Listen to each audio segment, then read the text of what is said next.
see, and hopefully it continues going ahead. Thanks. Thank you very much. And maybe two more, and that will be it. Morning.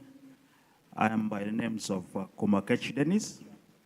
I work for Gulu local government, and my take of yesterday's conference is that the fight of TB ending by 2030 is a reality.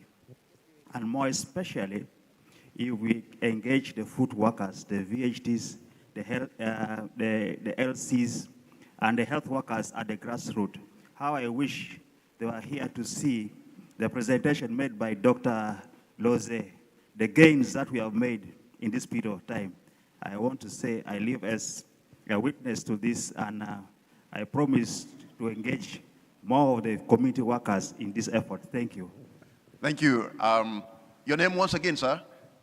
I'm Komakech Dennis from Gulu. Thank you, Dennis from Gulu.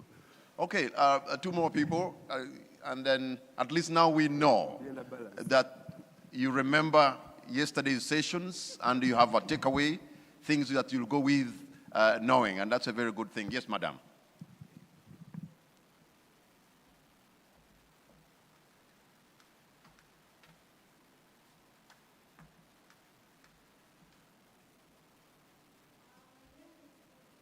That microphone is not working right.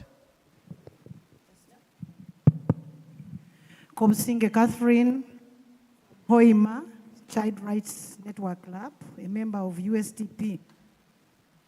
Yesterday, what interested me most was the Prime Minister. She directed all government entities, all programs to ensure that all families affected by TB benefit from all government programs, including PDM. Thank you. Thank you very much.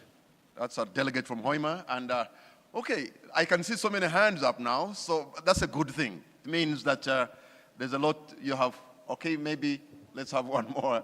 You've been having your hand for quite some time. Thank you so much. Yes, sir. Haji Mukwaya Jamil Lutakome. I'm the president of Uganda Herbalist Association. Uganda Herbalist Association. Yes, and I'm a member of the National Drug Authority Board.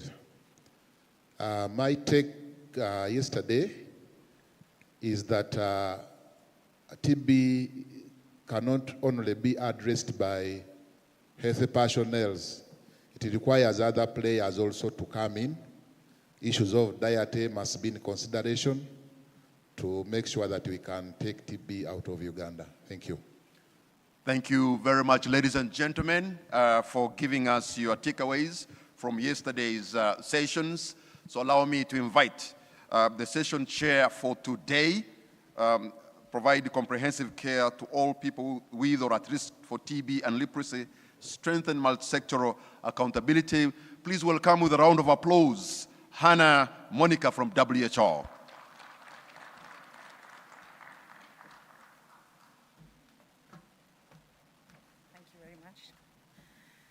Thank you very much, and warm greetings to you all again. Thank you for your commitment and continued energy. It's great to hear the takeaways from yesterday. So this session is going to focus on providing comprehensive care to all people with or at risk for TB and leprosy, with a spotlight on strengthening multisectoral accountability. Thank you. So I am actually co-chairing the session, and my co-chair is on her way. She is driving as fast as she possibly can in Kampala traffic, which is a discovery for me. I'm from Mumbai, and I thought Mumbai traffic was bad. Kampala is a whole another level altogether. So the co-chair is Dr. Enid Mambabzi Mugisha. She's thematic team leader, health office of the Prime Minister. She will be my co-chair, and as soon as she arrives, we will invite her to join us on the stage. So without further ado, please let me invite the panelists for the session to come join me on the stage. Dr. Scarlett from the Ministry of Gender, Labor and Social Development, if you could please come to the stage. Dr. Katamba Achiles from Dr. Safina Kisu Musine, Dr. Mary Namubiru, Dr. Baker Bakashaba, and Professor Bruce Kirenga.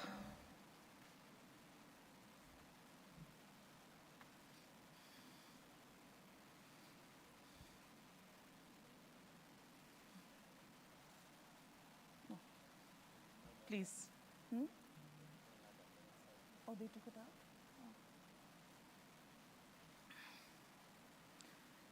Oh. Okay, if I may again.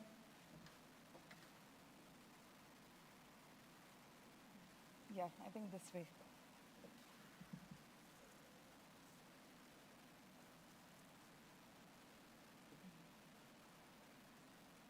Okay, I think we're missing Dr.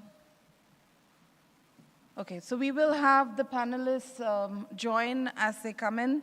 So Dr. Scarlett, Dr. Safina, and Dr. Baker, as well as Professor Bruce Kirenga. That's Professor Bruce Kirenga. Okay, so we have 3 panelists out of 5. So to start off the session, what we'd like to do is give you a quick overview of the global work being done on multisectoral engagement and accountability. My director, Dr. Teresa Kasaeva, touched upon this briefly yesterday. I'm going to very quickly do a recap with some more data, some more figures, so that we can dive right into the session. All right, so let's hope the clicker works.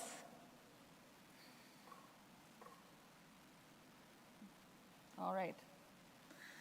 So, the importance of multisectoral engagement.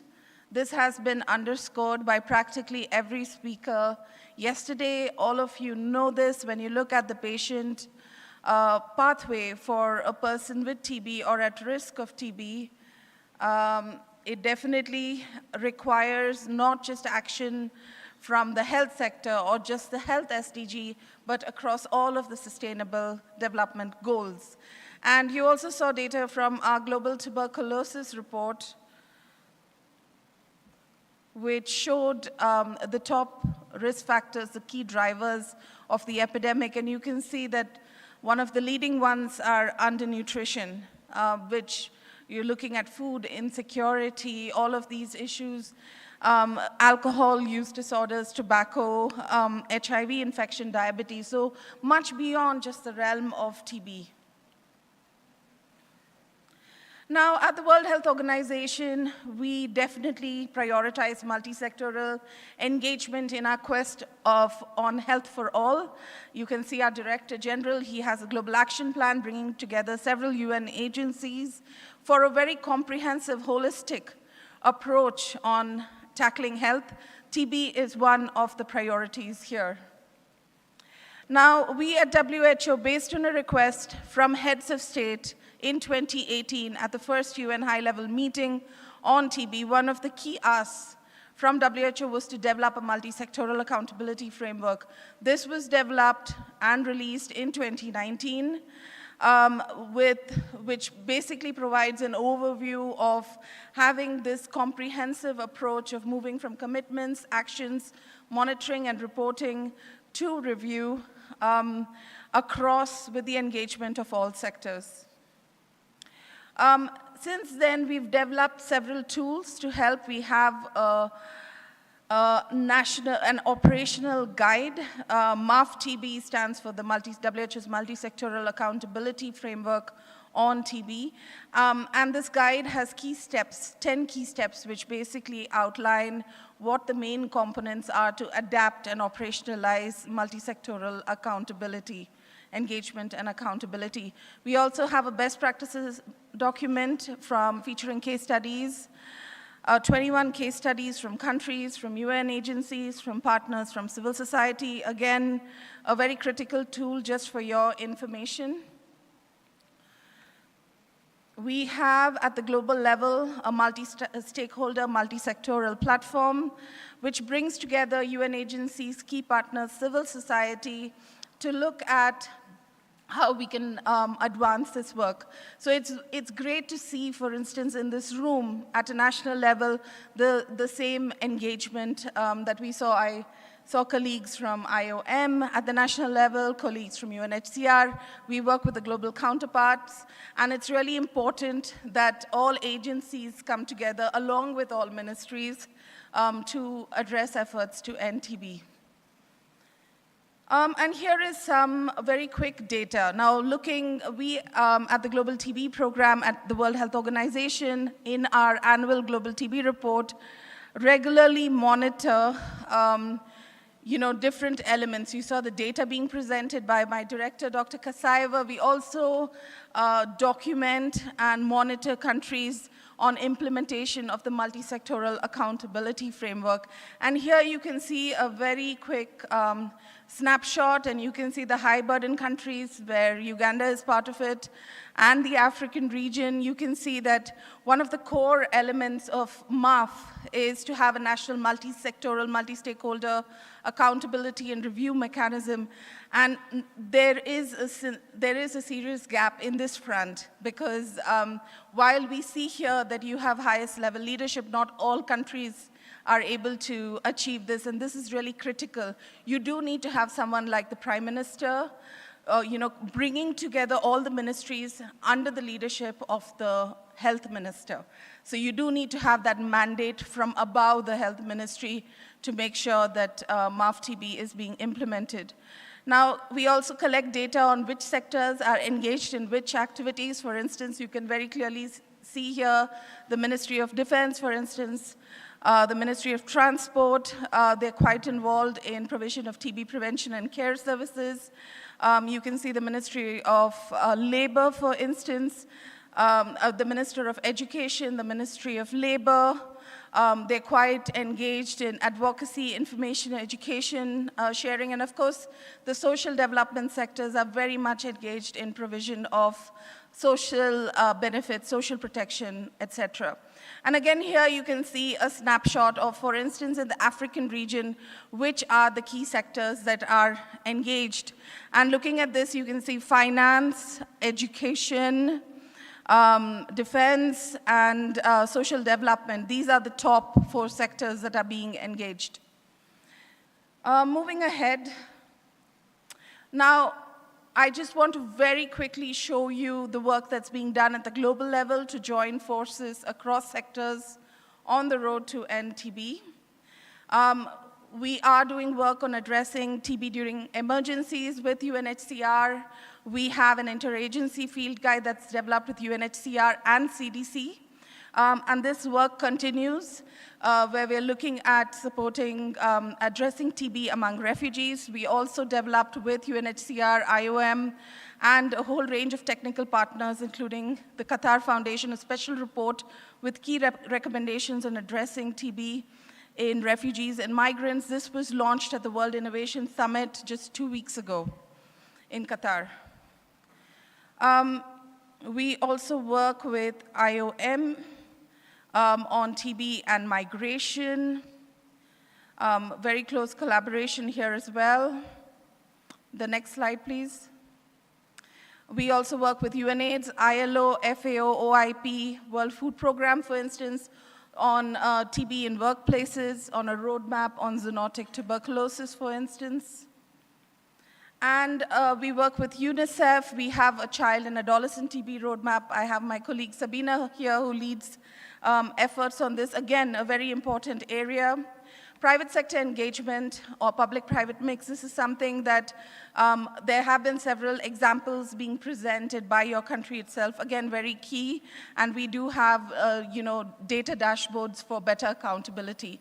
Happy to share this further, just giving you a very quick overview here. And looking at Uganda very specifically, and the Live TB-Free campaign, and this conference itself, which really has put the spotlight on multisectoral engagement and accountability. It's very positive that, if you go to the next slide, that the National Strategic Plan for Uganda, I mean, this really big commendations, big appreciation, Dr. Stavia, Dr. Lutse and the team, I mean, way back in 2020, you were already moving forward on this. And this is why we all have been saying that Uganda is a pathfinder, because you have been, as these new tools, as this new work comes forward, you are taking it, you are working to advance it. Now, when I asked colleagues yesterday for the big event that we are having where we wanted to bring together ministries, I asked, okay, how many ministries are being engaged here in Uganda? This was the list I was provided. You can see there are 28 ministries. It's super impressive because, when we talk in other countries, we're like, oh, great, you've engaged 5 ministries, you've engaged 10 ministries, you've engaged, okay, 15 ministries, great. Here in Uganda, it's 28 ministries, and we had hoped to have all of them on the stage. We had a few of them, but again, it basically reinforces the commitment. And now you cannot, if you can play, if I may ask colleagues to play.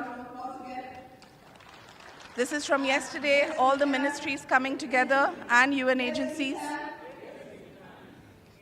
So you cannot step back from the commitment, and it's great to see the commitment to NTB across all ministries. And we hope to work together. So this sets the scene for our panel today. Thank you.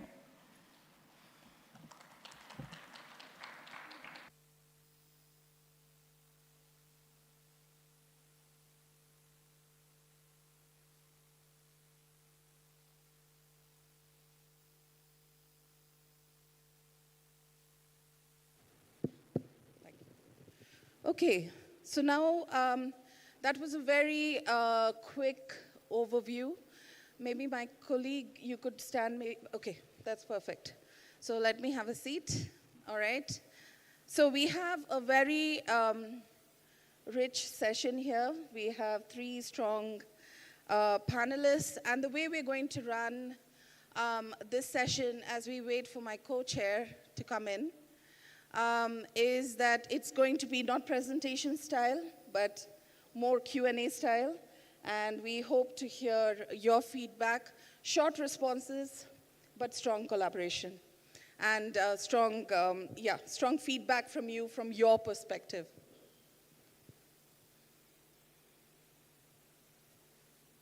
So we have here Dr. Katamba Achiles. Would you like to introduce yourself, perhaps? Hello. Yes. Yeah. I'm Katamba Achiles, a medical doctor who is a lecturer in the Makerere University College of Health Sciences, and I've been involved in TB implementation research since maybe 2000 to date. Thank you for being here, Dr. Katamba. And we have Dr. Mary Namubiru. Thank you very much. Good morning, everyone. I'm Mary Namubiru. I'm a regional project coordinator for USAID's local partner health services in Kigezi and Lango. I've been involved a lot in supporting program implementation for HIV and TB programs for more than 10 years now. Thank you. Thank you, Dr. Mary. And we have Professor Bruce Kirenga.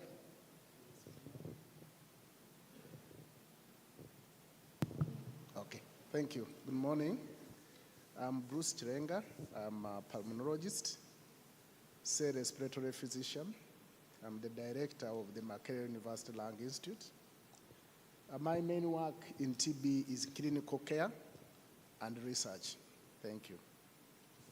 Thanks so much. May I quickly check before we start this session if any of the other panelists are in the room?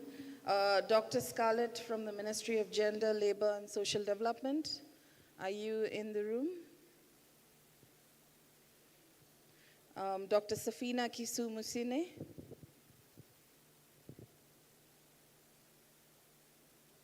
Let me check. Okay, and Dr. Baker Bakashaba. All right, if not, let's just begin. And I'd like to start with one question, dear colleagues, to all of you. And I'd appreciate like a short 2-minute response. Now, you are experts in your various fields, academia, research, implementing partners, and you also work across ministries. What do you see are the main obstacles in providing comprehensive, holistic, people-centered care for TB and leprosy from your perspective? Let's start with Dr. Mary. Thank you very much. Yeah, one of the biggest challenges to TB treatment is mainly stigma, like we saw during the course of the week. We have stigma both within ourselves as clients, within the service providers, and the community at large. This affects TB management all the way from prevention, treatment, seeking treatment early, diagnosis, and even completing treatment. And like we saw yesterday, when all this happens, it will lead to delays in initiating treatment and poor treatment outcomes. The other challenges are related to long distances between home and the health facility for diagnosis, leading to delays. We also have catastrophic costs, especially to the MDR side, but also any other. But this could be related to either the distance to seek treatment. It could also be accessing diagnostics and other related costs. And when we look at this, the costs around TB, apart from transport and the drugs themselves, what else happens in the home as a social community? Mothers and girls, women may end up stopping work because they have to care for the sick. The girls are stopping school because they're caring for the sick. And this will lead us into a vicious cycle for poverty and more TB. When we look at the facility level, we also have internal delays. Let's say long waiting times at the facility level that will hinder clients from taking up a TB diagnosis. At times when clients come in and give sputum, we also have challenges with long turnaround time for results to come through, whether at a facility itself, even when we have sample referral. At a facility level, it could be related to client flow or sample flow processes, whereas from lower facilities, it could be related to sample referrals, a rider coming to the facility like once a week. Thank you. Thanks so much. A round of applause, please, for Dr. Mary. So indeed, you have touched upon the heart of the matter. There are personal factors, right? Stigma, discrimination, caregiving, gender, all of these play a big role. There are societal factors, and then, of course, the facility level, there are other barriers too. So very well put, and you've actually underlined the need for this sort of multisectoral response to make sure that there is no financial burden, to make sure that all the core elements are addressed. So thank you for that, Dr. Mary. Let me turn to Dr. Katamba. So in 2 minutes, what do you see from your perspective are the main obstacles? Yeah, I think the question is about patient-centered care. And I think I like the statement which you ended up in your presentation. It's time to translate commitment into action. As you know, one of the NTB strategy says it is patient-centered. And as much as we talk about patient-centered, it's not fully translated into the care we deliver.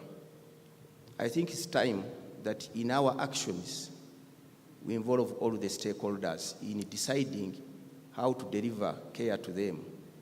The patients are very important, the community, the healthcare providers, the academia, and other people. I think the way our programs are structured, here we are TB today. HIV is not here, malaria is not here. But all these diseases may be in the same individual. I think even when we go to carry out sensitization, screening, immunization, we go for one disease. We have people's needs are beyond that particular disease. So I think there is need to integrate. As the minister said in one of the statements in the being aired, is that we need to move people-centered, integrated care. And maybe even within our programs, we need to start to integrate. And as we integrate, we also involve the people we are serving to get their needs, similar to what people who make phones, iPhones, and others, they always try to put into consideration the need of the people they serve. And I think it's time for us to integrate more, other than just talking about integration, but to integrate even within diseases, but also involve those we are serving. I think we are going to reach that goal of getting people-centered care. Thank you so much, Dr. Katamba. Round of applause, please. No, you've actually hit the nail on the head. We are serving a patient or a person at risk, and it should be like in commercial sector where you have these supermarkets where they'll have everything under one roof. It's similar to that. It should be a one-stop shop for accessing care. No matter where someone with TB or malaria or HIV or any disease goes to access care, they should be able to access the right services, the quality services that they need. Indeed, this is one of the big obstacles, and the need for more integration is key. Thank you for that. Now let's turn to Professor Kirenga. Now, from your perspective, what do you see as the main obstacles? Okay, thank you. I have to say, maybe closer. Yeah. I agree with my fellow panelists, but I think I'm going to address myself to something which needs a paradigm shift. Every year, every 5 years, we set targets, and we want to end TB. But when we go to check, the achievement on these targets is not substantial. So when it comes to comprehensive care, in addition to what my colleagues have said, I think we need better tools to deal with TB. We need better diagnostic tests. We need better drugs. We need better prevention methods, such as vaccines. Because if we continue with the status that we are not achieving the ground that we want to achieve. Actually, if I was sitting in those UN meetings and I was the one giving the money, I would ask these TB scientists, where is the money I'm giving you? Where is it going? So without looking into that, at patient level, we will not be able to achieve. For example, we don't have a true point of care test for TB. If you go to the community, now we have chest x-rays, which have become portable, but they are not portable enough. You still need more portable. I will address myself to the vaccines. We know that we have been working on the vaccines for all these years. Why can't we find a vaccine for TB to help us? I think I will stop there. The other issue is the quality of care. TB is one of the diseases with effective treatment. We know how to diagnose it, but it's still killing people in double digits. This does not speak to the tools. So number one was the tools, but also how are we using the tools that we have? Why are people still dying of TB in our hospitals? And this comes to the programmers. It is good to find me that I have TB, but also it's good to provide me quality care such that I recover without complications, the post-TB, but also I don't die from the disease. Lastly, the other issue with the TB, it is a disease, now we know, that can occur when it has no symptoms, but is causing damage. This subclinical TB. This is a key issue in the quality of care and in the way we provide comprehensive care for TB. So those are my thoughts that I had about this question. Thank you. Thank you, Professor Kiranga. Round of applause, please. Indeed, very strong points, and I think you've touched upon the important factor of research. It's a millennia-old disease. It's been a century, over a century, since we had the first TB vaccine, the BCG vaccine, which is actually only protective for children in their first year of life. However, we have seen that for other diseases, for other pandemics, vaccines come very fast. And, we at WHO, of course, are working towards this to advance, vaccine development, but still there is much, much more to be done. And I think one of the big issues here is funding. TB remains still an orphan disease in that front where not enough financing fills the gaps to drive research and innovation, but absolutely, you are right. We need better diagnostics, more portable, more dependent, maybe having more AI. Again, the X-ray example you gave, we do have CAD now, but again, this can be advanced. We do need a point-of-care test. Shorter treatments. I mean, we have shortened treatments, but it could be much, much shorter. And as you say, access to these quality tools is really key. So thank you very much for flagging these core obstacles. So now we've had this sort of generic response from everyone. Let's now do a deep dive based on the expertise of our colleagues here. Again, let me start with Dr. Katamba. You come from the field of academia and health services research. Can you share what role academia can concretely play in advancing the TB response and also helping with accountability? So in around 3 minutes, if you could share your perspectives. Thank you. Yeah, I think one thing that Uganda, as they say, that is at the forefront, there is need for academia to collaborate with program people. And I think we are doing that to some extent. Maybe we need to do much more. But I think it's not only enough, because if you look at, we have at least the tools to address most of our problems. But those tools do not reach the people we need to really work on. It means there are problems, there are implementation problems. And if you look at these implementation problems, which we need to partner with providers, but also partner with the people we serve. There are many stakeholders. Let's assume you have a gene expert. And if you have just gene expert at a certain site, then that site, as much as the patients do not come, or you do not address their needs in terms of delays there and other things, you will have the gene expert stationed somewhere, and then it will not be used. So I think there are many tools, but there are implementation problems. And if we are to address those problems, we must bring on table all the stakeholders.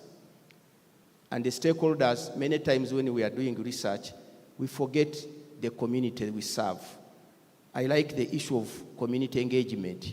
As much as we do not engage the people we serve, we are likely not to achieve much. So I think there is a need to make sure that we engage all stakeholders, identify them, and understand what are their bottlenecks or barriers to access what they are supposed to do, and address them together. Then at the same time, we also have roles to play. We need to be accountable. Sometimes we ourselves, we are supposed to deliver certain services, but we are not accountable. So we need all to be accountable, both the provider, both the patients, and other care providers. So I think I would say we have some tools which can help us move further than where we are, but there are problems along the way, and to address these problems, we need to collaborate between academia, the community, healthcare providers, implementing partners, and so forth. And with that, I think we shall be able to reach further than where we are. Thank you. Thank you, Dr. Katamba. Very quickly, maybe I can follow through on that. So, I mean, we have, of course, the Ministry of Health, and we have this National Strategic Plan. very core actions. And as you say, it would be important to optimize the roles of stakeholders, optimize tools that are available. How can academia help? I mean, are there assessments being done? What kind of research do you think you could concretely contribute to based on what work you are doing here in Uganda? Yeah, I'm going to give an example of research that I'm currently leading here, supported by the Stop TB Partnership. And one of the issues we identified here was that currently CAST is paper-based. The screening for CAST is currently paper-based. And that was a problem. We thought that probably in this digital era, how can we take leverage of the technology that is there? Currently, the Ministry of Health has got DHIS2 system, which is used in collecting data, and this is managed by HISP. But there is also an electronic community health information system, which is currently under medic.org, which is the organization the Ministry of Health gave mandate. But there is also the electronic case-based surveillance system, which is under DHIS2. But we also have Lab Expert, which is developed locally here. And this can communicate results from the Gene Expert. These three systems do not communicate to each other. They are all under the Ministry of Health, but they don't communicate to each other. And they could help leverage and make CAST digital. So what we did, we discussed with all these partners and came on table and agreed how do we leverage so that these three partners work together under the guidance of the Department of Health Information in the Ministry of Health. And as I talk now, these three departments have agreed. We have come up with a roadmap to make sure that they now develop integration between these three systems, and we also add on artificial intelligence to provide support for the community health workers which are using the app to collect data. So together, we have worked with the National TB Program to make sure that the CAST in the electronic community health information system of the Ministry of Health, currently, there is no TB workflow. There are only 2 questions for TB. So we've worked with the National TB Program, with medic.org, which is responsible for that application for the Ministry of Health, and we've developed a workflow, which tomorrow we have a meeting to present it to the SMEA team so that this workflow is presented by Medic, and so that we see whether it fits the need. And this is going to be integrated within the Ministry of Health system so that TB can be screened electronically. And in that case, we hope with this work, we shall be able to see that in the near future, all CAST data is electronically captured than the paper-based, which will help the community health workers. So that integration, and we've involved the community health workers in getting their views.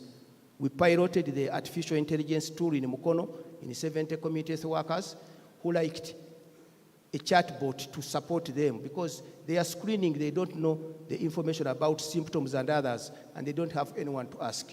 But with artificial intelligence, he just asks, and they were very appreciative and happy about the support they are getting from, and they ask that, can we get it also for malaria? Can we get it for HIV? Can we get it for other diseases? To be able to have the information, and they feel that they have become experts. So leveraging and working both with the community, the stakeholders, the providers, and other people to get their views, we are likely to come up with an electronic CAST system than what is currently being implemented. And I think that's the partnership we need. Actually a very, very strong example, and also a very impressive one, the work being done with the health information system, the role you in academia have played in this specific project. We were very impressed actually with CAST. We went and saw one of the sites in Wakiso, and it was in the marketplace, where this was being done. The data was being collated, compiled, Very, very impressive work, and you've actually highlighted very clearly how academia can help elevate information systems and work with the national programs to strengthen. So thank you very much for that, Dr. Katamba. Let's now move to Dr. Mary. As an implementing partner from the Joint Clinical Research Center, could you please share what you see as opportunities or platforms for intersectoral collaboration for a coordinated TB HIV response in different settings? Okay. Thank you. Yeah. First and foremost, I would like to say that with all the evidence available, no one can underestimate the power of multisectoral collaboration in TB. If you do that, then we lose it from the start. Then the other comment I would like to give is that when we look at, like, we normally talk about MDAs, that's the ministries, departments, agencies. And many times when people get that word, we tend to believe that this is something probably above at ministries, somewhere, not you. But I would just like to say that let's always tone it down. These ministries or departments, agencies are everywhere. Even at your health center too, or the community, you'll somehow find the different ministries available, departments available, and it's about looking out for opportunities for collaboration. And I would like to highlight some of them. Yeah, we know at national level, we usually have our quarterly NCC coordination meetings where all the different partners come together. We share with them, raise awareness, we sensitize them, and we advocate for TB. We do that even at regional levels, like during our quarterly review meetings, planning meetings. That happens at district level, down all the way to the facility level. National level, we also have USTP coordinating all of us as partners supporting TB. And those are very good platforms. I'd like now to pull out a few examples of where this has helped us in improving or contributing to management of TB. Number one, I would like to talk about the education department, the schools. Here in Uganda, it's not news to us that we've seen TB in schools. And at times, these children have been coughing for some time, and it has not rung a bell in anybody's ears, not even the teachers, that this could be TB, till when health workers move to these schools. And remember, these schools are just like any other congregate settings, the dormitories, the classrooms. If we don't intervene early, we lose the generation. So let's take that in mind on our day-to-day basis. The other departments that are critical are the prisons, justice, that department. We have prisoners coming to us. They moved from the community just like anybody else. They get into these congregate settings. So just one person coming in with TB will spread TB to all the inmates unless the prison warders, the management is all aware and they can screen, refer, and ensure that people are treated. The other challenge we have with prisons is that we have issues of initiation and continuation of treatment while they are in prisons, but also at discharge. What is the communication between prisons and the health facilities to ensure that somebody initiated on treatment, as they're being discharged, there is a formal referral system from this facility back to where they will continue treatment from. That can only happen if you are talking to one another. The other one is the private sector. We normally say in TB that our clients have poor health-seeking behaviors. They come to our facilities very late. But unfortunately, they are seeking services elsewhere, either to a drug shop, a private clinic, a traditional healer out there, or a spiritual leader is praying for them. So how are we engaging these departments? Can we sensitize them about TB, the signs, symptoms, the availability of services, and also the fact that TB is curable? Once they come to us, certain things are going to be done and the patient will be well. And it's even free of charge. We need to reach out to these people. The other powerful department, yesterday we saw leadership, a big weight. We had somebody who said she's the only person who can direct. So how do we reach out to those people? Tell them about the challenges that we have in TB so they can direct wealth creation, operation wealth creation, PDM. One of our biggest challenges are the catastrophic costs. We are malnourished, so TB and malnutrition are close. So how do we take advantage of these big people? And remember, they are not only at national level, the Prime Minister, but even at your level, at district level, there are some people, there are those persons, whether the sub-county chiefs, who are going to take critical decisions. So how are we engaging them to ensure that we improve management of our TB? Thank you. Thank you so much. A very powerful response with very strong examples. Indeed, advocacy, sensitization, awareness building, from the grassroots level all the way up to the highest political level, as we've seen in this country with the engagement of the Prime Minister, has been critical to drive the TB response and the health response overall. This is really key. And thank you for flagging the major ministries that you see as priorities: the Ministry of Education, the Ministry of Justice for Prisons, the Office of the Prime Minister, the congregate settings. All of these are really important. So thank you for flagging these examples, Dr. Mary. Let's now turn to Professor Bruce Karenga. You're from Makerere Lung Health University, and wanted to hear from you, maybe more from an accountability perspective, on how we can ensure there is a gender-sensitive TB response, and also to enhance collaboration between sectors to make sure this happens. So what would be your key perspectives from an academic point of view? Thank you. So about gender and TB, we all know that TB has a gender perspective. In addition to the issues of gender and health, we know that TB affects men more. In all reports, you will find that there are more men who are infected with the TB. So there is need to have a multisectoral approach to be able to deal with this gender disparity in TB. However, before I talk about TB, I have to mention that there are many factors where health and gender intersect. From the biology of the disease, there are diseases which affect different sexes differently. TB is one of them. We have not yet found a biological possibility or reason why TB is more in men, but we find higher numbers. Gender affects how people deal with the disease when they get it. The health-seeking behavior, the ability to move to where health services are. For example, women will find it difficult. We've done an assessment, actually, a gender assessment for TB for Uganda, and we had a very interesting finding.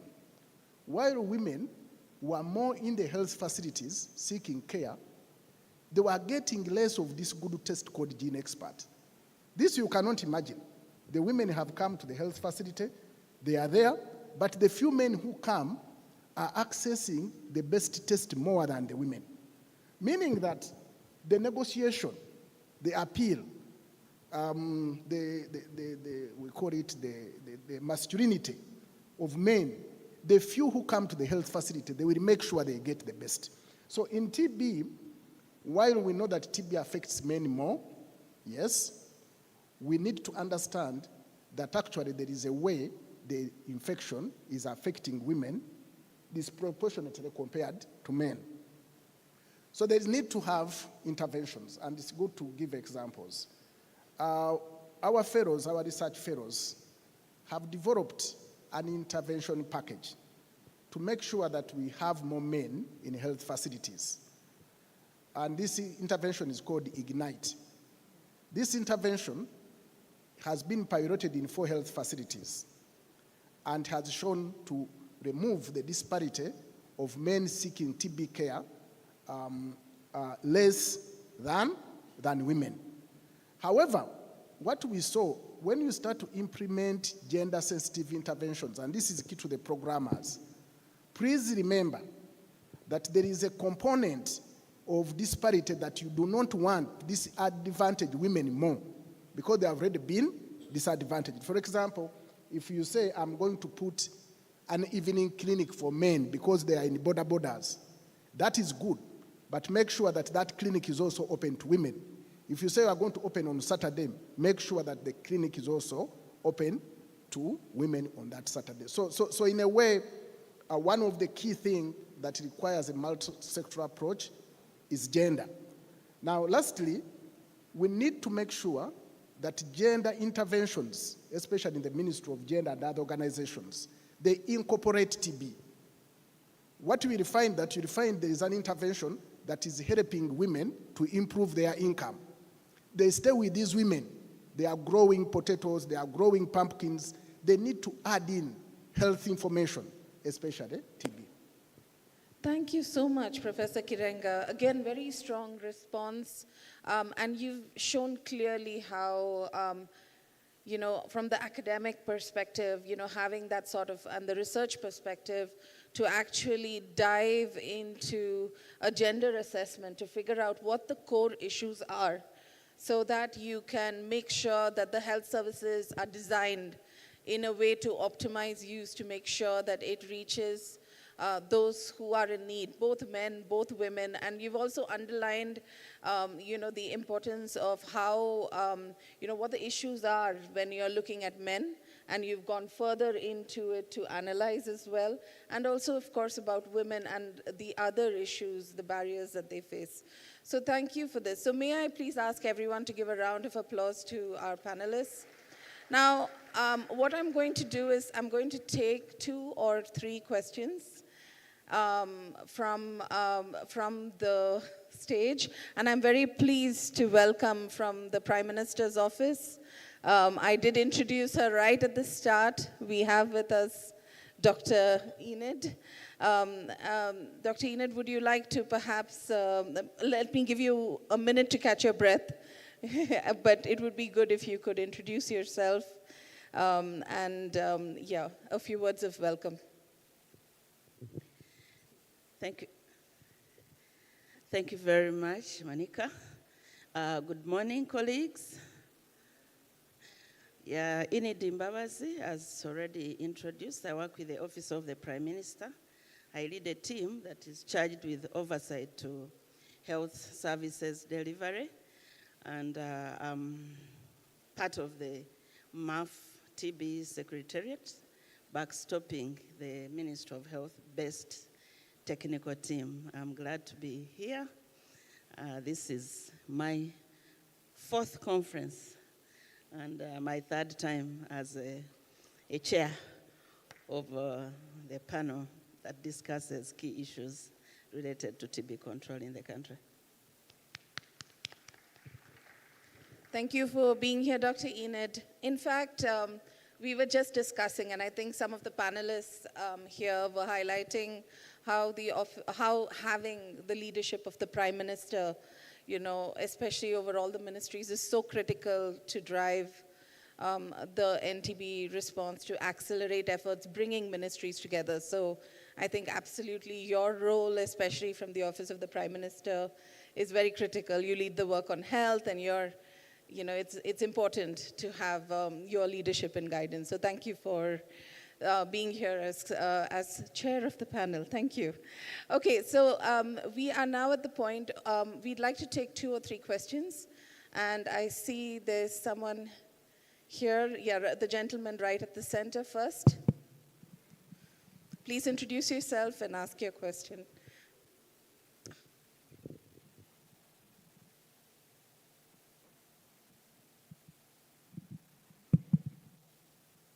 Thank you. Thank you for the opportunity. I am Dr. Nkoyoyo Abdallah. I work for USAID Local Partner Health Services Project in Ankole, sometimes referred to as TASO Ankole. I thank the panelists. They have been able to bring out the issues, but I wanted to add just one or two. I heard Professor Cherenga talked about improving diagnostics. Even yesterday, the USAID mission director mentioned about procurement of 50 new X-rays that will be distributed in the country. Now, one of the factors that will hinder access to the use of the machines that will be made available soon is our ability to maintain them in a working status. Now, currently, we are told that we have regional maintenance workshops, but they are not well distributed, and accessing them is also very challenging. It means that now, for example, in the Western region, we have one in Kabale, but you find more than 30 districts, depending on that one regional workshops, which is even ill-manned. Very few individuals working. So now when we take our equipment for maintenance, for repair, it takes long. The turnaround time is longer than expected. And therefore, that one means that the status quo will remain. People will not access the services as expected. So we need to work on the maintenance of the equipment if they come available. Secondly, Dr. Katamba mentioned about the role of the academia. And he was very clear on what he was able to bring out. But I also think that the academia have another role to play. We need to improve our curriculums. I don't know how. To ensure that from the lower levels, people understand their responsibilities regarding treatment adherence. Primary level, secondary, university, so that we don't just come to them when they are sick. Because it might be taking time for them to understand their responsibility in adhering to treatment. If currently we are driving 200 million vehicles to go and remind a person to take a drug, we are still so analog. Thank you. No, thank you. The last issue I would like to bring forward, I want to thank Dr. Mary. She brought forward an issue of multi-stakeholder engagement. There is still a gap in this multi-stakeholder engagement. The coordination is still lacking. I am a leader of a mechanism in Ankole, but you find that if the Ministry of Health still makes a call to me demanding for TB performance in the region without engaging the DHOs, who are the key leaders of service delivery in the region, that one demonstrates a gap. For me, in my view, I would think that the DHOs should be at the forefront, engaging us as the people with the resources, so that the planning becomes easier and faster. Now, we find ourselves in a status, in a status where we are now pushing the district local governments to implement, yet to be the district local governments to demand for support from us who have the resources. So I think we need to improve. Thank you, Doctor. Thank you, Doctor. I think these are very good perspectives. We will come back and hear from our panelists. So I saw before that Dr. Raymond, who was waving his hand as he was walking across. So Raymond, I saw his hand first. Thank you very much, Dr. Raymond, Minister of Health. My question is to Dr. Katamba. Dr. Katamba, in your perspective, academician and an implementer, where do you see Uganda going in the next 5 years, 2030, in terms of the multisectoral accountability? You have been very touchy. Are we ending TB by 2030? with the engagement now of the multisectoral approach, are we ending TB in 2020?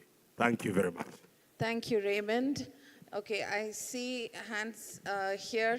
No, let's go with you first, since I saw you first. Right here in this table. And I don't know if I'm missing people in the back. Yes, I'm so sorry. We should, stand. So a lot of questions. Please keep it short, okay? So just under a minute, please. Yeah.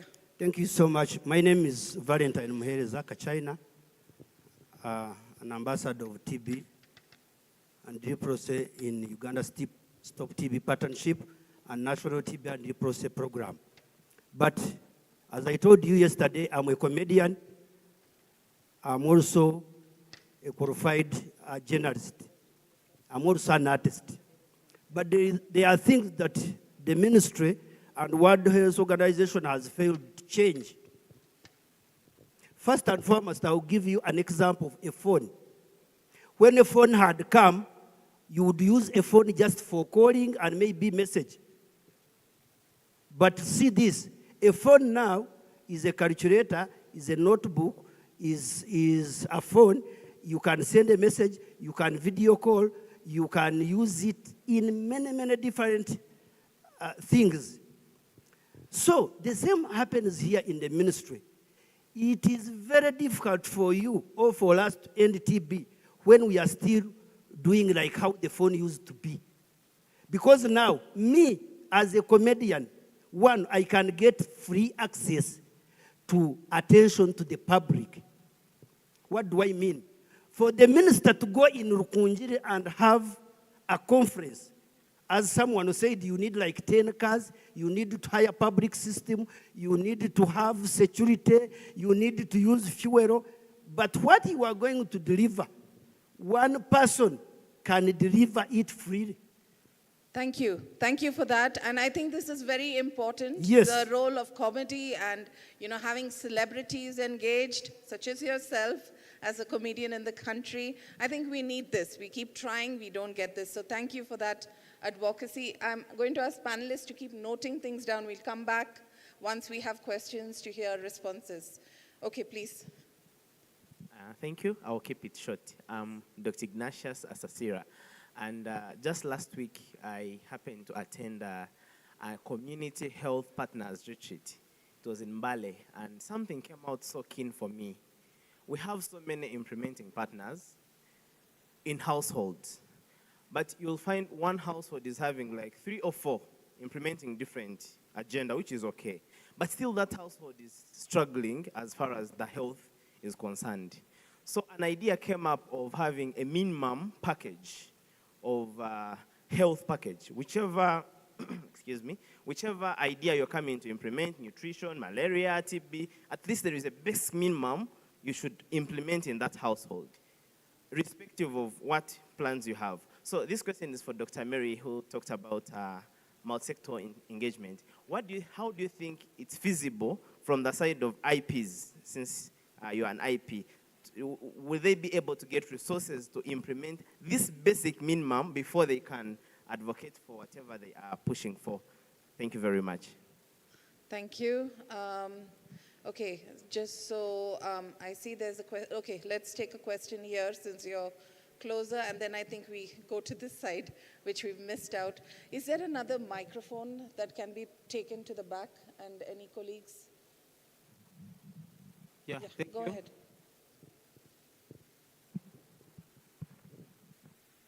Much. Yeah, no, go ahead. Please go ahead. Thank you very much. Sorry for that. My question goes to Dr. Katamba, being a researcher and also a lecturer. My question is, are there ongoing studies on the genetic factors or environmental triggers contributing to leprosy and AMR in Uganda? Then the second question is from a public health intervention moment. how is Uganda addressing stigma and discrimination associated with leprosy to encourage treatment-seeking behaviors? Okay. That's my question. Thank you. Thank you. Let's now take questions in the back. Okay, and actually I said 2 to 3, but now it's like a tsunami of questions, but very quickly, 30 seconds, please. Thank you. My name is Rodrigo Ninoburio. I'll take my question from yesterday's boy who gave a testimony. And actually, his testimony personifies the obstacles facing TB control. But I'll pick out one. This boy told us that he spent 6 months going to pharmacies, drug shops.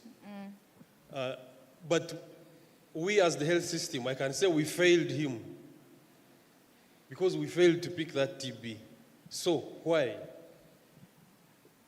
Probably capacity of those health workers who are there in those pharmacies and drug shops. So my question is to, I know there are people in the academia, have we thought about the way we are training these health workers? Because for 6 months, someone cannot think about TB.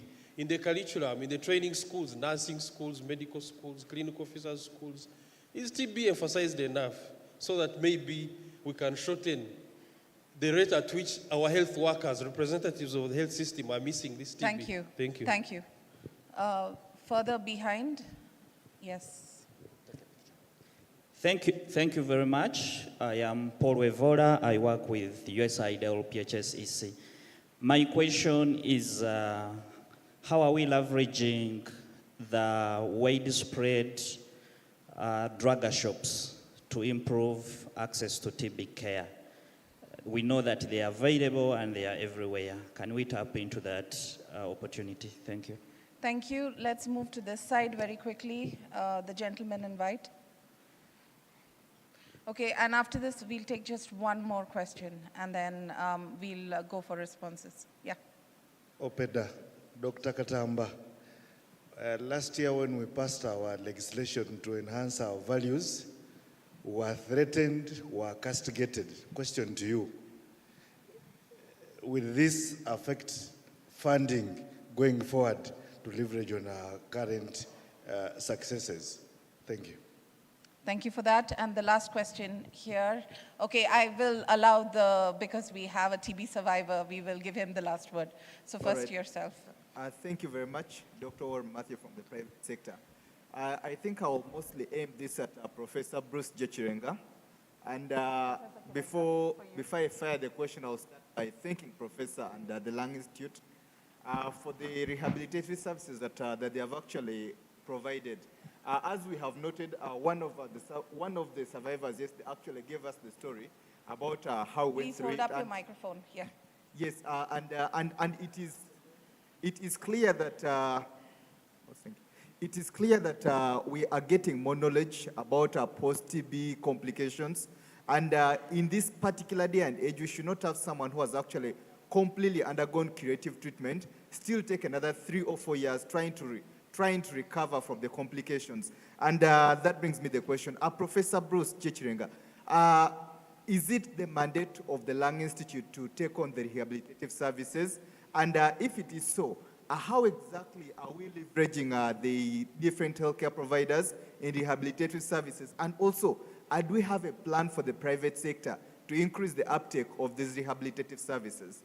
Thank you very much. Thank you. Now, the last question to this young gentleman here who also shared his testimony. He will be the last one. Please go ahead. Yeah, thank you for this opportunity. My question, I think, goes to all. How is the government willing to help us students in the different, because we work, as we are students, still we work during the holidays. How is the government willing to help us during school? Because when we are in school, we always face different challenges after discovering these sicknesses. Like being bullied, teachers now treat us differently, students. How is the government willing to educate these teachers to let us know, or even putting up, let's say, something or any organization in schools that helps us to take our medicines and being treated fairly in other societies? And how is the government willing to help the workers in different factories or in different different occasions to discover the sicknesses. I think it would be better of having TB checking points at schools and working areas. So thank you very much. Actually, it's a question, and you've also proposed solutions, which is very positive. So this is the youth of today. We really appreciate the engagement. So now what we're going to do is we're going to turn to our panelists. Now, I'm going to give each of you 1 or 2 minutes. You can give a broad response to all of the questions that have been directed towards you. Just 1 or 2 minutes, if you can summarize. We start with Dr. Katamba, then Dr. Mary, then Dr. Kirenge. So, Dr. Katamba, over to you. Yeah, I will start with, will we end TB as Raymond said, given our strong movement towards multisectoral and multi-stakeholder engagement? Maybe the question I will start with is that, I have seen that we are already in 28 ministries. At least we have engaged 28 ministries as far as multi-sectoral approach. But have we engaged all the people that are supposed? Because I think one of the key issues that clearly comes out is that awareness is not yet where it is supposed to be. And we need to engage people. Schools, he clearly brought out the issue of stigma, which is a problem. And many times, this stigma issue is mainly because people are not aware. I think one of the areas in the National Strategic Plan which says we need to make sure that 90% of the people are aware of the TB symptoms, the TB prevention, and all the other things. I think we still have a long way to move to make sure that all people are aware. And I think one clear mechanism that we can use, if we use schools, most of the Ugandans are going to school, children, and we use children to inculcate the value of vaccination, immunization. In those youngsters, they can even help us educate the families, the parents and other people about the need for immunization. And we would not have this business of vaccine hesitance. So I think moving forward with this multisectoral and multi-stakeholders awareness, using children in schools and making sure that we create a lot of awareness in schools and other sectors, I think we are likely to even reduce stigma and end up. Whether we shall end TB, definitely we shall end TB. Whether in 2030, I can't commit myself for now, but we shall end TB. Thank you. Very positive response. Okay, over to you, Dr. Mary, for a quick 2-minute response to all the questions coming your way. Thank you very much. Yeah, I think I got 3 questions, but one belongs to the ministry, and I think it was just a comment where you are guiding us on guiding ministry to contact DHOs. That's for them. Then the other 2 questions were related to the fact that do IPs, implementing partners, have resources to engage the multi-sectors? On my side, I would like to say we have the power. You may not have the resources, and especially the US government partners, we may not have the resources, but not all activities need resources. You're reaching out to the regional referral hospitals, to the chief administrative officer, DHO, to plan and ensure that all the actors are in play. To me, it may not need resources, but let's plan together, let's implement, we will achieve what we want. Then leveraging on available drug shops, absolutely. Again, it may not need resources. Not all activities need resources. Sharing IEC materials with the drug shops, inviting them for performance review, DHO inviting them for performance review, planning meetings, DHO engaging them during support supervision activities. To me, you may not have the money to go to this big drug shop in your district. However, as you move out to a health center for hospital, there could be a heavy private clinic along the way. You can pass by and offer the support that's needed that will help us contribute to our TB response. Thank you. Thank you so much, Dr. Mary. Again, a very strong response. Round of applause, please. Now over to you, Professor Kirenga. Thank you. All the questions were really good. I'm going to talk to summarize about the post-TB problems, lung diseases. But before I do that, the person who asked the question has gone away. The young doctor there who wants an integrated package. It's good to integrate, yeah? And this is the way to go. But of course, you know me as a specialist. I believe in specialization. So when you see us putting a little more effort on TB, it means TB is presenting a problem probably bigger than other diseases. So it's not like we don't like the other diseases. And this attention helps us to remove a problem. I have heard many times people who say, are we going to have a program for each disease? No, you are not going to have a program for each disease. But there are some diseases which require special attention. And when we end TB in 2030, like Professor Katamba is saying, we will remove the attention and take it to another disease. So I want to assure all people who are working in TB, we need to protect the effort we are putting on TB such that it is not diluted by the integration movement. I know many people don't want to hear this. So now about post-TB lung disease. Members who are here, maybe moderator, let me go a little back because this is a new thing. We have been treating TB and we give people a cure certificate. But many of those people keep coming to us when they are unwell. And what we have been doing, we look for TB again, we don't find it. We look again, we don't find it. Do you know what we decide?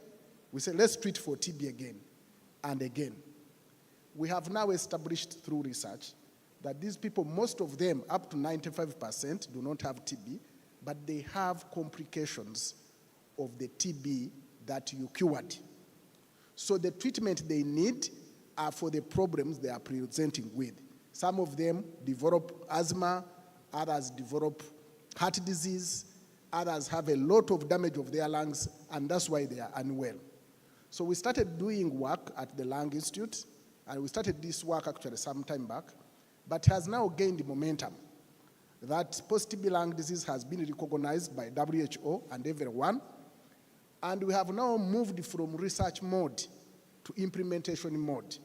With the support from Global Fund, earlier this year, we have piloted the post-TB lung disease in about 7 primary healthcare facilities, and we have shown that people there can treat these people without giving them TB treatment again. So please approach the program. This package is available for the implementing partners to make sure that post-TB patients are treated.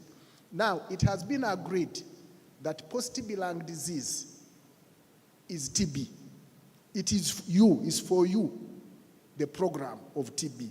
It's not for the heart, it's not for the lungs, it's not for the diabetes. It's still our problem, and I'm happy now, organizations like WHO Global Fund have accepted this, that post-TB should be added within the programming. Thank you. I think I will stop there in the interest of time. Thank you. Thank you very much, Professor Kirenga. I think very strong response. Again, big round of applause. Indeed, as Professor Kirenga mentions, we did have a meeting recently on asymptomatic TB. WHO has developed new definitions on this. This is really a very critical item and a way of reaching all those who miss out on access to care and to reach people faster with care. And also we are indeed looking at, the post-TB to also look beyond to see what care needs to be provided beyond. So also I'd like to very quickly touch upon what our young TB survivor mentioned. I mean, the youth are one of the untapped resources that we have in efforts to end TB. This is why today we have a youth town hall that we are organizing. We've engaged more than 30,000 people as part of WHO's 1+1 youth initiative to end TB, and it's great that we have we'll be having a town hall with the Ministry of Health of Uganda to bring young people together to brainstorm on what are these solutions that are required. And our young friend here already, in his question, he posed what the challenge was, and he also gave us some ideas. And this is what we want to see, concrete responses, concrete ideas on how we can elevate the response and reach our targets faster. So yeah, WHO stands committed to work with you all, and I'd like to thank distinguished panelists, my co-chair, and I'll turn to you, Dr. Enid, for the final question and the closing. Over to you, please.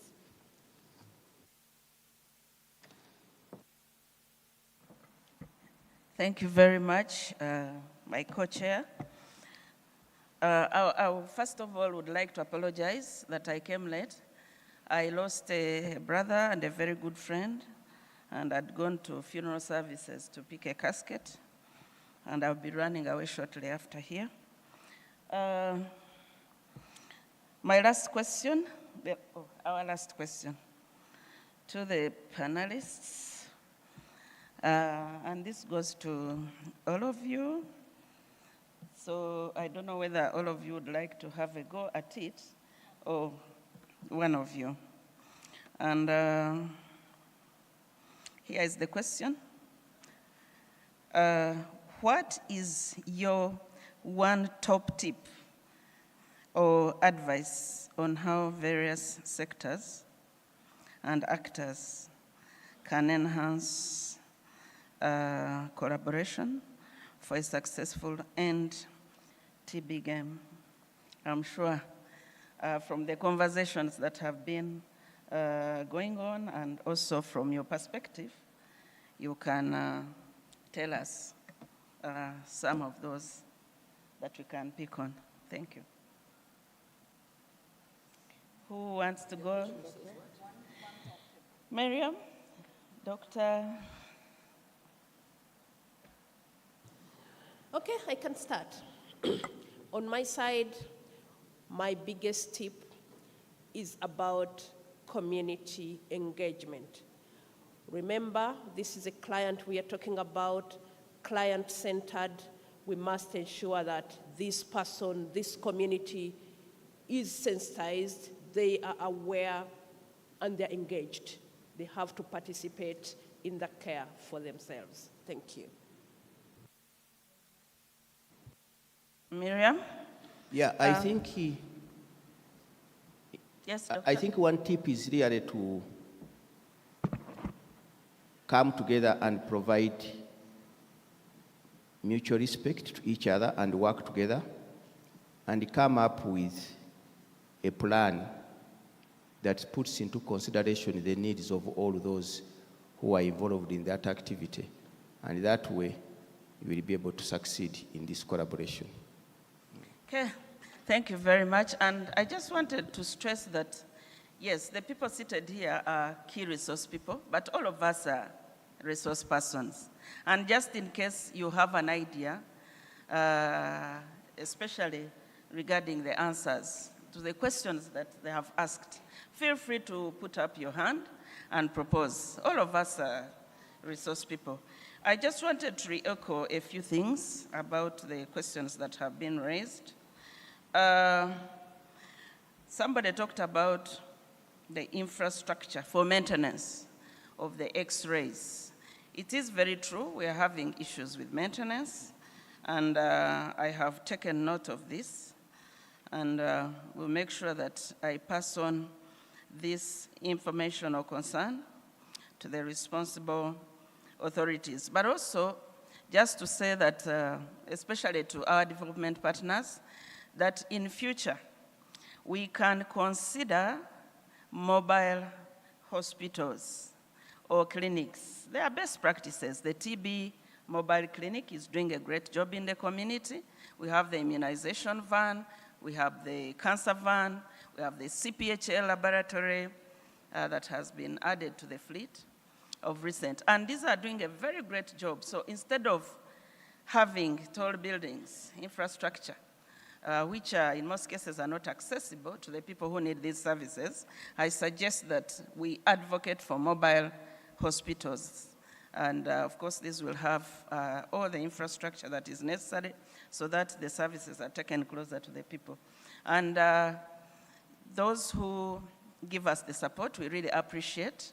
And we need to work on maintenance and servicing agreement as you continue to support us. And then the other one was about the role of the academia in improving TB in the schools. I think this is not a mandate of the academia. We have colleagues from the Ministry of Education and Sports, and Education and Sports is a mother to the Curriculum Development Center, and this is an issue, not only for TB, but for all other diseases and conditions and other aspects that affect socioeconomic development. So we can actually document all that we need, and then our colleagues from education can take this up. Like somebody said, we cannot have an intervention for every disease. We need to look at this thing comprehensively, and also to appreciate the fact that we have moved away from sector-led programming to the program-based approach. The strategic outlook for NDP4 is out. I'm sure most of you participated in the development of the PAPs, the Program Action Implementation Plans, and those are the platforms that we need to utilize to push our agenda. And then the other issue was about the multisectoral engagement raised by Dr. Abdallah about Minister of Health calling in individual IPs. I think this is not a very good practice. This is something that we need to walk away from. The chief executive of government in a district is a cow, and I would like to emphasize this. And the cow superintends over all the technical people in a district. And since we are looking at the whole of government, whole of society, multi-sectoral, I think it's better to connect with the cows if there's any information to pass around. We have agreed here that we are not looking at TB as a domain of our sector, but using the multi-sectoral approach. And if we keep calling a DHO and leaving out a district planner who is responsible for housing, environment officers, the education people, agriculture who are giving us the food, I think we'll miss the point. Let's walk the talk, eh?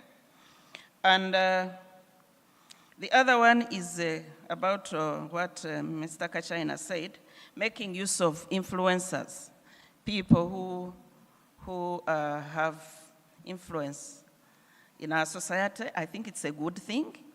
Other sectors are doing very well. I'm also talking about sectors now. Other actors are doing very well. Every day I receive like 100 messages, bulk SMSs of financial institutions, these people who are doing money lending online. If we can do the same, bombard people with TB messages, it doesn't cost anything. So this is something in addition. And we talked about embracing technology in the fight against TB. This is something that we can think about and engage in.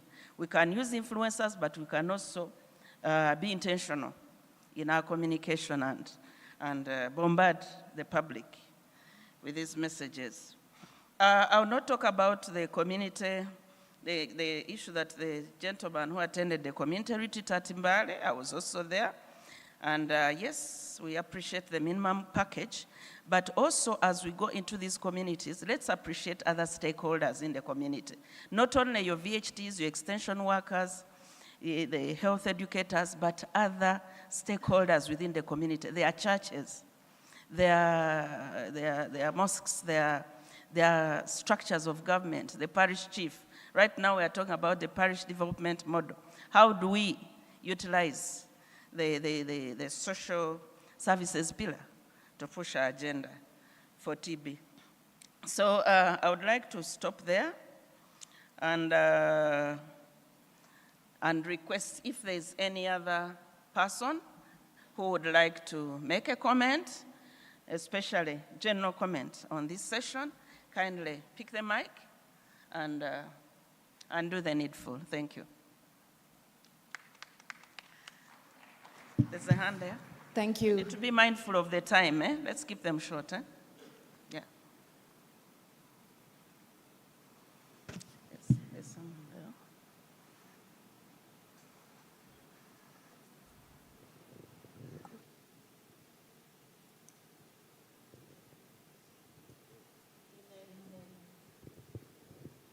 Thank you so much. Another issue is on, yes, very short. Another issue is on where there is adverts for Ministry of Health, it is always put in health programs on radio and TVs. Yet like the youth, many of them don't like those things, they want sports. Think about when Manchester is beating Arsenal, you squeeze like 30 seconds, minutes, you will see your message will be delivered everywhere. Take an example of yesterday's video when I was the best goalkeeper. The video is trending everywhere, it is there, but a lot were talked and there was a message in it. But you need to trigger to see how you can, even when the advert starts, it should start with fun and end with fun. So someone who is coming to look for fun can also get the information. But direct information is getting out. Thank you. Thank you very much, and that's a very important issue. Yesterday, those of you who watched UBC, you saw how the reporter really captured what speaks to the public. They did not capture numbers, statistics, nothing. But I remember the statement by the WHO, the WR. He said, imagine if a bus containing 25 people crashed every day. And Dr. Abtechedes also mentioned something, and the other young man who testified about tuberculosis, the TB survivor. So the kind of packaging for the public is what we need to work on as we pass on these messages. I think that is very important. Thank you. Any other? Thank you, Chair. This session. There are Chair. so many hands. I think let's agree. Kindly guide me. Raymond? We have run out of time, but we don't want people to complain that we have not given them. We don't want this to be a monologue. We'd like to hear from them. What do we do? Should they write them on a piece of paper? Okay, kindly stand up if you think we need to hear your views. Stand up and speak. Chair, thank you so much for the opportunity to say a word. Dr. Alfred Yai, Hospital Director, Jinja Regional Referral Hospital. I do join in thanking the panelists for all that they have done. Yesterday, one of the striking things for me yesterday was the fact that the WHO, the director for TB, said we have only 26% of funding available globally. Now we are talking about ending TB in Uganda, but also ending TB globally. But all that we need to do, including research, including providing the services in an accessible way, equipment, human resource, all that boils down to resources. So one of the key things for me is really that we need to also heighten or strengthen the advocacy for additional resources so that we can have all that is required to end TB by 2030. Thank you. Thank you very much. I think that should be the last question. I just want to say that we have in the next session, we can continue, we can loop in this conversation. And yeah, I just want to appreciate our panelists. Thank you very much for a job well done. And please, even when you move from the stage to the general arrangement, kindly keep us resource people. We appreciate. Thank you. Thank you, and thank you for co-chairing Enid. Thank you very much.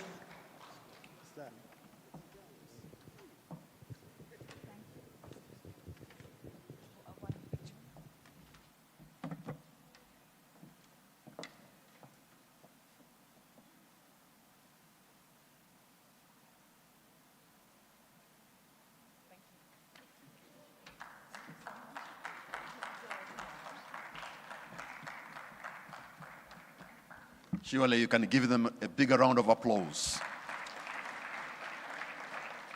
Thank you very much, the session chair and your co-chair, and the panelists, and you, the audience, for having participated fully in this discussion. We are really behind schedule because we started about an hour and a half late.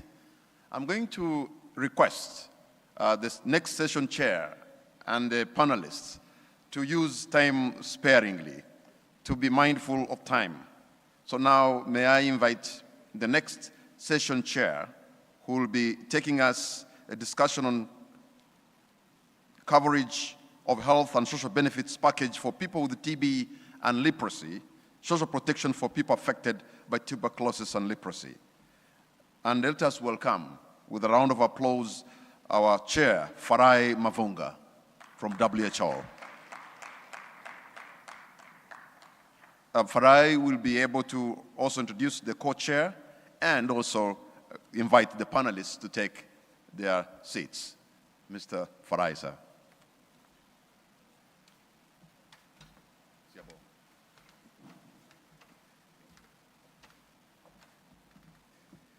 Okay, good morning, everyone.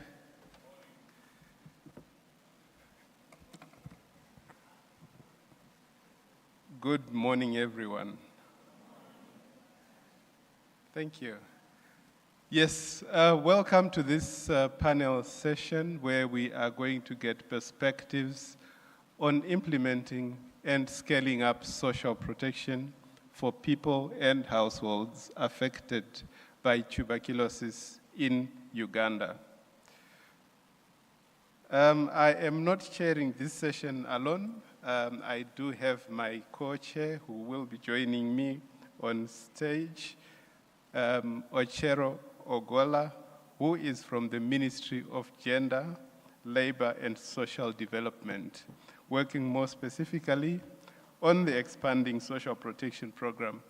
Please give him a round of applause to help him to the stage.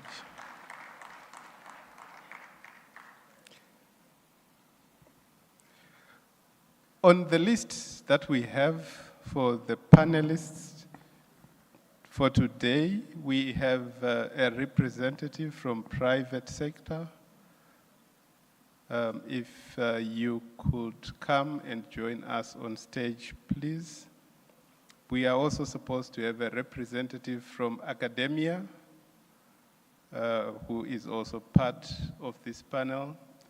I invite you to also come on stage. And then in addition to my co-chair, we are also supposed to have a panelist from the Ministry of Gender, Labor and Social Development. You may also join me on stage. And last but not least, do we have a representative from the Office of the Prime Minister?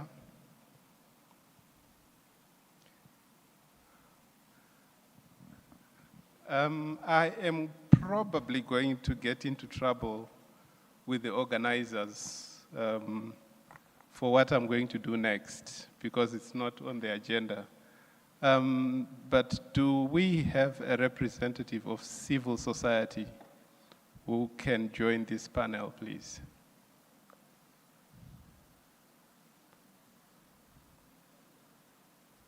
Any representative of civil society, please feel free to come forward and join the panel. Just one. Okay. Welcome, Roger. Okay, thank you so much. So many of you, just to set the scene, my name again is Farai Mavunga. I work in the WHO Global Tuberculosis Program, and we will be asking the speakers to introduce themselves. Within the department, I focus mainly on leading the unit called People-Centered Services, Communities, and Determinants. And as you know, in the portfolio of determinants, we have medical risk factors, many of which we usually include in the global report, like smoking, alcohol, HIV, diabetes, etc. But we also have the social determinants, issues to do with poverty, housing, stigma, discrimination, etc. That also influenced the epidemic. So for this session, we will be discussing mainly social protection as an intervention towards ending TB. Just by show of hands, how many of you are aware that social protection is in the end TB strategy? If you can show hands. Okay, I am aware, so I don't know if any others are aware. It's not a trick question. So yes, it is in the end TB strategy, not the future one, the current one that we are implementing. And secondly, how many of us are aware that the UN political declaration has a specific reference to providing social protection to people affected by TB? By show of hands? Okay, that is worrying. I was expecting a few more hands to.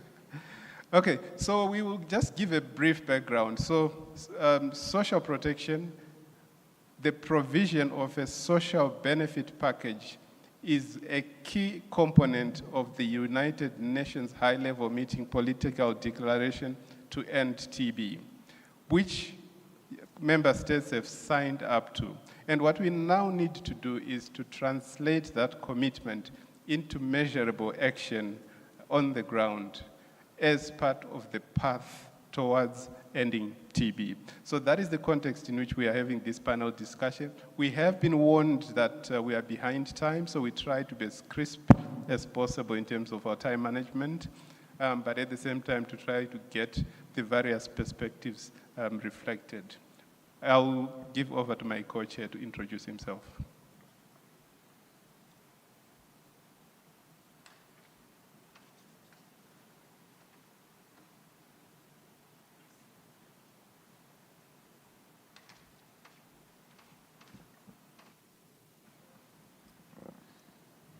Yes, good morning, colleagues. My name is Ochero Ogola. I work with Minister of Gender, Labor and Social Development, and I'm happy to be here today. And it's good to note that leprosy issues and TB is enshrined also in Sustainable Development Goals, number 1, 3, and 10. And all these are very good for our interventions as a country since we signed to the SDGs. We have very competent members of the panel, and I would ask them to introduce themselves because they can speak better for themselves and give their profile and where they work. So panel members, please, you're free to introduce yourselves. Thank you.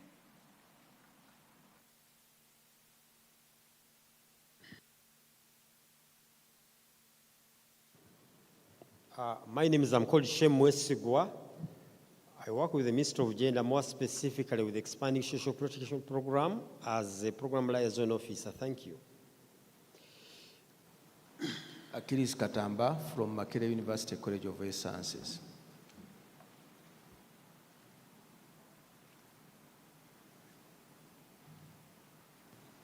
Hello. Yeah, hi, I'm Shri Krishna. I am a medical doctor and a public health specialist, and I work for an organization called as ZMQ, or Coaf Africa Foundation. It's an NGO, international NGO. Thank you.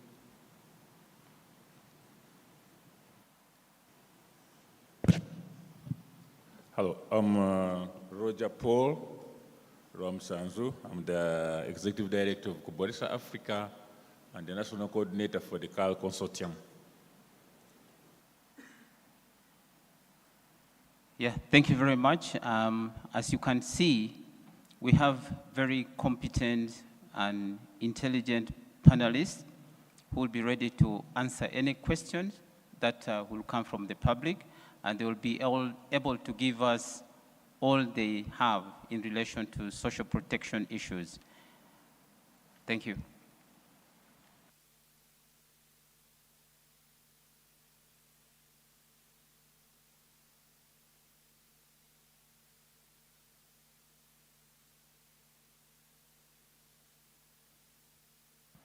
Okay, so to set the scene on this topic, we have a presentation. I don't know if it can be loaded.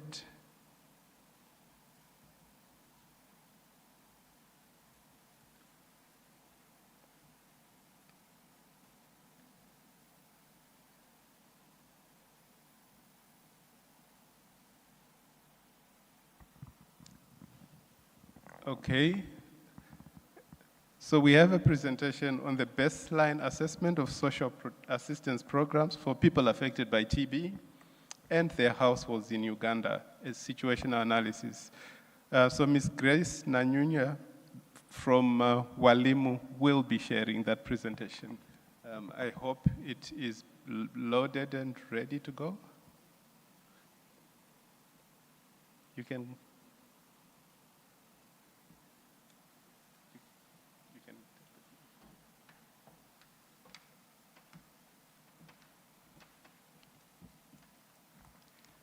Thank you so much for that introduction. Good morning to you all.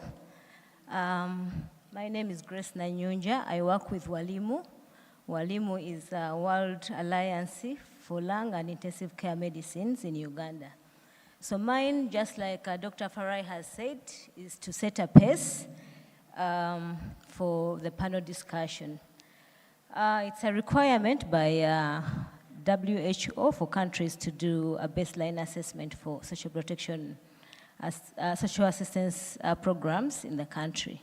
And this is the reason we did this as Uganda. So I'm going to be presenting on behalf of the team that did this great work. And one of the people who were key in this is among the panelists, and that is Dr. Katamba.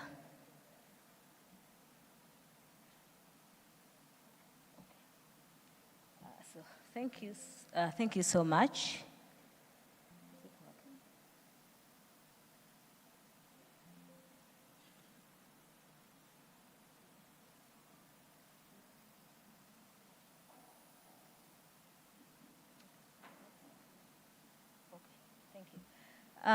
Just like Farai has already told us, we have pillars of the NTB strategy. And the second pillar of the NTB strategy is bold policies and supportive systems. And we have key components of that pillar, which include social protection. If you look at the slide that is projected, we have political commitment, we have engagement of communities, we have universal coverage, health coverage, and then we have social protection. So that is why we are here to talk about social protection. I'll not define social protection again, but I will say social protection is vital for supporting people affected by TB, and its implementation aligns well with the global TB targets and commitments from the 2023 UN high-level meeting. So as a country, we needed to know the available social protection programs and the extent to which they help the person affected by TB. And that was the reason for this study. So it was a mixed method study, and we were required to map the social protection programs available.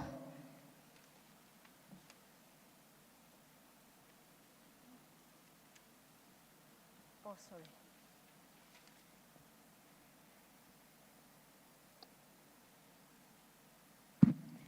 So the general objective was to assess the landscape of the available social protection program and their accessibility to households affected by TB. We collected information on the key features of the available programs, and we went ahead and labeled them as either inclusive or responsive to the needs of the people affected by TB. We also went ahead and got to know the supply and demand barriers that hamper access to these available programs by the people affected by TB.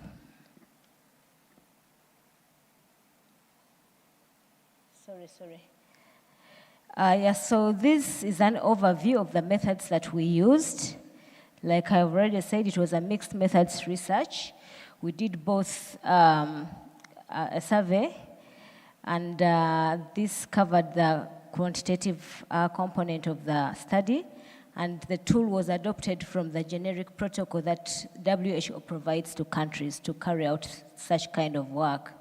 We also had interviews with key stakeholders.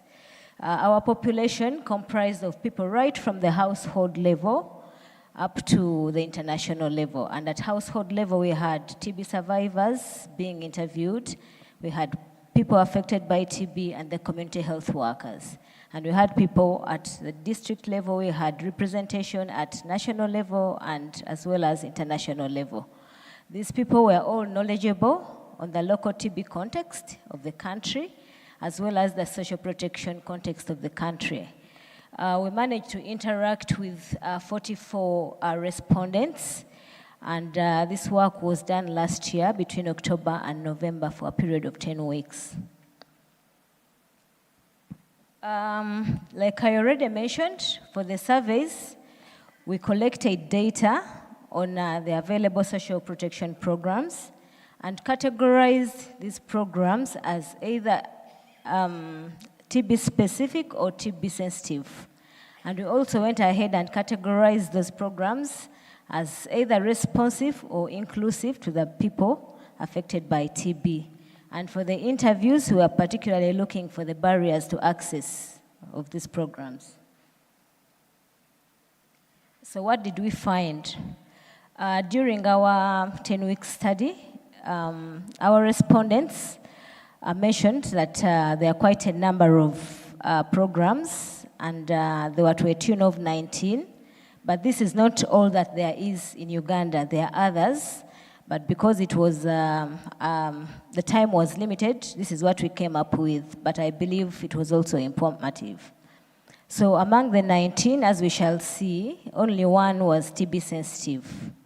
And all these programs fall under 4 categories. One is the formal social protection program for workers, as we shall see, like NSSF. We have government-aided programs, which were the majority, and they were structured as either social protection or development-based programs, and all these were under the Ministry of Gender, Labor and Social Development. We had programs funded by international bodies, like Global Fund, and we also had quite a number of programs that are at community levels. So these are the programs. I believe the people in the room here are familiar with most of these programs. We have the Youth Livelihood Program, Parish Development Model, which most people have talked about, including the Prime Minister. We have EMIOGA, UWEP, Operation Wealth Creation, people with disabilities.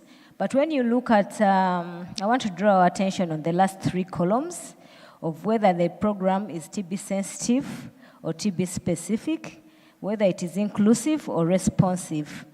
When you look at this slide, all these programs are TB sensitive. Maybe a little definition of what TB specific programs are and what TB sensitive programs are. TB specific programs, just simply put, are those that are tailored towards the person who is affected by TB.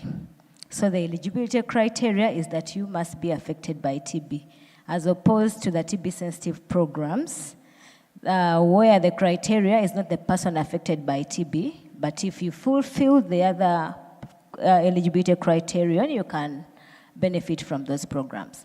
So as you see, all these programs listed here are TB sensitive, meaning they don't, their eligibility criteria does not include the person affected by TB. They are not inclusive. By inclusive, we mean that these programs are tailored for those people affected by TB and they really have actual access. Responsive, if the benefits offered enough to cater for the needs of the people affected by TB. So none of these programs was inclusive or responsive, and they were all TB sensitive. The same applies to this next slide. The picture is the same. all these are TB sensitive, apart from one that is in red, and that is the Enablers Program for MDR TB patients. It's by international partners, that is Global Fund. It is TB specific. Just like we said, you must be affected by TB to benefit from this program. It is inclusive because people affected by TB have actual access to the benefits.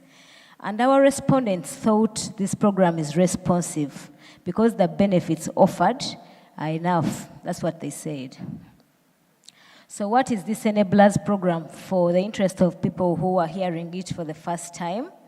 It benefits only those with MDR TB, and it caters for these people right from the time they are diagnosed, and they walk the entire journey with this person until they are off medication. They give cooked food when you're admitted, they give dry rations every month, they give you transport to a tune of 200,000 per month for the time you're on treatment. And for the survivors, who they call their expert patients, they equip them with knowledge and economic strengthening skills.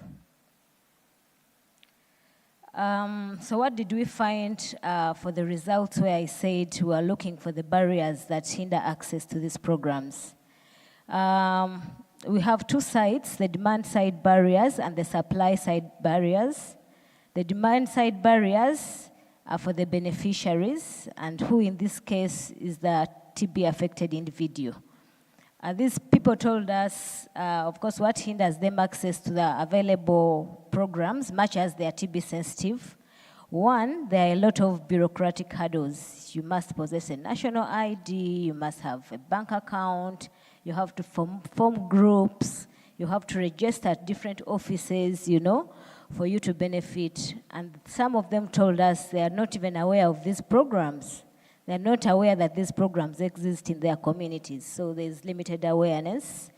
There's lack of finances. These people already are impoverished, but there are also hidden costs. For instance, transport to go to the various offices to register. But some of them told us they're even too ill to start on the enrollment process because it's not a one-stop center. You have to go to different offices. And then we also managed to interact with the implementers, and they told us their barriers, and those are the ones on the side, supply side barriers. They told us about access, much as they would love to help this person, but having TB disease alone does not qualify you to benefit from those programs. You must fit in the other criterion program, eligibility criterion, for you to access these programs. They told us about administrative delays in release of funds. Remember, even if a person affected by TB qualifies, they will need, I think, immediate help. You know, they have lost their income, they cannot work, they are weak, but these delays, I think, are released on a quarterly basis, and sometimes they come, I think, once every financial year. But the biggest barrier on the side of the supply side was the financial or size of the resource envelope. They told us the money that the government has is a little small. They actually told us the heart is willing, but their hands are tight. So they have insufficient funds, first of all, to do the awareness. The human resource is also limited, but there's also not really enough money to go for the TB-specific programs. So what do we make of these results? One, TB-specific programs responsive to the needs of people with drug-sensitive TB are lacking in Uganda. The only sensitive program we have is for MDR TB patients. There's also lack of unified understanding of program characteristics, including the ability to meet the needs of the people affected by TB. So this emphasizes the need for a more coherent approach to program implementation. TB-sensitive programs fail to benefit people affected by TB for the many barriers that we talked about that hinder access.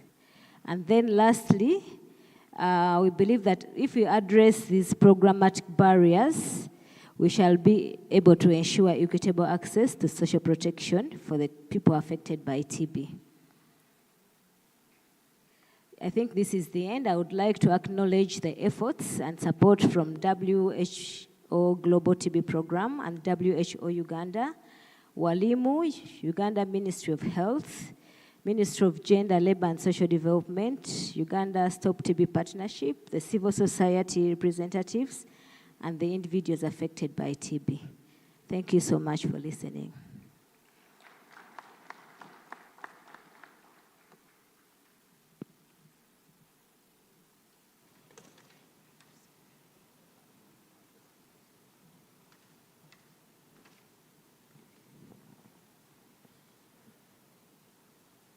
Thank you very much for a comprehensive presentation in terms of the study conducted. Colleagues, we have received one very important guest amidst us, and I would like you to join hands with me in recognizing the presence of Honorable Anifa Kawoya Bangirana, Minister of State for Health in charge of general duties.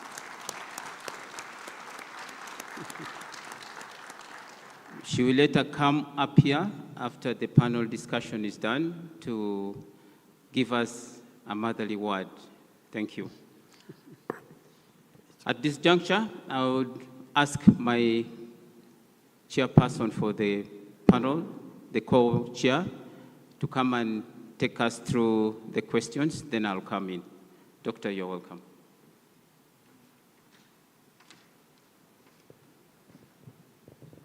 Okay, thank you so much. Once again, welcome, Honorable Minister. So we will be throwing the questions to the different panelists. Feel free if a question is not directed at you, but you feel strongly that you would also like to share your perspective. So maybe as a first question, you know, from the presentation that we've gotten, what do you think are the key health and social benefits that should be prioritized in a comprehensive package for people affected by TB and leprosy? That is for me? Sure, feel free to. Oh, okay. Yeah. Basically, people who have suffered from TB or have survived have the after effects of income loss. So definitely one of the most important ingredients of the package should be income recovery. And for us as Ministry of Gender, we have an approach. The first one is cash transfers. We got an opportunity in 2012 when the British government gave us a seminal package whereby they gave us 300 million pounds to mount a program which we call Social Assistance Grant for Empowerment, and it has run for these years, and government has finally taken over. So we think that is a basic for people with TB while recovering. Then we imagine somebody will need some kind of livelihood support, and we have been having programs for cash for work for the medium and long term. We have just had one which has ended up in cash for work. I think we have gotten a green light from International Labour Organization. We have a program coming up on cash for work for people who may have lost livelihoods. Then we think the issues of stigma, we think there are issues of maybe which need legal protection. We have formulated a policy on social protection, specifically which we launched in 2015, and we think we could ride on and leverage on that, and we strengthen the TB area on shore protection. Then, as Grace pointed out, there is a lot of lack of knowledge on shore protection targeting, enrollment systems, data sets, which are really critical. And we have noted that we have been having gaps. There has been a fragmentation of approaches, packages, programs.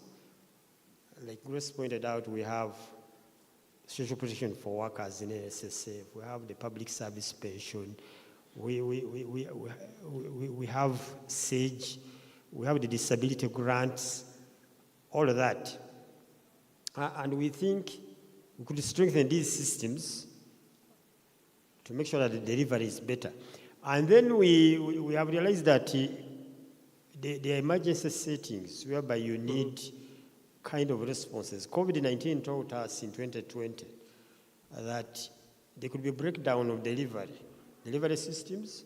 For example, for us as SAGE, the people we target mainly are people above 80.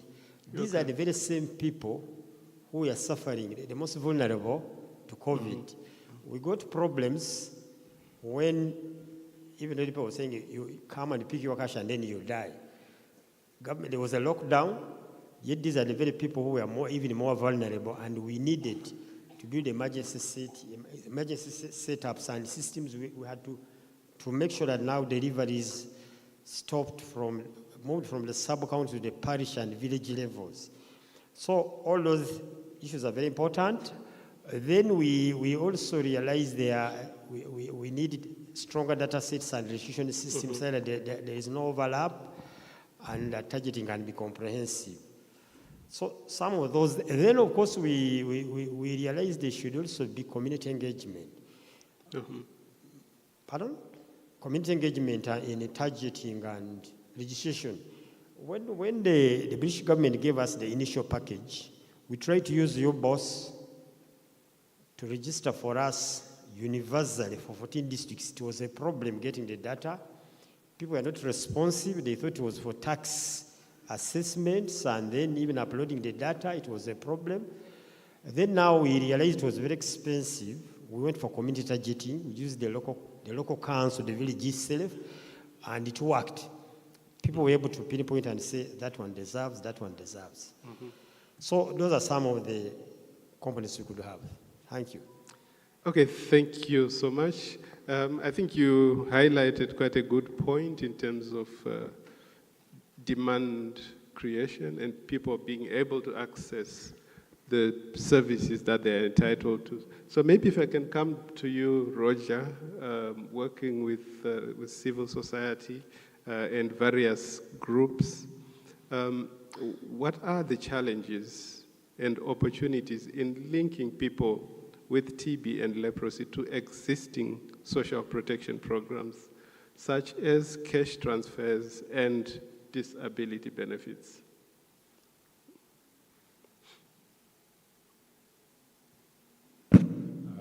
Thank you, Dr. Farai. The narrative of social protection, I've been seeing this of recent. Whatever we're trying to talk about now, the catchwords are integrated service delivery, patient-centered care, all these are going to feed into universal health coverage. You remember we have our UHC 2030 key asks. So whatever we're trying to put together, all roads are leading to universal health coverage. From the civil society perspective and the experience I've had with the communities, because I'm a community person, I come from the household there. The Prime Minister yesterday mentioned something. She made a clarion call. She gave an order that all MDAs, they should all focus on the catalytic cost issue where the percentage is still alarming. So she was like, why? They have to find out, tasking all the MDAs. From the experience, when MDR TB, the onset of MDR TB brought out the issue of this was a very challenging period of treatment. People spent long on the treatment, so enablers came in place. But from my experience, as I've been moving from community to community, I've found out that people even on drug-susceptible TB, some of them are even worse off. They need enablers like yesterday. So how do we address this? We have come up with, civil society has to focus on advocacy. Our tool is advocacy, but we must also on advocacy try to categorize and do targeted advocacy, evidence-based advocacy, not just come in the line of activism and make noise, but come with evidence-based advocacy. Even our members of parliament, they need evidence from the grassroots to be able to lobby and do something. So what we have to do is targeted advocacy to ensure, as I was mentioning, the components that are adding up, leading to universal health coverage. There is an issue also of social determinants of health. I'm happy that WHO is taking it on now, the social determinants of health that include what I'm talking about, the levels of poverty, people need income generating activities to be able to cope. Government does not have all those funds to say that they're going to reach out with enablers to every TB client. So what we need to do is, as civil society, targeted advocacy, focus on the need. So far, in the CAR consortium, we have had a country-wide reach that reached out to certain banks, MOU with banks, to provide financial literacy to all CBOs so that they're able, after giving financial literacy, they give those small loans with very little interest. So you people need to do something. We have also come up with a pilot in the Chotera district where women, especially women are very liable, where women come together and save and form. They're coming up with their own village saving, revolving funds. All those are income generating activities. So civil society has to focus on advocacy to make sure income generating activities are in place, and even some donors are willing now to focus on the IGA aspect. Thank you very much. Okay, great. Thank you so much, Roger. Shri Krishna, would you like to add on that question? What challenges and opportunities exist in linking people with TB and leprosy to existing social protection programs? Yeah, thank you. See, one of the things, as you, Chair, rightly pointed out, I'll begin with the issue of awareness. When you asked people about what is social protection here in this August hall where all the experts are there, I didn't see many hands raising up. So the first level is with all the program staff and the staff working at the grassroots levels, they should know what is social protection and what is its impact on handling TB, or what's the link. So that's number one. Once you do that, then the next thing, of course, is financial security and the nutritional security. So there are various best practices across the globe. We don't need to, again, do surveys or search things for that. Be it, I think in South Africa, there is a cash voucher scheme. And I think DRC, the Democratic Republic of Congo, they've done TB patient cost surveys. So you know how much tentatively it costs. And there are many nutritional programs. For example, in India, there is Nikshay Poshan Abhiyan, which is giving a direct beneficiary transfer to the accounts of TB patients, a monthly small amount.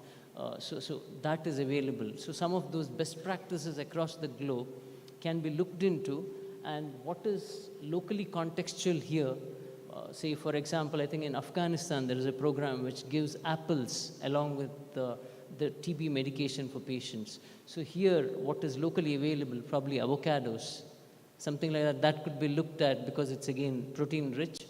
So you can give that, so that is another one. The most other important aspect is addressing stigma. I think KNCV has some documents already, training toolkits that are already available on that. So those things, a wider dissemination of that. So these are 3 or 4 key things that I would say would probably address the issue of social protection better. Thanks, that's it for now. Thank you. Excellent, thank you so much for those perspectives. And indeed, social protection has moved, and I hope it's the case with Uganda as well, from a nice thing to do to end TB to a necessary thing that we need to do to end TB. And the good thing with social protection is that the benefits, they go far beyond the person with TB. They help to improve treatment outcomes, but they also help to reduce incidence of TB in affected households. So I think this awareness, we probably need to do a bit more, even the scientific advocacy with the audience in the room, we probably need to strengthen it. So maybe Dr. Katamba, from your perspective, what can, and my apologies, this question was not on the list, what can the scientific community or the academia do to catalyze the implementation of social protection as a core package for people affected by TB?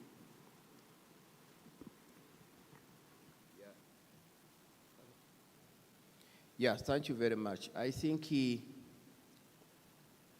one of the issues probably before even we did this study, one of the things that was not even, I was not aware of, where the issue of social protection were falling within the government.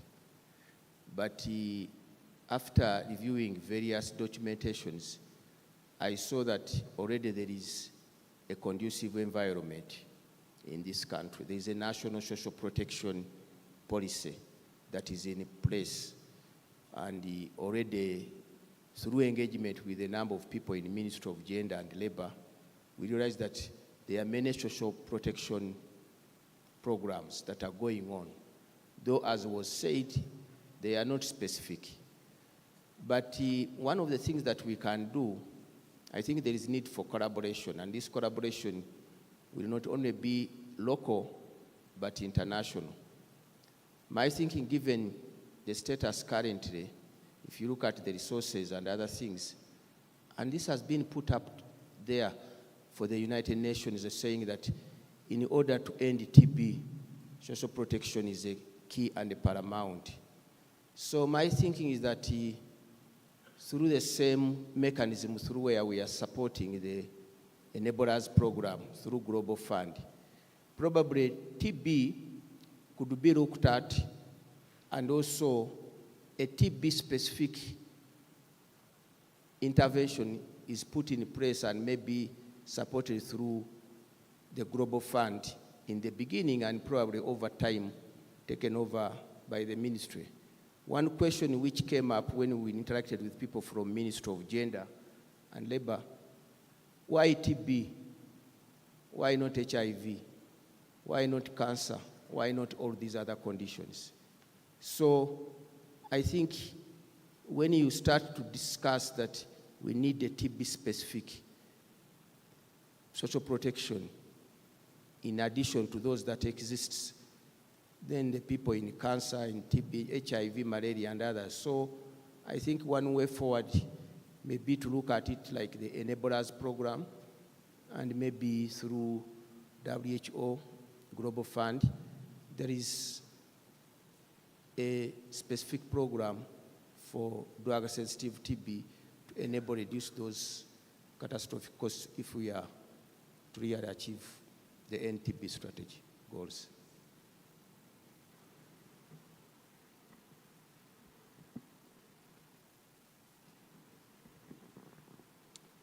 Yeah, thank you very much, Dr. Katamba, for that response.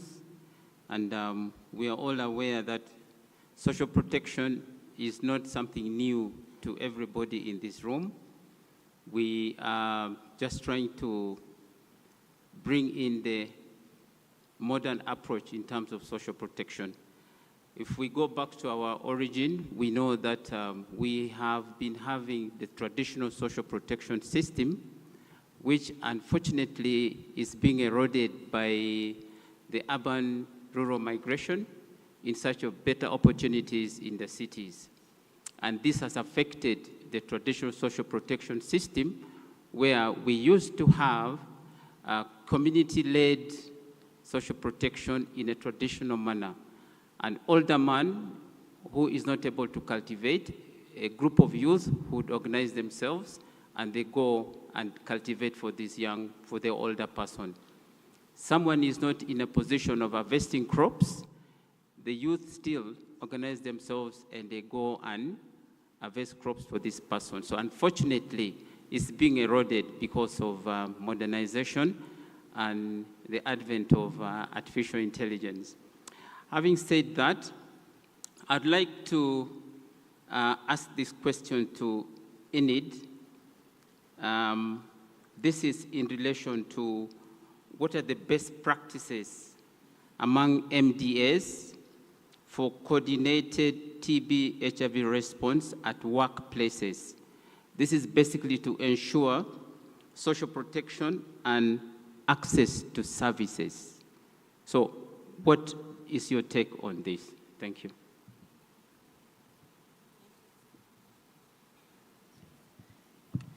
Thank you very much, moderator. Before I answer your question briefly, I just want to make a comment that government, when you say government, and here I mean central government, is 5,000 feet from the citizens, very far, like an aeroplane in the sky. And what does that mean? That whatever we do does not trickle down to the common person. Look at what we are doing in this room. Look at the policies and guidelines and strategies that we have put in place. How do they trickle down in terms of services to the common man? And with that question at the back of our mind, when we talk about MDAs, those are ministries, departments, and agencies that are based at the center. But when you mention a workplace, you are not only looking at OPM as a workplace, at the Ministry of Gender as a workplace, but you are also looking at the people in the communities, the vendors, the people who work in markets, the people who are doing welding in their workshops, and all these.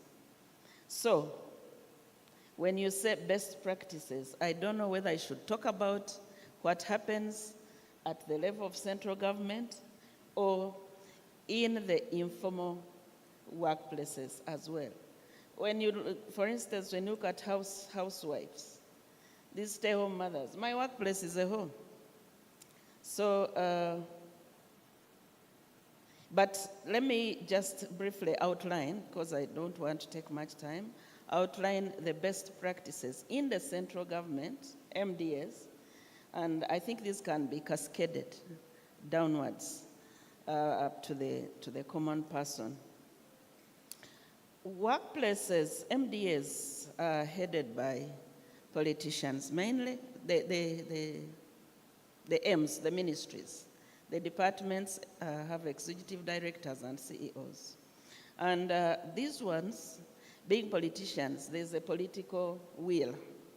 We can tap into this to get that political will or buy-in to be able to champion the TB and HIV agenda. Then the other one is that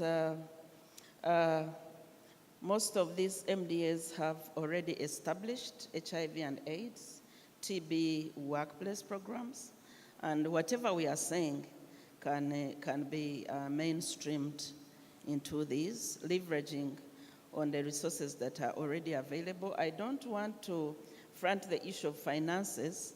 I know there are other resources that are needed for TB and HIV fight, the human resources, the infrastructure, ICT infrastructure, and others. For instance, the issue that we talked about of being intentional about messaging for TB. And then in these workplaces, there are routines. There are routines, there are, senior top meetings, management meetings, and others up to the lowest level. So these are platforms that we can utilize to be able to champion our TB fight.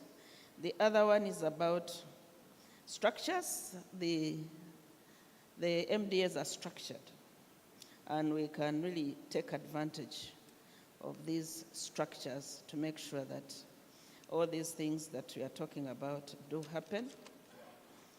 The other one is about the synergies. By synergies, I'm not looking at these MDAs working independently, but they all belong they are all government. So we can take advantage of the synergies to be able to break the silo kind of working arrangement that has for a long time affected some of our responses. And then the other one is that is about the programs, the government programs that we talked about, social protection being one of them.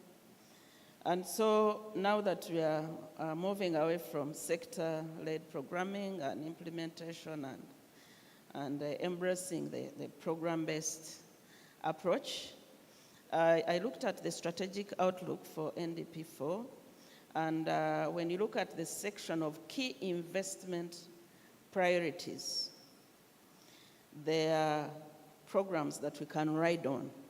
There's the PDM, there's the mineral sector, and Dr. Stavia will tell you how she has issues with the mining sector, causing lung diseases and therefore predisposing people.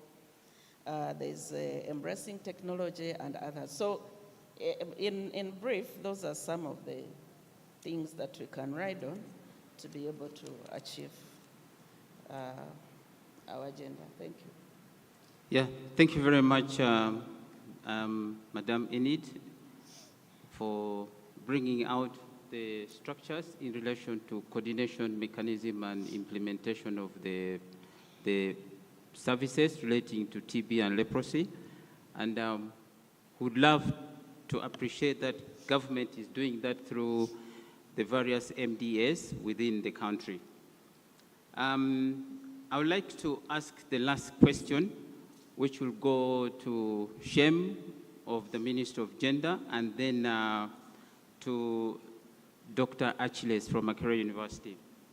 I know that there are various challenges and opportunities relating to program design and implementation, and I would like to find out from the ministry perspective, Ministry of Gender being one of the biggest ministries in this country in terms of development intervention and designing of programs.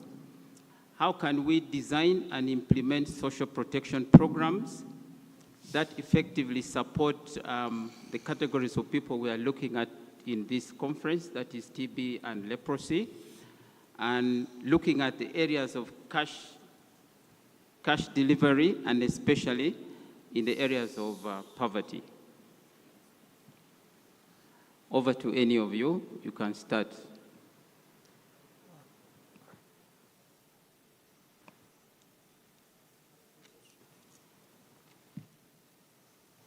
Thank you, moderator. I'll maybe first give an overview of the challenges we have in the current frameworks and then opportunities which we seem to be seeing, which you can use. The first thing is that we have been having a problem of fragmentation of different programming and projects geared towards social protection. I think we need synergies. We need to have comprehensive and holistic approaches as stakeholders Then secondly, Grace pointed out that we have funding gaps definitely. For example, you see expansion protection program is having a shortage of funding. We had budgeted 121 billion just this financial year. We are in the 5th month. We have only managed to get 100 billion. The special grant for disability has only 8.1 billion. SEGOP has around 3 billion. So there is a problem. Then the targeting has been exclusionary. Grace pointed out that, for example, our current targeting uses NIRA data. Now, because NIRA last registered people in 2014, by the nature of the registration process at that time, people didn't know that data would be used for targeting under different programs of government, including the civil service. They used it now for verification. Many people were left out, and NIRA is supposed to update its data set. I think it is still having constraints in funding. Then there is also a problem with delivery systems. For us who have had the experience of having payment service providers, the first 5 years we used MTN, East Phone Network System. Then we moved to Post Bank Uganda, which is partly owned by government. Currently we're using Centenary Bank. It is not only a challenge, but also an opportunity, because at least we have built the capacity in those business systems. What we have discovered is that different payment service providers have their different challenges. But now we are looking at opportunities which exist. We have the National Development Plan, which is beginning next year. It already has health as a strategic area of priority, strengthen access. I think the TB strategic plan should make sure that it synergizes with the social protection sector or the social development sector to make sure that we have synergies there. And then we already have, as we said, the Provident Fund of National Security Fund. We have SAGE. We have the rehabilitative services under the social care. That is another arena where we would work together. Then we have the Cash for Work initiatives, mostly funded by ILO, the International Labour Organization. That is another area. We have already seen that community targeting works using the grassroots organization and the local government structures. That is important. And we saw academia here. We have a chance of research and getting lessons and learnings to build our systems and our data sets. I think basically those are the areas we could use to strengthen intervention for TB and leprosy interventions in Uganda. Thank you. Yeah, thank you, Shem, for that elaboration. Dr. Katamba, do you have any addition? I think he has covered most of it, but I would say that the issue is about collaboration between academia, between ministries, for example, Ministry of Health, Ministry of Gender, and other concerned ministries. And I think this is in line with the multisectoral and multi-stakeholders plan. And I think the Prime Minister's office is leading in this. And I think this is a forum which can help us make sure that the problems of those we are serving are actually addressed by involving them. So I think it's more of collaboration between academia, ministries, and other people to make sure we come up with the best way to address some of these, and prioritizing problems like currently, which is for people who have drug-sensitive TB. Yeah, thank you very much. At least I'm convinced that the discussion was rotating around the theme of the conference, which is the advancing multisectoral and multi-stakeholder engagement, which normally ties very well with the collaborative efforts they have all been talking about. So I'll request the audience to give a round of applause to the panelists. Maybe we could do it in the military way. Asante sana. You see, you're very good students. You've learned it. And I would only request if there is any burning question from the audience, I will only entertain 2 questions so that we have time for others also to come up. 2 questions, please, and I would like it to be gender sensitive. If you know you have spoken already, let's give chance to some of the people who may want to say something. We also want to hear their voices. Yes, ma'am, next there.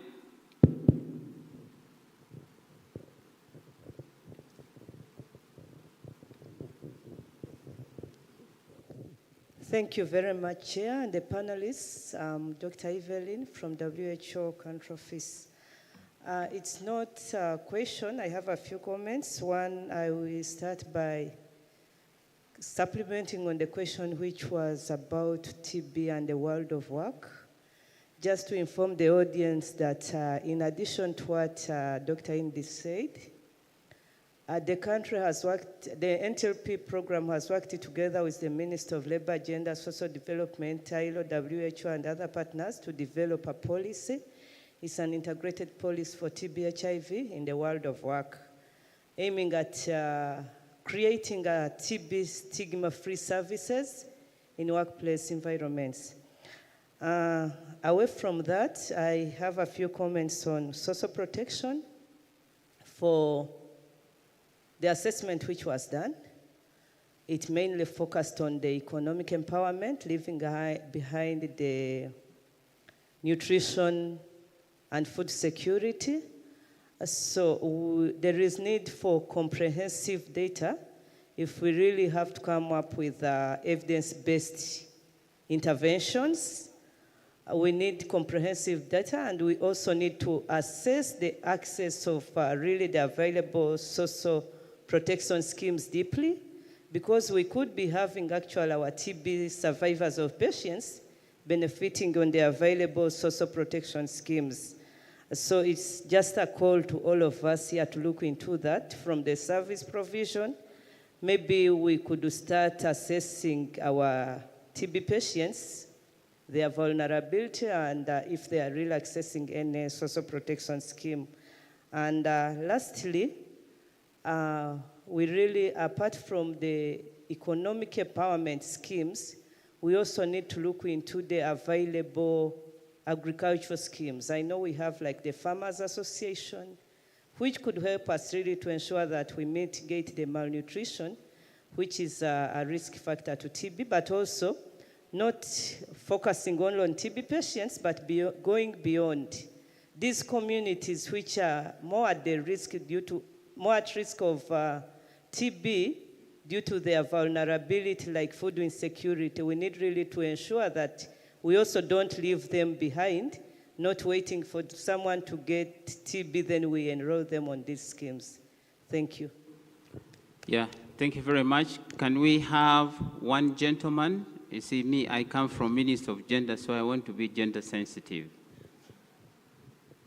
One gentleman. Yeah, the gentleman in a gray suit. Oh. Thank you very much. My name is Omoding Patrick Jonathan from Ministry of Trade, Industry and Cooperatives. Mine is a question. When I looked at the sample, which was got for interviews, you realize that it was 18 years and above. And I would like some clarification as to why you preferred that, because I see as if children have been excluded. Secondly, I was also suggesting that probably if funds can allow, you do expand the sample size to capture more people and get a comprehensive view. Thirdly, in relation to social protection, you realize that most of the people in markets and industries And cooperatives, mainly farmers associations, they use labor intensive. They use labor intensive.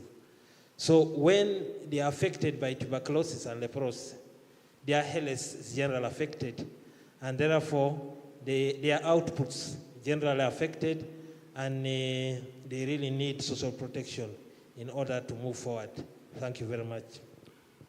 Yeah, thank you very much. And the question goes to the people who did the study, and I think they're asking you to improve on your sample study so that you don't leave out some categories of people.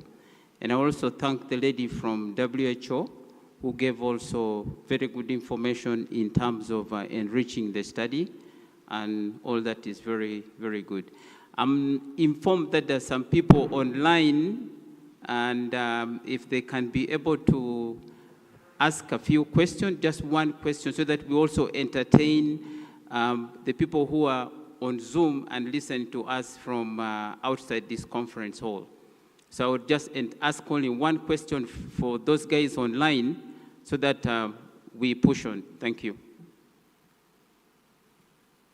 Thank you, Chair. I hope I'm heard. My name is Robert Nachbuma. I'm a TB activist. And for me, listening to that social protection entire panel, what goes on in my mind is, first of all, it's a big shame that it had to take the chair to invite somebody from the civil society in a social protection panel. And that tells you, when you're going to talk about social protection for TB patients and there's no civil society participant, it's a big shame. But that aside, and Chair, thank you so much, Dr. Farai, for observing that. But that aside, issues to do with the Ministry of Gender, we have interrogated that. Ministry of Gender opportunities for TB patients is only textbook work, because they are talking about SAGE, they are talking about Emyoga, they are talking about Bonava Gagawale, the parish government model. Those things, you need to first understand the characteristics of a TB patient. Number one, is a very broken man. Two, many of them are frail. Three, they don't have food. Four, they are low on confidence. So it becomes very difficult to say that those people are going to compete with the general population for those resources. So for us who have been on the ground with issues of social protection, we have already known that that is a non-starter area, and that's why, Dr. Katamba, you're right. The only chance, the only shot that a TB patient or communities affected by TB have in terms of social protection is that affirmative action through support, like the Global Fund and other partners who are doing work for TB. To say that let those TB patients compete, I'll give you a scenario as I wind up. So in Global Fund NFM3, we advocated for hearing aids for former TB patients who had been affected by kanamycin and had lost their hearing. And those devices were delivered to regional referral hospitals. So as community actors, we went there. I remember we went to Lira. And then they had not been picked. So we followed up some of the former patients. And the reason they gave was that they never had transport to go to the facility. A guy has lost his hearing, he needs hearing so bad, but because he doesn't have transport, he cannot go to the facility. That's how grave the people are talking about is. So the people who take decisions, for instance, leaving out civil society representatives to such a panel discussion, are the ones who make boardroom interventions like those. Thank you so much. Yeah, thank you very much, members from outside the conference. And he has ably cleared the challenges the TB patients are having in terms of accessibility, in terms of structures, and in terms of their data.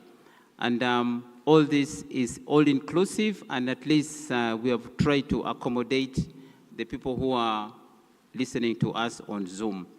And I think all that said, I'll request the panelists, after they've clapped for you for the final time, you walk gently and you go and take your seats. Can we give a round of applause, please? And as they walk down, I would like to hand over the microphone to, the panelists are saying they need a group photo, so please, you could come for, the paparazzis come closer, and we have a group photo for this great team here. And I would hand over the microphone to the big man himself so that he can take us through. Thank you very much.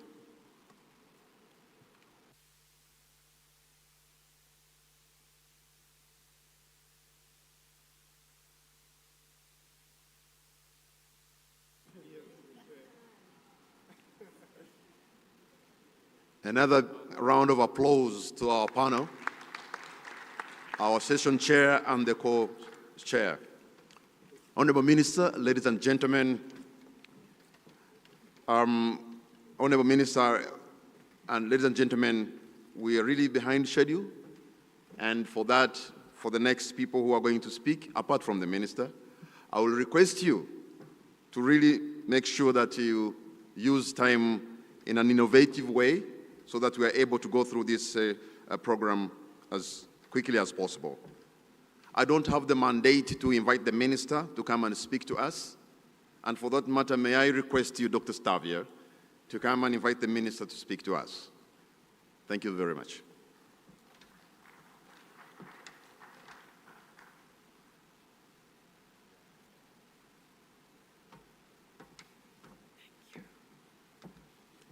Thank you so much, moderator. Good morning to you all. Good afternoon to you all. Yes, we have been seated for the last so many hours. Honorable Minister, you're most welcome to our day 2 of the National Tuberculosis and Leprosy Stakeholders Conference. We started yesterday, and I know you were engaged, but we thank you for taking off time to be with us on our second day of our conference. Amidst us, we have our key stakeholders from the different MDAs, from the local government, from the health facilities. We have directors of regional referral hospitals, we have DHOs, we have political, we have, yesterday I saw a cultural leader representative. I don't know whether they are here today. We have TB survivors, civil society, the academia, and all stakeholders. I will not mention and finish them. We were honored yesterday by the Right Honorable Prime Minister, who opened our conference together with her host, our Honorable Minister of Health. So you are welcome to greet us and give us your motherly word. Thank you, Honorable Hanifa Kaweya.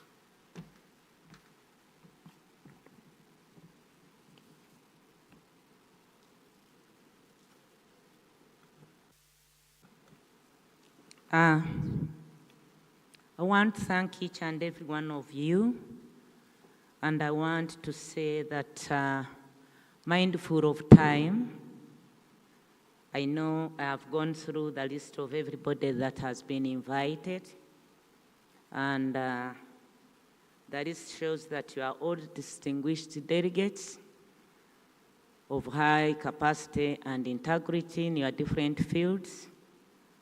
So allow me to stand on protocol as said, and I move on. A good afternoon. They have already introduced me. My name is Hanifa Kaweya Bangirana. I'm the Minister of State General Duties, in the Ministry of Health, in the Republic of Uganda, of course. I welcome you all to our second day of the 7th Annual National Tuberculosis, Leprosy Stakeholders Conference on the fight against tuberculosis and leprosy that brings together stakeholders to reflect on the TB response in our country, Uganda, and in our country. I am happy and honored that the person who introduced me and my commissioner referred to me to give motherly remarks. So I'm here to give motherly remarks. And I'm happy because what we are addressing now is a social protection problem. It's not more scientific. And I want us to go back and reflect. First of all, why are we all here? I always like, and I've heard many people referring to COVID-19. And it's better again when we remind ourselves about the time during COVID-19. Many of us, many of you, whenever COVID-19 pandemic is mentioned, we normally tend to look at the negativity of it, the problems that came with it, but we forgot one thing, that there was also a good aspect during COVID-19. And what was this good aspect? Bringing us together. And that's why we are here together. That was the best. COVID-19 was a unifying factor that unifies, especially in the health sector. And it brought us to understand that in the health sector, no country, however developed it is or it was, that can go it alone. That's the reason why you are all here, and we are putting our heads together to address issues that affect us. I know we are faced with so many, and the population, lockdowns, our economy, the fear, the livelihood, everything that went along with the COVID-19 aspect. But more concern to this topic was the psychological and psychosocial factor of it that affected all of us. But in the most cases, as somebody raised it, our youth, the adolescent ones. It's very unfortunate that today, this afternoon, as a mother was supposed to address them. And I looked forward, and I'm sure I'll get another chance to talk to them about on the same issues. Of course, our economy went down. But all that said, we have moved on. And now that we have moved on, we are addressing some of the issues that COVID-19 opened up, the HIV. But when you look around, the issues of tuberculosis and leprosy were not given much attention.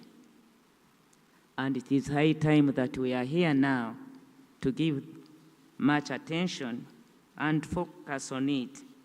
I therefore want to thank the organizers for the priority and inviting all of you.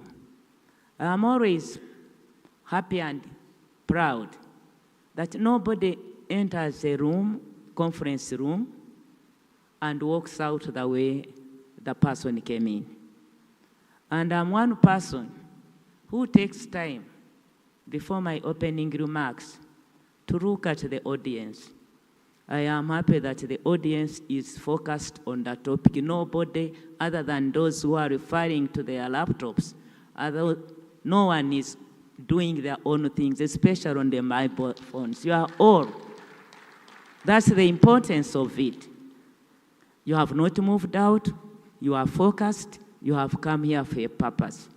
And I'm very grateful. At the end of that day, I am sure we shall walk out of this room differently the way we came in and with something that we are taking out. Thank you so much. It gives us, all of us, an opportunity to account to each other on what we have done in the past year. I was briefed of what happened the whole yesterday, and I'm happy about the message of the Right Honorable Prime Minister and everybody that participated. And I'm equally happy when I came in to listen to the panelists and the message that they have put forward. And I wish those who will come after me that equally we are going to get the best out of them. Ladies and gentlemen and colleagues, our president has always emphasized on the issues on focus on prevention. As a country, the Ministry of Health also, as a policy, focuses on prevention. And we are now here to look at how can we prevent tuberculosis and leprosy. This is something that is preventable. This is the social aspect. This is something that we can all work on and reduce on it. Therefore, the two diseases, tuberculosis and leprosy, are transmitted through the air and influenced by a number of factors, as you have been told. And one of them, of course, nutrition has been stated, tobacco use, alcoholism, overcrowding, poor ventilation, HIV, diabetes, name it. So I think the theme for today, advancing multisectoral and multistakeholder engagement and accountability to NTB and achieve zero leprosy, was greatly thought of and is the best way we can move on together. I want to thank those ones who came up with them, especially the organizers. In this line, with addressing some of the key determinants of tuberculosis, if you have a lot of tuberculosis in your area, there is a need to understand what is causing the high burden, then engage the relevant stakeholders, sensitize the communities to overcome the drivers of the disease as you intensify patients, diagnosis, and limit exposure to our people in the communities. I'm happy I have heard the questions and every answered. But here, I want us all to say that when we talk about prevention, prevention should be the core of all efforts in the achievement of our health goals. We spend a lot of money on treatment. We spend a lot of money on infrastructure, building hospitals, from national referral to the sub-county now, but these take a lot of resources. Whereas if we focused about prevention, we would reduce on the money that we are spending. If we focused on education, sensitization of our people, we would reduce on these diseases that are preventable. We would reduce on the lot of money that we are spending in acquiring drugs. And of course, the patient's accumulation and even the stigma. Because we have too many patients in our health centers. But it's easier when we go to them and we tell them, we talk to them, tuberculosis can be prevented in this way. They listen. Involving the communities now is the way forward. We must go down, work with the communities. We must take the message down. We must involve them to own these diseases, to own this together. we should not leave it to the health fraternity workers, our donors. We must involve the people that are down there and are highly affected. It will help us, and I want to thank you, because this is the best model: community participation, community involvement. What is their role? How can we work together to prevent such diseases? Naturally, the benefits only are reaped. Science and technology with communication, the best are the best weapons. If we are to look at the so-called incurable diseases, communicating with the population, as I have said, is the best way we can go.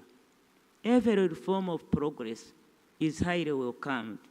But I want to say, ladies and gentlemen, that the only way we can go together is to work together, and I would like to emphasize the need for integration of tuberculosis in all services, at all levels, both in public, private facilities, when conducting outreach or community-level services. I'm emphasizing on this because this is the best way we can address the issues of tuberculosis and leprosy. Regardless of your primary focus, if you are offering health services, screening someone to rule out tuberculosis, you will go a long way to enable us achieve universal access to TB services for accelerated reduction of tuberculosis and leprosy. We want to get off the list of high burden TB countries. And I want to thank our ministry, government first of all, for the importance it has put into this, our ministry and policy, and of course, our department that is dealing with the issue of TB and leprosy burden. Raymond, our partner, thank you so much.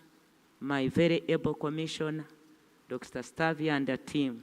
To our donors, I will not always say thank you only, but working together, our strong collaboration, our strong strengthening, our working together has helped us to come all this long way together. All of you, our donor partners, community and civil service, thank you so much. As I've said, no one can walk the health talk alone. We must walk together. And WHO, with all your partners, we are very grateful that we have walked all this journey together, and we are still walking the journey together.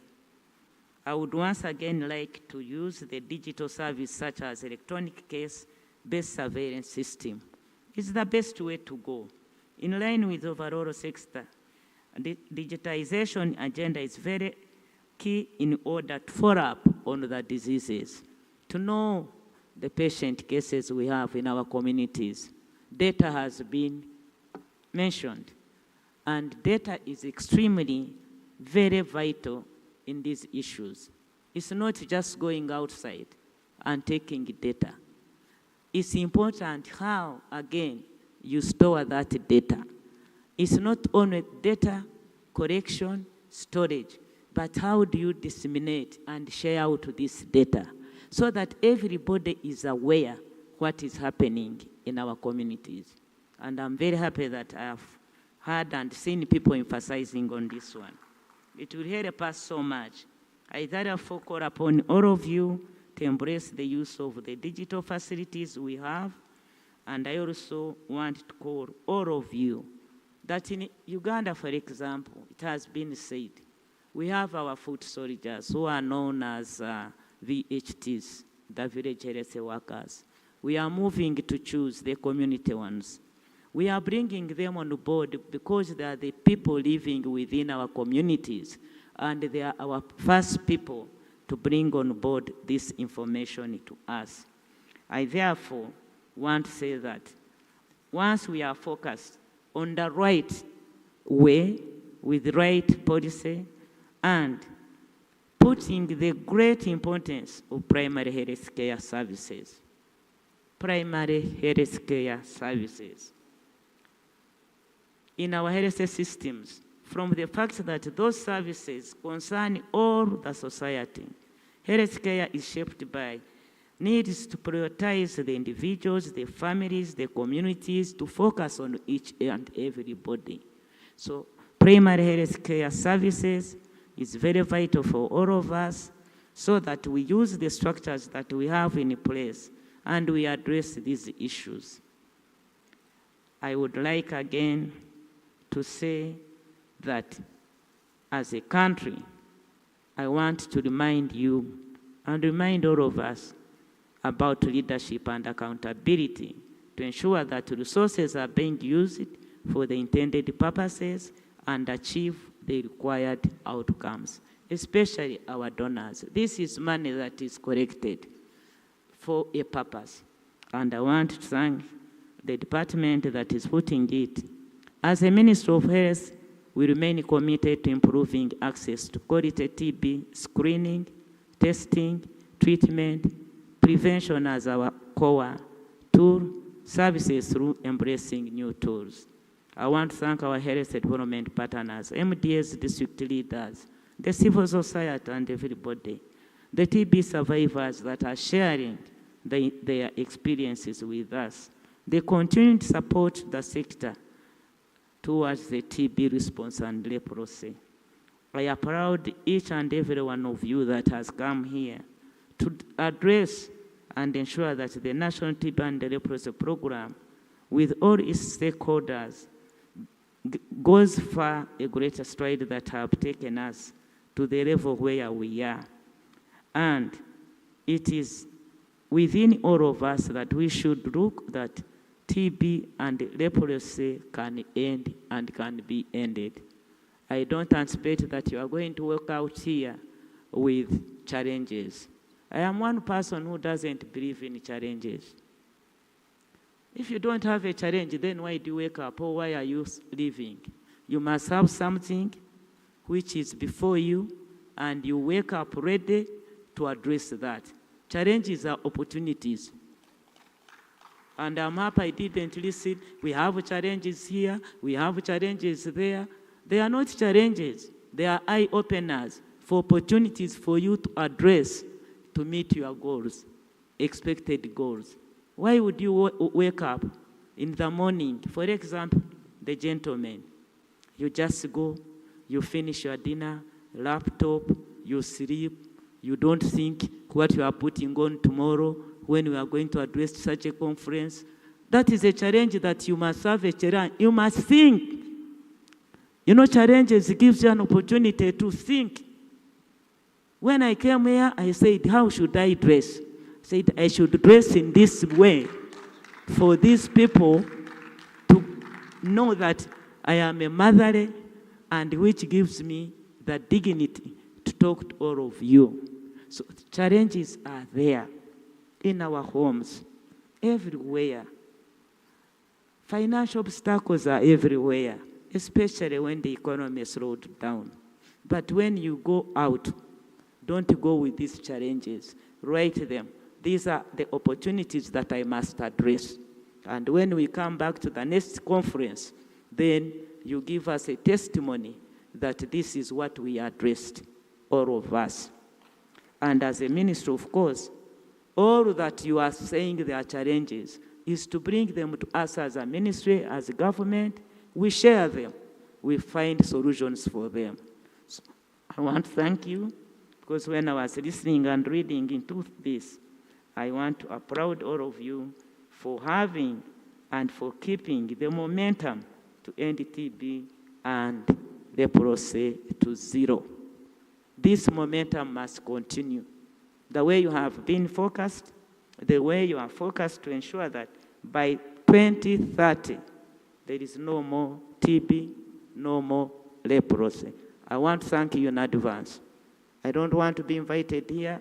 If at all I come back again, and I'm told, Madam, the other time we promised you by 2030 there is no leprosy, no TB, but whoever mentions it will go with me out to explain to me what happened, because we have made a commitment and we have agreed. I would have indeed loved to be with you for the next days of the session, and I would have liked to be committed, especially to address the youth in the afternoon. I know Raymond wanted me to talk to them, and it has been the subject for me, talking to the youth. And I heard somebody saying that the other age is not there. They are there, but they are waiting for the motherly advice. But because of the time limit, I couldn't make it. I want to apologize. I have been here.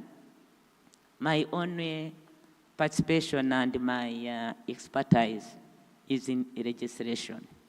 I've been a member of parliament up to 30 years. Don't just see me in the genes. So I have lived here for some time.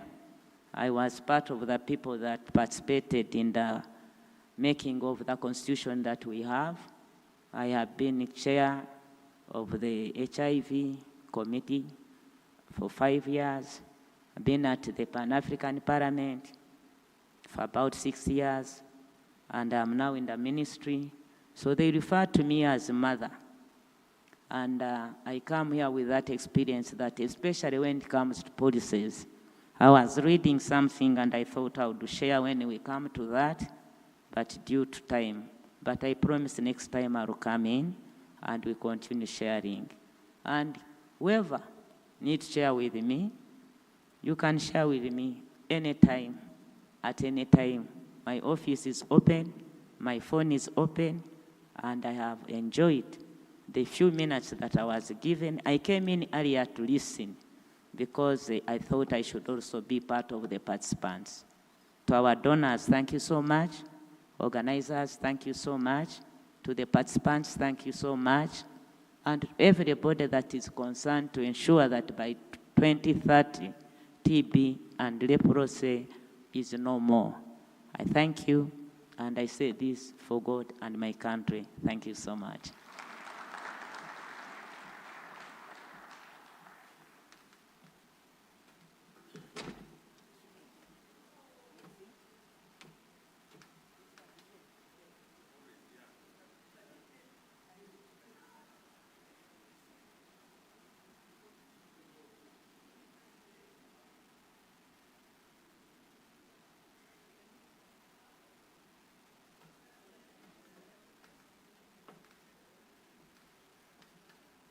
Give our Honorable Minister another round of applause.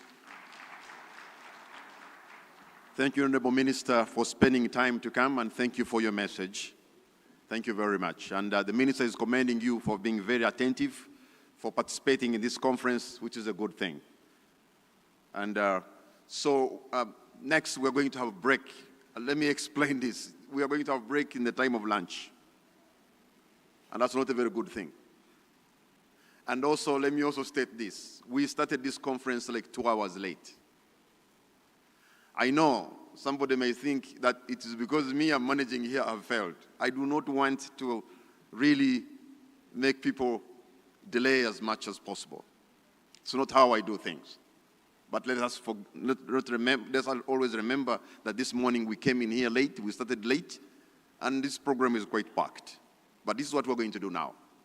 Let us take our break and use only 10 to 15 minutes. And when we come back, we shall just do one go and make sure we conclude at 3 and that we have lunch and go. And so please, can we have our break? Can we use only 10 minutes? And after that, when we come back, there will be no more break until lunchtime. And that lunchtime is going to be for us at 3. We have lunch and leave. Is that okay, ladies and gentlemen? Okay.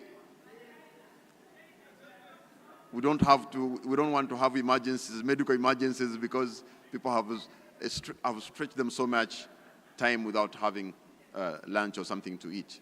So please, 10 to 15 minutes, and we're back in the auditorium. And everything is going to be not a marathon, but a sprint when we come back. Thank you very much.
It's okay. You give him.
Tuberculosis is impacting millions of people each year.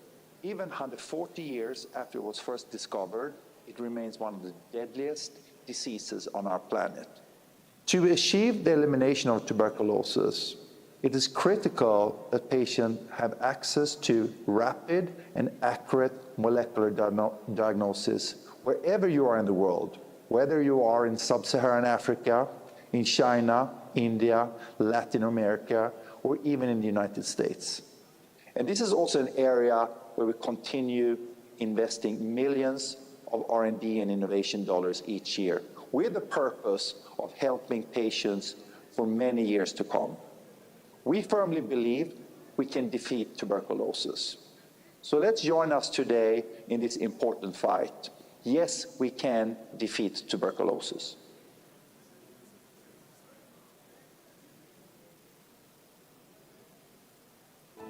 Tuberculosis is a threat that continues to affect an estimated 10.6 million people around the world. TB takes a huge toll not only on the health of individuals, but on families, economies, and societies. Joint action between affected communities and the health system are critical to bringing this ancient killer under control. To end TB, meaningful community engagement is necessary to acknowledge the strength and the aspirations of the communities affected and infected with TB, and even TB survivors. Harnessing the experience, skills, and insights of affected communities allows for better tailoring of programs and interventions, making them more community-centered and context-specific. The most crucial step in an effective TB response is identifying who your community is, because they have the highest risk and are most vulnerable to TB, and because their voices and contributions can help cut the TB pandemic. Meaningful engagement means that community members are valuable partners in the TB response. Decision-making must include an informed member of the community who bring lived experience and reality to the table. Meaningful engagement requires intentional, deliberate actions. It must be costed and be included from planning throughout the national TB program cycle, including monitoring and evaluation. Creating or maintaining strong platforms and networks and coordination will be key. The guidance is co-created with representatives of civil society, communities affected by TB, national TB programs, and other partners. It is a major tool that ministries of health, their national TB programs, NGOs, and other community groups can consult to harness the power of local communities to prevent, treat, and end tuberculosis wherever they are. Yes, we can end TB together.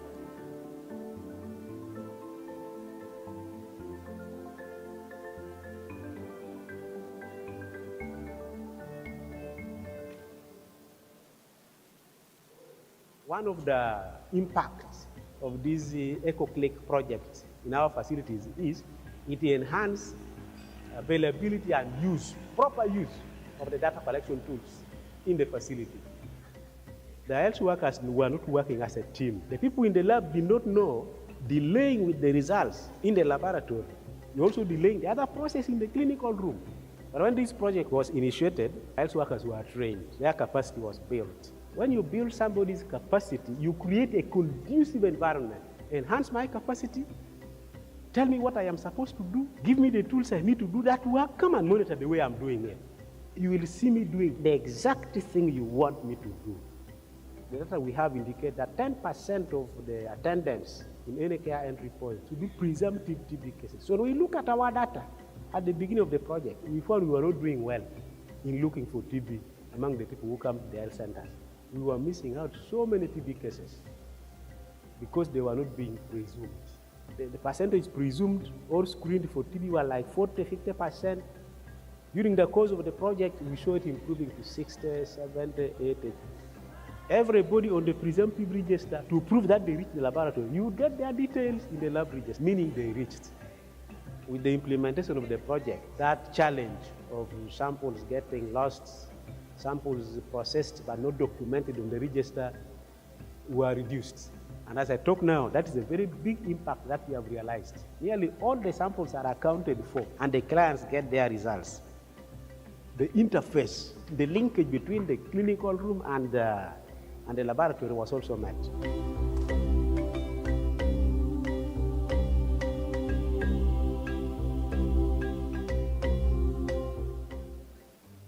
One thing we hear about PCR diagnostic testing is that it's expensive.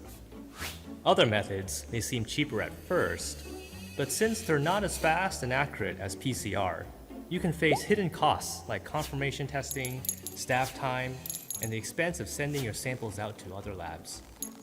Add to this the cost of unnecessary treatments, potential long-term patient health issues, and slower responses to disease outbreaks. And I think you'd agree that PCR testing is well worth the investment.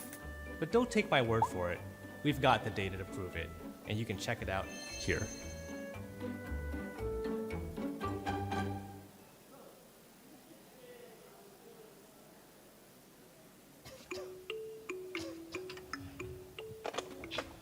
What are you banging up there? Just a cough. Man, I have had this cough for more than 2 weeks now. It's not going. I also sweat a lot at night. I have lost weight. There's no clear explanation. 2 weeks. Have you gone for a checkup? No? You can easily beat TB. I have no answer. I don't have money. Money for what? TB services are free and available in all government health centers. No. Yes, anyone can get TB, but the good news is you can live a TB-free life. If you've been coughing for 2 weeks or more, have lost appetite and weight, sweat a lot at night, you could have TB. Visit a health center near you for TB testing and more information on how to prevent and manage it. Let me work on the cards that I work on YouTube. Obulemu, brought to you by the Ministry of Health with support from USAID.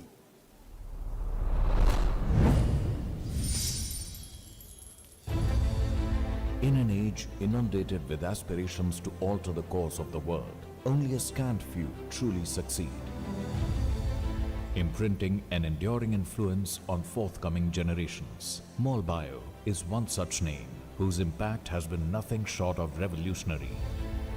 Accessibility remains a global challenge, particularly in remote regions. TrueNat, MolBio's flagship innovation, provides early and accurate diagnosis regardless of geographic constraints. The journey began with a deep understanding of healthcare challenges, culminating in the creation of TrueNat, a portable, battery-operated molecular diagnostic platform. I was absolutely convinced that you required a point-of-care solution for molecular testing. I was absolutely sure that that is where the future is, and that's what will really make real impact in the disease diagnostics area. Founded with a visionary goal, MolBio has emerged as a global leader in diagnostics, revolutionizing healthcare with TrueNat. TrueNat democratizes access to advanced molecular diagnostics, enabling timely and precise treatment initiation, thus transforming patient care worldwide. From the mountain passes of Peru to the jungles of Congo and the plateaus of Mongolia to the islands of the Philippines, MolBio's diagnostic solutions reach the most vulnerable communities. Based on the multi-country study, we got a WHO endorsement. So with that, we could go to all the other countries also. With a presence in over 80 countries and numerous global partnerships, MolBio leads the field in point-of-care diagnostics, addressing multiple diseases like tuberculosis, hepatitis, HPV, etc., all over the world. MolBio's 18 years of relentless dedication have set global benchmarks with their compact, portable solutions. Today we have a menu of about close to 40 different tests that we can do in the same machine, which is absolutely a great menu to have because nobody has something like this. MolBio offers a range of technologies for screening at the point of care. These include the ProRad Atlas, an ultra-portable digital X-ray system for mass screening of lung diseases, and Thermalytics, a novel AI-driven thermal screening device for breast cancer. These tools, when combined with TrueNat, provide comprehensive solutions for screening and confirmatory diagnosis of diseases. So all of these ability to provide independent, cost-effective, continuous care is something that we've worked on with every single product of ours.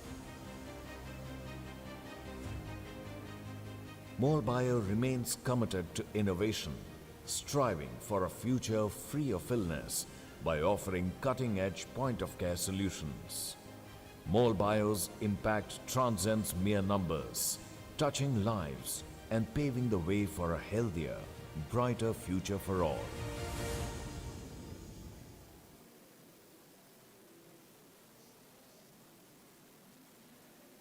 We used to have the paper-based way of doing managing TB, where a patient or a suspected case or a contact would just be registered recorded in our registers.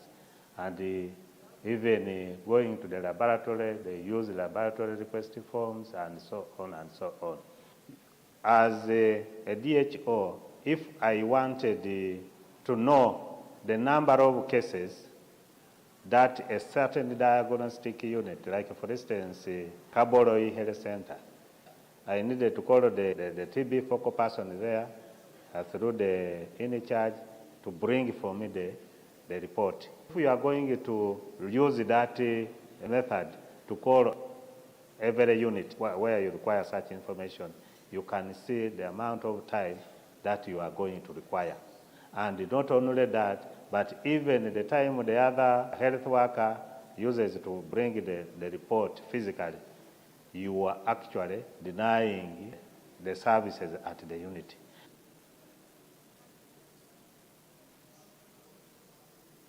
And I can assure you the biggest challenge that we have been facing as a health sector is for national medical store, one store to ensure that you supply all of the health facilities, all of the hospitals at all levels, adequate amounts of these paper-based tools.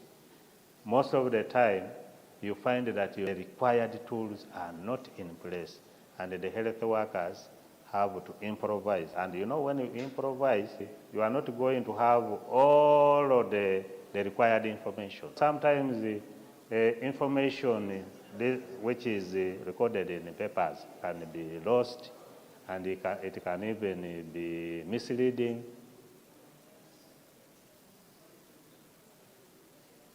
The worker who is probably stationed in OPD to ensure that, you know, they manage the data for TB.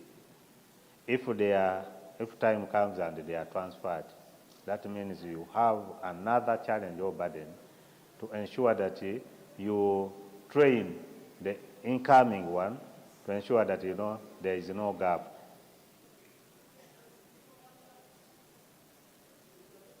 The partners, they have helped us to ensure that we improve contact tracing, case management and the treatment. They have helped us also to ensure that we improve. May I have your attention, ladies and gentlemen?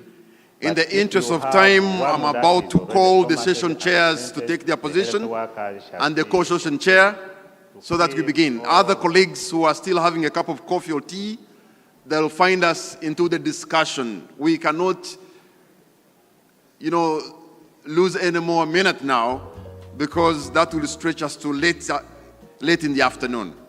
So I want to call for those of you who have already had a cup of coffee, please, can you get back into the auditorium? Because in a couple of minutes, I am introducing the session chair to start the discussion. Please, the 15 minutes are gone. that were earlier allotted for this coffee break, I need you back into the auditorium now. And in the next 2 minutes, the discussion is beginning. So ladies and gentlemen, let us observe time because we are already way behind schedule. If we do not run so quickly, it's going to affect us in the coming hours. For those of you who are having a cup of coffee in the corridors there, you can come with your cup of coffee on the table, resume your seats, and the discussion will continue as you're having your coffee. Thank you very much.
Our next session is on improving community access to TB services by using mobile TB clinics and portable chest X-rays. And ladies and gentlemen, let me now invite the chair for this session, who's going to be Professor Bruce Kirenga, Director MLI. Let us welcome Professor Bruce Kirenga with a round of applause, and then he will carry it forward from there to call the panelists. Your time has been reduced to a half, so you'll know how you're going to use that time. Half of the time has been cut off. Professor Bruce Kirenga, sir. Yeah, thank you so much, Kamara. Good afternoon, colleagues. Like Mr. Kamara has said, if you are in the corridors somewhere, please come with your cup of coffee, your breakfast, lunch, and then we'll start. So in this session, ladies and gentlemen, may I have your attention? Thank you. Professor Bruce Kirenga is on the stage, and this discussion is back on. I know you're trying to network, and because this being the last day, but please let us give Professor Kirenga the time, because he has very little time. His time has been cut by a half to be able to do this. Thank you very much. Professor Kirenga, sir. Thank you. So in this session, we are going to discuss improving community access to TB services by using mobile TB clinics and portable chest X-rays. Our presenters this afternoon are Dr. Aldo Brewer. Dr. Aldo, please come to the podium. There he is. You could clap for him. Yes, thank you. And he's going to be presenting with Damali Namuyodi. Damali, are you here? Okay, very good. So as we've heard from the moderator, our time has been cut by half. Maybe for clarity, should we give them 10 minutes?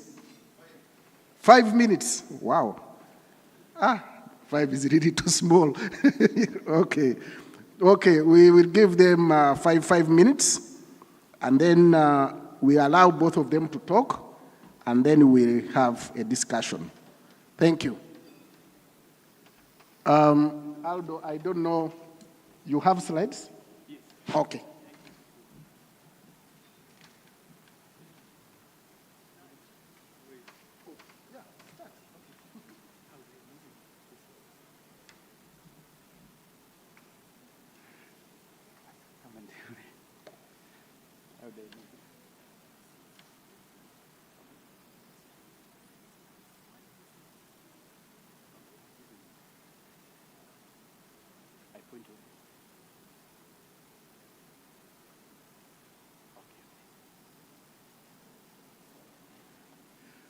Okay, thank you so much.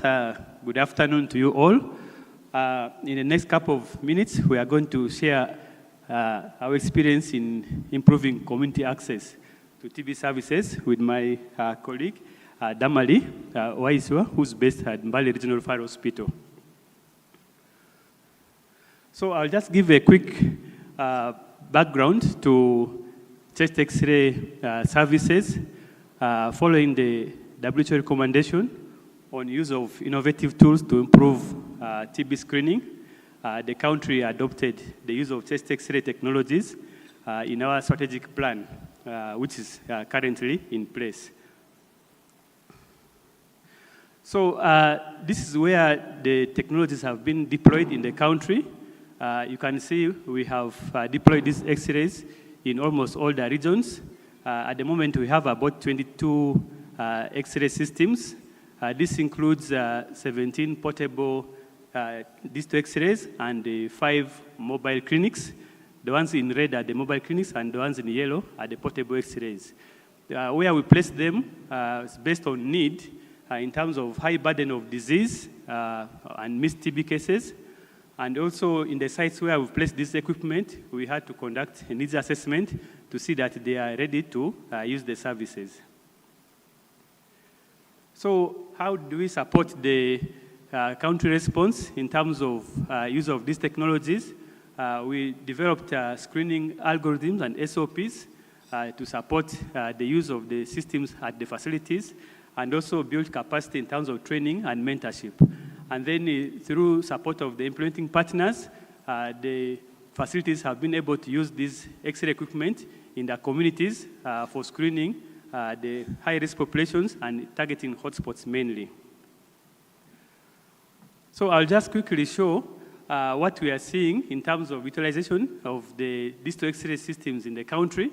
Over the years, as we acquired the equipment, between 2021 and 2024, we've so far screened cumulatively up to 120,000 people. And out of these, 18,000 have been evaluated for TB disease, and 2,280 diagnosed with TB. These are bacteriologically confirmed TB patients, which constitutes 12% of the overall cases identified from X-ray services.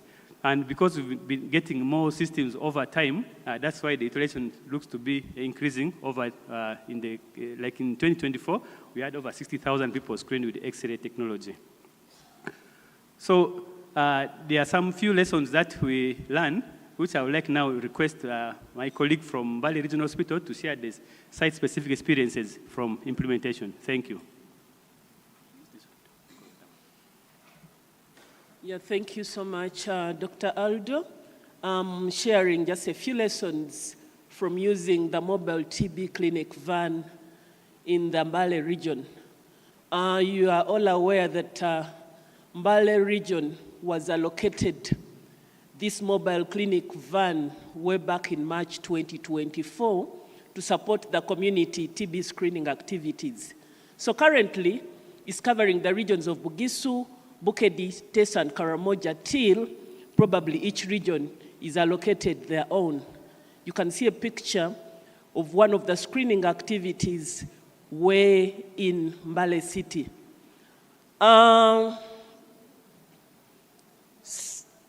Some of the, just to look at the performance in the last 6 months since the allocation, that is from April to September, there is work in progress.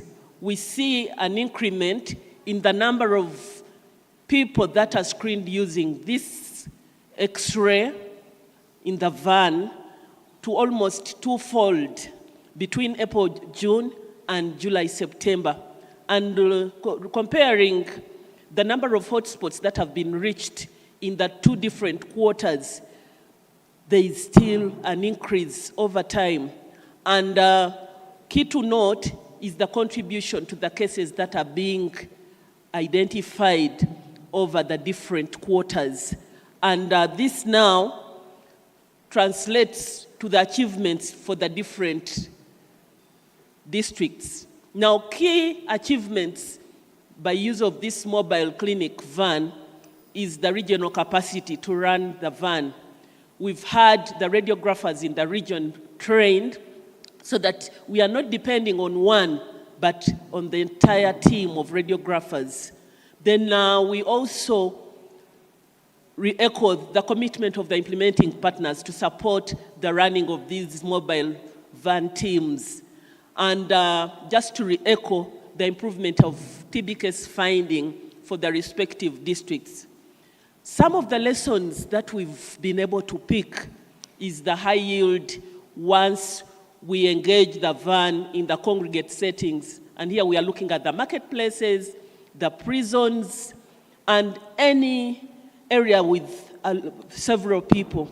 Then the other lesson is having these vans attracting more males this time than the female. And we've attributed this to the different services that are offered during the community activities. Looking at BP, blood pressure taking, we are able to do the HIV testing, we are able to assess the nutrition, and we attribute this to attraction of men to these community activities.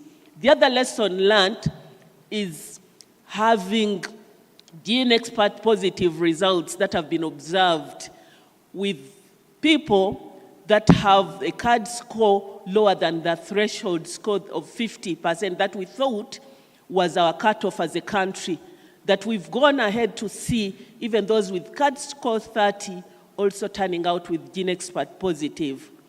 Some of the challenges that we are sharing this afternoon, we continue to suffer delays in the laboratory tests for the samples from the communities because they all cannot be handled in the community outreach. However, we've been able to see that besides the X-ray, we are pairing the tests for these outreach activities to see that this happens. Then the other challenge is the inadequate coverage. This van cannot be everywhere at any one time. However, we are mobilizing to see that all regions are considered for these card systems. And we believe that government, alongside the development partners, can have this effected. The other challenge is the lack of facilitation for these community activities. They are quite numerous, and if not well planned, you may not be able to have the facilitation. So we will continue engaging the implementing partners to have this facilitation happen. What are some of the future plans for TB screening using the van? Of course, with our CAST Plus, we are ensuring that for every CAST Plus campaign, we integrate with X-ray screening moving forward in bid to find the missing TB cases. Then the other target is to consider all the high-risk populations, and here we are looking at the PLHIV, the contacts, and the DMs. And we also hope to leverage on the electronic system for better data capture for these systems. And here we are looking at the ECBSS for the hotspot mapping, and then the lab expert to capture our results from the communities.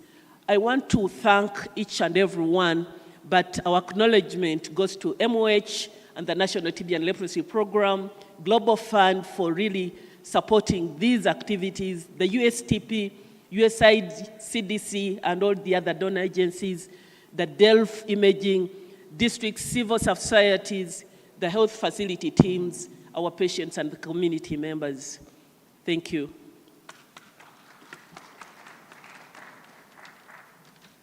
So thank you so much. Please give her another round of applause.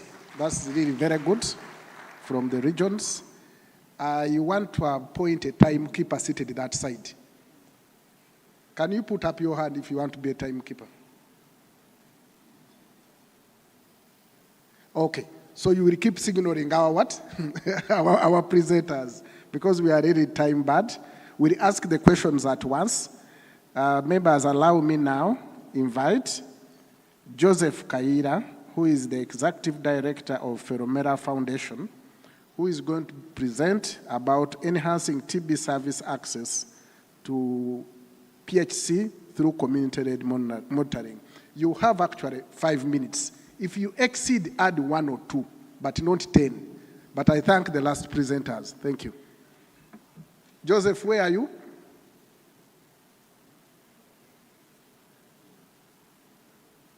Okay, you are seated very far. Can I also ask Alex Odama to come closer? Thank you.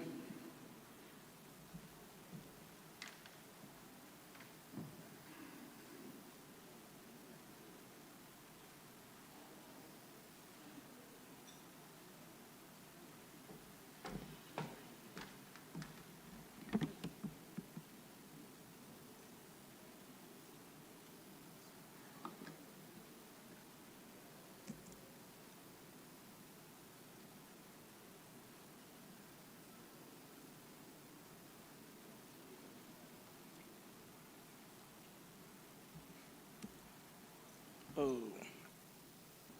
Yes, good afternoon, everyone.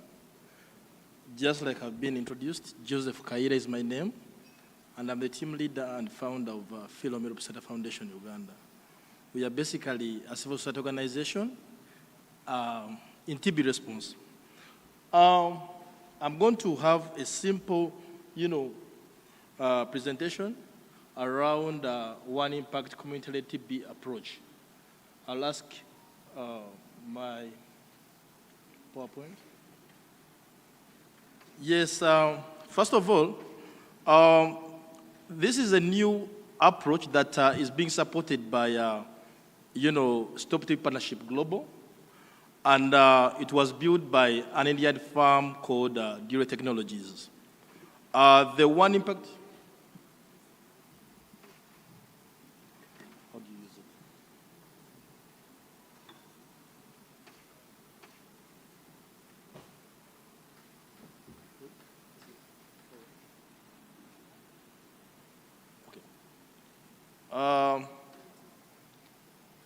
One impact community monitoring TB approach is a digital tool supported by Stop TB Partnership through the Challenge Facility for Civil Society Organizations that enables people affected by TB to connect to their peers.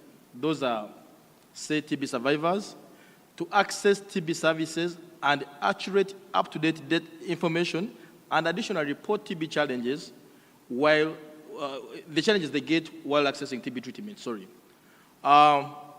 This tool also enables the National TB Program and other health frameworks to gain access to reliable data that helps them to understand the needs and concerns of people affected by TB, which in turn informs service delivery and improves the national TB response.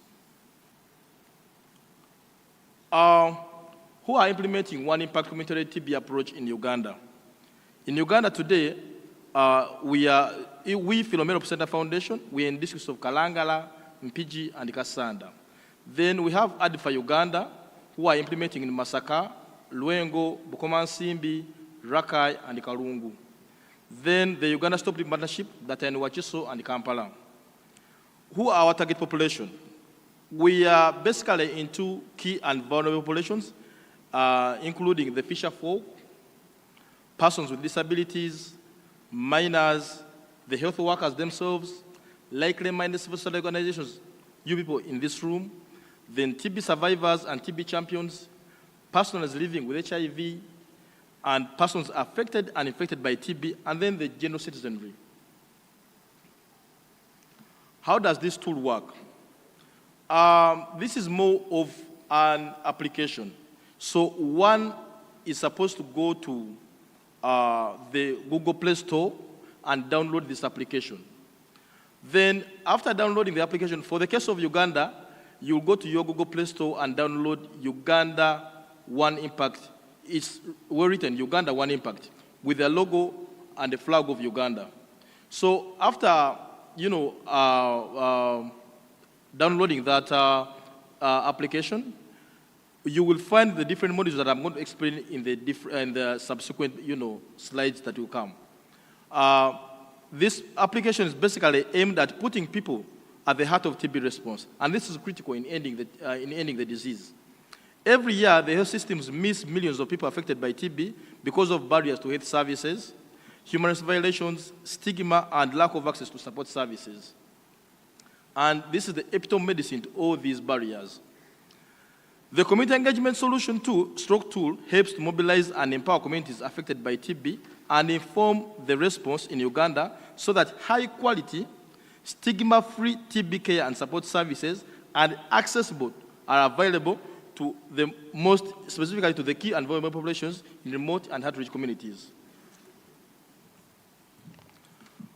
This is how the tool looks like. If you download the One Impact community-led TB approach, that's how it looks like. So it basically has 6 modules, and they are localized in our local language. That is Luganda. That's the unique part of this tool. We've localized it in our own language. So you can choose any language you feel like. If you want to use English, it's all about your choice. It helps you to get access to accurate and timely information about the disease. It's well fed with all the nearby health centers in those localities, and we link you to the, it has that GPS that links you to the health center, and even the focal person at that particular health center is into this system. So it basically helps you to access information about TB, access nearby health centers, connects you to your peers. We have a section of, TB survivors who are also into this system, and then other support groups like the human rights defenders, I understand, then the National TB and Leprosy Program, and all these other people are onto this system. The Uganda One Impact community-led TB approach is now a community of over 727 people, and the number is steadily growing. The total number of cases reported so far are 355, and 21% of these have been resolved at local level, and these include privacy issues, unfriendliness of health workers. We reach out to them and, talk to them. These are some of the issues that we are able to resolve at local level. Then we have trained very many human rights defenders, health workers, persons with disabilities, village health teams, TB survivors and TB champions, persons living with HIV, like civil society organizations, miners, basically in Kasanda, and on the use and navigation of this tool, and the number is still growing. In Mpigi specifically, this tool helped us to discover cases of leprosy. We also, this informed us during our past, CAS Plus implementation in Mpigi. We reached out to them and helped them access, leprosy medicines. We also got 16 cases of TB through this mobile, intervention, and reached out to them during our CAS Plus implementation. The One Impact community-led TB approach helps to give feedback from the TB-affected communities on the hindrances they face in accessing TB care and support services, including drug stockouts, and such help the National TB Program and other concerned stakeholders to react accordingly. All reports on this platform are auto-generated, and I'm going to show you how such look like. I think I'll skip this slide. These are some of the graphs. This shows the reports that that are generated by the TB approach. For example, blue stands for stigma. That blue line shows the stigma cases that were reported. Then social protection, everything is well, explained by the graphs. So, what are our next steps? We want to ensure the National TB and Leprosy Program here in Uganda actually buys into our One Impact Community TB approach so that it's scaled up. Then we shall continue with the trainings. As civil society organizations, implementing this in Uganda, we shall continue reaching out to other, likely-minded organizations to adopt and integrate the CLM approach in their works. Lastly, these are some of the photos through our different, activations. We've labored to reach out to the communities through, radio talk shows, CBS. Those are trainings of, human rights defenders, health workers on the use of the application. Then the other photos also show the recent CAST Plus implementation in some districts where we implement. Then these are some of the photos of ADIFA Uganda training, their persons with disabilities on the use of the mobile tool, and those other photos are showing, CAST Plus implementation in Mpigi. That's all from us.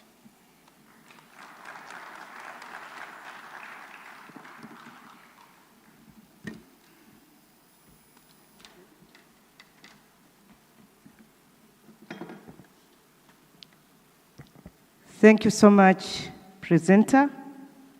Now we are going to have two presenters on CAST Plus, impact of the integrated CAST Plus on community case identification.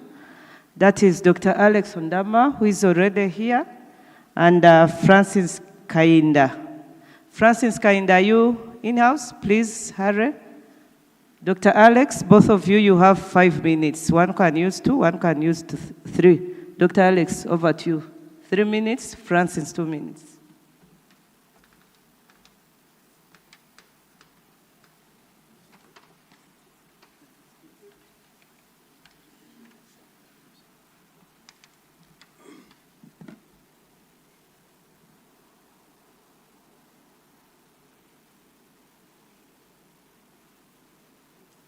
Yeah, thank you so much, everyone.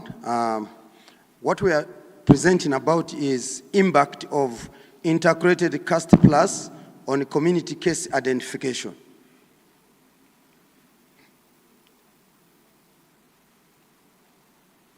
Okay, in West Nile, where TB still remains a big challenge, and annually we detect about 7,400 annually, and quarterly it's about 1,000, rather about 1,800 every quarter. And this takes about 190 cases per 100,000, and the population of West Nile is about 3.9, with about 20 to 30 refugees in the region, and this therefore leaves a lot of cases that can be diagnosed. That's TB, HIV, malaria, name it. And the region has so many partners that are doing community activities.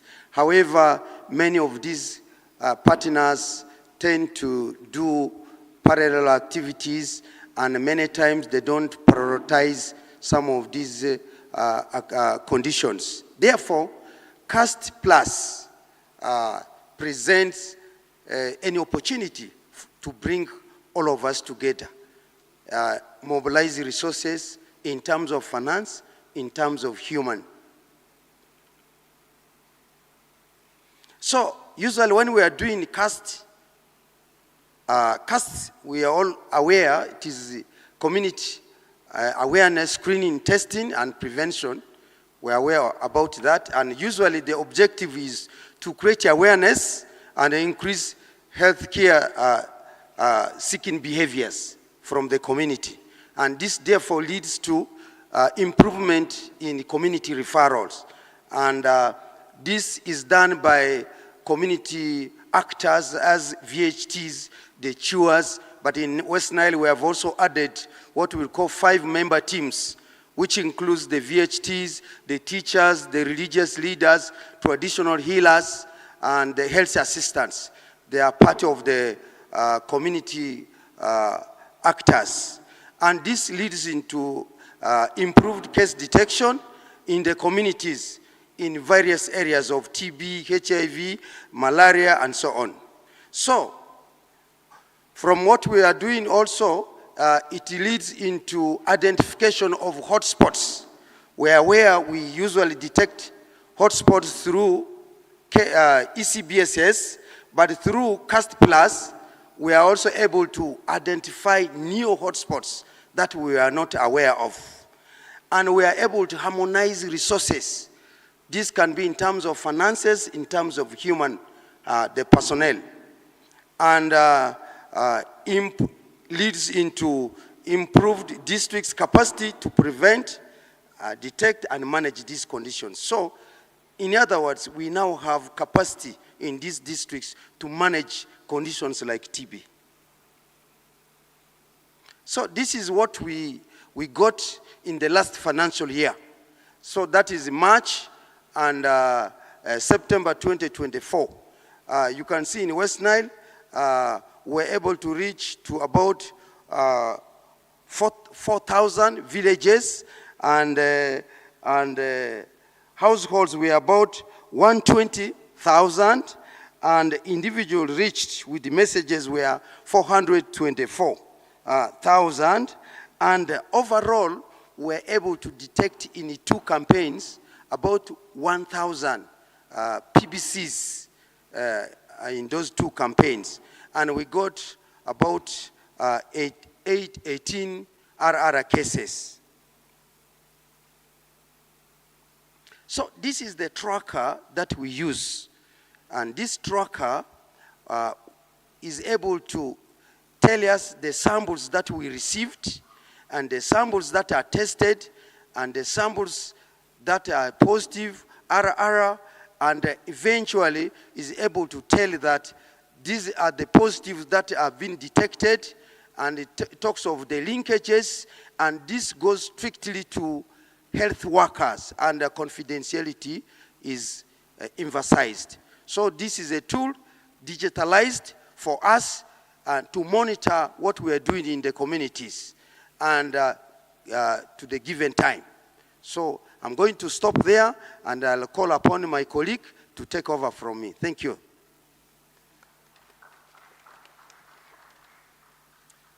Thank you. Thank you, Dr. Alex.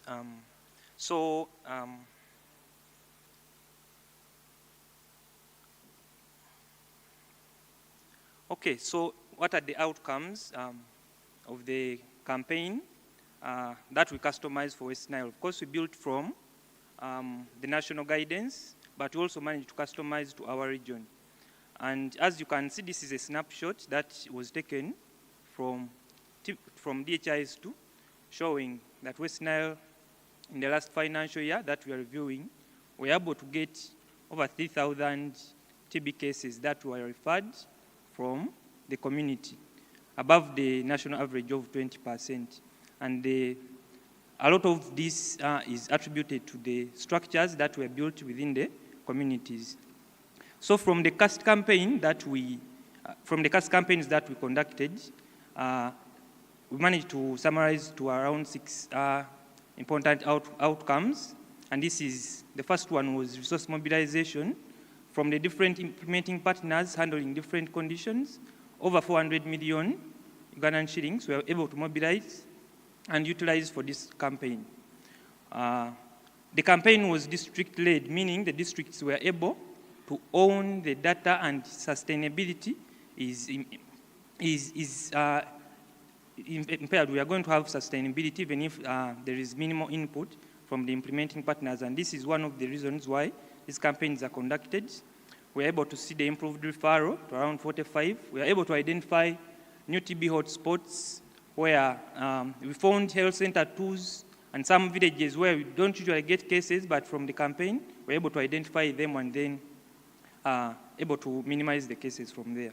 Also from this, we're able to see an increase in bacteriological confirmation closer to the national target of 80% by having 77%, which is an improvement, plus also successfully identifying other conditions like leprosy cases. We are able to identify 21, HIV 52, severe malaria cases around 630, plus severe malnutrition cases which we have successfully managed over this same period in 2024.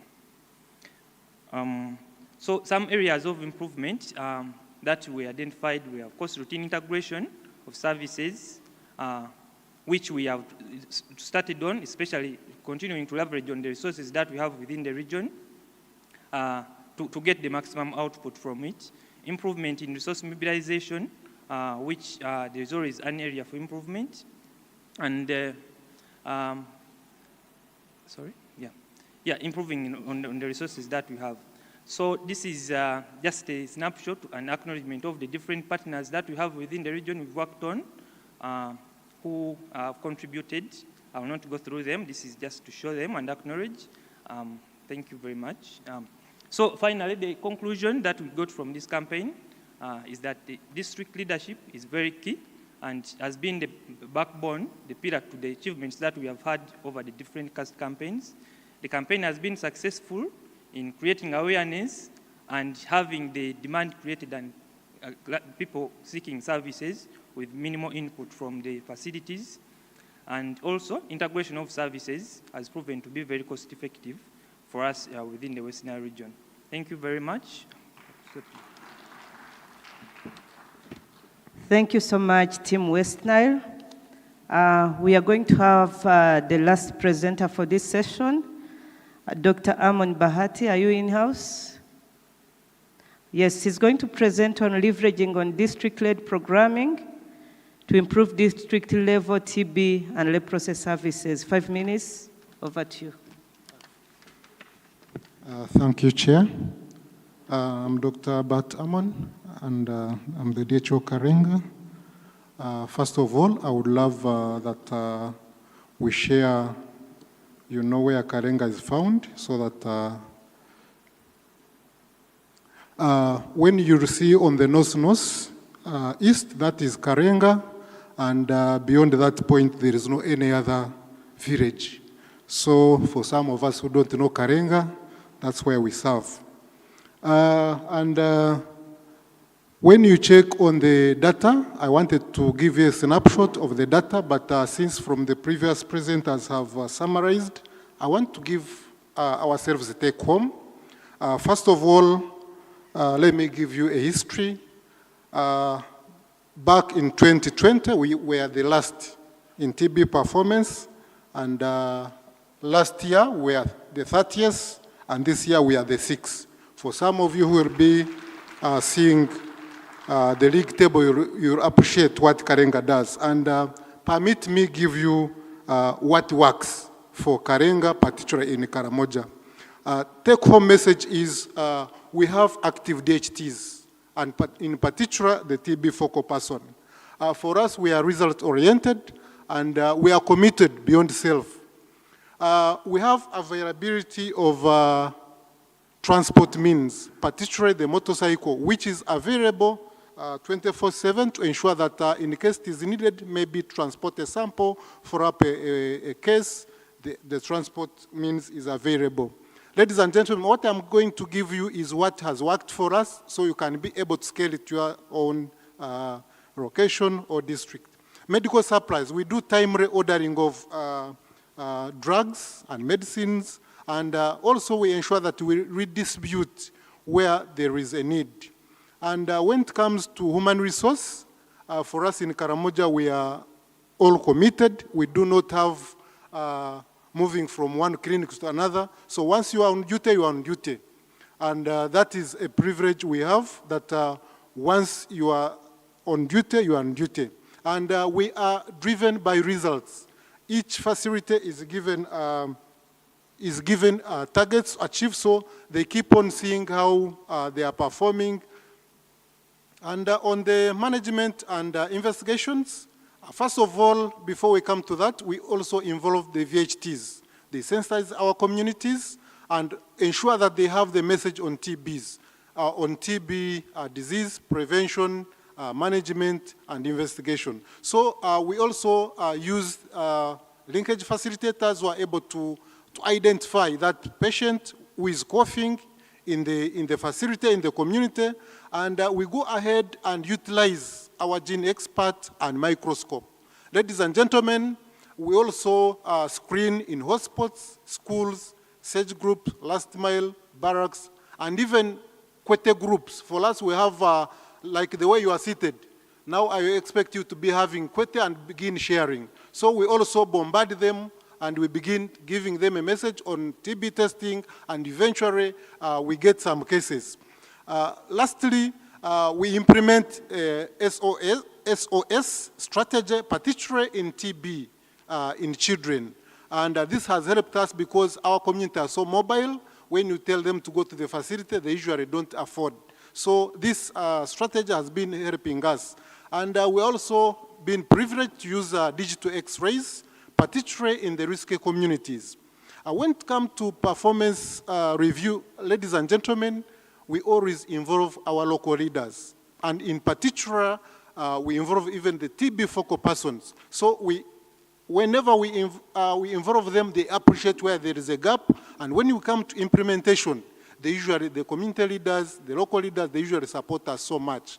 And on innovation, we have integrated outreaches. When our midwives are going for ANC, they also go with sputum mags, they also go with medicine to ensure that they give a message on TB and care. And when they're coming back, they come with samples and then we take to the lab.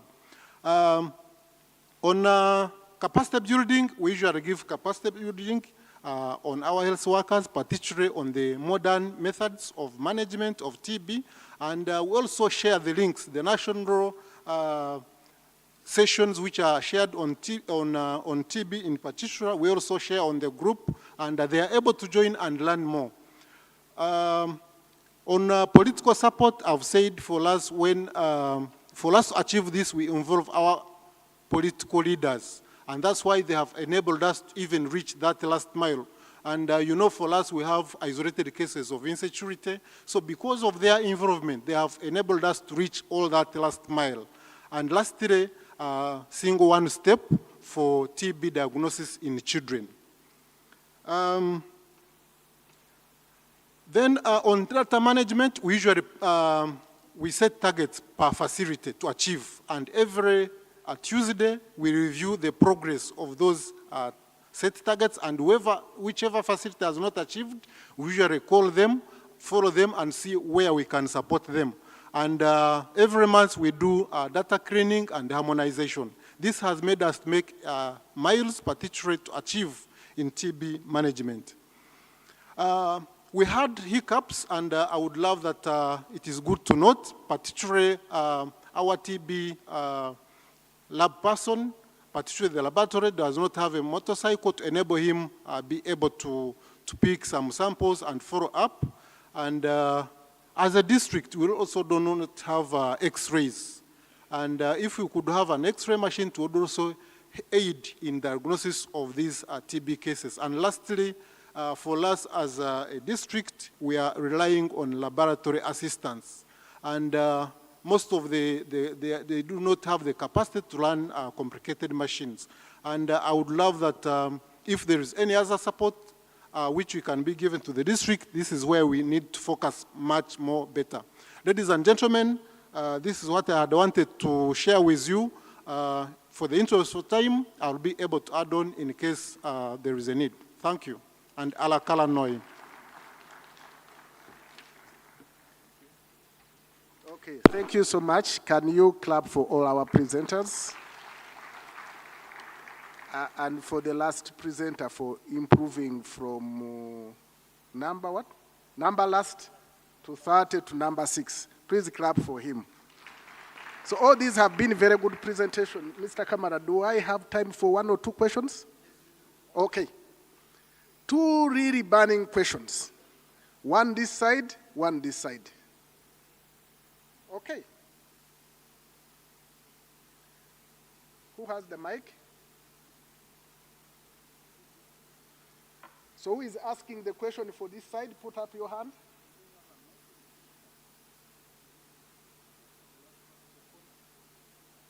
No, behind you. Okay.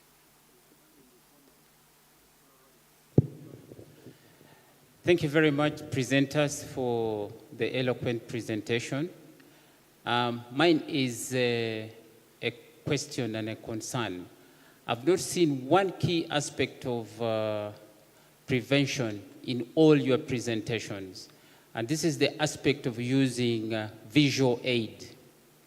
I recall at one point when I was in the ministry, we used the videos and films to talk about HIV/AIDS within the communities.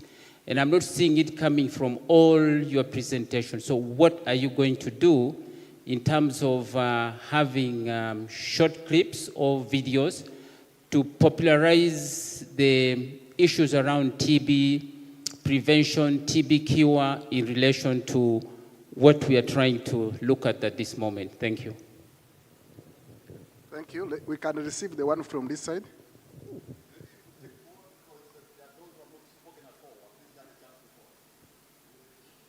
Okay. We want someone who has not spoken, but it's okay, in the interest of time. Yeah, someone behind there.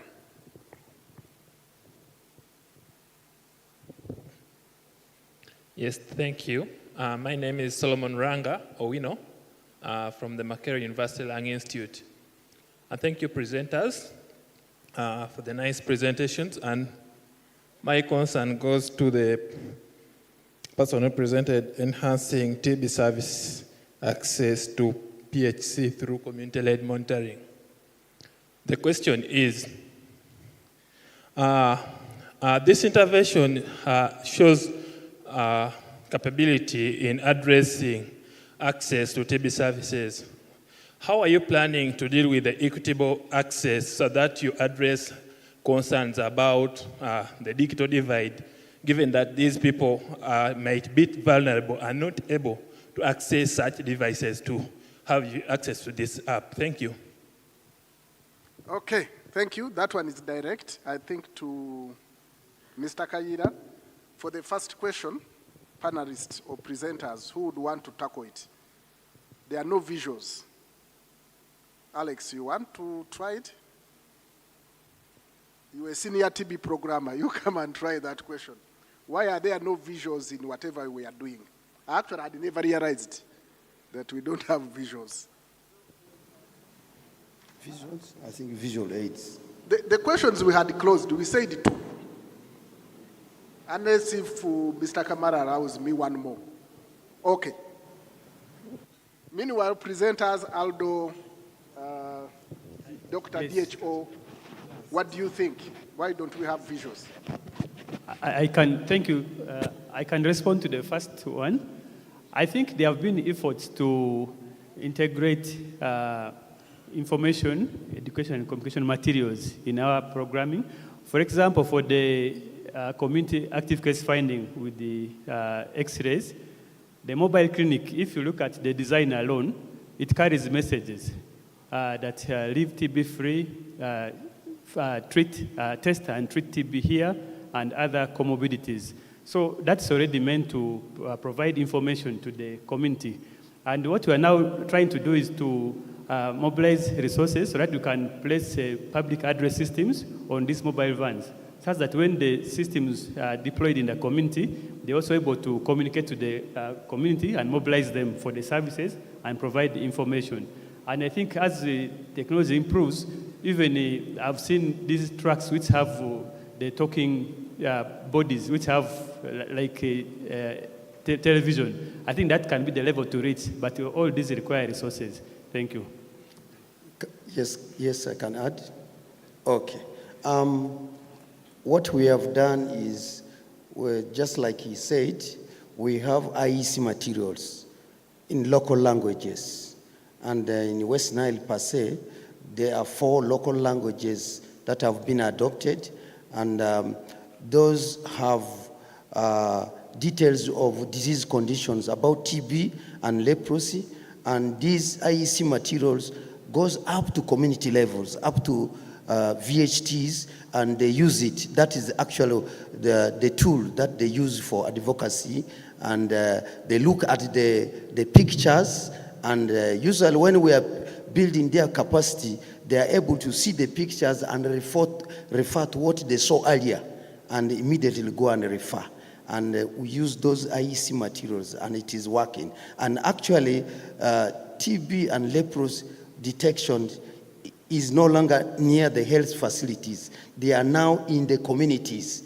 And the hotspots are catchment areas of health center tools. And these referrals for leprosy and TB are done by VHTs. Okay, thank you. Mr. Kaira.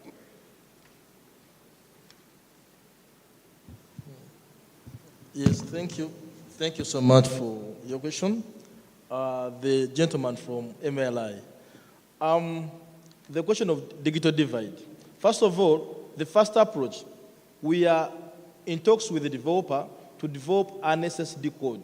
In that, even if you don't have a smartphone, you can access this application using your small phones, the ones we normally call cartouche. Secondly, we also have a paper-based approach where we design all these questions in the application in form of a questionnaire.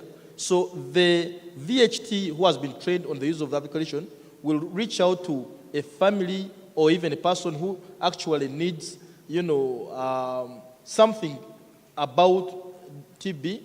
Then these questions are asked directly to the, concerned party, and then after getting all this data, they will come and feed it back into the system, which is one impact. The third approach, we believe in this particular day and age, though they say TB, yes, is a disease for the poor, but in a family of 10, there must be someone with a smartphone. So we also leverage on that. Someone with a smartphone will, download the application and use it to benefit the others in the family. Thank you so much. Thank you. So let's have the last question over there. Mike, please.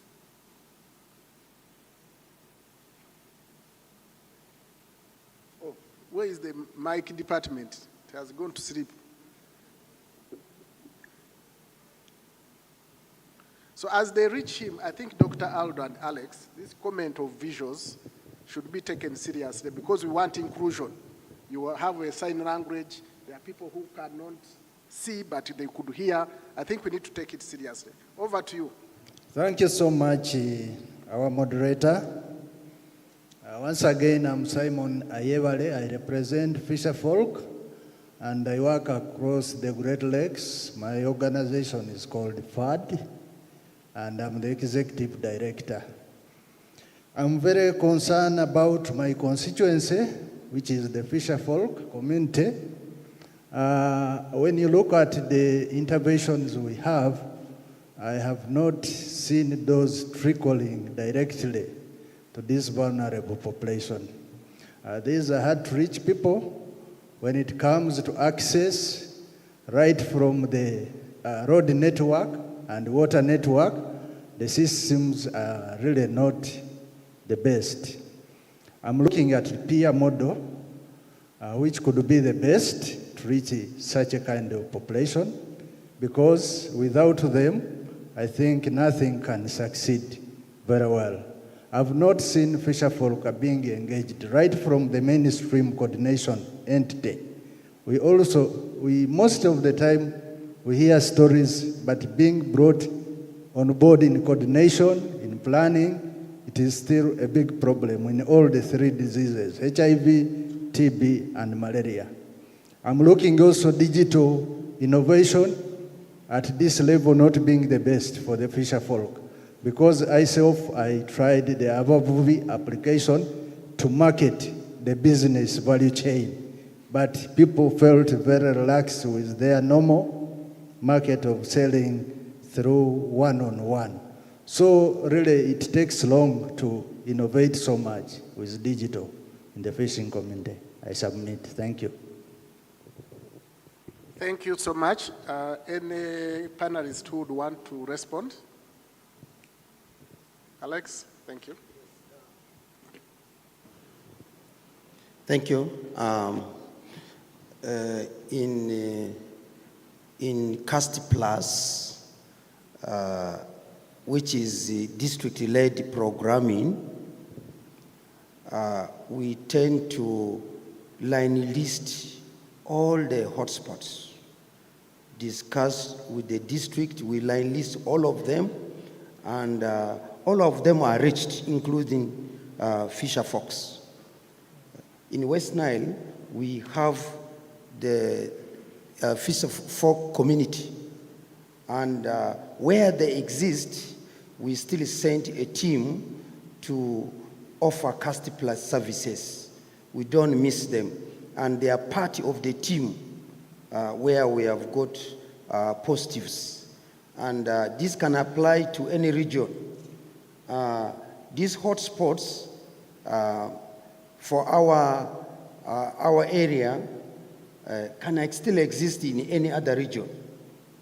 And going innovatively, we can always expand, but the onus goes to the district.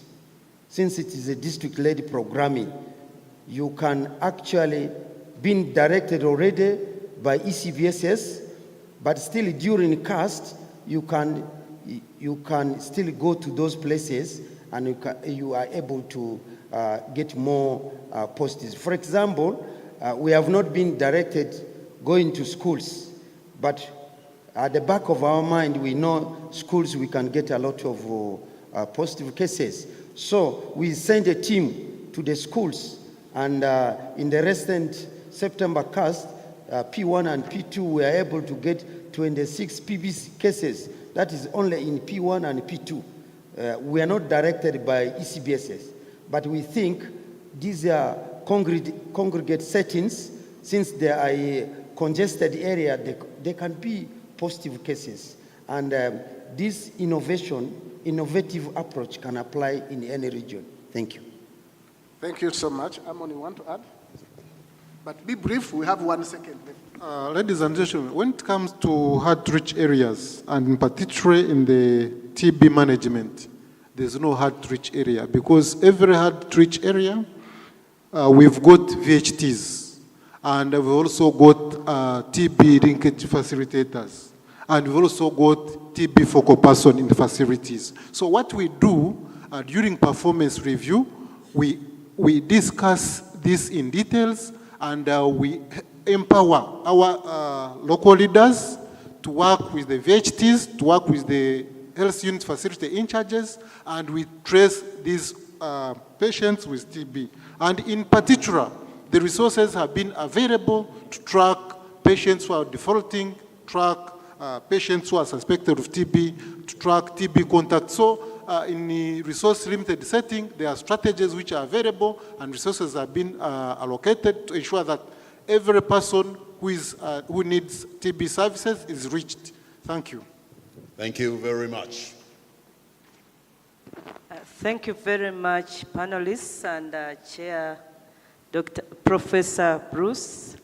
Now that everyone has presented, allow me to introduce myself. I purposely did it because I didn't want to enter into time.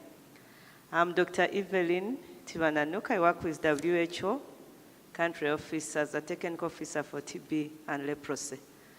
As we conclude this session, I just hope that next year we will be able to see social protection in CAST also coming out very clearly. Yes, it's a deal? Yes, they have said it's a deal, so we hope to see, as we see district-led programming, we will also see social protection coming in district-led programming for integration of social protection services into TB services. So do we hope to see in CAST. Allow me to end the session by calling a photo moment with the whole panel, but also a hand clap would motivate the team. For sure, they need a round of applause. Thank you very much. Dr. Tivananuka and the team, we thank you. And please, the photographers, can you come and capture this for posterity purposes? They were taking us through improving community access to TB services by using mobile TB clinics. Thank you very much. And I should be telling the next panelist and the chair and the co-chair to get ready on the stage after that picture is taken so that we can hear from you. And also, we shall be amending the program. We are supposed to have had Ms. Edna Businje, but we're going to go to the next, which will be chaired by Dr. Louis Lukoye from CDC Uganda. Dr. Louis Lukoye, kindly take the stage and invite your co-chair and the panel. A round of applause to Dr. Lukoye as he takes over the stage. Thank you very much.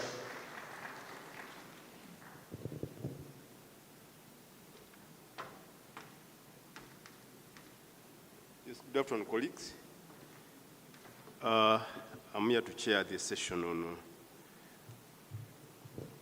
three important areas. Very quickly, we are going to look at bridging the gap in access to TB preventive treatment among eligible groups. And we shall skip one, for those who have got the program, we shall skip the one on ECBSS because it was partly presented yesterday. So in the interest of time, we are agreeing to skip that. And then we should be able to look at using the QI-driven GATE campaign to improve access to TB molecular testing. And then lessons from implementation of stool testing by SOS. I request the following to come to the podium. Dr. Alex Batwaula to present on bridging the gap in access to TB preventive treatment. Dr. Ignatia Senteza will be presenting on the GATE. And then lastly, Joel Kabugo to present to lessons from the implementation of the stool testing using SOS. I request the presenters to keep the time because we are very, we are doing badly with regard to time. So I would request everybody to keep within the time limit provided. So when you come, I request that you look at the time you're supposed to spend presenting and then be able to fit within that period. Are we all here? So without further ado, I would request Dr. Batwaula to come and begin presentation on the bridging the gap in access to TB preventive treatment. Dr. Batwaula, please.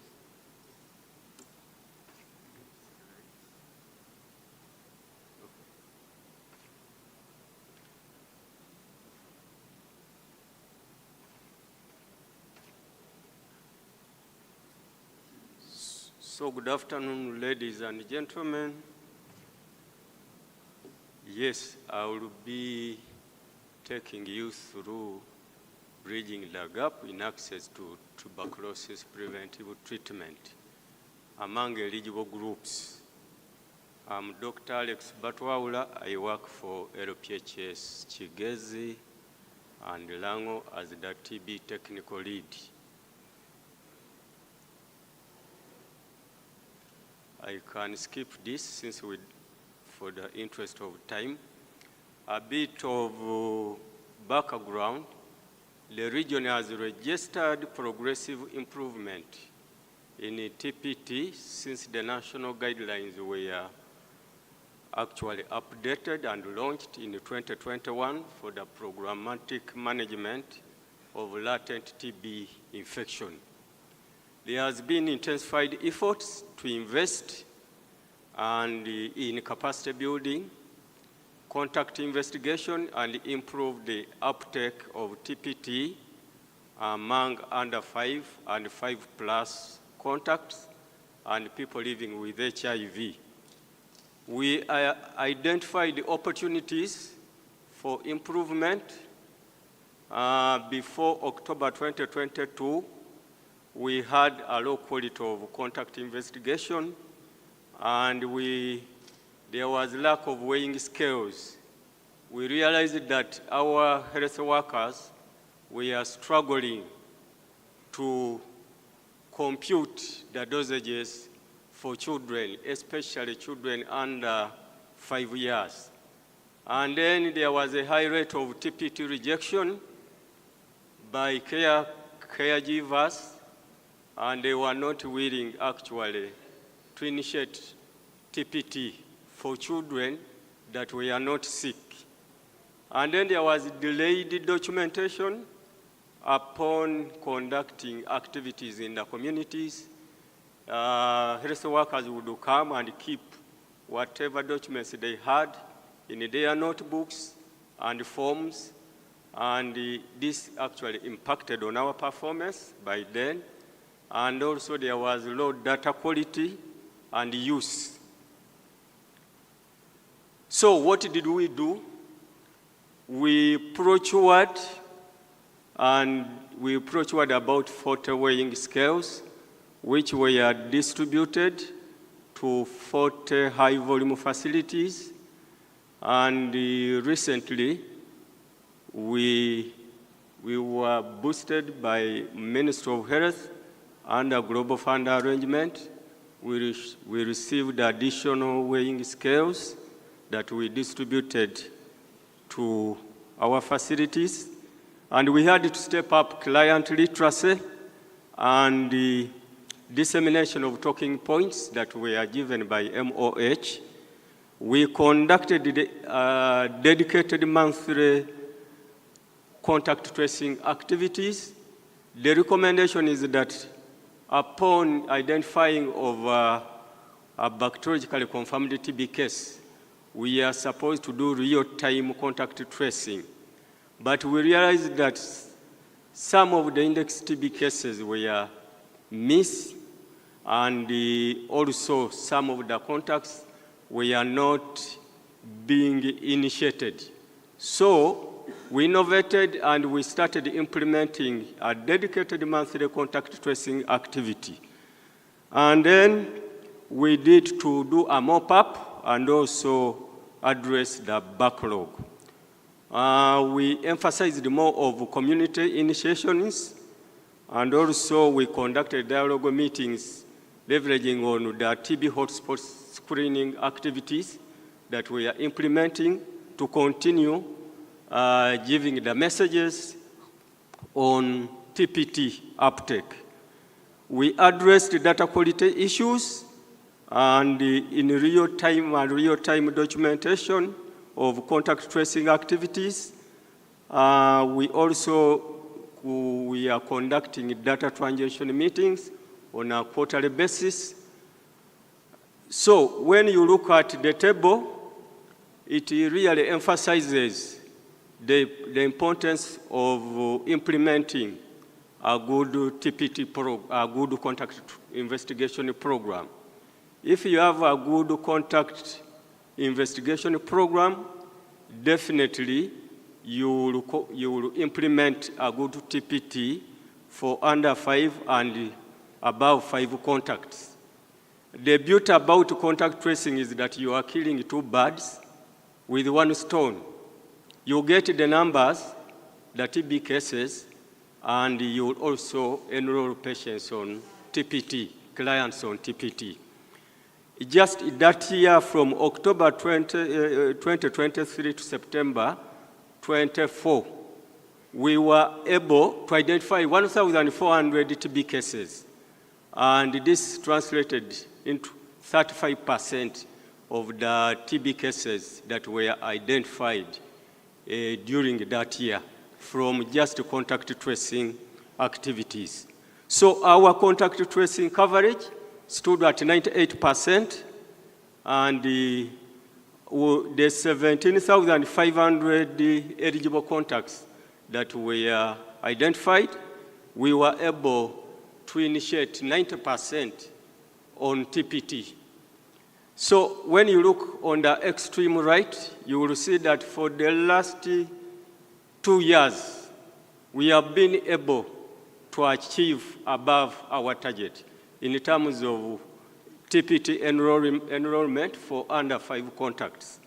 And then for TPT for 5+, for the last 6 quarters, we have been achieving above our target.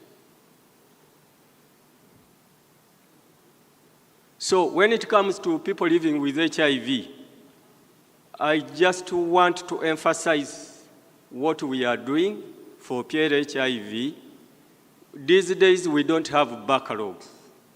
If a facility misses to initiate patients during that given quarter, we have like only 3 cases that have been missed.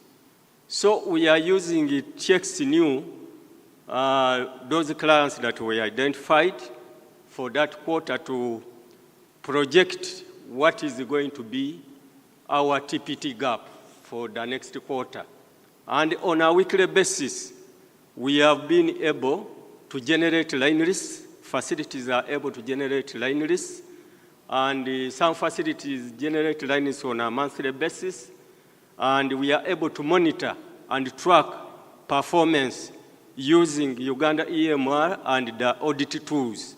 Some of you who are coming from the HIV world, you know the audit tool that has been really very instrumental in supporting us to ensure that all our clients, HIV clients, receive all the services.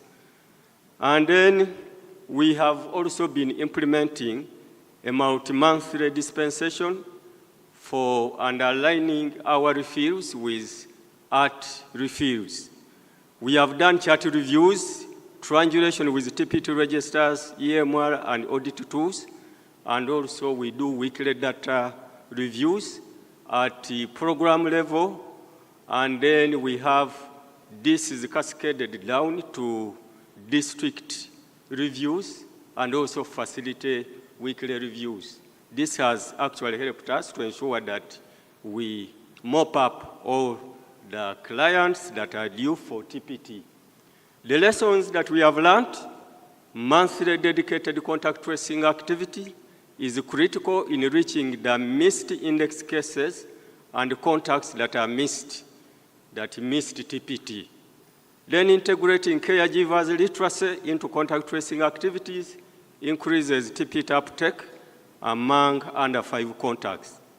Use of the audit tool for TPT service monitoring for PLHIV recipient of care addressed the TPT access backlog in art clinics. I want to acknowledge those entities. Thank you so much for listening. Yeah, thank you so much, Dr. Batwaula, for that, for the presentation. What I picked from here is a very effective contact tracing that resulted into hitting 2 birds with the same stone, preventing TB and finding more TB in the community. So, it went above by about 1 minute. I would request the next presenter to be very quick. So Dr. Ignatius kindly come and have the presentation on GET. Thank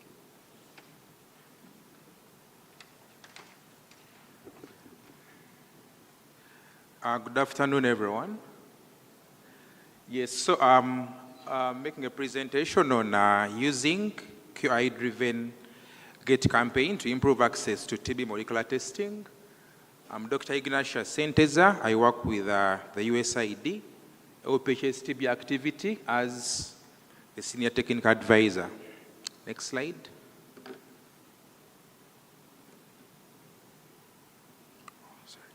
Okay, so WHO recommends universal access to DST using MWRDs.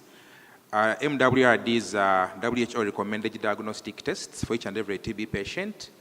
And according to our current NSP, we target to have at least 90% of our patients access an MWRD. However, in July-September 2023, our access was suboptimal as a country at 68%, and that's how we came up with the initiative to improve access to molecular testing. Sorry. Yeah, so we named our collaborative to improve access to molecular testing, GET, where GET stands for Gene Expert for every TB patient. And we identified 8 regions that had the highest unmet need for MWRDs. And in each region, we identified 5 demonstration sites. Worth noting, the sites we identified were big volume, and we anticipated that if they improve, probably the regions where they are situated would also improve. So we conducted bi-weekly catch-up meetings and coaching visits at these facilities to facilitate cross-learning, and we monitored progress using customized indicators. The improvement measures that we picked up during these meetings were scaled up to other facilities beyond the demonstration sites. So we conducted a root cause analysis to find out the reasons that contributed to the low access to molecular testing at the demonstration sites. And among patients, we learned that patients expressed inability to produce sputum samples, but also treatment interruption among patients contributed to missing a molecular test.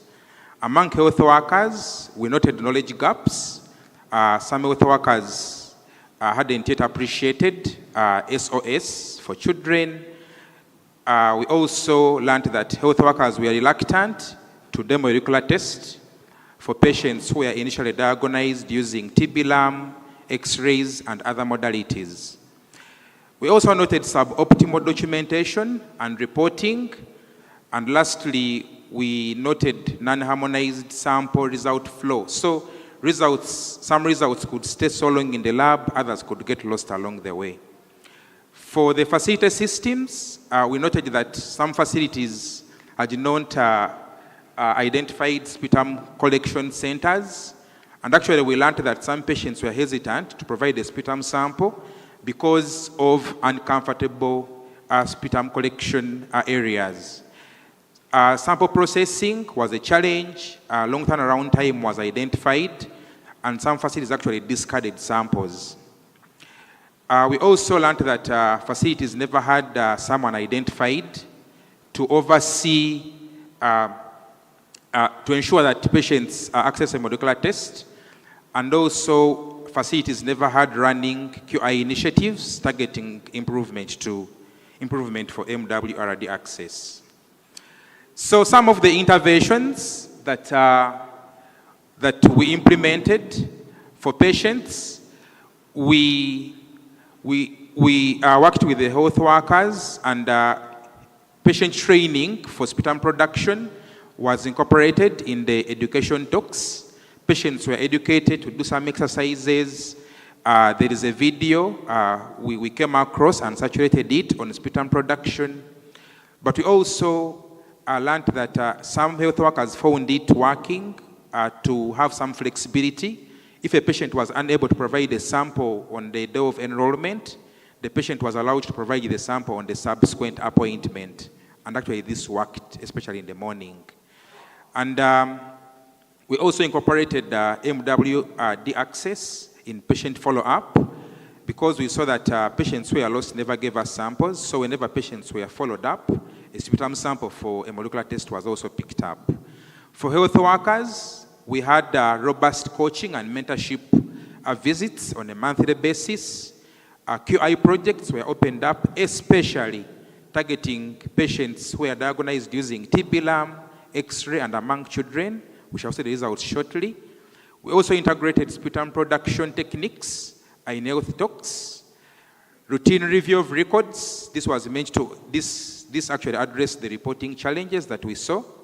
We also monitor turnaround time for expert results, and line listing of missed opportunities on a monthly basis. And actually this worked at so many facilities. We also prioritized, for the regions we supported, initially access to molecular testing was not given priority during the quarterly validation meetings, but when this was included, the reporting challenges were also addressed. To strengthen the systems at facility level, we designed dashboards, real-time dashboards that could provide real-time data. Sputum collection points were identified. Some facilities have modern sputum collection booth, but others just improvised a place where a patient wouldn't feel stigmatized as as samples were provided. Flexible processing of samples, we are glad that this picked up with so many implementing partners and facilities. Samples are run at night and some are run over weekends in case there are many. Regions redesigned hub transportation systems and role assignment to ensure that someone at least oversaw MWD access. And lastly, benchmarking sessions were organized both at national level and regional level. So what did we see?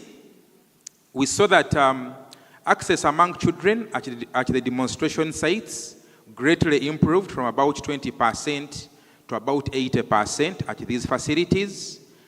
And access among patients who are diagnosed clinically, both using symptoms and x-rays, also improved, as we can see on the slide. Among the patients with extrapulmonary TB, this posed the greatest challenge, and improvement actually took us time. But we see that there's an improvement from about 10% access among patients who were diagnosed with extrapulmonary TB to about 85%. And access among patients who were diagnosed using TB-LAM also improved from about 20% to 83%. The regions that participated in the GET initiative at the 5 demonstration sites, in total there are 41 sites. Overall, we can see that all of them improved from the red zone. They began an average of about 40%, and by September 2024, all of them had improved to those percentages you are seeing. We commend you for the good job. Thank you. And what has been the impact of the GET initiative? This is now data looking beyond the demonstration sites. We are seeing that in the 8 regions where GET was implemented, access to molecular testing improved from 66% from October-December 2023 to 80%. And at national level, this has had an impact. We are seeing an improvement from 72% to 84%, and we don't take this lightly. So for the next steps, we are having a national harvest meeting sometime in December. We shall be passing the communication, where we shall invite all the demonstration sites to come, and we come up with a change package that will be disseminated to all the other sites that are still having a little bit of struggles. We acknowledge each and every person on the screen, the funder, Ministry of Health, the partners, the patients, facilities, among others. Thank you.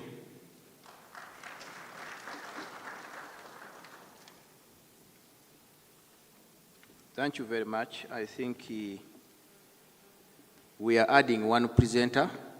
It would be a disservice to finish without talking about leprosy. So Dr. Rose Kengozi will be the last presenter. After the next presenter, we are going to hear from Dr. Tadeo Nsubuga, lessons learned from implementation of stool testing using SOS. Yes, thank you, Chair, and good afternoon, everyone. Tadeo Nsubuga is my name, and I serve at the Infectious Diseases Institute as the Senior Technical Advisor for the USAID PACT Karamoja activity. So I'll be taking us through the lessons that we are learning in the Karamoja region as early results from the implementation of the simple one-stool step testing for TB among children.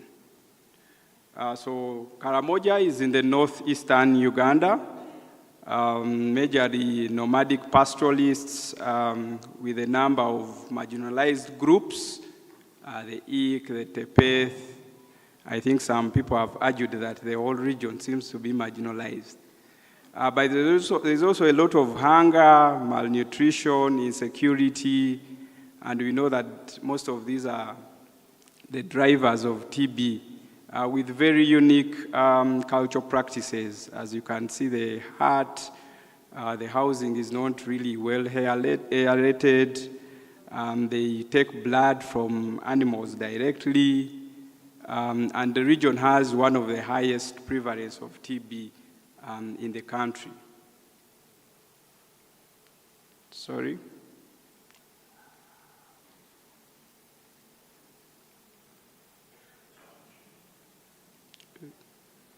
Yes, so as part of the background, the region has one of the highest pediatric TB notification in the country, and only 20% of the children that were presumed were accessing a molecular test. We've already looked at the required standards, and despite the big proportion of children that we identify at the regional level vis-a-vis the national target, we still had a lot of work to do.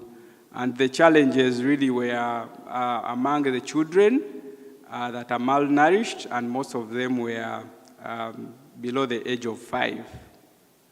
So as part of the intervention, there was a training at the national and the regional level, and these were supported through the USAID TIFA grant. And at the regional level, we are able to provide the required logistics, tool containers, and the other packaging utilities, worked with the sample transportation systems, and also ensured that we do routine weekly tracking of the results that were coming through. So you'll quickly realize that the only thing that we introduced was really the stool. All the other things that we're using are actually part of the system that we already have. So we are able to have the regional trainers trained. We moved down, cascaded the trainings to the region. And this training particularly, we had to engage the hub riders because they are very critical in the movement of these stool samples. Between October and September 23 to 24, we are able to carry out close to 2,000 tests and also diagnose over 25 children. And these are really, the numbers seem to be low, but these are really children that are less than 4 years, so it would really be very difficult to make a bacteriological diagnosis of TB in these. And the lessons we are learning is that we can use this to identify more and more children with TB. So that contributes again to the regional performance. As you can see, we've moved from 21% bacteriological diagnosis among children, and we are currently at 55% among children. And we believe that this is really a very important contribution that is coming from the SOS, on top of ensuring that we do gene expert for the adult children that are able to produce sputum. So this comes with some challenges. Definitely, most children are not able to provide sports stool. We thought it was difficult for sputum, especially those that are coming to OPD. So most of the children that we are testing are actually the ones that are within the wards, the nutrition units that are there for some time, and we can ask the mothers to let the clinicians know when they are able to produce stool.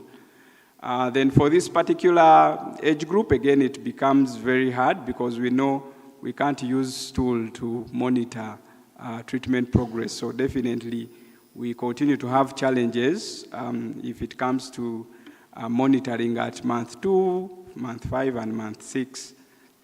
But also, we've had challenges around the transportation of the samples from the lower facilities. So again, things around attitude, but also, some of the times, given the area that we serve in the region, some of the facilities are not routinely visited as we would have loved to. And we acknowledge all that have been able to support this intervention. Thank you. And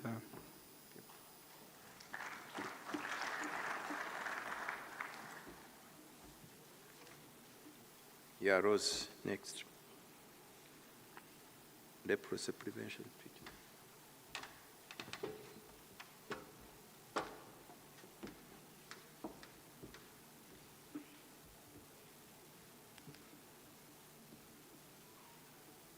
Good afternoon. Yes, it would have been an abomination if we had not had this presentation, but thank you, Chair, for the opportunity. The last session about leprosy, and today we thought we would share about leprosy preventive therapy, usually known as leprosy post-exposure prophylaxis. And we are going to look at the programmatic implementation of LPEP by the program. Those are my names, Rose Kengonzi. I coordinate leprosy nationally.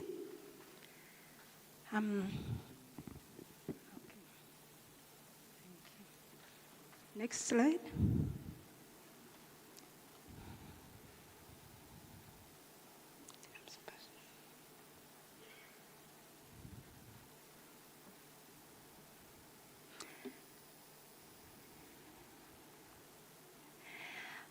Just an introduction for some of us who may be hearing about leprosy for the first time. Leprosy is a disease, just like TB, caused by Mycobacterium leprae, which is similar to Mycobacterium tuberculosis that causes TB. Unlike TB, leprosy affects the peripheral nerves and skin, although it may also affect the upper respiratory tract. Infection usually occurs after a long time, exposure usually months, and unfortunately for leprosy, we do not yet have rapid diagnostic tests, not like TB. Usually diagnosis will depend on what we call the cardinal signs. There are 3. Looking at the skin, where the lesions, when you examine them, there is definite loss of sensation. There may be thickened peripheral nerves or a skin smear which is positive. The pictures there just are showing us the different skin lesions, mainly patches and nodules, that the patients with leprosy may present with. Just to look at the leprosy situation for the country, comparing the last 2 financial years, 2022-2023, 2023-2024. The last financial year, we had 2022-2023, we had 475 cases. 2023-2024, the cases we reduced. We had 307 reported. Even the disability grade, we still have patients coming at the time of diagnosis already with visible disability. However, we noted a decline in the proportion of those who had grade 2 disability. The challenge is still the child leprosy cases, meaning that as a country, we are still having transmission going on. Our target as a division is to have 0 leprosy, and when we see children cases, we still have a long way to go. Yeah. So our treatment success rate improved when you compare with the financial years, and we had, there is still a small proportion, and we are working hard to make sure that all the contacts that eligible should be able to access the post-exposure prophylaxis. So in summary, we had 48 districts as a country that reported the case. It can be seen visually by the map. Significantly, West Nile, yes, it's becoming a song, but we hope that song will stop. West Nile still reports a significant proportion of leprosy cases. But the message here is that we still have leprosy in all regions of the country. Yeah. Our topic of discussion is prevention, and I just wanted here to highlight those that are at risk, whom we consider to be contacts. There's a study which was done by Moet in 2006, which showed that those that are at risk are usually household contacts, have a higher risk, followed by neighbors. Yes, so our contacts when we are managing leprosy, we are looking at both households as well as neighbor contacts. So for neighbor contacts, we are looking at surrounding households, or at least a radius of 100 meters from the index case. Yes, also social contacts may need to be considered, and these are people who spend a defined amount of time, yes, per week with the index case. So looking at post-exposure prophylaxis, which is prevention, it is a form of targeted prevention for leprosy using single-dose rifampicin. Yeah. So here, there is administration of the single-dose rifampicin, which is aimed at reducing the risk of developing leprosy in a person who has been in close contact with a leprosy patient. So the assumption here is that the prevention is for those the contacts that have latent infection. So we think that because they have close contact, they have latent infection, but not active disease. This slide is just to show you that we have contact screening forms that we use to collect data, and so that we can be able to analyze and yes, make sure that we use the data to inform our decisions. What are the goals? I may not go through that for the interest of time. Look at the implementation strategy that we are planning and what we are actually implementing. Training healthcare workers, both at facility and community.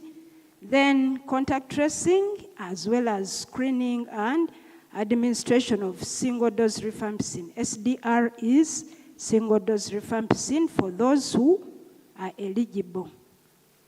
What has actually been done in the last financial year?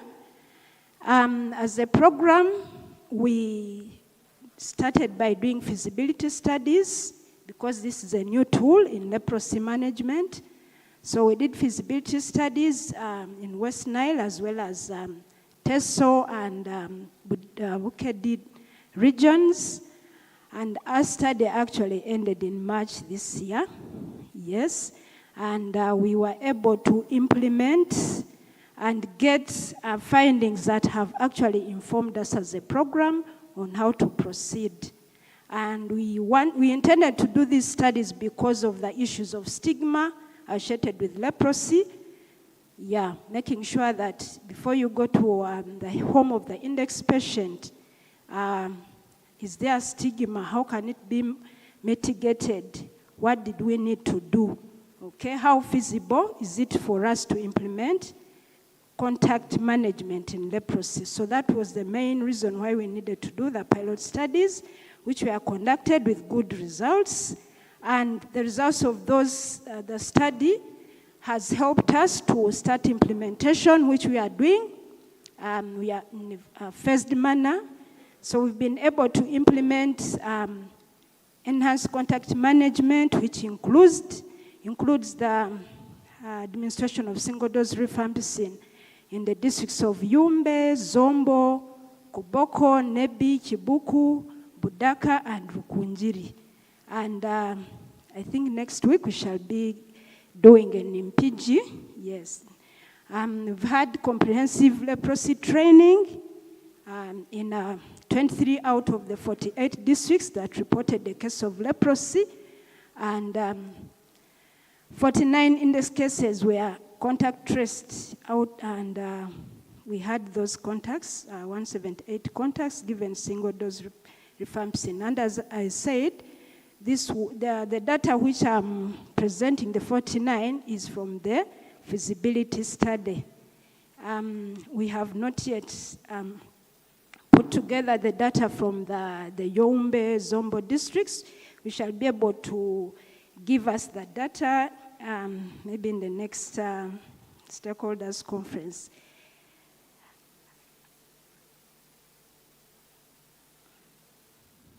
Yes, so our challenges, we had delay in implementation because we had delayed funds, now funds are available, and we hope to improve the coverage for contact management. We have had also data management challenges because initially our tools did not capture variables for leprosy contact management, especially the single dose rifampicin, but our revised tools have the information, so we should be able to track and use the information appropriately. Still, there are stigma surrounding leprosy. When we go to the homes of the index cases, some index cases actually refuse people to go to the homes. I'm glad to note that I think about 98% of the patients accept, so we still have that 2% refusing. Opportunities, we have the electronic health records, the ECBSS. We have CAS Plus. We hope to leverage on this to be able to increase our coverage for leprosy contact management. And then, of course, the other big opportunity we have is integration in the TB contact tracing activities. Since it's TB and leprosy, yes, I request that especially our district DHOs, if they can make sure that as we are planning for contact tracing together with the implementing partners, if they could also make sure that our patients for leprosy are also contact managed. Yeah, thank you so much. Yeah, I appreciate.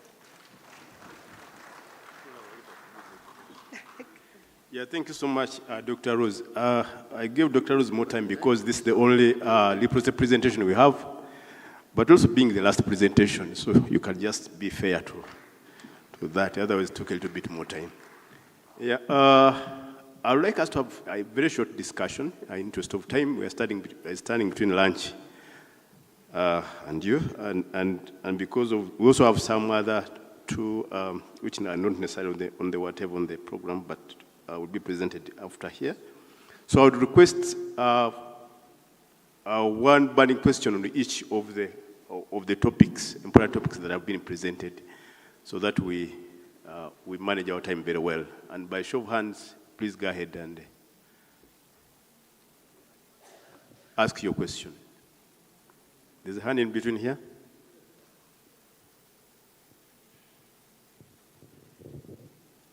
Yeah, thank you very much. Mine goes to the presenter from Karamoja region. I come from Karamoja and I feel very scared that we are going to be wiped off by TB. Because you look at the children, the rate at which the children who are the future of Karamoja getting affected by TB, it sends a very terrible signal. So what are you doing in Karamoja to alleviate the situation so that children who are the backbone of any society coming up are not killed? And then the other one is looking at the settlements in Karamoja. Our manyatas are like the way these tables are arranged. And it's unfortunate that if 1 or 2 persons gets TB from those manyatas, it will spread extremely fast. So what is your strategy to reduce on the spread of TB? Second question.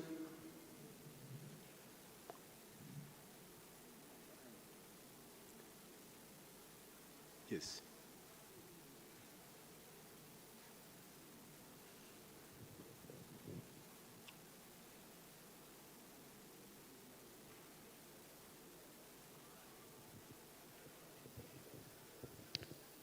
Thank you so much. The presenters for the wonderful job.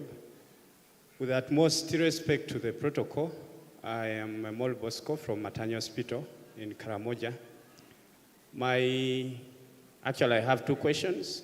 They go to Dr. Batwaula. One, at baseline, he noted that there was a high rejection of INH.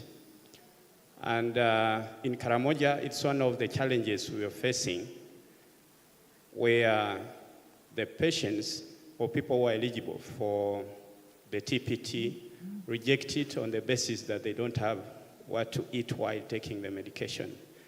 I wanted him to highlight, aware that each region has its own challenge, what really they did to improve on this rejection.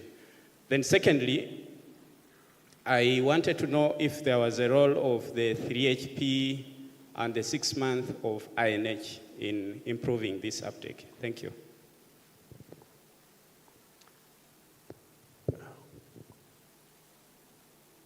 Any more hands? Any more questions? Okay.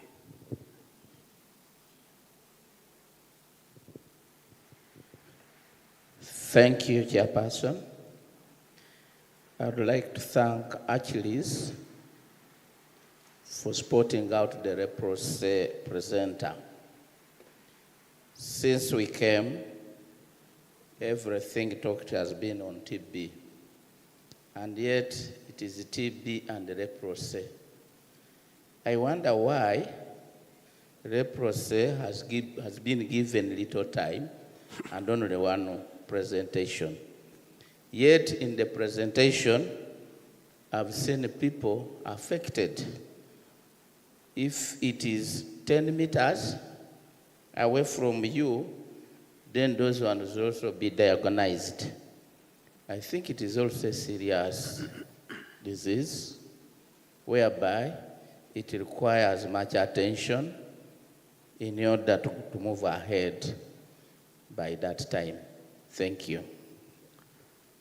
Yeah, that observation is taken faithfully. I would request that if there is another question, let us have that other question asked. Yes, Brian.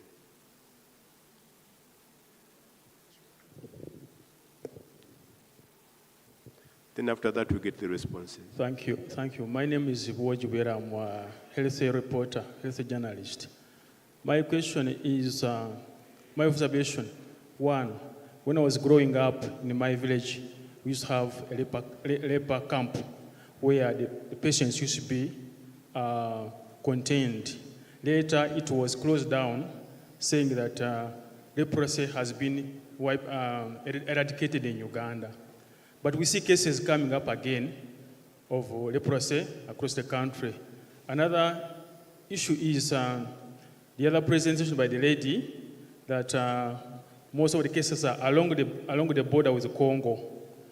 As Minister of Health and other stakeholders, what are your interventions to ensure that leprosy does not cross from Congo to Uganda, which at least where we have tried to eradicate it? Thank you. Thank you very much. I think let's have responses to those questions. There was a burning question in the middle there. I don't know. Okay, just one before you can proceed, before you can answer. Yes, thank you. Yes, in line of leprosy, I think having been given little time, I thought we would maybe discuss more about leprosy. Yes, I wanted to look at the aspect of stigma, and in that pilot study, I really wanted to find out whether there were efforts to come up with IEC materials which should be able to, again, reduce on the stigma within the communities. Thank you. Okay, I think we can end the question session there. Kindly, I think let me begin with, I think with the leprosy. There are so many questions around leprosy. Please go ahead, Rose, and respond. Thank you, Chair. for the opportunity, and thank you for all that have asked about leprosy. I will start with the first question about leprosy camps. I hope I got it well, yeah. Initially, we used to have isolation camps, yes, but I think the problem was limited knowledge, yes, because initially the mode of actually control, one of it was isolation. But the fact that we have now new tools, especially treatment, but also knowing the mode of transmission, yes. Unfortunately, I could not make an elaborate presentation just because of that time, but just like TB, leprosy is spread through air. So the issue of isolation may not help. And the fact that actually it is treatable and curable using medicine just like TB, so it is not necessary to have the isolation camps. So that is why we no longer have isolation camps. This is actually a global strategy. So all isolation camps were abolished. Why? Because we know the cause, we know how it is transmitted, but more importantly is that we can treat and cure the disease. The other comment was to do with cross-border services in regard to leprosy. Yes, it is an area as a program that is new, and really following the guidance from the minister herself, okay, emphasizing the issue of integration. Just as we are having cross-border TB services, it is actually integrated TB and leprosy services. It is something which is new that we are building up as a program, but there are services that are being done, especially in awareness raising, screening, yes, and making sure that we follow up patients. So it is something as a program we are doing in an integrated manner in all the border districts, and we should be improving to make sure that actually services, both for TB and leprosy, are given to the patients. Stigma, do we have IEC materials? Yes, we have IEC materials, especially during the CAS campaign. If all of us could testify, we have the one-pager, which has both TB, leprosy messages, but also we have the community skin guide, which we have been distributing and using an opportunity of CAS Plus, which is a very helpful tool to help, especially the VHTs and other health workers, to be able to suspect and refer patients to the health facilities for confirmation of diagnosis. Yeah, I think that's... I think that has been justice to those questions. Dr. Batwaula, what did you do to address the rejection of INH? And there's another question to do with the 3HP and the IPT. Yes, I remember in my presentation I emphasized the issue of client literacy. We have no shortcut about this. We have to counsel our caregivers and parents. We need to educate them about the benefits of taking TPT for the children that have had contact with a PBC case. Yes, about the food enablers, we have had some instances where some mothers will tell you we don't have food, good food. They will tell you they don't have good food to give to children. But we have educated the mothers and sometimes attach the VHTs to these mothers to ensure that they continue to educate the mothers about the food. Because in Elango we have most of the homes, they have food. But when for them they think good food may be about taking milk, taking meat, eating meat, but they have all the grains, they have beans, they have what. So it's a matter of educating the mothers, and they will be able to take the medicines. Okay. Thank you. I think we have had the responses to the questions. Tim, I would, at this point in time, I think close the question and response session here. And in case you have got any specific question to any of the presenters, you can meet them during the course of lunch or the next session. At this point in time, I would like to turn it over to my co-chair to introduce the other two presenters. Thank you.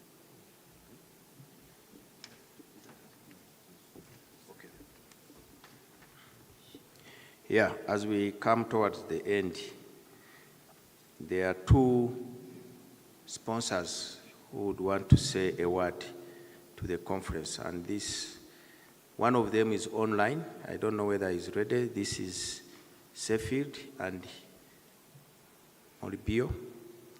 Seffield, are you ready? He's online. He's supposed to give. Go ahead. I am. Thank you.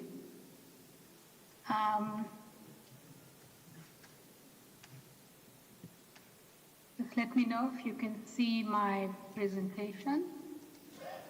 Yes, we can see it.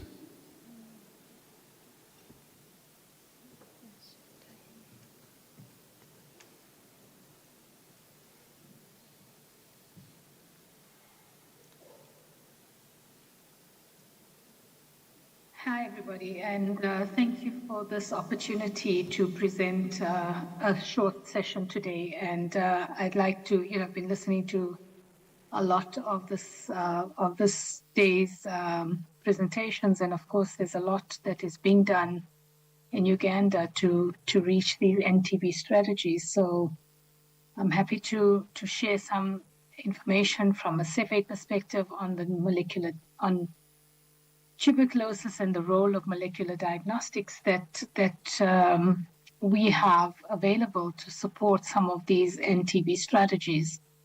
For the sake of bandwidth, I'm going to close my camera.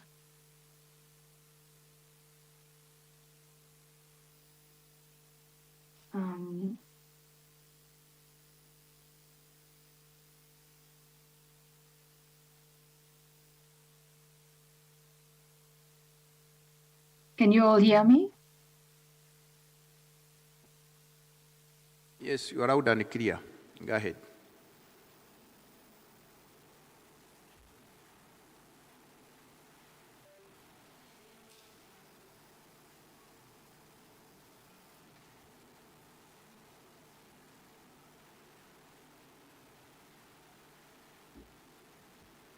Hello?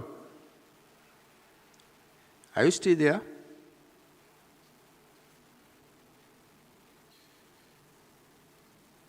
Can you hear me now? Yeah, we can hear you now. Go Okay. ahead. So, sorry, I didn't even introduce myself, but my name is Dipti Lalubai. I work with medical affairs at CEPHADE, based in South Africa, working at CEPHADE for the last 10 years in various different roles. And today I'd like to share, based on this agenda that you see on the screen right now, I'd like to, just start off with where are we with the burden of TB disease globally? What are the guidelines telling us in terms of, TB diagnostics?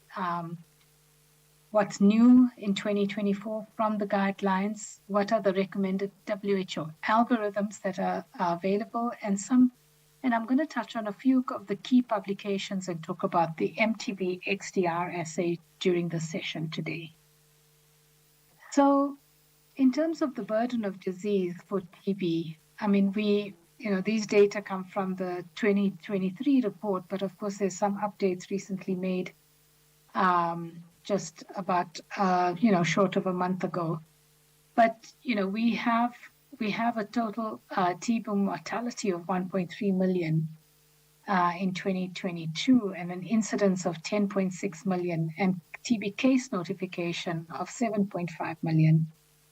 MDR and RIF-resistant TB incidence of over 400,000. We look at this over time and we can see that, there's been a significant, we've made some significant improvements over the years in this last 20 years, both in terms of, the reduction in the number of deaths for TB, but also, the rate of new tuberculosis cases from 2000 to 2022. You'll see a slight uptick, during the COVID times, but of course we are so significantly, the world has significantly made significant improvements around this as well. But we still sit with a gap in diagnosis, and this continues to remain. If we have recommendations from the WHO to, enable molecular rapid diagnostics for TB diagnosis, we have a 3.1 million gap in terms of reaching this NTB strategy. And there's also shown that there's an inadequate use of rapid diagnostics with, 47% of the 7.5 million people newly diagnosed, only 47% newly diagnosed. And a recent, presentation just about 20 minutes ago certainly showed, with a project, the GET project, they've made some significant improvements and reaching far more with the use of molecular diagnostics recommended by the WHO. So it's really good to see and a positive impact there. When we look at the guidelines, we also, the addition to the guideline speaks to, now classifies low complexity, moderate complexity, and high complexity molecular NAT tests for diagnosis and resistance, drug resistance call-outs as well. And we have the expert MTB XDR that fits into the low complexity automated NAT class, and this being the only current available assay that's fitting into this sort of category.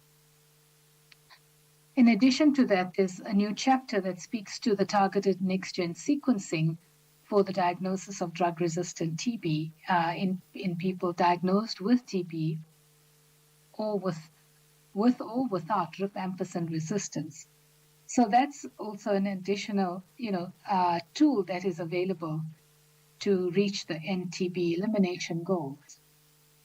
Now I'd like to quickly touch on the integrated pathways of the diagnostic algorithms that have been developed and recommended by the WHO. And of course, algorithm 1 speaks to molecular rapid diagnostics as an initial test for TB diagnosis. Algorithm 2 speaks to people living with HIV and the use of the LAM assay for TB diagnostics. Algorithm 3 and 4 is what I'd like to put some emphasis on in this discussion, and really, where the recommendation comes in again with low complexity automated NAT tests for both RIF-resistant and RIF-susceptible TB is suggestive in the algorithm. So what has CEPE done over the last, last decade, I would say, is from 2010, we have the original test, which is the MTB RIF assay, which continues on with improvements in 2017, roughly. with an MTB Ultra assay that is a better, more sensitive test with better performance. And in order to support this assay, we have developed the additional MTB XDR assay that is a product that aids in the diagnosis of multi-drug resistant TB. And it with the same sample type, validated, and also enables that, a result that is available in 90 minutes.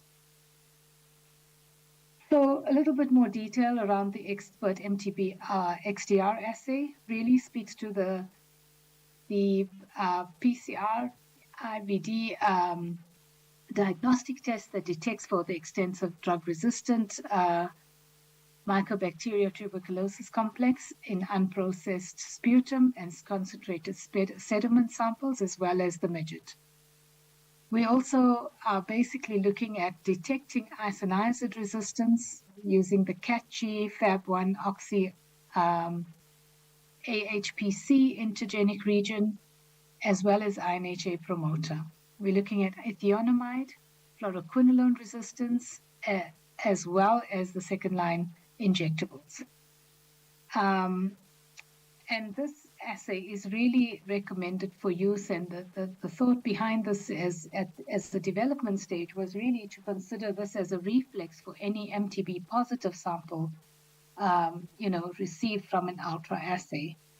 And this test is intended for the diagnosis of XDR tuberculosis when used in conjunction with other clinical and laboratory findings. Just a little bit touch on the performance of this assay. This was a study that was conducted using a retrospective samples and basically looked at expert XDR performance versus the phenotypic DST as well as versus sequencing. And we can see significant data that looks at really improved sensitivity and specificity across the isoniazid fluoroquinolones, as well as the second-line injectables and ethionamide, and really ultimately showing that sequencing as a reference standard used in this was used as for the same gene targets as we do for the expert MTB XDR assay, and again showed exceptional performance and sensitivity and specificity versus sequencing. When we look at the prospective clinical evaluation, and this was an evaluation done across several different countries across the globe, again looked at phenotypic DST versus the expert XDR and phenotypic the expert XDR versus sequencing, and again showed significant improvements in terms of performance using using clinical stool samples, and shows that it's comparable in terms of performance across different geographies with both retrospective and prospective data sets. So when developing this test, the impact of the expert MTB Ultra assay to enable the patient management pathway, it was decided, and we looked at running an MTB Ultra assay. Outcomes of that will lead to the reflex of an expert MTB XDR test for any MTB detected result. This enables one to initiate and optimize treatment as per the country guidelines on the same day, as opposed to waiting for the culture sample and the performance and perform the phenotypic DST, that certainly delays treatment initiation as well. This I'd like to just touch on a little bit in terms of a paper that was written by a group based in the UK as well as in South Africa, looking at the data and performance of data from South Africa, and recommends recommends a diagnostic cascade for the management of TB in this paper. And really, when they speak about this, they speak about running an expert ultra assay as well as or an alternative molecular diagnostic test, but with the RIF-resistant result reflexing to expert MTB XDR, and both with the RIF-sensitive also reflexing to the expert MTB XDR, thereby not missing any INH resistance, but also enabling a result that gives you both fluoroquinolone and INH in the current treatment regimens. Further on to the,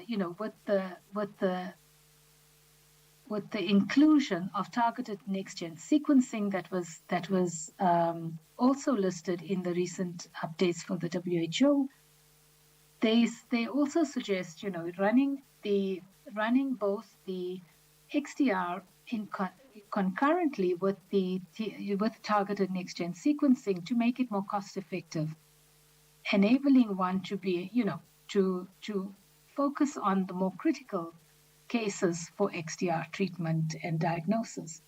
So this enabled, running both the ultra assay, getting a result in a day, running the XDR assay, outcomes of that, enabled one to, if needed for further sequencing to be done, that will be considered using the Dplex or the Illumina assay for final diagnosis of XDR.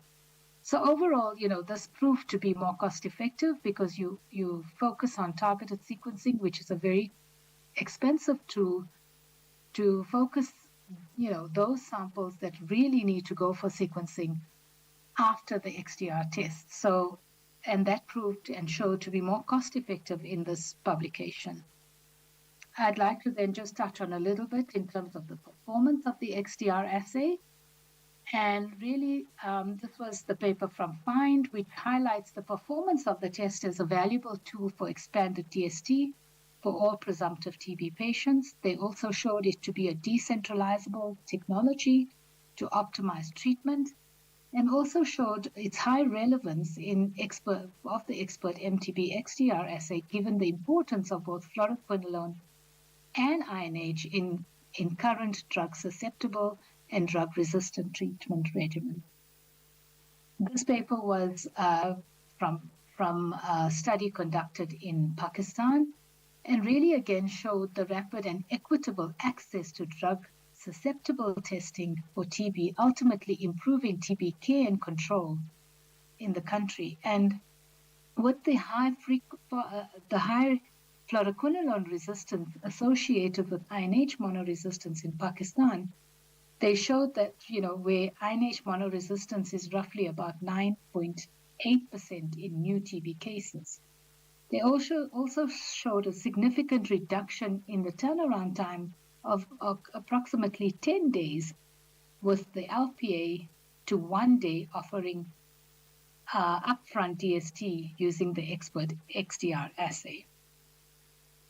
Further on, a study conducted right there in Uganda was an evaluation again of the diagnostic accuracy of both INH and fluoroquinolone detection in the XDR test, and really again emphasizing high sensitivity and specificity compared to LPA and phenotypic DST. And it also helped significantly to rule out fluoroquinolone resistance in multi-drug resistant TB and rift-resistant TB patients that qualify for the bedaquiline-based regimens, which all countries are now working on and have implemented, and definitely, this is in place in Uganda for some time now. The expert XDR assay also showed to reduce the diagnostic challenges and the dependencies from high complex tests such as LPA and culture-based testing as well. This is the last publication that I'm going to talk about, and this really speaks to the utilization of expert XDR for smear negative samples, increases accessibility to rapid drug susceptibility testing for TB. It also guides the dose selection for higher dose in the case of low-level resistance for INH and fluoroquinolone, where limited alternative treatment options do exist. And again, emphasize that the expert XDR assay helps faster time to result in 90 minutes compared to an LPA test that takes at least 48 to 72 hours in some limited resource setting. So in summary, the high burden of TB exists in low-income countries we have significant challenges with these, and these must be addressed to reach the national and regional TB elimination goals. And WHO recommended diagnostics that have rapid and sensitive tests with high accuracy and clinical utility are most likely to be more cost effective as well, are recommended for use to get to filling that missing filling that missing gap that we currently have globally.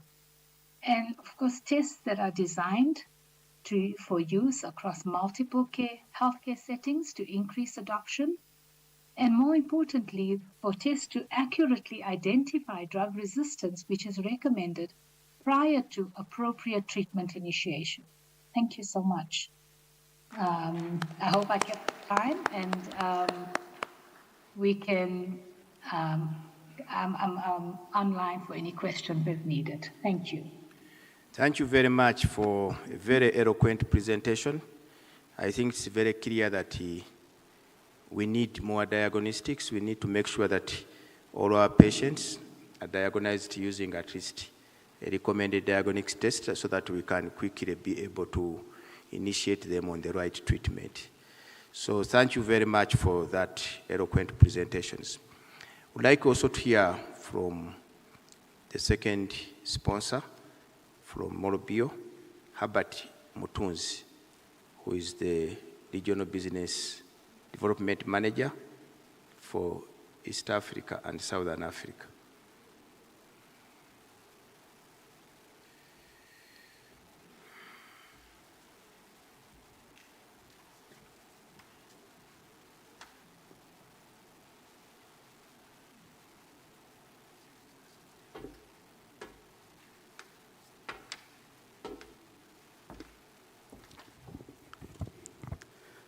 Thank you very much, Chair, and good afternoon, ladies and gentlemen. So, like I've been introduced, my name is Herbert Mutunzi, and I'm representing Mobile Diagnostics. I'm supporting 16 countries in the East and Southern Africa region. Next slide, please.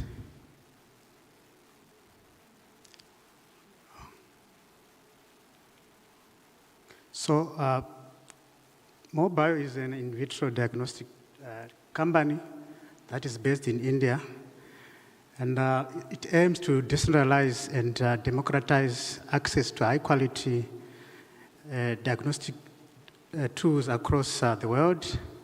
So, and one of our tools is the TrueNut platform, which is the first point-of-care molecular diagnostic platform that uses PCR technology.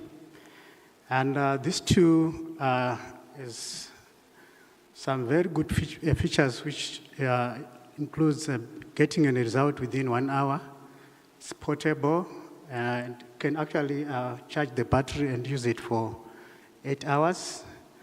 It also uses reagents that are stable at room temperature, and it's able to be decentralized to the lowest facilities, including the active case finding activities that most programs actually conduct. So this tool runs for an hour from sample collection, extraction, as well as the PCR stage. So it's a first in the world point of care PCR diagnostic equipment. And it's mainly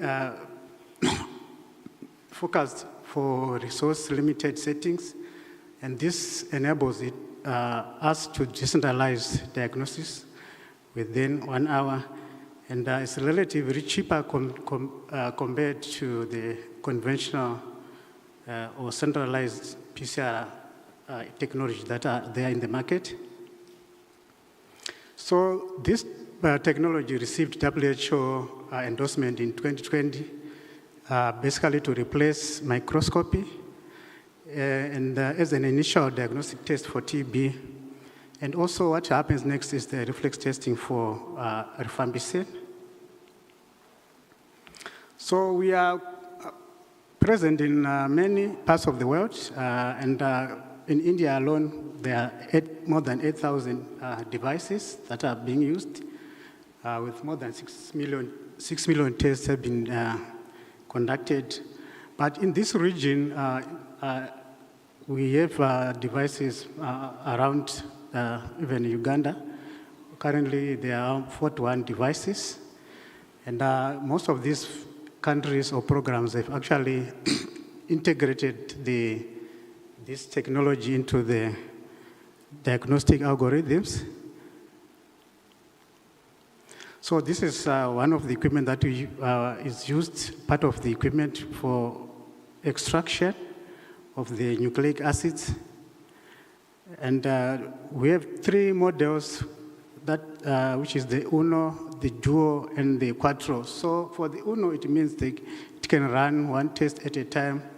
And for the Duo, you can run 2 tests at a time.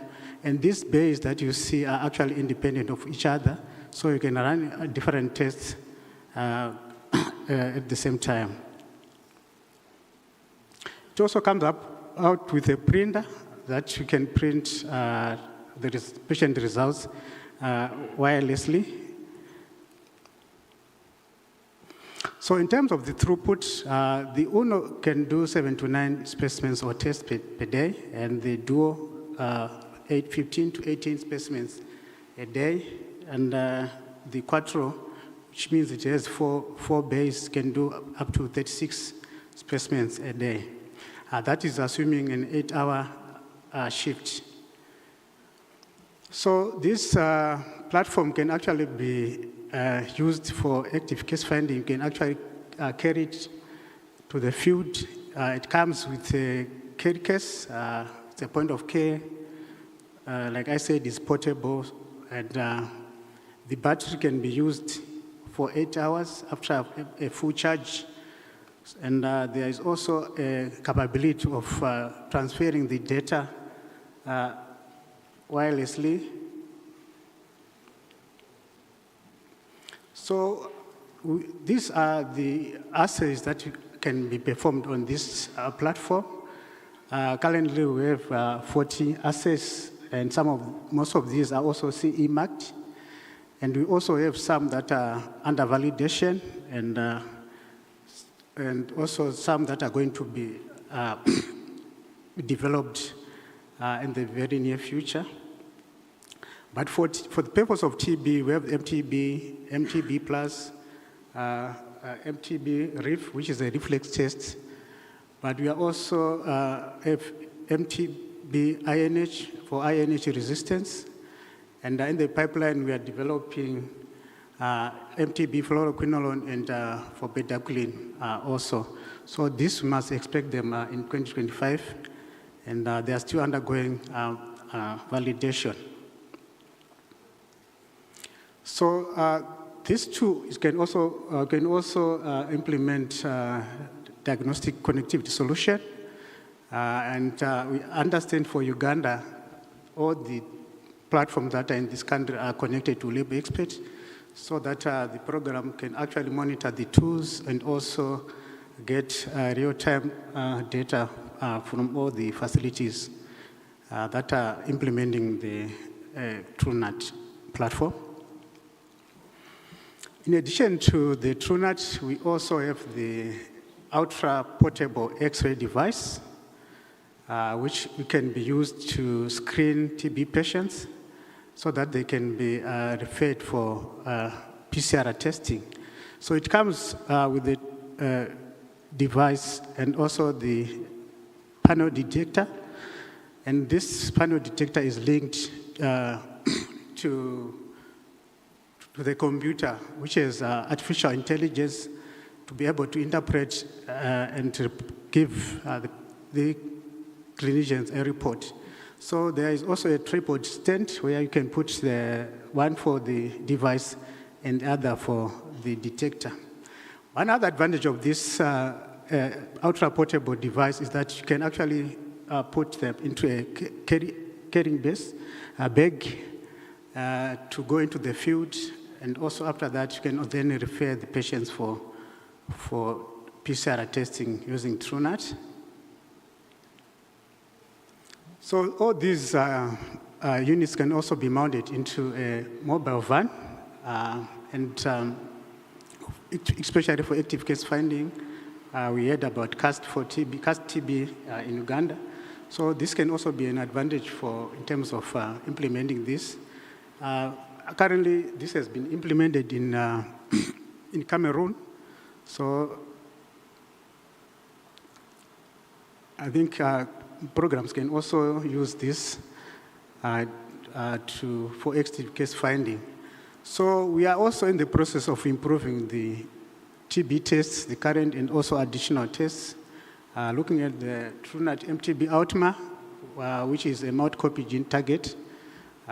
So this is to improve the sensitivity of the current chips that we are using. We also have a combo which tests for MTB and SARS-CoV-2. And like I mentioned, isoniazid resistance, fluoroquinolone, and bedaquiline. So these assays should be in the market in the next year. So these are our partnerships that we have globally. We also partnered with the WHO, the World Health Organization, Bill and Melinda Gates Foundation, the USAID, Stop TB Partnership. And Stop TB Partnership was also instrumental when the TrueNat was being introduced in some sites in 9 countries which were implementing the Introducing New Tools project, and also the United Nations. So this is our vision for the next 5 years. You saw that this true technology actually does multiplexing or multi-disease testing in addition to the TB. So we envisage that it can also be adopted for viral hepatitis program, HIV, vector-borne diseases, and others. We are currently also going to be validating the mpox assay here in Uganda. So this is something that we are also working with the Uganda National TB Control Program and the Makerere University. So there's also been a global need and growing demand for high-quality diagnostic. So we think this can be deployed at the point of care, and we also expect to establish ourselves as a major player in terms of global molecular diagnostics in the coming years.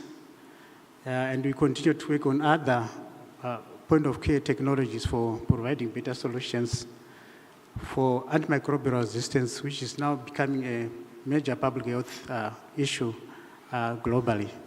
And also venture into non-infectious disease testing as one of our vision and objectives. So thank you very much, ladies and gentlemen. Thank you very much. Yeah, thank you very much. And I think now I can hand over back to the MC. Probably before that, we can stand and get a photo of the panelists. Yeah.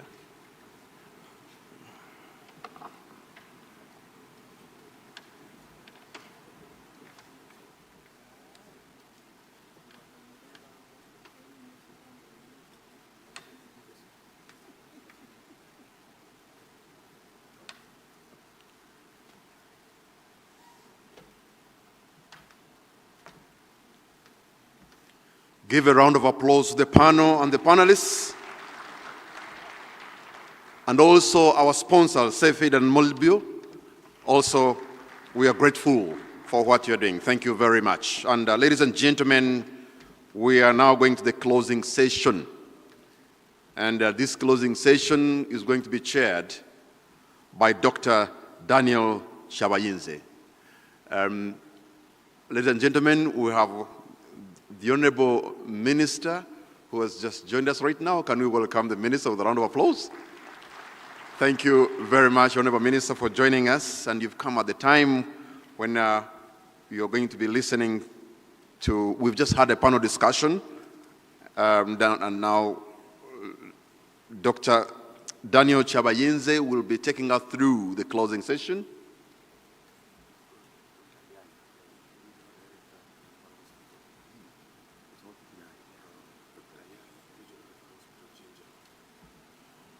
Okay, I have been advised, instead of Dr. Daniel Chabayenze, we are going to have Dr. Yai, Regional Referral Hospital Ginger, who is going to take us through the closing session. Please let us welcome Dr. Yai with a round of applause.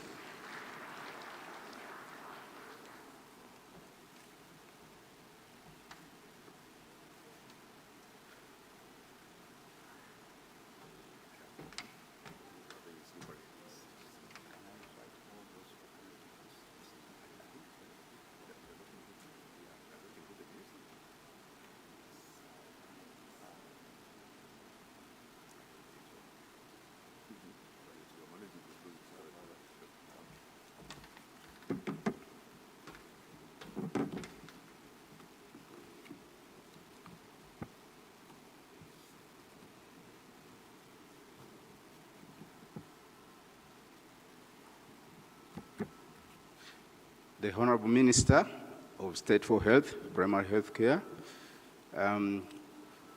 directors, commissioners, all our stakeholders here present. I'm Dr. Yai Alfred.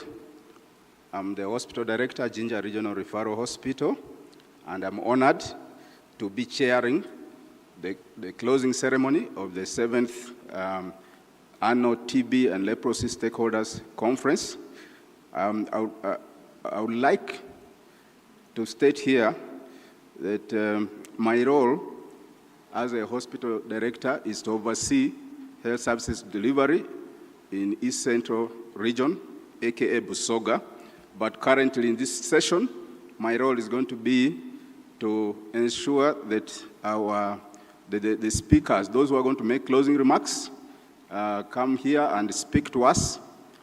And I want to request that they speak within 5 minutes, with the exception of the minister who is going to close. So I would like to invite the following people to come up here, to sit up here so that we manage the time very well. So we're going to have a presentation from TB a presentation on TB and governance by Dr. Isiko Paul. Please, Uganda Stop TB Partnership, please come up here and take your seat. Number 2, we are going to have commitment by local governments.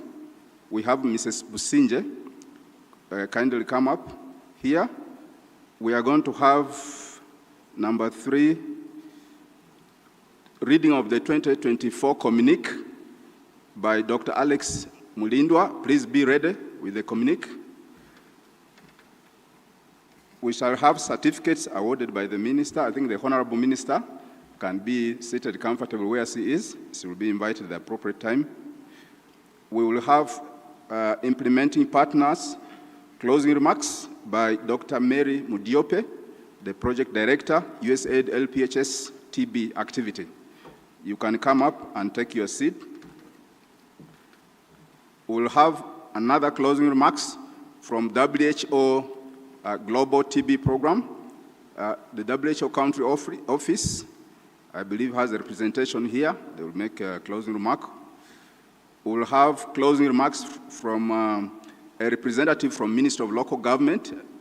That will be the Cow Palisa, the Chief Administrative Officer Palisa. Please come up. Mr. Bwekwaso, please come up. And then finally, we'll have the closer by the Honorable Minister of State.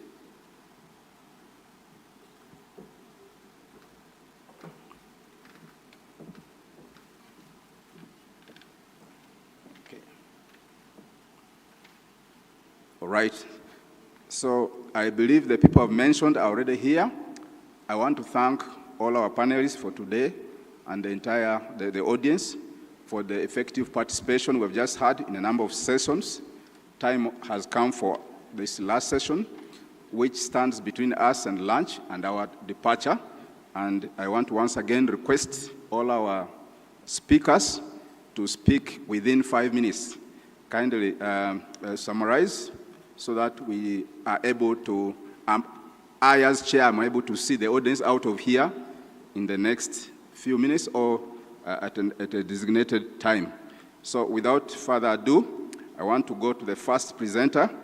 That is Dr. Isiko Paul, the TB Stop Partnership Program. Please come up here and make your remarks.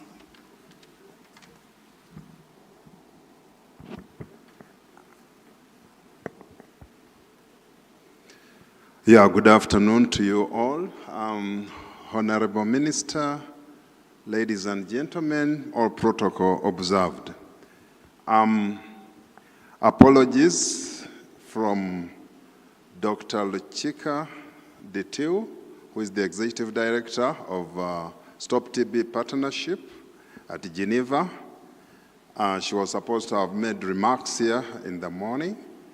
And then also, this governance report was supposed to be also presented also by Vairel Sultan of Geneva, but they are caught up somewhere, so I'm standing in for them. Next slide.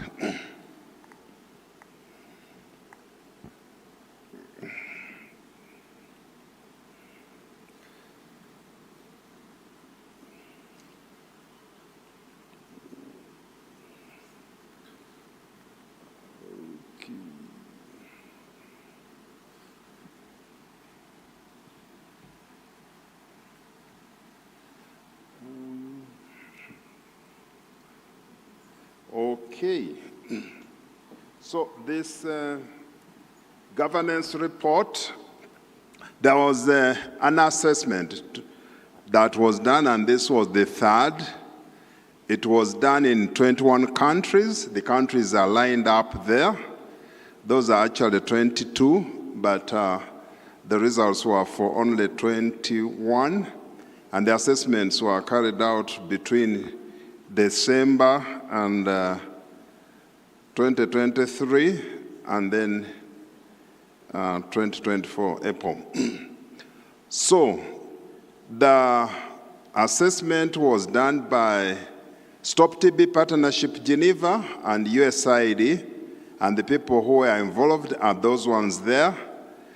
The core team, those who formed the core team, and among those are the people I've mentioned, some of them whom I've mentioned, Dr. Luchika and Saho is the Executive Deputy ED at Stop TB Partnership Geneva. And Sultan, as I said, was supposed to make this presentation. So the core team carried out the conceptualization, finalization of the methodology, data collection, desk review, analysis of the survey, and writing of the report. Interviews were conducted by the consultant who was ALCA. I'll try to be very fast. So why advocate on TB governance? High quality NTP governance enables the delivery of key civil society and affected community priorities, including closing gaps in TB prevention, diagnosis, treatment, and care, mitigate and overcome barriers to services by making the TB response equitable, gender-responsive, right-based, and stigma-free, accelerate the development and rollout of access to essential new tools, aligning efforts to end TB with efforts to achieve universal health coverage and strong pandemic preparedness and response, and antimicrobial resistance control, and then multisectoral decisive leadership and accountability. So this assessment governance was the first for programs.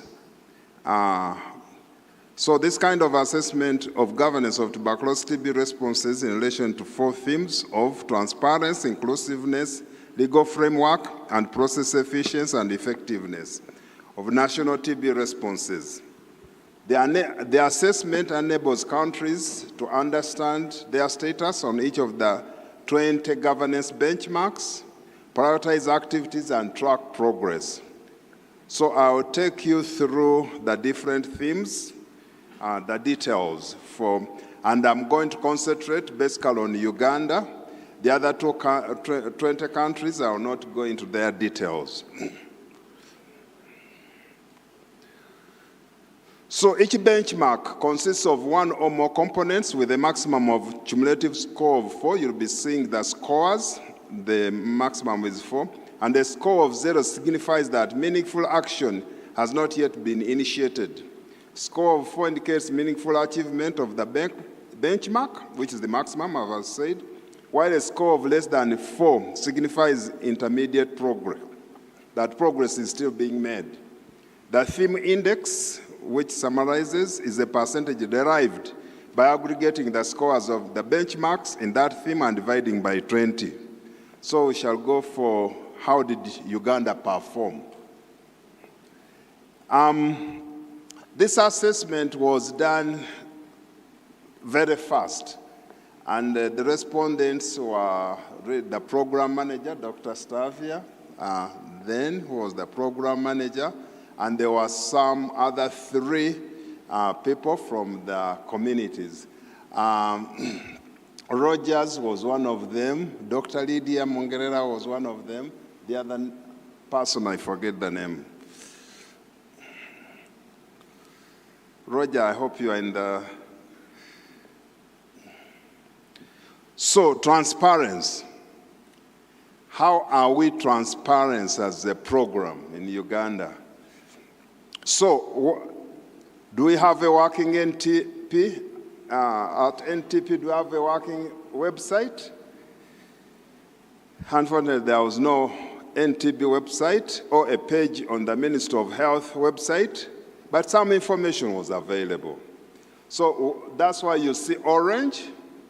You realize that the first column on the other side is for 2023, and on the right is for 2024. In 2023, for that score, scored 2, and then I think there was a small gap somewhere, and in 2024 it decreased to 0.5. So the recommendation is that we develop and publish an NTP website with recent and relevant TB materials. But I want to comment on this. When we had a webinar with all the other 21 countries, it was realized that it's difficult for the NTPs in the ministries to have particular websites for themselves. But there is a provision for having a page on the Ministry of Health website for NTP, so that actually you realize that for transparency here, most of the things are really hinged on the website. Case notification and data on the website. Case notification data were not available on the website. So the recommendation, recent national and provincial level data on the website. Ideally, real-time TB case notification data should be publicly available on the NTB website. So that can be gotten, referred to by everybody anywhere in the country and the world. So unfortunately, that's why it's indicated there 00 for both years. The good thing, it's the only red in the whole report. Then latest technical guidelines on the website. One of the 2 latest guidelines assessed by the survey was on the website. And it's recommended that ideally within 6 months of the release of the global technical guidelines, national guidelines are adopted and adapted and available on the website. So that is still work in progress. That's why we still have orange.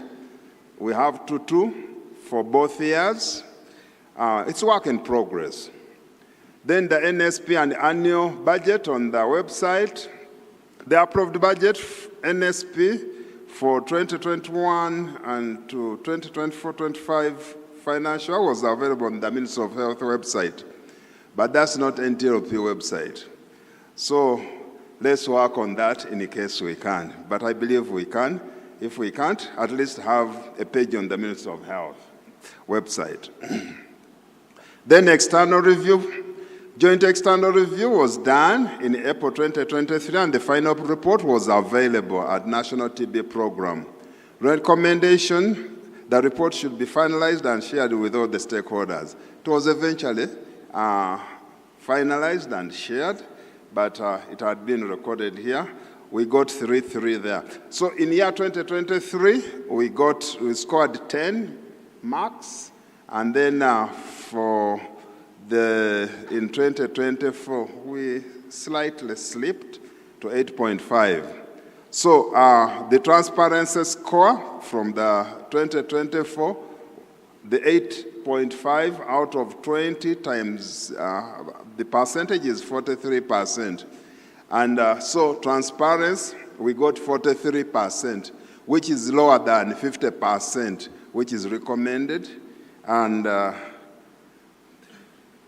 okay, so inclusiveness. Social contracting with government funds to NGOs and private sector. The country had a policy and guidelines for contracting NGOs and private sector using domestic funds. So recommended that contracting of NGOs and private sector for TB care through domestic funds is important for long-term sustainability of programs. So we got 1 score in year 2023, improved in last year, this year, 2024. Then inclusion of key populations in the NSP. We did an assessment of key vulnerable populations and gender. Actually, I think gender is missing there. Was done in 2023, and KVPs were included in the NSP. Thank you. So, recommendation, a detailed action plan with activities indicators, budget, timelines, responsibilities for each KVP. Actually, eventually this was completed, but had already been captured. The costed action plan is available. So when they come to assess again, we shall have a 4 there. Inclusion of civil society and TB survivors. Yes, in 2023, we have a green, a maximum score of 4. Civil society partners participated in the recent joint review, in program review by NNTP at national level, in research and development of global fund proposal. We slipped a bit this year. I don't know why. We lost 0.5.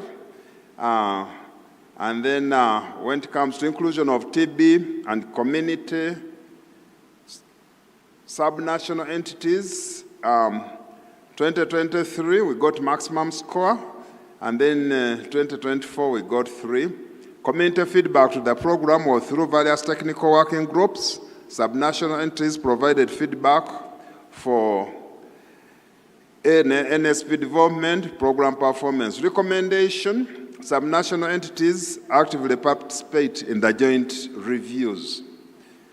Gender inclusiveness, with 2023, 1.6, and then 2024, 3.1. The score for that was 68%, which was above 50%. Legal framework, what were the benchmarks? Mandatory TB notifications, DRTB medicines included in the essential medicines list, available for free, social protection, law policy on human rights, policy framework. The details are there. We did very well on mandatory TB notification with maximum score of 4. And for the legal framework theme score, we got 64%. I said above the 50%, which was good, but there is still a lot for improvement. Then process efficiency and effectiveness. Those were the scores. And what were the benchmarks? Approval processes, efficiency, NTP manager empowerment, capacity of NTP, ability of NTP, to rapidly adopt and adapt international policies, capacity of NTP for fund absorption. Actually, we did best in this. Process efficiency and effectiveness, so the program and all of us are doing very well in efficiency and effectiveness. It's where we got the maximum, the best score of 70%. So, how did the other countries compare? So, as I've said, we did best in the last one, process efficiency and effectiveness. For the rest of the countries, for transparency index, 9 countries achieved an index of more than 50 or more. That's one area that we did where we didn't really achieve more than 50%. For the rest of the other ones, we had more than 50%, which was really good, but there is still a lot to achieve. Thank you for listening to me. Thank you very much, Dr. Isiko. He took much time because this is a presentation, but the rest are going to be comments. So I think even I'm going to reduce it further to 3 minutes for the other speakers, because now this one took more time. But we have this presentation as a hard copy somewhere. You can read it, because we are not going to discuss it. Let's go to the next speaker. That is the commitment by local government. I think Mrs. Businje, you're most welcome.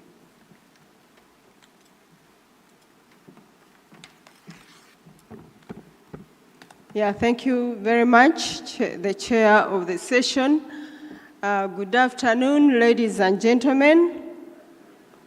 My name is Edida Businje. I am here on behalf of the Permanent Secretary, Ministry of Local Government.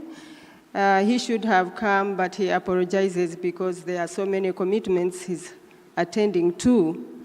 Honorable Minister, the top management of Ministry of Health, the partners, the organizers of this conference, ladies and gentlemen.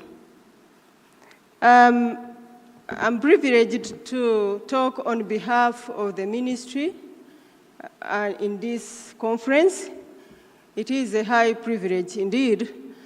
I was supposed to make a presentation on funding indeed, but then there was a lot to mention, and I'm here now to make a commitment after all that has been presented, all that has been done.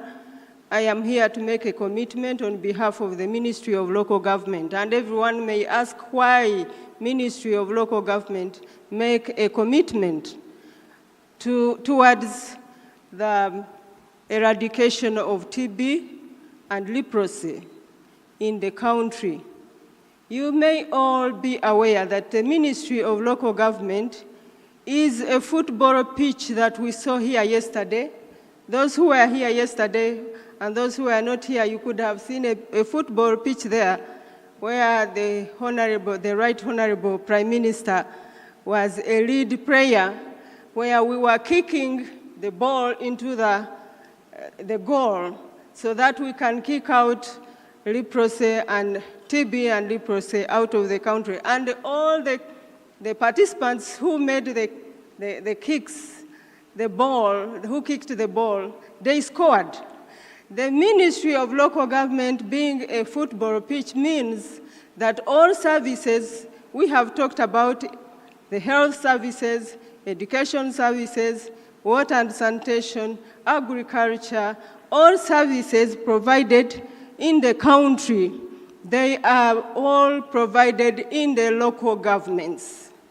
And for that matter, the Ministry of Local Government takes charge of coordination of these services.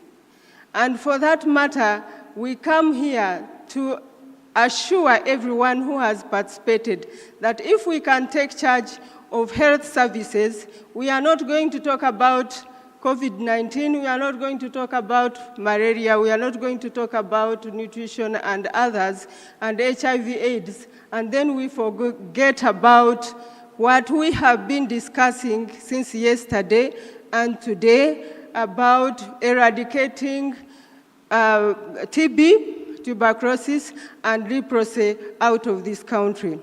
And for that matter, ladies and gentlemen, I would like to assure you that the Ministry of Local Government, as a platform which embraces coordination of all services, not at the central level only, but also at local government, we are here to give you assurance that we are going to support the cause of eradicating tuberculosis and leprosy out of this country. Together we can, and we are going to do it from yesterday when the Prime Minister was here and the ministers were here, and the Minister of Health is also here, the State Minister. Madam, you are most welcome once more. You were here, I saw you kicking tuberculosis and leprosy yesterday out of this country, and every participant was behind you, and we are all behind you as a Ministry of Local Government. As local governments have seen, we have been here well represented. We are going to work together and kick off leprosy and tuberculosis out of this country. So, ladies and gentlemen, we make a lot of contributions as a Ministry of Local Government. I'm not going to give a speech. Mine is just a statement of commitment, but I just want to remind you that we do a lot of things, and in this way, we are looking at coordinating all the services, and we have put in place structures where the services we have talked about are all implemented. So with the decentralization process, with the decentralization system, where we have put powers into the hands of the people, just from the center to the local governments, we hope that every participant who has come from the local government, who is on the ground, is going to do the best after we have gone, because we have powers to plan, we have powers to budget, we have powers to do what we are supposed to do to deliver health services, and in particular, tuberculosis to be eradicated and also leprosy to be eradicated out of this country by 2030. Actually, even before that, with the vigor, with the vibes I've seen in this meeting, Madam Minister, Honorable Minister, I am committed, me as Eddie Dabusinje, and on behalf of the Ministry of Local Government, we are committed, and I can say that with the presence of all these people, since yesterday up to today, we are all committed to ensure that leprosy and tuberculosis are out of this country, are kicked out of this country. I'm saying this for God and my country, and I thank you all for listening to me. Yes, indeed, together we can end TB and leprosy. Thank you so much, Minister of Local Government, for that important commitment. Dr. Raymond, there's something Dr. Raymond has. Please, can you show that sign? There's a sign there. He's my timekeeper. Please, presenters, when you see that 0, kindly wind up. Thank you so much. Next, we are getting the communique from Dr. Alex Mulindwa, National TB and Leprosy Program. You're welcome. Thank you so much. Thank you so much, Director.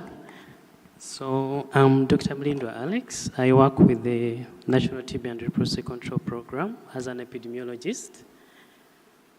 Allow me take you through what we did since yesterday.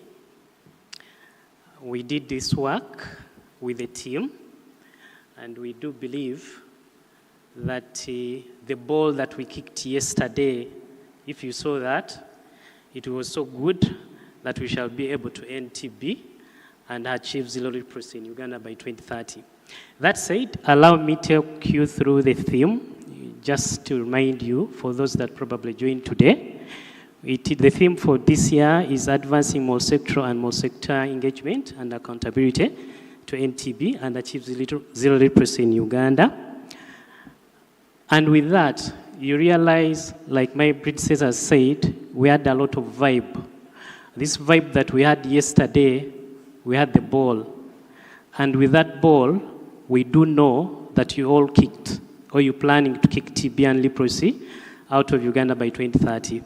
That said, one of the directives that we had yesterday were concerning the issue of the high catastrophic expenditure by our TB and leprosy patients that they face. And like you know, we have about 53% of our patients facing this catastrophic expenditure. And because of that, yesterday we had a directive from the Prime Minister to the national and district leaders to ensure that we have TB and leprosy affected households benefit from the wealth creation programs across the board. And among that is the PDM, among others. So we are charging the Ministry of Local Government, who are already represented, the other MDAs and the district local government to have this implemented.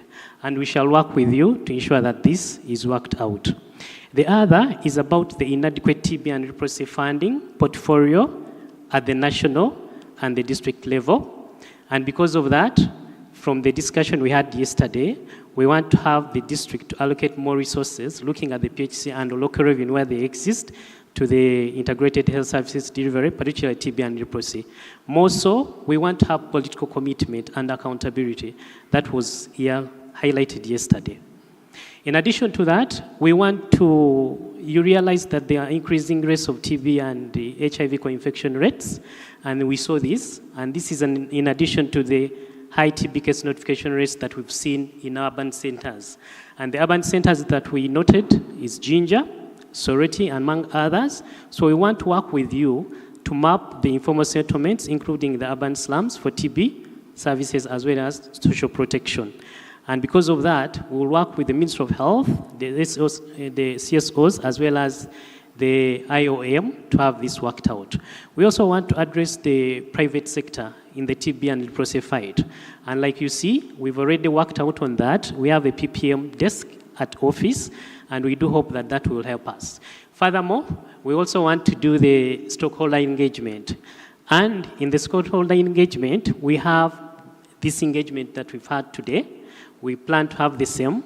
At the same time, we have the national and regional performance review meetings. All these meetings are aimed at sharing and engaging the stakeholders across the board.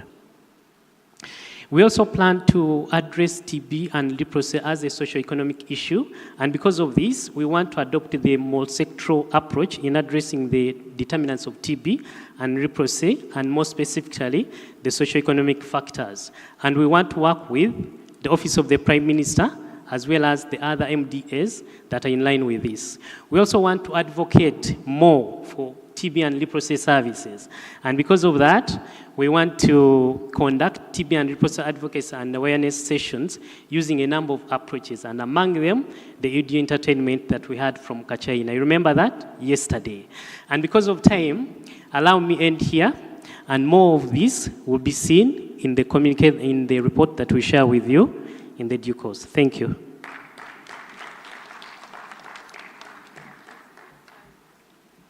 Thank you so much for using your time very effectively. That is the take-home package. And now we go to some closing remarks.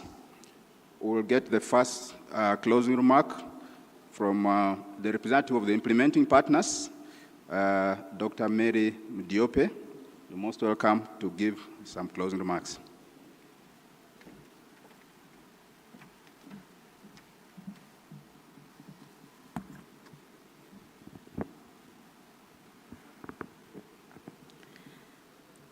Thank you so much, our chairperson, the Honorable Minister of State for Primary Health Care, Margaret Muhanga. Thank you so much for coming back on the second day. All representatives of World Health Organization at Geneva and in the country office, our commissioner for National Disease Control and Prevention, Assistant Commissioner for the TB and Leprosy Division, all stakeholders and implementing partners, the TB survivors, all distinguished guests, ladies and gentlemen, all protocol observed. Good afternoon. I'm honored to be here today to represent Dr. Andrew Kambugu, our Executive Director of the Infectious Disease Institute. He was here with us yesterday. IDI is one of the institutions of Makerere University, College of Health Sciences, and also our colleagues from other organizations who have partnered with the Ministry of Health, district local governments, and communities to contribute to ending TB in Uganda since last year. I'm Dr. Mary Mdiope Nabukenya, the Project Director for the USAID Local Partner Health Services TB activity, and the team leader for TB programming within the Institute.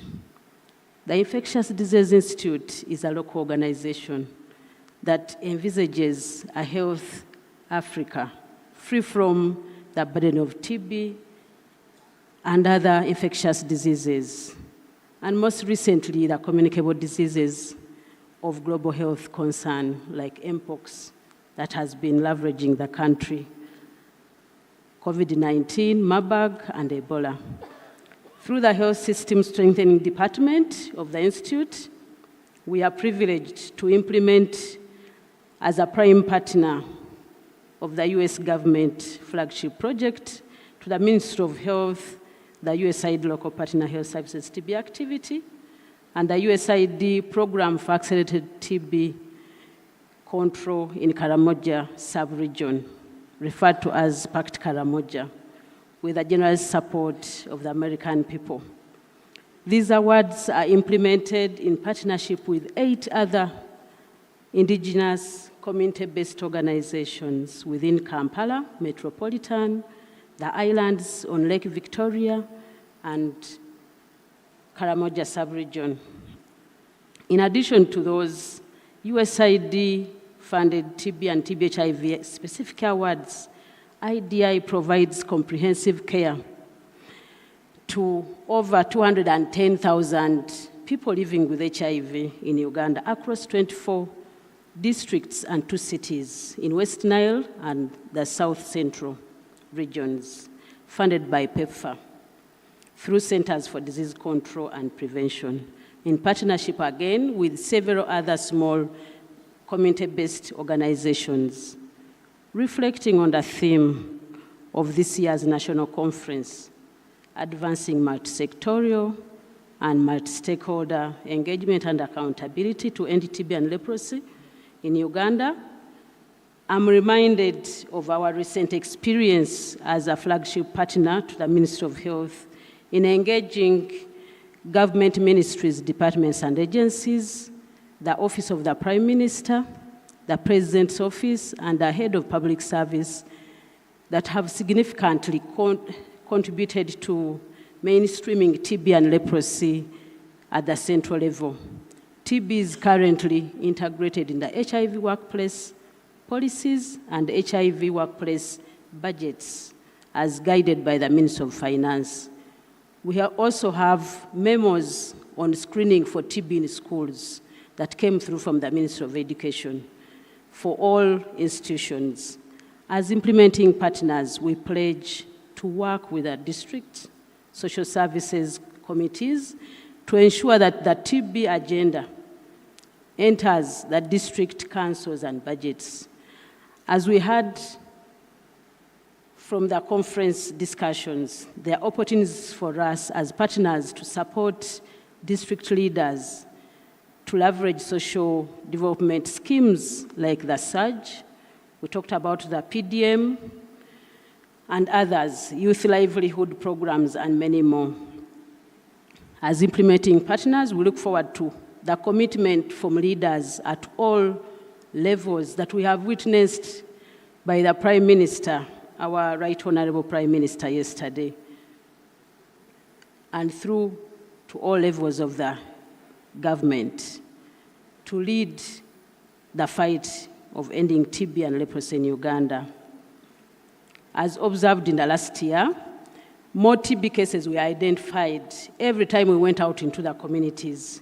These efforts yielded more with the use of the electronic case-based surveillance system and the new technologies, the mobile, the digital X-ray that is empowered with artificial intelligence for screening for TB. This underscores the need to critically use our data to generate to guide targeted responses for finding all people and providing them with such new tools. We commit to support the districts, to work with them to ensure that all communities are reached. We have heard about the schools that are not yet reached well. As an academic institution within Makerere University and similar ones like MLI and Warimo, we continue to generate more evidence through research and consultation with the Ministry of Health.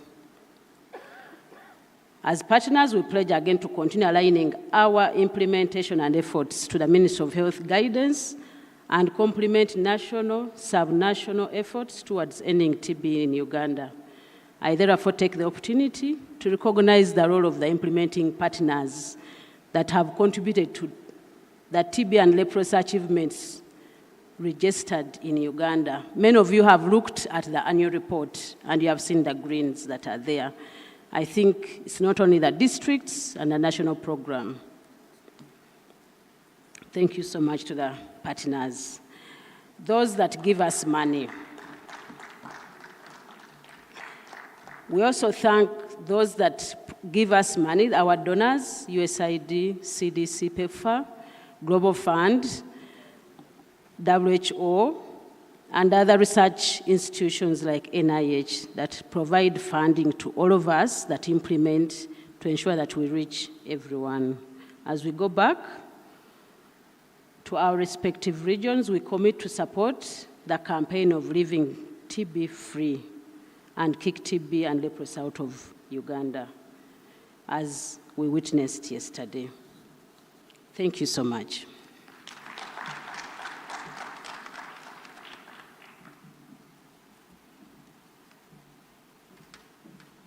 Thank you so much, Dr. Mary Mudiope. Much of what we have achieved is because of you, the implementing partners, and thank you for that very important commitment. Next, we shall have closing remarks from WHO Global TB Program. Somebody, yes, Madam, you're most welcome, from the country office.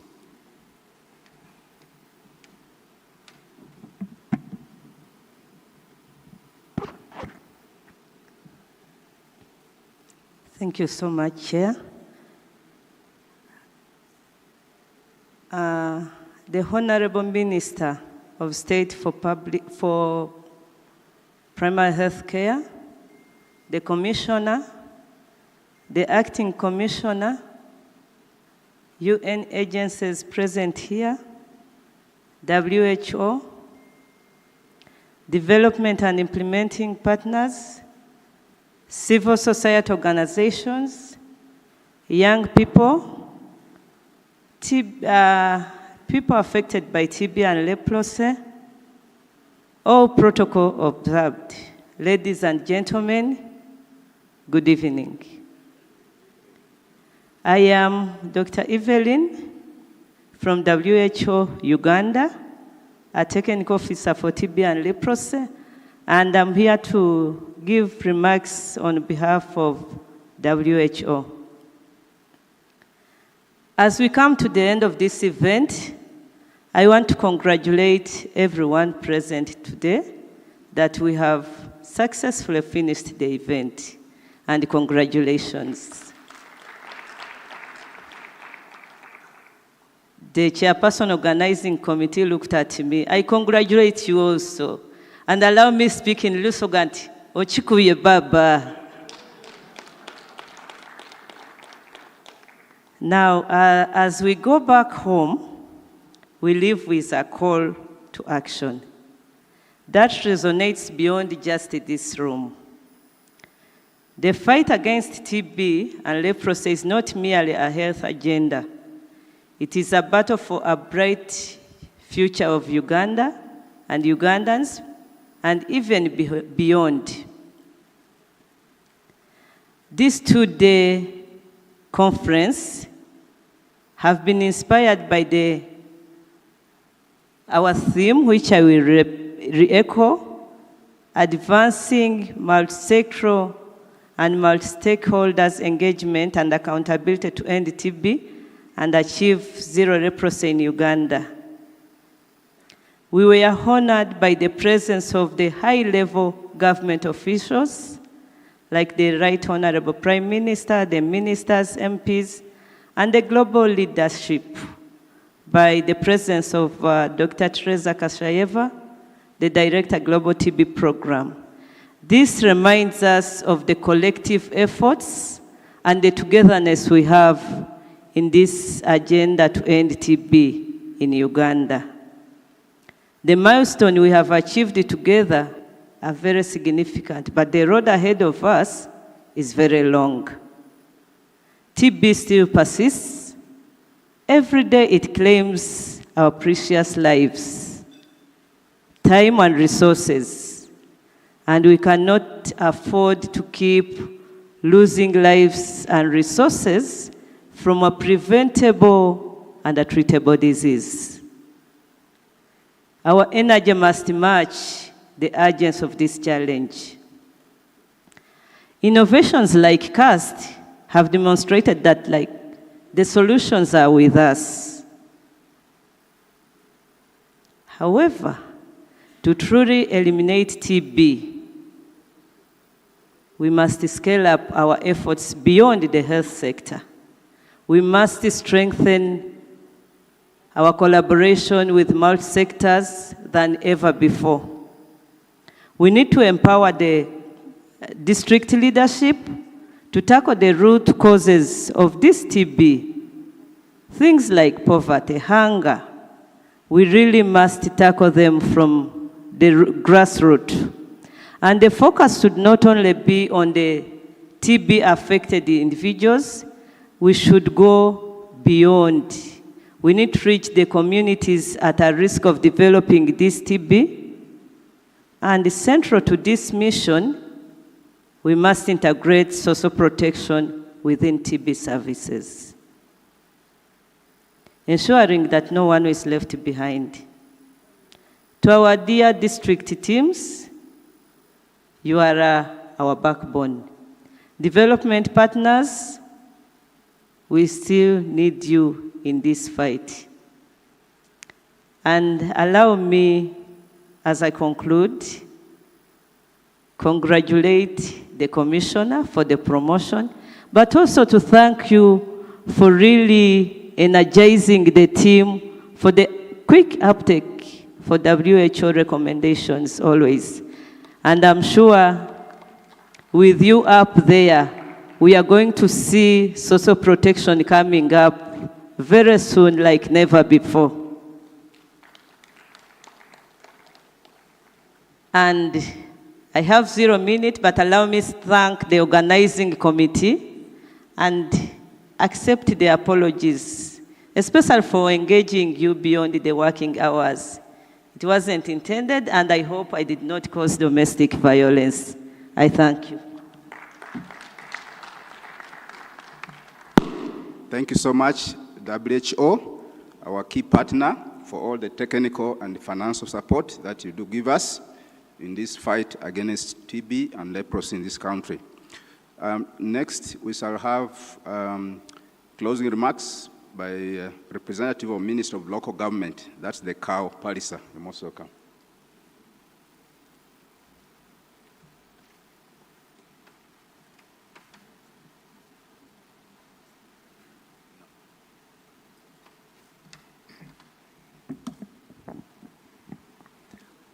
The Honorable Minister here present, the top leadership of the Ministry of Health, World Health Organization, the partners here present, CSOs, the district local governments, the survivors, the press, ladies and gentlemen, Honorable Minister, my name is Frederick Biekwaso. I am the Chief Administrative Officer, Palisa District Local Government. Honorable Minister, before I divulge into other issues, allow me to take off time to thank the organizers of this conference. Thank you very, very much. And may I request all of us to clap for the organizers for a very successful conference. Honorable Minister and all of us participants, you will realize that we are behind time, and I know people want to listen to the Minister to close this conference. Honorable Minister, before you close the conference, allow me on behalf of the local governments, and indeed the accounting officers and the foot soldiers, because whatever you are talking is going to be thrown to the local government, and we are the implementers. Allow me on behalf of the local governments tell you that number one, we are committed. Like we have done in all other engagements and endeavors, we are committed, Commissioner, to fight and kick this problem out of Uganda by 2030. Now, as we commit ourselves, I want to request for one or two things, Honorable Minister, and all of us here. We are calling for increased collaboration and partnership, because for us to kick this vice out of Uganda, we must work as a team, like you saw the football played here yesterday. So I want to call upon all of us here in this hall that let us work as a team. I will mention it as I conclude. Number two, I want to request for increased funding. Honorable Minister, you have done an exceptional role in increasing funding for the ministry and particularly for health subsector. I want now to call upon all of us here, the partners, the local government, CSOs, and everybody. If you are able to spare a coin in addition to what you have been providing for this problem, TB and leprosy, please let's put it there, because minus the resources, really kicking this vice out of Uganda becomes a little bit of a challenge. Yesterday I saw the pain in the eyes of the minister here when she was saying, surely how can we be among the worst 30 countries?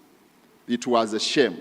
So I want to call upon all of us here, local government, CSOs, all the partners, that if you can add a coin, it counts and matters. Let us put it there. Finally, Honorable Minister, and all of us here, as we are talking about kicking this problem, we are leaving out, or we are talking here, I attended this last year and the other year. But when we are talking about this commissioner, the commission has been diverted by the organizer. I wanted this message to the commissioner. Yes. Thank you very much, Commissioner. I wanted this message to you, that as we are kicking this vice out of Uganda, I attended this conference last year. I attended also, I was lucky, even the other year. Most of the people who come, these are all health practitioners, majority. And these are already saved and converted players. We have a group that is very vital, that is not in this hall. Like we are saying, increase funding. We need the political leaders and the RDs and the chairpersons and the councils at the lower levels to get this message so that they prioritize it with us in the local government. Because you are going to kick this ball, whom are you throwing it to? We are not throwing this ball to the DHO. They are doing a lot of work. You are not throwing it to the cow. You are throwing this ball of kicking polio out of Uganda to the leaders at the lower level who interact with the wananchi who are poor, who are having the TB and leprosy. So they should know that. I want to end at that, Honorable Minister and all of you. I want to thank you very much for coming. Indeed, like they have said, together, polio is already arrested. Together, TB and leprosy is already arrested. Let us sentence it so that it is gone by 2030. Thank you very much for listening to me. Thank you so much, Carl. Indeed, the local government is the battleground for this fight against TB and leprosy, and your partnership in this is very key. As we wind up in this session, and as I intend to sign out soon, I want to thank all those speakers who have been here and spoken to us. I would request that we give them a loud applause as they take their seats. Yes, please, you may take your seats.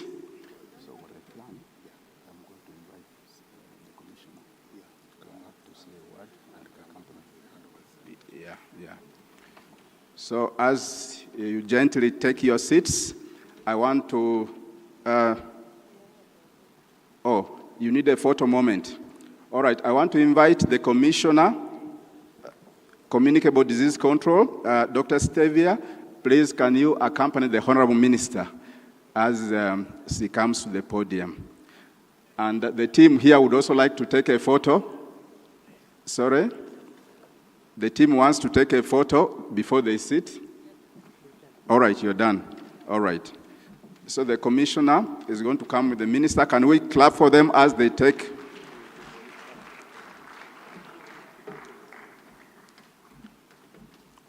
Honorable Minister, we are glad you are with us here.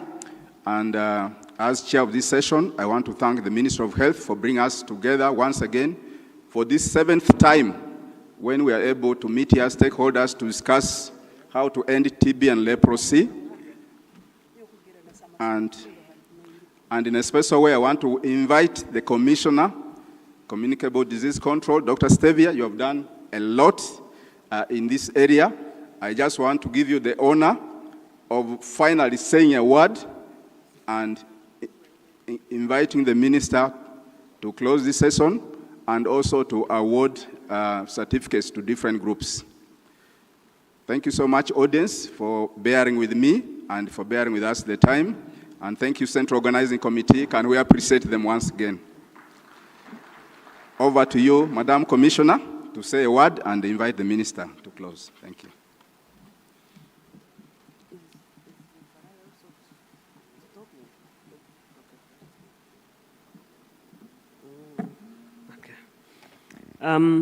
The chair of this session, our beloved participants for the 7th Annual Stakeholders Conference, congratulations. Yes, it is the last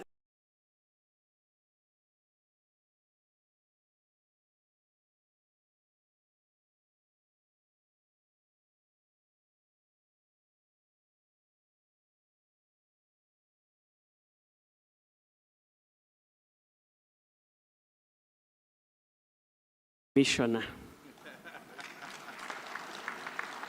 Commissioner for National Disease Prevention and Control. I have not reached here not by my own self-accord, yes, but because of your support you have given me. I want to thank you for sincerely supporting the TB response and making me shine to be seen by the top management of the Ministry of Health. Thank you so much. I want to call upon you to remain with me to end TB, achieve zero leprosy, end malaria, end HIV, and other infectious diseases. So let's keep the support. Let's stand together. Let's embrace integration. Let's make use of the data. Let's plan and make sure that our communities are disease-free. Surveillance strengthening is key. So I want to call upon you, the district officers that are here, the cow that has just spoken. Let's work together to end the infectious diseases by 2030. Mine is beyond TB, but TB is at heart. Thank you. I want to thank our funders for the conference. The conference has stood out. It is a notch. It's at another notch. Thank you, WHO, for making us shine. I'm told this conference is already seen by everybody in this country. It's because of the ideas that came from the Global TB team. It's because of you, China, who is marketing us very, very well. Thank you. Those who are on Twitter, thank you. We need to make the space talk TB. Someone said we need to use the digital space. And I think this conference, you have demonstrated that the digital space is key in engaging the communities. So let's continue to engage the digital space, to make use of the digital space to market and create awareness about these diseases. We had the young people with us, the ones who gave testimonies, the school-going children. They are calling me and you that let's save their colleagues. Let's start screening for TB and other infectious diseases at the learning institutions as part and parcel of the learning process, so that the learners are free of diseases and they can learn well. You may think this is not for you, but this gentleman who gave us a testimony could be your son, your grandson, your granddaughter. Let's work together and make sure that the schools, the teachers have been oriented and they put this as part of the school program so that the learners are safe from diseases. Thank you and have wonderful travels as you return to implement the actions that we have agreed upon. Honorable Minister, I want now to take the honor to invite you first to do a small role. We have some outstanding performers in TB. They are here with us and they need to be recognized. We cannot take your efforts for granted. The first person to recognize is the Prime Minister of the Republic of Uganda, Right Honorable Robin Anabanja. The Prime Minister in 2021 was one of the people that got annoyed about tuberculosis, and she declared herself a tuberculosis champion. We cannot take that political leadership for granted. We want to thank her for the leadership, especially in making sure that the other entities, the MDAs, are on board to prevent TB and make the workplace a TB-free workplace. So we want to recognize the Right Honorable Prime Minister with a certificate. I don't know who's going to receive this on behalf of the, you're going to receive it? You're the one giving it. Okay, now who's going to receive to give the minister? You come from the Global TB maybe, and award the minister on behalf of the Prime Minister.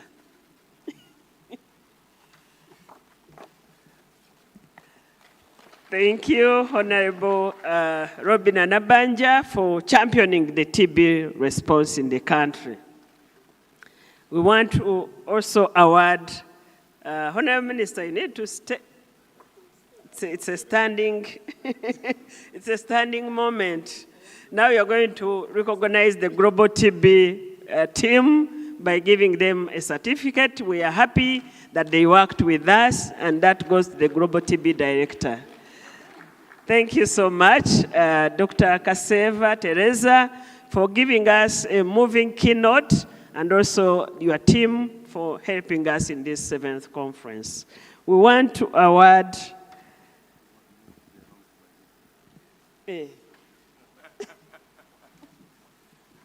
Honorable Minister, next we want to award our very own, the Commissioner, Communicable Disease Control, Dr. Stevia Turehawe.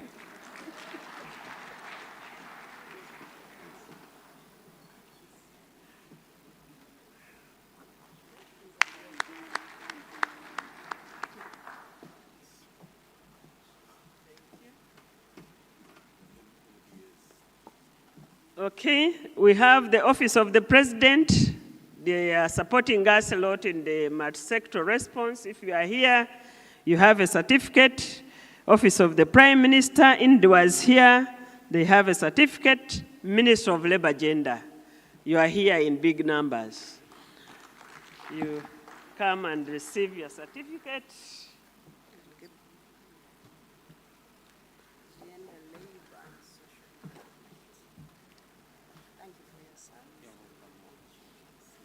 Thank you.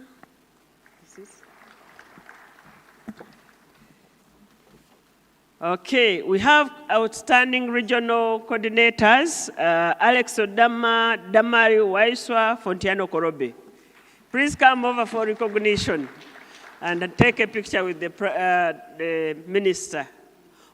Alex, Fontiano, Alex Odama, Fontiano, Damaris, thanks for being on spot. She's the one.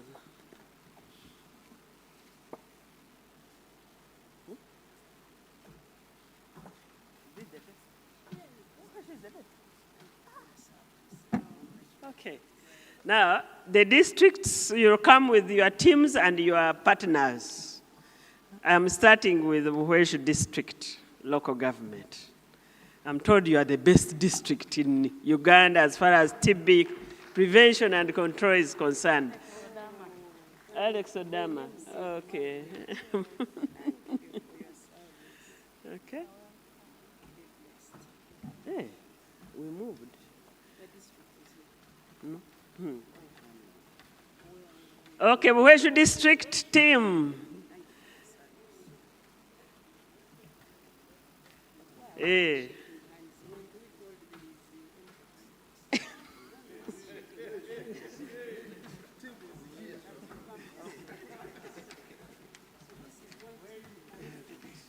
One team for that certificate. All the partners, all the... So where's the... Some people can be on the other side so that the picture moment is okay. The other side, the other side. Uh-huh. So thank you, Buhweshu. Who is receiving on behalf of Buhweshu District? Please receive. Thank you. Thank you, Team Buhweshu, for making us proud.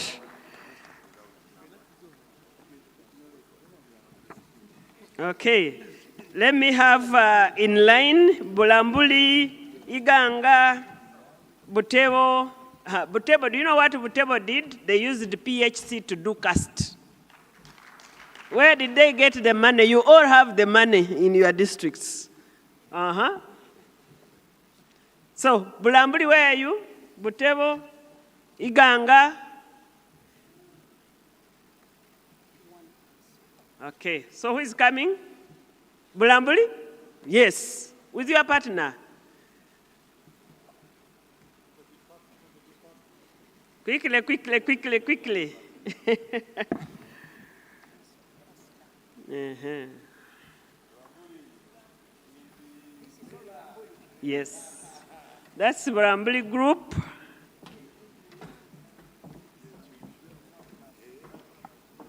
Wait, Iganga, wait.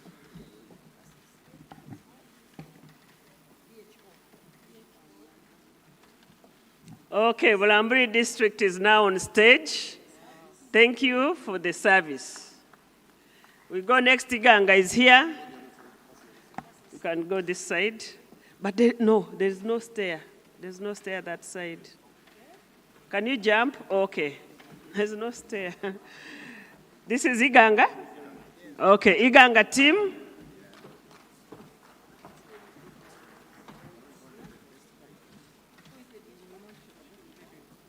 The DHO Uganda is right here. Thank you so much, Doc. Keep leading from the front. We are looking at you for social protection because your district has already started. So go and work with your social development officer to make us shine as far as social protection is concerned. Okay, thank you, Team Iganga. Butebo, are you near? Yes. Team Butebo, come over. They're coming, they are near. Yes, they're from Butebo. The next one is Ginger.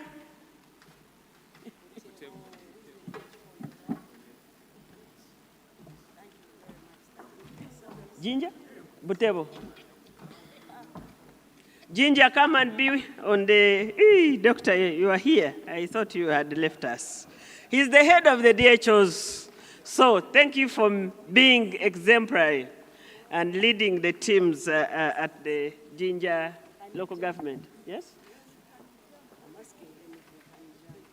Now we are getting Ginger district. Ginger city or district? District. Oh, okay. Wow. Karenga district. You heard Karenga district is number 6 this year. Your team, Team Karenga, where are you? Wait, Karenga. Let this team first. Karenga, Ginger, Mwebareino. Thank you so much. Karenga, Honorable Minister, Karenga is unique. It used to be the last, at the bottom of the league table for TB. Yes. And they said after their district, there is no other district beyond their district.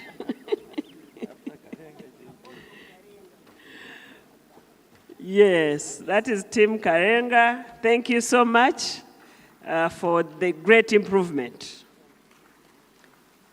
Koboko district, Kole district, and Kwen, and the Palisa. Is it Butebo or Kwen which used PHC? I may have confused the two. I think it's Butebo. Koboko, come near, Kole, and Palisa.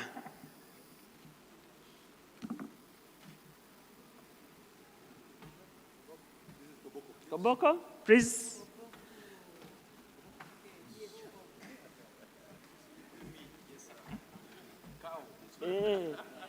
Thank you. Keep. The cow is here from Koboko, the DHO is here, and the team, and their partner. Thank you for the great work. Now, when you go in the council, make sure you check why are we having a lot of TB in this setting and go and address the drivers. Yes.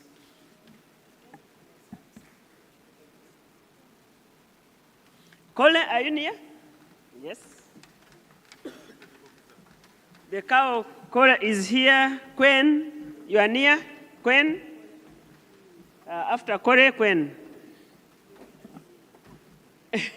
Yes, the partner. Thank you, Team JCRC. Some of you can stand the other side for a good photo moment for your region. Thank you for the great work in Kore. Quen.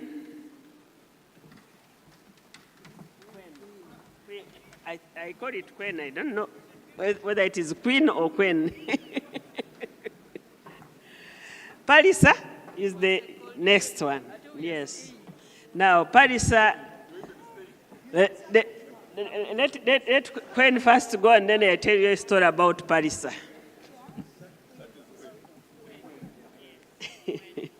Thank you, Team Quen, and keep it up.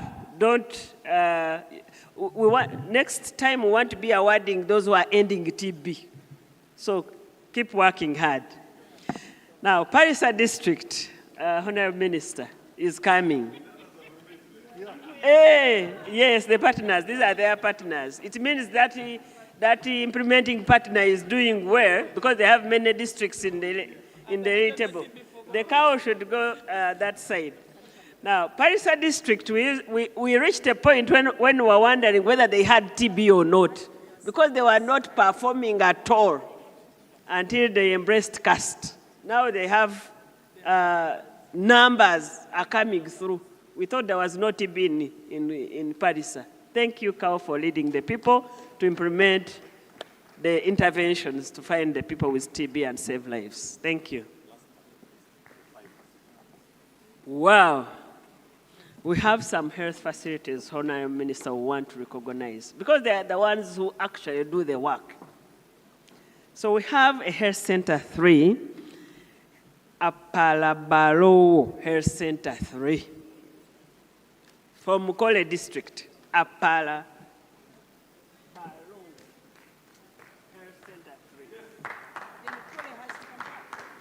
Kole District team, come with your health facility, please.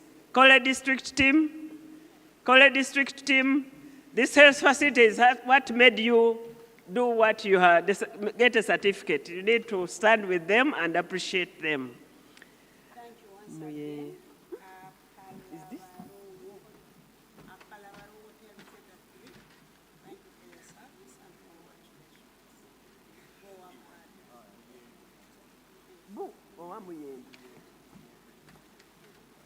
Okay. Muyembe Health Center 4. They wrote it wrong. We'll have to repeat that one. It's Muyembe. It's in Bulamburi. Yes. Then Kanjinima Hospital. I don't know this hospital. Kanjinima? It's a private hospital. Kanjinima Hospital? I don't know that one.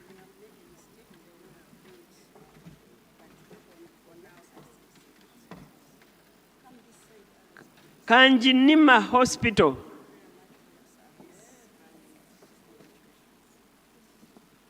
Koboko General Hospital and Moyo General Hospital.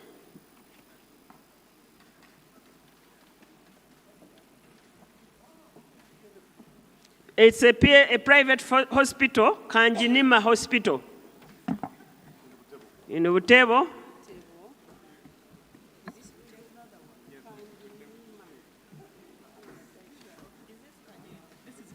Kanjinima, yes. That is the one.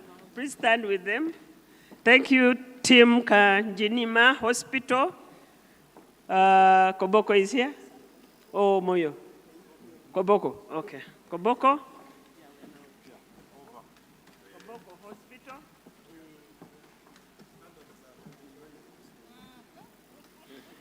Koboko Hospital.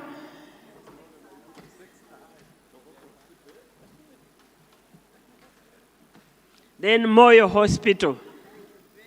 Moyo Hospital, are you here? Moyo? Hey, you came with the Koboko? Yes, we are together. You are together? Okay. So you are getting 2 certificates. Some of you go the other side.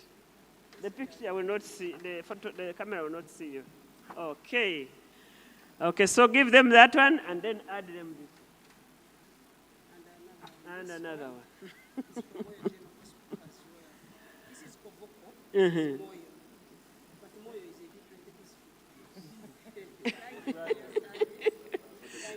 different Thank you so much, Team Koboko and Team Moyo General Hospitals. And then we want to recognize the organizers of this conference. If you want to take a picture with the Honorable Minister, you should have already reached the stage. This is the last certificate.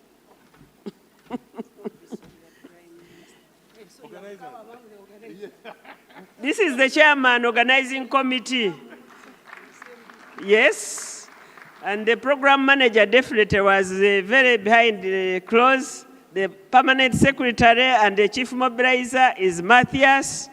I asked him whether he would be able to organize. He said, yes, thank you, Matthias, for delivering this very important baby. Organizers, organizers, organizers, organizers, organizers. This is your photo moment.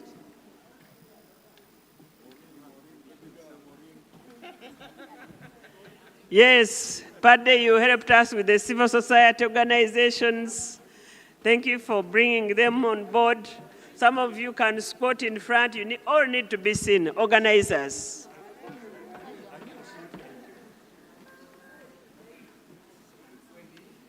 Is it, Padre, you can squat there if you are still strong? Yeah, sure. Okay. Okay. Thank you, team, for the organization of this very wonderful conference. Everyone is happy. They are wondering where you made it from. Congratulations. Okay, that's the last certificate. Honorable, thank you for that noble recognition of our outstanding. Now, organizers, you need to hurry and leave the stage. Leave the stage so that we end the conference. Thank you, Commissioner.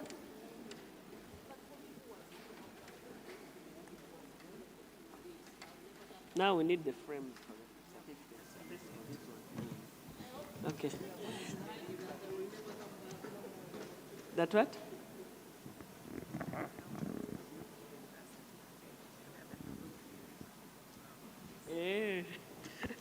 Honorable, we only read a few. The list is long. Let me show you the list. Here. There are many that we have not read. Because we are mindful of the time, we wanted to recognize a few. So with that, ladies and gentlemen, can we take our seats? It's the last speech of the day.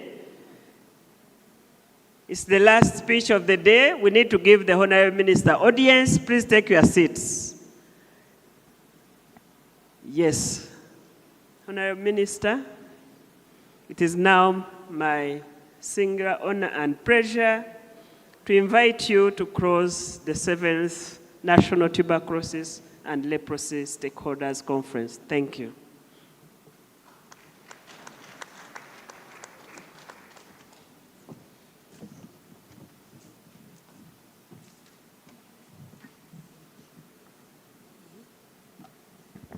Good evening, dear participants. I'm really happy to be here today and also find you really still energetic. But can we stand up and do something very small so that the concentration can increase? The thing I want to, the exercise I want to give you is called Okusononta. I can't say it in English, as taught by Professor Lubogo in Lusoga, but it's just called Okusononta. So I don't have a word for it in English. But what you do basically is you stand and make a few steps. Exactly where you're standing, just make a few steps. Faster. Faster, faster, faster, so that you gain more energy. Thank you, everybody. Take your seats. I want to first of all congratulate you for having been here for 2 days and successfully coming to an end of our conference. From the onset, I want to tell you that as Ministry of Health, we battle diseases that are preventable at 75%. So if you look at the statistics, that 75% of our disease burden is really preventable, then we can do a lot to end this misery of so many diseases. Of course, TB, you may not even know somebody has it, and you can contract it without knowing. But there are others that we can really avoid. and have a healthier population. Your presence here really shows the commitment that you have put into this, because some of us have had, actually most of us may have had 1 or 2 people that we know had this disease and overcame it, or sometimes people died. But your presence illustrates the level of commitment that you have in the fight against TB and leprosy. I congratulate our partners, our development partners, and also our implementing partners for the input you really, the energy you put in this to make it a success. I also congratulate the best performers and the best performing districts that have today been awarded and accorded that special position. I want to thank the Prime Minister, the Right Honorable Robin Anabanja, for giving us that time yesterday, and also my colleagues who came by to be with us and give their insights into this issue of TB. But I want to tell you that the government of Uganda, through the Ministry of Health, is really committed to ending these diseases. Last year, we were in Dar es Salaam. We gave ourselves targets on HIV and AIDS to end it at least among children by 2030. And I remember we invited, the UNAIDS had invited Kachaina Valentino, one of our renowned comedians in Uganda. I want to thank you for coming through when we were fighting HIV and AIDS among children. And now you're an advocate of TB and leprosy. And I want you to take the NCDs even more seriously, because they are also affecting our people at a very alarming, the statistics are really alarming. If you look at what is killing most Ugandans, it's just diseases that they have not gotten from anybody. Non-communicable diseases, basically diseases of lifestyle. The lives we lead, the food we eat, the air we breathe, the cleanliness in which we live. So if we neglect all that, that's how we end with most of the NCDs. My prayer is that by 2030, we shall have ended TB as well. Because if there is no person with tuberculosis, there is no way another one will get it. If we can fight it to the last person, that would be the best for us. So our regional referral hospitals are mandated to play an oversight role in the regions, which would include TB and leprosy. They directly provide capacity building for other lower health centers, and also support regional quality improvement and assurance, as well as foster guidelines in the implementation of all the activities of Ministry of Health. I also want to highlight the private sector, because this is where most of our people go for the first care. Most people will walk to a private hospital near to them, and these private hospitals have given us a lot of support, especially in increased access to TB diagnostics, and also leprosy. Leprosy, I haven't seen anybody with leprosy, but we used to learn about it when we were young. But I think I've never seen anybody who has suffered from leprosy. They are there, but I'm yet to see one.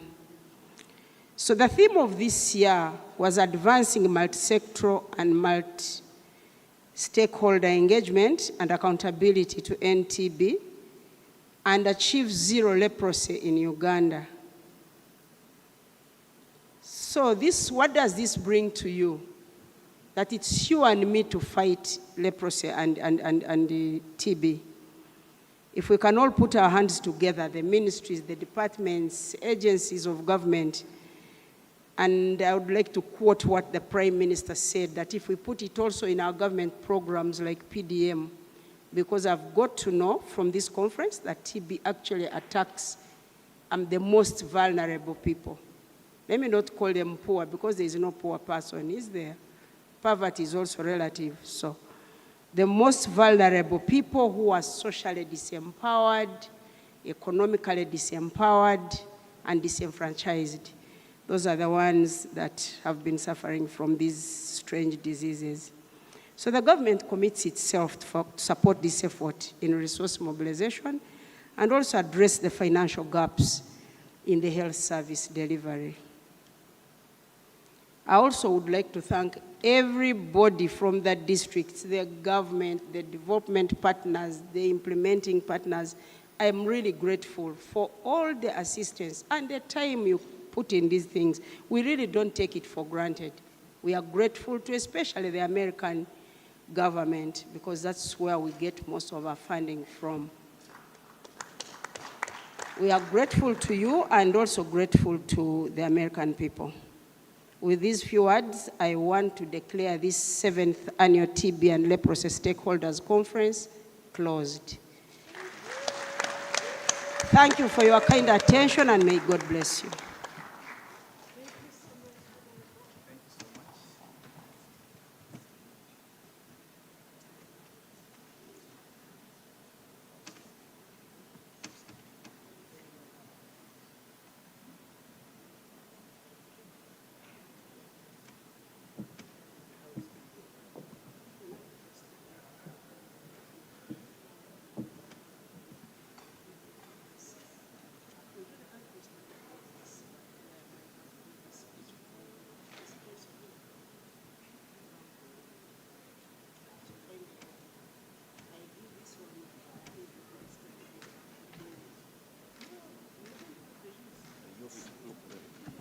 So thank you very much, ladies and gentlemen. I want to take this opportunity to thank all of you. I want to thank equally those who joined us online. We had a record number of more than 100 people joining us online, especially the district teams. So really thank you very much. We're going to take a short break for those who have to have dinner. It's no longer lunch, it's dinner. So those who are going to have dinner, dinner is served. Let's go and have dinner.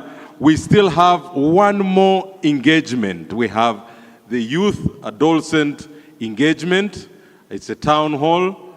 We are going to be meeting with the youth of this country. I can see some of them there well smiling.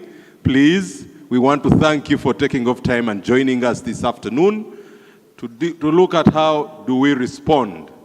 How is the TB response? What do you want to tell us? What do you want to tell the Ministry of Health? What do you want to tell the districts? What do you want to tell us in terms of how we respond to TB, especially among the youth? So we look forward to this engagement. It's going to start in a few minutes. And please, the youth, keep around. If you haven't had lunch, go and have lunch. We also have a cup of tea for you later this evening. So please, thank you very much, and looking forward to engaging you more. Have a nice evening, and those that are traveling back, travel safe, and let's keep in touch. Thank you.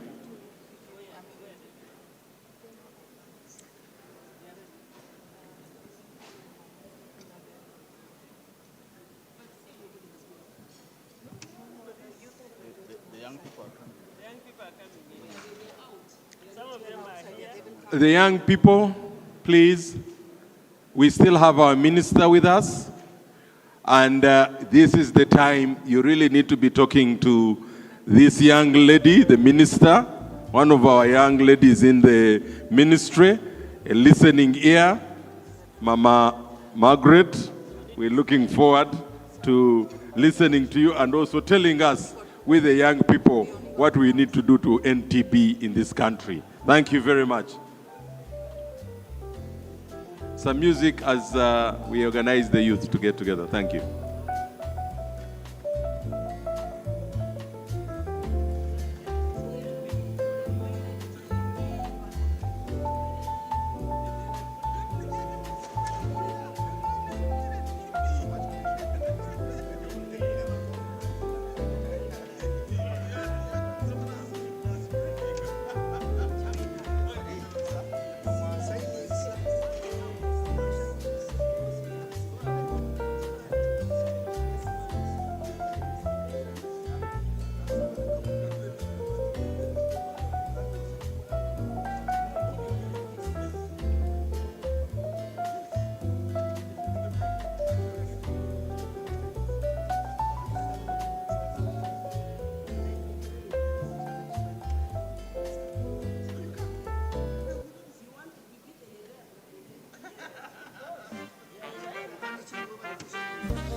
Okay, young friends, we are about to begin. Can you please come and take your seats more towards the front tables? You've already chosen groups, so if you come to the tables in the front, you will see the group that you've selected. So you can come and sit at your table. Come and see these tables, the 6 tables in the front, to see which one you belong to. Please come, take a look. You've all signed up for some topic. Please come and take your seats at those tables where your name is.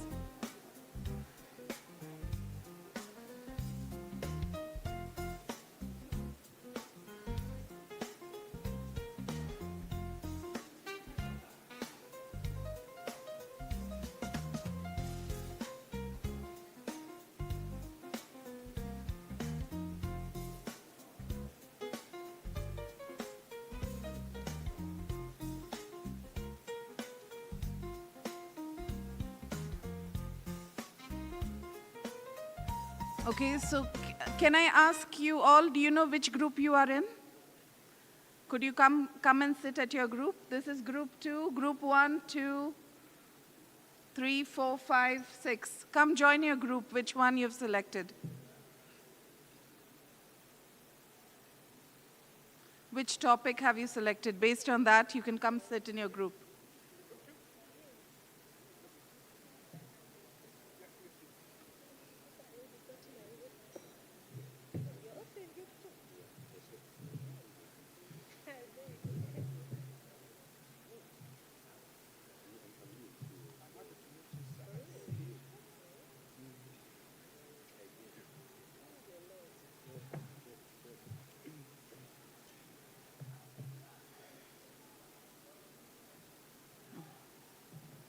Who has selected working on stigma and discrimination? Anybody?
Friends, do you remember your group number? So you can if you selected 1, please come here. 1, 2, 3, 4, 5, 6. So we have two tables for each group. Group 1. Group 1 here, please. And group 2 here. Group 3, group 4, 5, 6. So we have 2 tables for each group.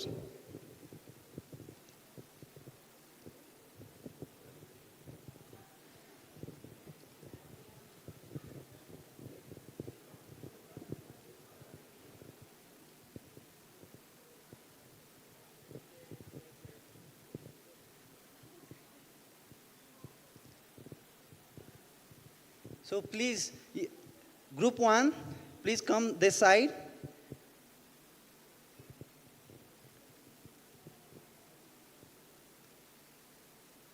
We have 2 tables for each group. Please come in the front.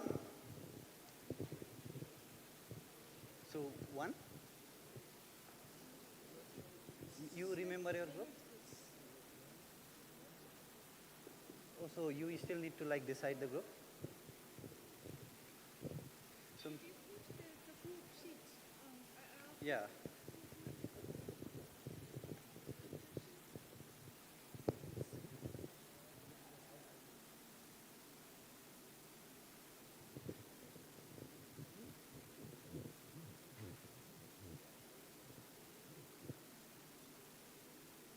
We invite you all to please come in and take your seats as soon as possible.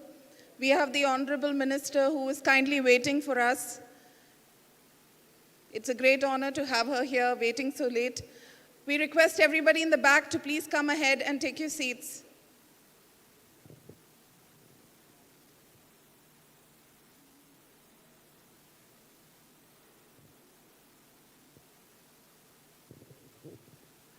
Please, we request all the youth to please come ahead. We are about to begin in just 1 minute.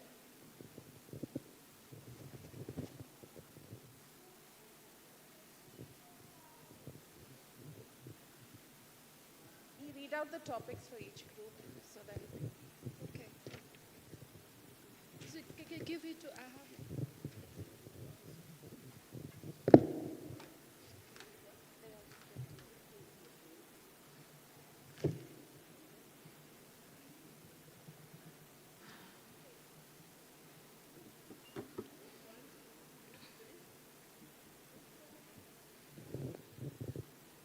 So dear young friends, here these two tables start with the group 1, who is signed up for TB awareness. This is group 1, these two tables start from me. And then group 2 is this one, following by my colleague here, is for stigma and against stigma and discrimination. Group 2, please. Group 3 is for support for recovery. Social protection, support for recovery. The group 3 in the middle. Shira, you can move a little bit to the group 3. Group 4, next to the right side, start with innovation. Yeah, you can Shira see Shreya is waving. Yep. Innovations go there. Group 5, funding challenges. Who is signed up for calling for TB funding? Group 5, my colleague is there waving his hand. Group 6, multisectoral collaboration, the right end.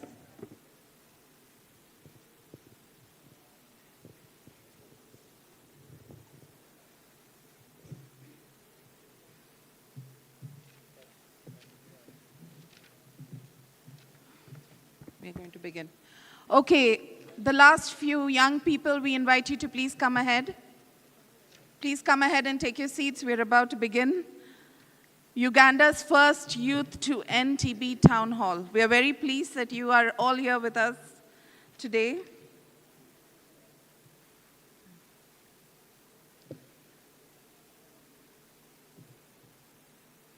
Okay.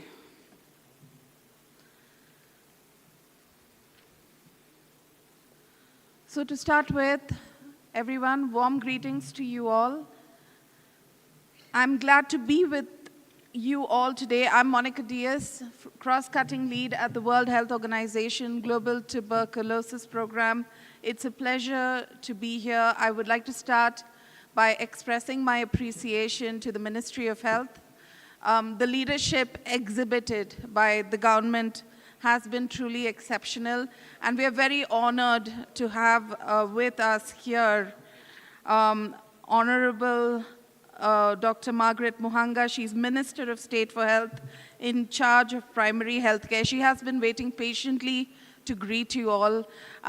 So a big round of applause as we invite her on the stage, please, to please take a seat.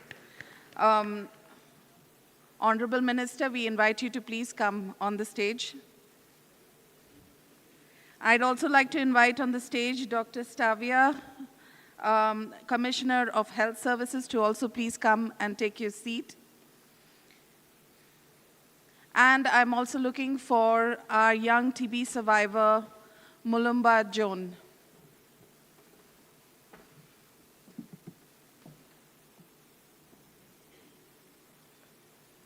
We invite you to please come take your seat.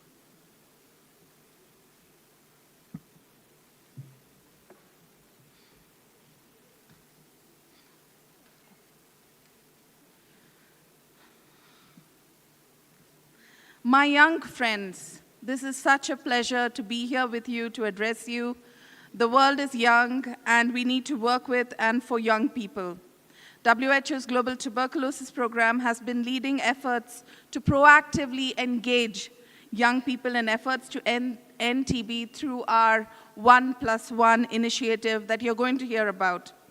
The whole concept of youth mobilization to end TB serves to meet the specific needs of young people, to help them realize, to help you all realize your rights, as well as to tap into your potential to accelerate the TB response.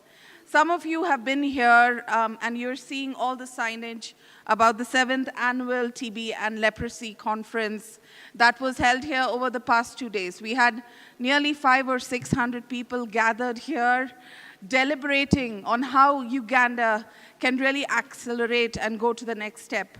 And signifying all of this commitment, we had here the Right Honorable Prime Minister of Uganda, who came here, who signaled her commitment.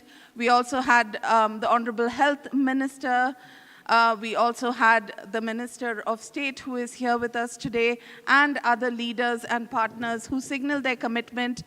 And you can see all the symbolizations of football, which was basically where in Uganda, to build on the Live TB Free campaign, the idea is how can you accelerate and win the End TB game, and the spirit and endurance of football, which is a beloved sport here in this country, was used to launch this accelerated campaign. So in this town hall, we hope to have a participatory platform with all of you to involve, to interact, to hear your bright out-of-the-box thinking, out-of-the-box ideas. This is what here we would like to hear, both at the national level, the regional level, and as well at the global level. We also hope to strengthen your capacity as young champions to end TB. So this is a very brief introduction. I will come back to the agenda again, but very warm welcome to you all and warm greetings. So a round of applause for us all, please. So now I'd like to start by inviting a young TB survivor, Mulumba John, who is from this country, to share her perspectives. Because, I mean, all the work that we are doing to end TB is finally for the people who are most affected and to wipe out this deadly disease. So, Mulumba John, the floor is yours.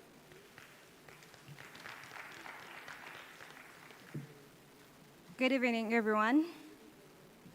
Honorable Minister, ladies and gentlemen, good evening. My name is Mulumba John, and I'm before you to share you my journey of how I got tuberculosis. I discovered that I had tuberculosis when I was in Form 5, first term.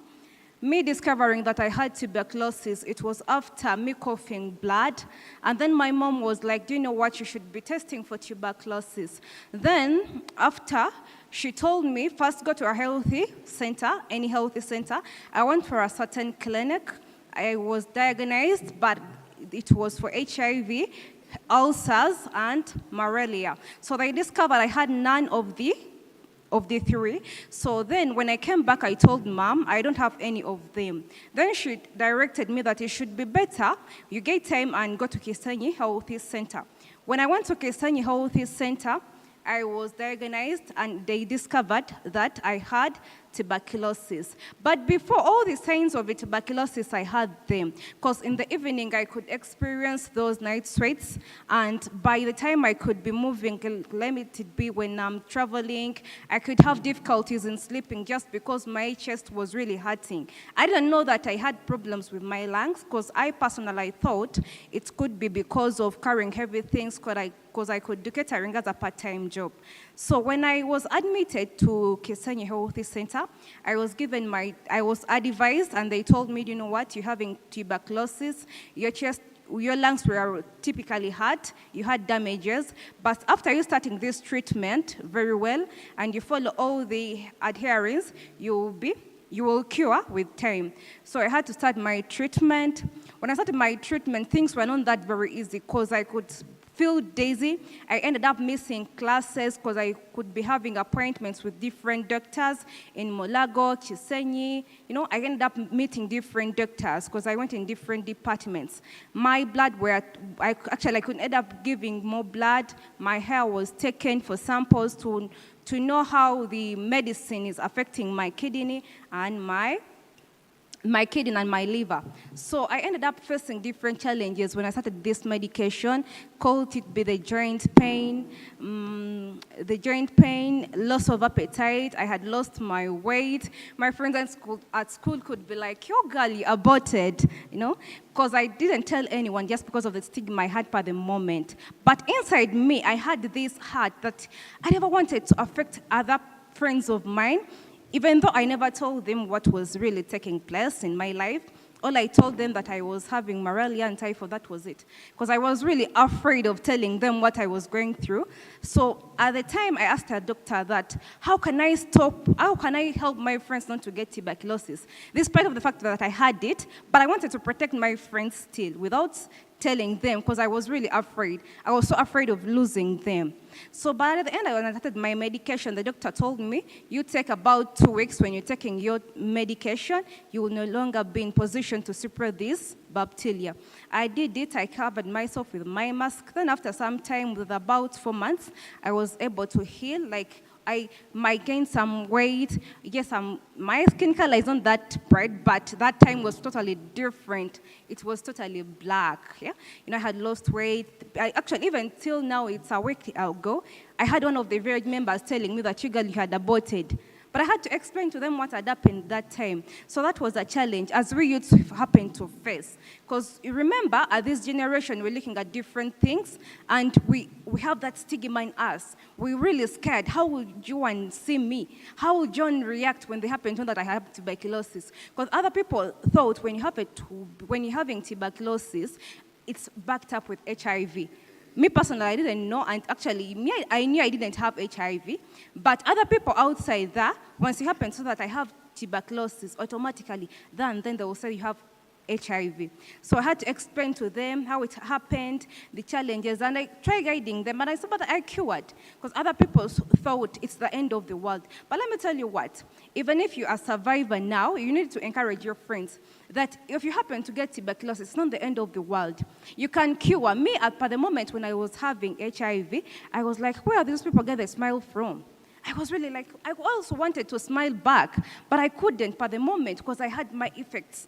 My lungs were totally hurting. I couldn't have happiness. My friends, I couldn't enjoy school for the moment. But I thank God, and I thank the American people and the government for the support indeed, because they happened to bring back that smile I was missing to my face. And I'm a good person. I recovered, though there are some challenges, but I'm really feeling that, I am so proud that I'm a motivational survivor for the moment. I cured very well, and I'm willing to motivate other people. Because me personally, I had no one to motivate me. My mom told me, don't tell anyone. Wait until you cure very well, then that's when you will be telling them. So I had that stigma, me personally, and my mom behind was backing up. So I'm really grateful for everything that the government for providing those services to the ground level, that helping us students who can't even afford anything. But when I went to a certain clinic, they told me that we can't diagnose for TB because it's very expensive. So how could like a student like me, get services like that? So the government helped us and my fellow students out there who are TB survivors, and they're now living a happy life. They're able to smile back. Once you get tuberculosis, some people think it's the end of the world. Yesterday, one of my friends thought of killing himself just because there was no one to guide them. All I can add for some people, like the healthy workers, to try guiding this young generation on how to go on different things. Like, cancel them. It's not the end of the world.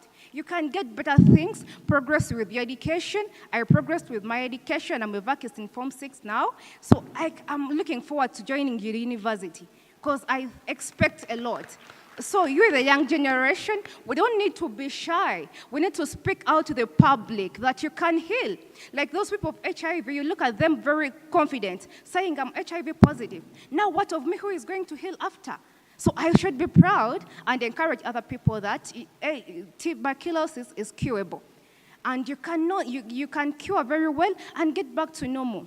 Though there are some challenges first, but if at all you happen to go through that process, everything gets better. I'm very grateful to the people that's really made us stand here and given us this opportunity. Thank you so much. And all my youths around here, I really encourage you, don't discourage anyone. Tell them you can still make it in life. Even if you have tuberculosis, you can cure and do it. Thank you.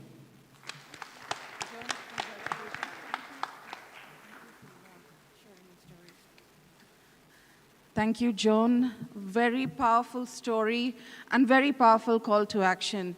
She has moved from being a victim of this disease of TB to becoming a true champion, a warrior. And it's good to hear her battle cry against TB. She's not bogged down by the stigma, the discrimination, the fear. And Joan's story is actually the story of millions of young people. We go to different countries in the world and we hear these stories echoing. But what comes through is the bright light that she has shown. She's encouraging us all. She's gone through such a painful experience. She also shared about others who shared, and she's shining through so bright. Thank you so much, Joan. Let's give her a very big round of applause. It's now my privilege to welcome Dr. Stavia Turiabwe, Commissioner of Health Services, Communicable Disease Prevention and Control, Ministry of Health of Uganda, to deliver welcome remarks to you all. And I would also invite you to then introduce the Honorable Minister as per protocol. Over to you, Dr. Stavia. Thank you so much, moderator. Good evening to you all. Good evening. Yes, you look lovely. You're most welcome to this youth engagement on tuberculosis and leprosy. I'm happy to be amongst you. I'm very proud. This is my first time to interface with the youth, so I'm very honored this evening.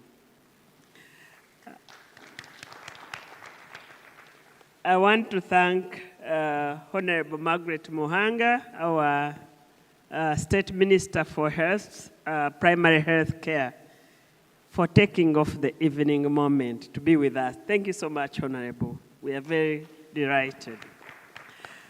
I want to thank WHO for organizing this moment. I already said at the end of the conference that your involvement in the 7th National Tuberculosis Conference has made a difference. And guess what? We have the youth today. And I think it's marvelous. Thank you so much. I know this is the beginning. For us to fight the infections, the diseases that we have, both communicable and non-communicable, we cannot do it without the young people. You people are very, very key. The biggest population of Uganda is in the young people. We want you healthy. We want you up and active. We want you part of the prevention arm of diseases. Once we have you on board, we know we'll make very great steps in terms of ending the diseases. Our target is to end the diseases by 2030. The biggest part of the population are young people, the youth. When I look at tuberculosis, who is the most affected? Who is the biggest number with TB? It is in the young people. You have seen a testimony from one of the students, Joan, who got TB in senior 5. She may not have been the first person with TB in that school. She was lucky that we identified her. maybe there were other students or teachers or support staff in that school that also had TB. Where she got the TB? I don't know that she got it from school or from the community, but most likely she could have got this from school. So she was not the only one with TB. She did not take the TB to school. I guess, Joan, your family members were screened. Was anyone found with TB?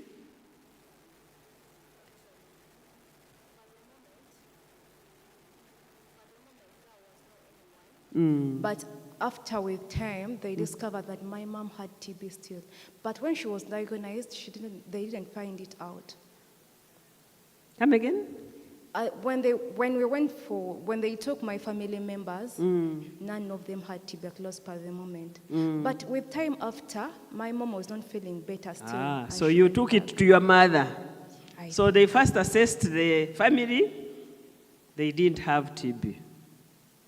But later her mom also got TB.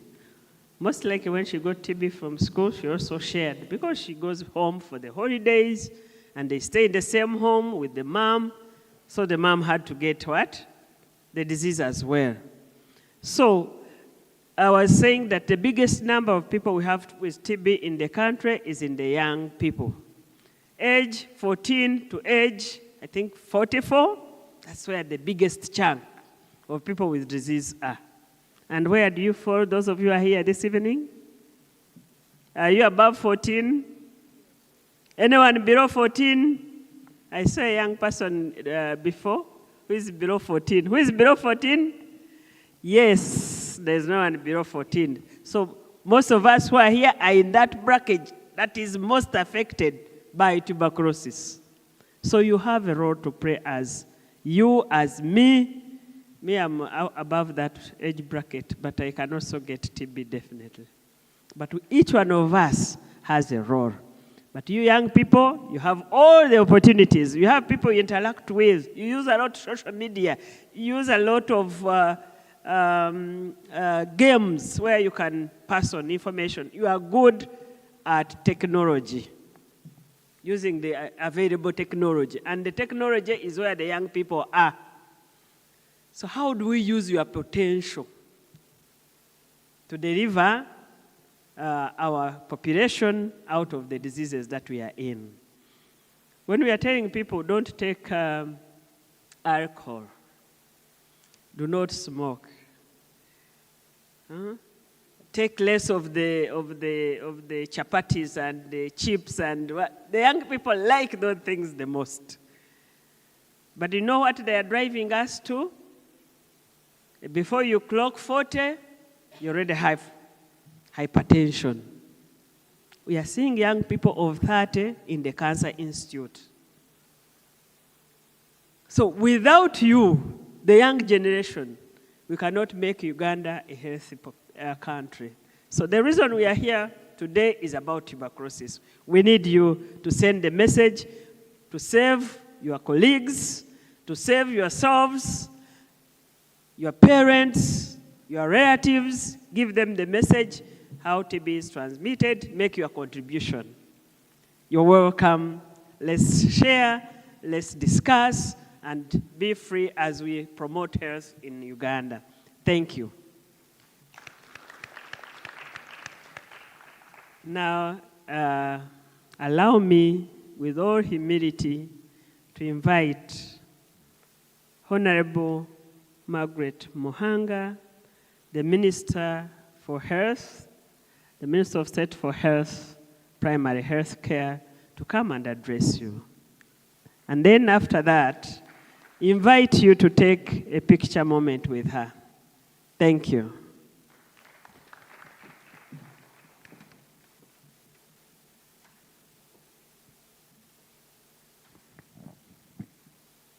Good evening, everybody. Good evening. You look quiet. That good evening is lazy. Good evening. Okay, now I can see you are really young, vibrant people. I love talking to young people. Wherever I find them, I just love talking to young people, especially millennials and Gen Zs. Do you know when the millennials were born?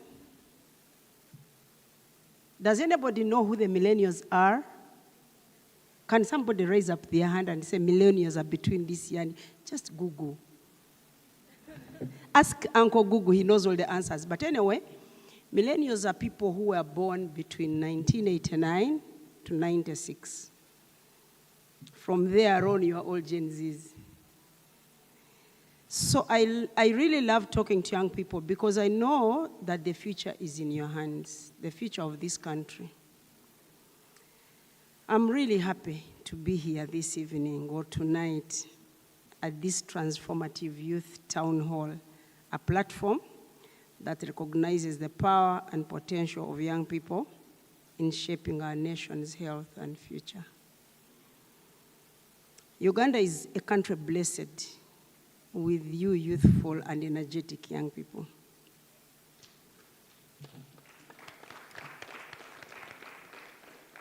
As you are aware, the last census, our demographics are that half of the population is below 17 years. Is there anybody below 17 here? Who are below 17? Or just 2 people? Anyhow, this country has the youngest population, I think, in the world. We have 46 million people, to round it to the nearest, because the last census showed we are 45.9 million, which is really 46 million. But half of this population is below 17. And 3/4 of this population is below 35. So if you are here and you are on your 4th floor, you are one of the oldest people we have in Uganda, Bajaja. They are 40 here in this country. So I had a group of people who came to visit me from Australia, about 15 people. Some of them were old, others were younger people, and others were children. But I remember the older people were saying they have not met any old person in Uganda. They weren't seeing any old person. Wherever they went, they just met young people moving and making life. I told them that even if there were older people here in Uganda, our old people don't move. They are always at home because we still have a social security system where an older person is looked after by their parents, by their children or grandchildren. So in other countries, especially the Western countries, the developed countries, these older people are put in homes, aged care home. So my daughter called me this week and said her grandmother-in-law is being taken to an aged care home. And I told her, please bring her to your home. Have you stopped being African? She lives and works in Australia, and I was telling her to live with her grandmother-in-law. She thinks it's so far-fetched because her family does not know that you can live with your old people. You know that if you're sick, you cannot be progressive. If you're sick, you can't work. If you're sick, you can't study.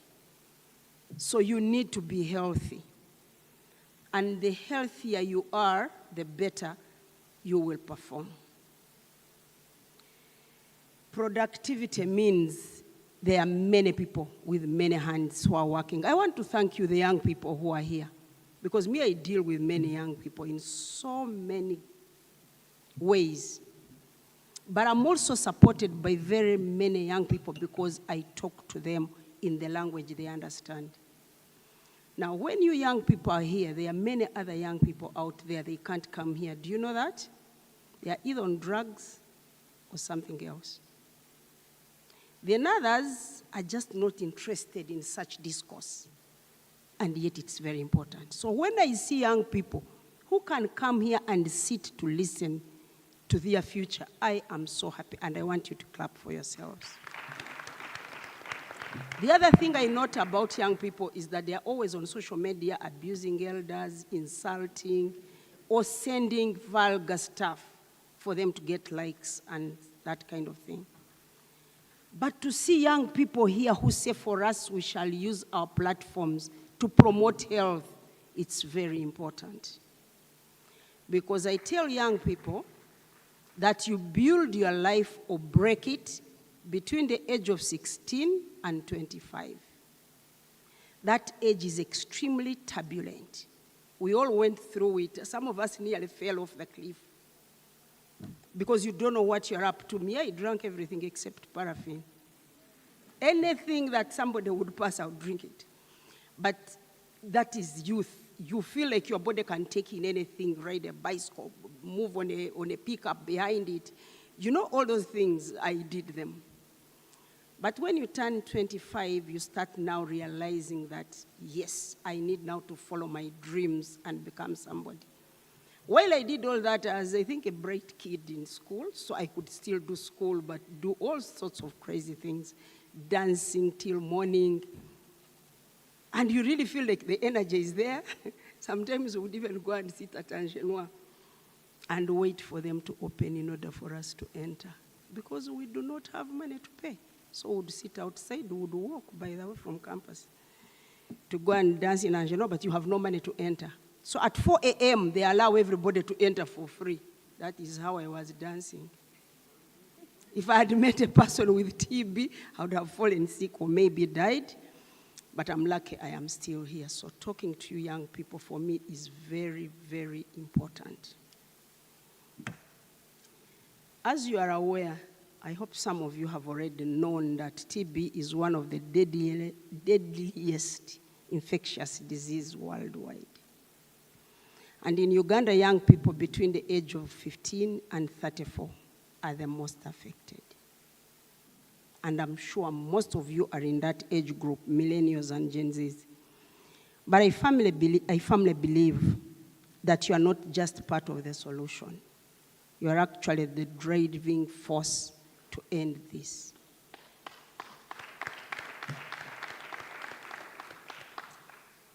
Today, when we gather under this, the banner of WHO, 1+1 initiative, that you tell the other to tell the other. That's how information moves.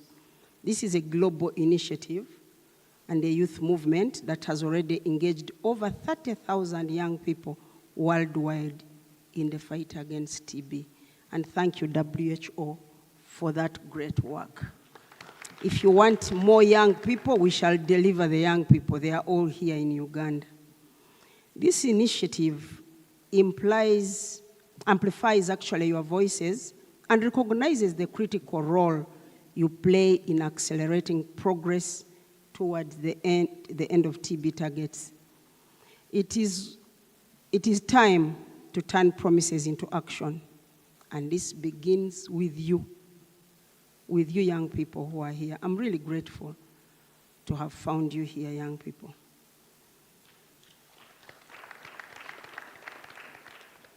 The government, with our partners usually, we shall continue to endeavor to fight this vice.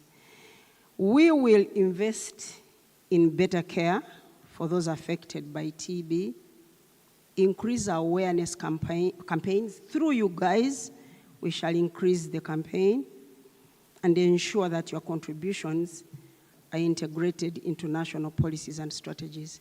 You know what you can do, young people? Because I know that the people who post insults and vulgar get followers.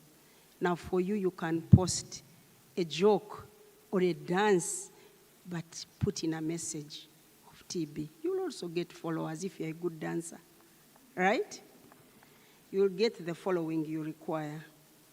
So young people, you have really the power to change a lot of things. You have the power to even transform this country, not the older generation. So when you act, others will always follow. When you advocate change, it happens. And when you lead, the entire community follows. Let us not underestimate what we can achieve together. I know a lot of young people feel like, who am I? You are the people. Actually, you are the person, you who is seated here, to start the change, not anybody. So as I stand here today, I really want to encourage you to put all your minds to the fight against diseases. Not only TB, leprosy, but also others, especially the non-communicable diseases. I heard Dr. Stavia say that young people like chips and chicken. It's disastrous. Because you start building those cells when you're young. And you eat your chips, you eat your chicken, you say, I'm young, let me drink soda. You know, there's a lot of advertisement to junk foods. Have you ever seen anybody advertising sweet potatoes? Have you ever had anybody advertise greens, dodo, cabbage, beetroot? Has anybody had any advert on beetroot? But do you know its food values? But we advertise Coca-Cola, beers, rum, cognac. All those drinks are highly advertised. But what is their health benefit? Do you know that those alcoholic drinks have no health benefit? But you need to drink a little. When you're young, you put in a little to change your brain. A little when you're young, but the moment you cross 35, there are many things you have to leave. Processed sugar, processed food, sausages, all that is advertised, by the way, is not healthy food. So I know some of you could be parents, others are about to become parents, right? Is there anybody who has children here? Nobody. So you are still very young people. So when you are raising your children, raise them with that consciousness that these adverts shouldn't take them. Because one day when my kids were younger, I took them to a restaurant. You know, colonialism spoiled us. We love English things, you know. And so I told my children we wanted to take African tea. They said they can't take African tea. They want Muzungu tea. If there is no Muzungu tea, they are not going to take African tea. They didn't even know what African tea was. They didn't even know that's what they take at home. But you see now, this is how adverts will show you that there is something better. You know, when we were young in primary school, we used to sing a lot of, in nursery school, we used to sing a lot of rhymes. They were all about England. Did anybody go to school and hear about a rhyme in Kanyandai, the village where I grew up from? We were singing, off we go to London. Everything was about London, to see the Queen, and that was our socialization. I don't think that has changed up to today. Children are learning more elsewhere than here, and also they are watching more elsewhere than here, and so that is the socialization. But I want to tell you, young people, that for me, I love to be with young people. And I wish I could have 5 hours here with you so that we can talk about a lot of things, because I've gone through an experience and I have children now your age. Between the age of 28 and 19, I have 4 children in that age group. So you can see I have a millennial and Gen Zs. And I see now how your socialization is totally different. Me, I grew up from Kanyandai. All I knew is herding cows. I didn't know anything else. Running after cows and going to school. Now my children watched TV. For me, TV was a rumor. I used to hear there is TV somewhere. I'd never seen it. I used to hear there is a fridge. All those were rumors. But I want to tell you that you now, you have the capacity to teach your children. There is internet, there is AI, there is Google. You can search anything in this world and learn and understand. And so you'll raise better families. We'll have less sick people. We'll have a healthier community through you young people. Because everything you send out will be watched by a person in your age group. Me, I'm on the 5th floor. There's very few people. Beginning 5th floor onwards, we could be 2 million or 3 million. So you can imagine how we are living this world, and you are the people to come and rise this country and take it to greater heights. I have spoken too much, and I'm sure you are still listening. Because I'm telling you life experiences so that you keep listening. Because this age bracket, as I told you, is where you build or break your life. And the people who are here are the ones that are building. Do you know those who are breaking their lives where they are right now? Taking something somewhere. And because I work with the Ministry of Health, now I know every hospital and what comorbidities or what diseases we are battling. 75% of them preventable. Imagine what a world would be if we didn't have 75% of our disease burden preventable. Would be a better country. We wouldn't be buying all those medicines, building hospitals, because the community would be healthy. But as you know, human beings are always defiant, because even very many countries where I see a lot of people are educated, 99%, that's where you find the highest obesity. They have the information, but they don't use it. We are just careless human beings. But I want to tell you, young people, that build your lives now. Tell others to tell others that we need to avoid diseases. Thank you very much, and may God bless you.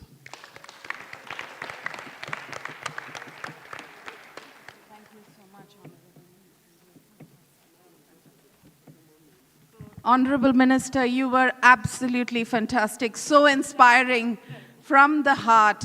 Everyone, please stand up and give her a round of applause. Okay, now we're going to do something. You all are young, and we need to have the need for speed. All of you are fast, yes? Yes, all of you all are fast. Now I want all of you to run and come to the front for a group photo.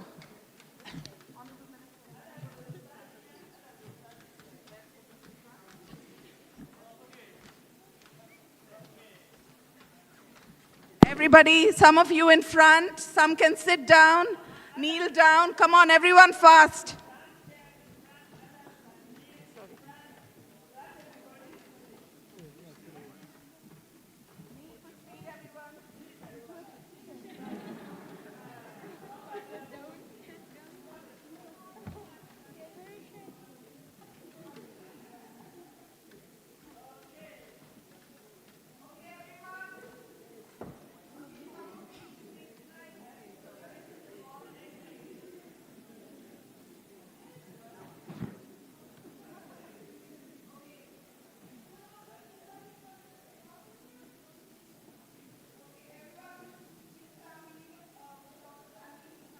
Video.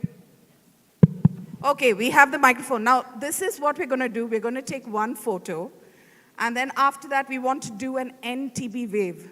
Do you know what an NTB wave is going to be? So, it's going to be NTB, NTB, NTB, NTB, NTB. Okay, we're going to try it now. All right? Everyone? So, I'm going to say here, and then you're going to yell NTB, this section. Okay, is there someone taking video? Yeah, but not, this is only trial, okay? 3, 2, 1. And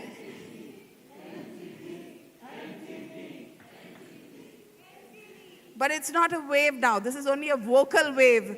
We need, yeah, NTB, yes, we can, but you need to raise your hands. You know what a wave is? It's like in football, guys.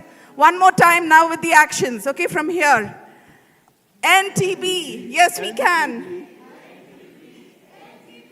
Okay. Ready? Are you able to get it? Can you get it? Okay. We're going to start the wave from here. Get the video from here. Okay. 3, 2, 1. NTB. NTB. NTB. One more time. NTB. NTB. NTB. Yes, we can. Everyone together. Yes, we can. Wonderful. Now one photo, please. So we have a nice memory.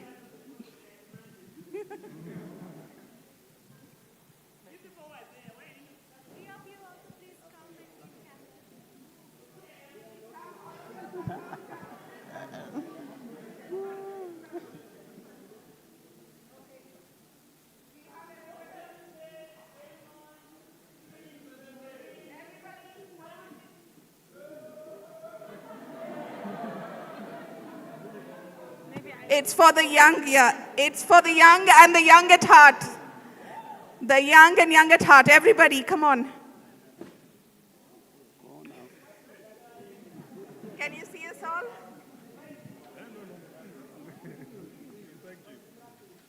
Are we still here? Yeah,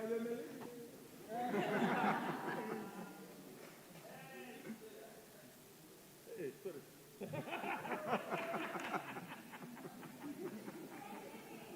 Yes, we can. NTB. Yes, we can. Yes, we can.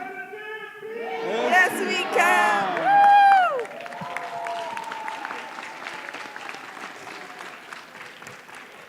Okay, thank you, Honorable Minister. He took the photo.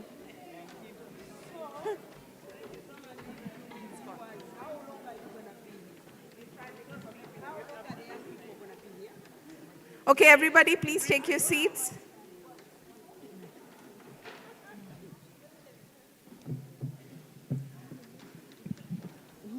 Thank you again, Honorable Minister. Great honor. Thanks so much.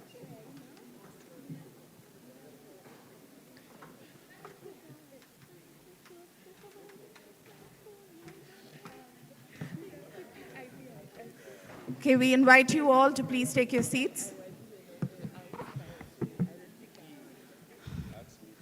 As the Honorable Minister exits, we thank her deeply.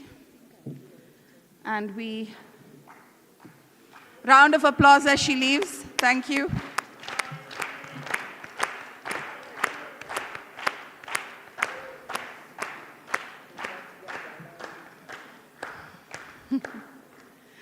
Okay, so everybody is very energized. We've done the NTB wave. We have the Honorable Minister who's inspired us, given us energy. Now let's find out how much you really know about tuberculosis. Do you know anything about tuberculosis? You know? Are you sure? Okay, we're going to check how much you know about tuberculosis. We're going to have an NTB quiz, and there are going to be prizes given out for this. Do all of you have your phones? Phones? Laptop? Something? or join with somebody to help with the answers. Okay, everybody, let's go to the quiz.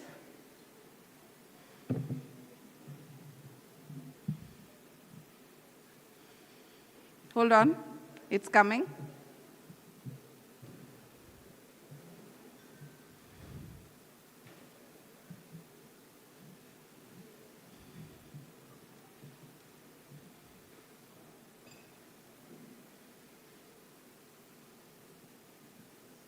We're waiting for the QR code to come. Okay. All right, everybody.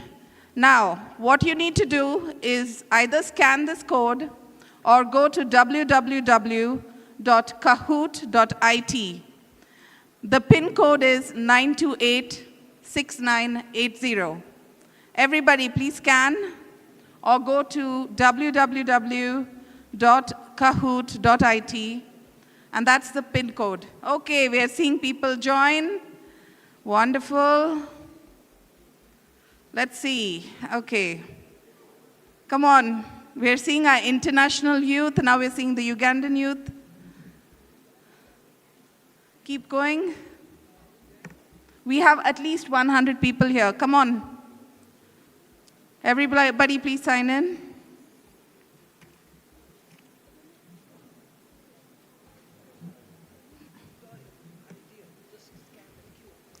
Only 34. Come on, everyone. Log in. www.kahoot.it 9286980.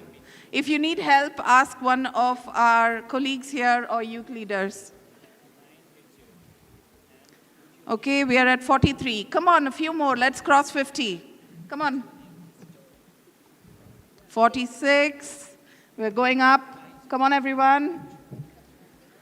Anybody having trouble, raise your hand. Just type in kahoot.it and you can put the code. We have crossed 50. I'm going to give another minute. Do you need help? Sorry? The Wi-Fi. So it is SRM Wi-Fi and the access code is 112211. I know this by heart after being here 3 days. So it's SRM Wi-Fi, and the access code is 112211. If Wi-Fi is the issue, so you select SRM Wi-Fi, it takes you to a page, you click conference code, and the passcode is 112211. Okay, we've crossed 60. Come on, another 10 seconds. People join in, because once this starts, it starts. Are we ready? Anybody waiting to connect? Raise your hands. You're still waiting?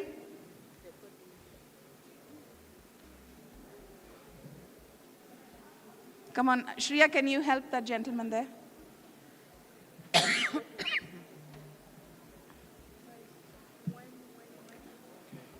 Okay, who needs help? There, Shreya, here, in the middle table. Hold on. Madhu, maybe you can help this table, the middle table here.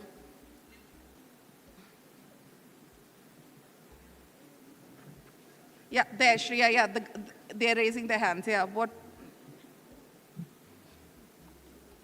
Okay, we crossed 70. Okay, we're moving ahead.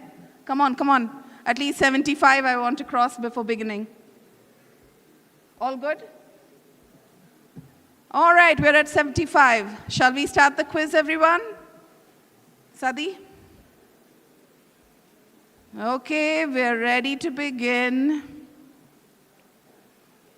It's our NTB quiz. Are you ready? 3, 2, 1.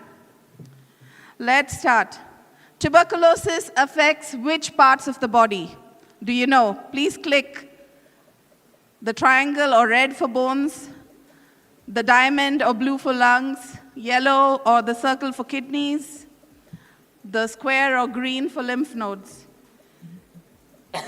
Time is running out. 3, 2, 1. Okay. So you know this is a trick question. It's actually the easiest question. It affects every part of the body. So no matter what you clicked, it's correct. So this is just to give you an easy win. So we have Meke. Who's Meke? Okay, you're in the lead. Second is Godwin. And the third is Adorable Bison. Who's Adorable Bison? Okay, we have, these are the top, and then we have Riho and Dean. It's a competition, guys. Let's go to the next question. Tuberculosis is caused by what? Is it caused by a virus, a mycobacteria, a parasite, a protozoan? You can see the timer going down. You now have 10 seconds. Choose quickly. Oh, wow, most have already selected. Come on. 2, 1. Let's see how many got it right. 81% got it right. It's caused by mycobacteria. Well done. Majority in this room know this. Okay, Din has jumped up. Who's Din? Yeah, you jumped. You took the lead. David, Meke, we lost the bison, but we have a leopard now at number 5. Okay, and we have Godwin still. Next question. Who discovered tuberculosis? Do you know? Was it Louis Pasteur? Was it Marie Curie? Was it Anthony van Tuberculose? Or was it Robert Koch? Guys, guess. Time is running out. Tick-tock. Come on. Let's see how many of you get this one. So 30% of you got cheated. There's no person called Anthony van Tuberculose. Come on. 34 of you got it right. It's Robert Koch. We have Aloha in the lead. Daham, Leopard is climbing. And now we have J&J Pro and Gloria. Okay, come on. Next question, it's heating up. How many people fall ill with TB each year? Is it 10.8 million? Is it 7 million? Is it 1.6 million? Or is it 9.6 million? What do you think? You know the speed counts here, so if you're trying to Google the answer, you're going to lose out. So, come on, let's see. All right, majority 29 got it right. It's 10.8 million. And Prince, we have a Prince in the lead. Aloha stays on top. We've lost bison, leopard, all the animals are out. And we have Mary now in the lead. Okay, next question. How many people die of tuberculosis each day?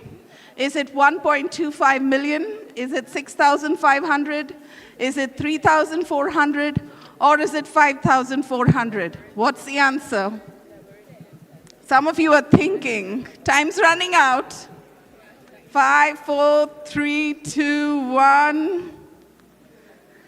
24 of you got it wrong because you were looking at it's 1.25 million deaths a year, not a day. So in a day, 3,400 people lose their lives. 27 of you got that right. Okay, let's see who's on the lead. Dean has come back again. And then we have Kenneth, Eva, Prince, Aloha. This is very stressful. Come on, guys, the competition is heating up. What proportion of people with TB are co-infected with HIV? Is it 80%? Is it 6%? Is it 20%? Is it 75%? What do you think? Let's see. Have you chosen your answers? Let's see who gets this one. Oh, come on, it's only 6%. It's true in the African region, it's a bigger proportion, but actually globally, it's only 6% who are co-infected with HIV. Okay, let's see who's coming up. Dean stays on top, but now we have an animal, a new animal, goat. Who's goat? We have goat, so the bison and goat are on the same table. Okay, Kenneth, FJ, Eva. Very good. Next question. We are at the last 3 questions. Come on, if you want to come. What is the new WHO recommended initial diagnostic test for people with TB? Is it a microscope? Is it a rapid molecular test? Is it X-ray? Is it PPD? What do you think? What is the diagnostic test, guys? You said you knew everything about TB? Very good. Well done. 57 of you answered it right. It's a rapid molecular test, CB-NAT, or expert. And GOAT has taken the lead. Well done. And FJ is moving up. And Kenneth stays at number 3. 8th question. Which famous actor or actors fell ill with TB? Amitabh Bachchan, Will Smith, Emma Thompson, Angelina Jolie. What do you think?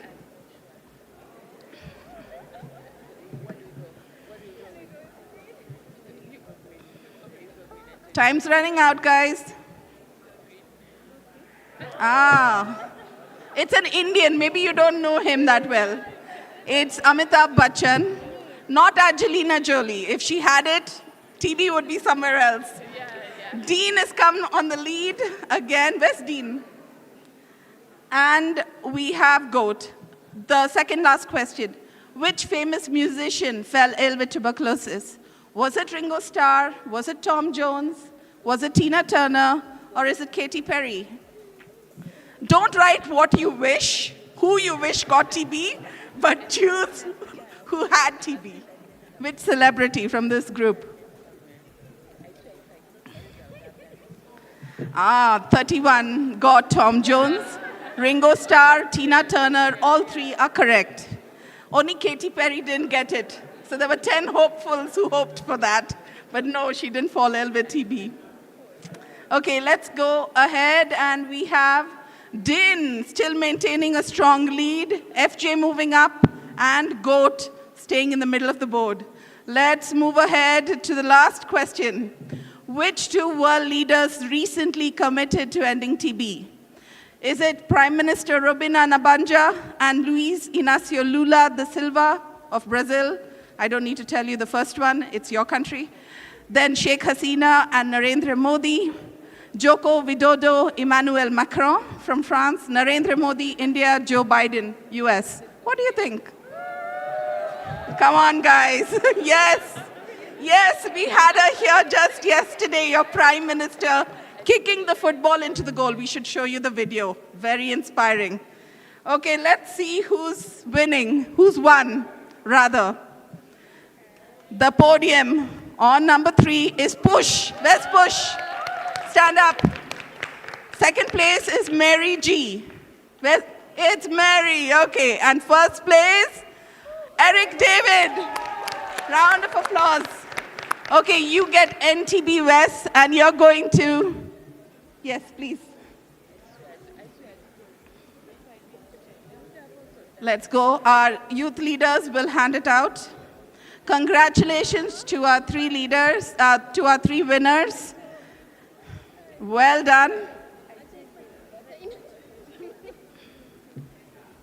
Round of applause again.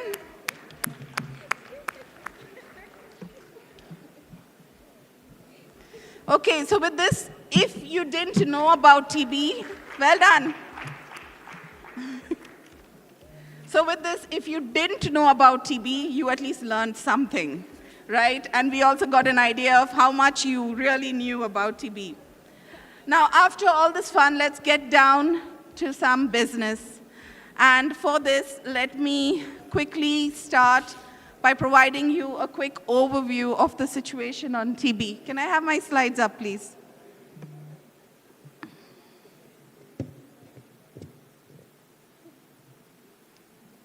Okay, let's get the slides up.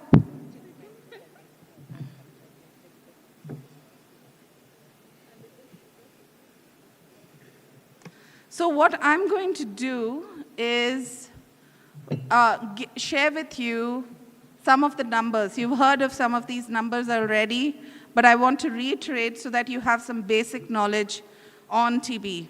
So I'm going to give you some global context, talk about some of the commitments we have on ending TB, and what the priorities and targets are. So if someone can advance the slides because they don't move.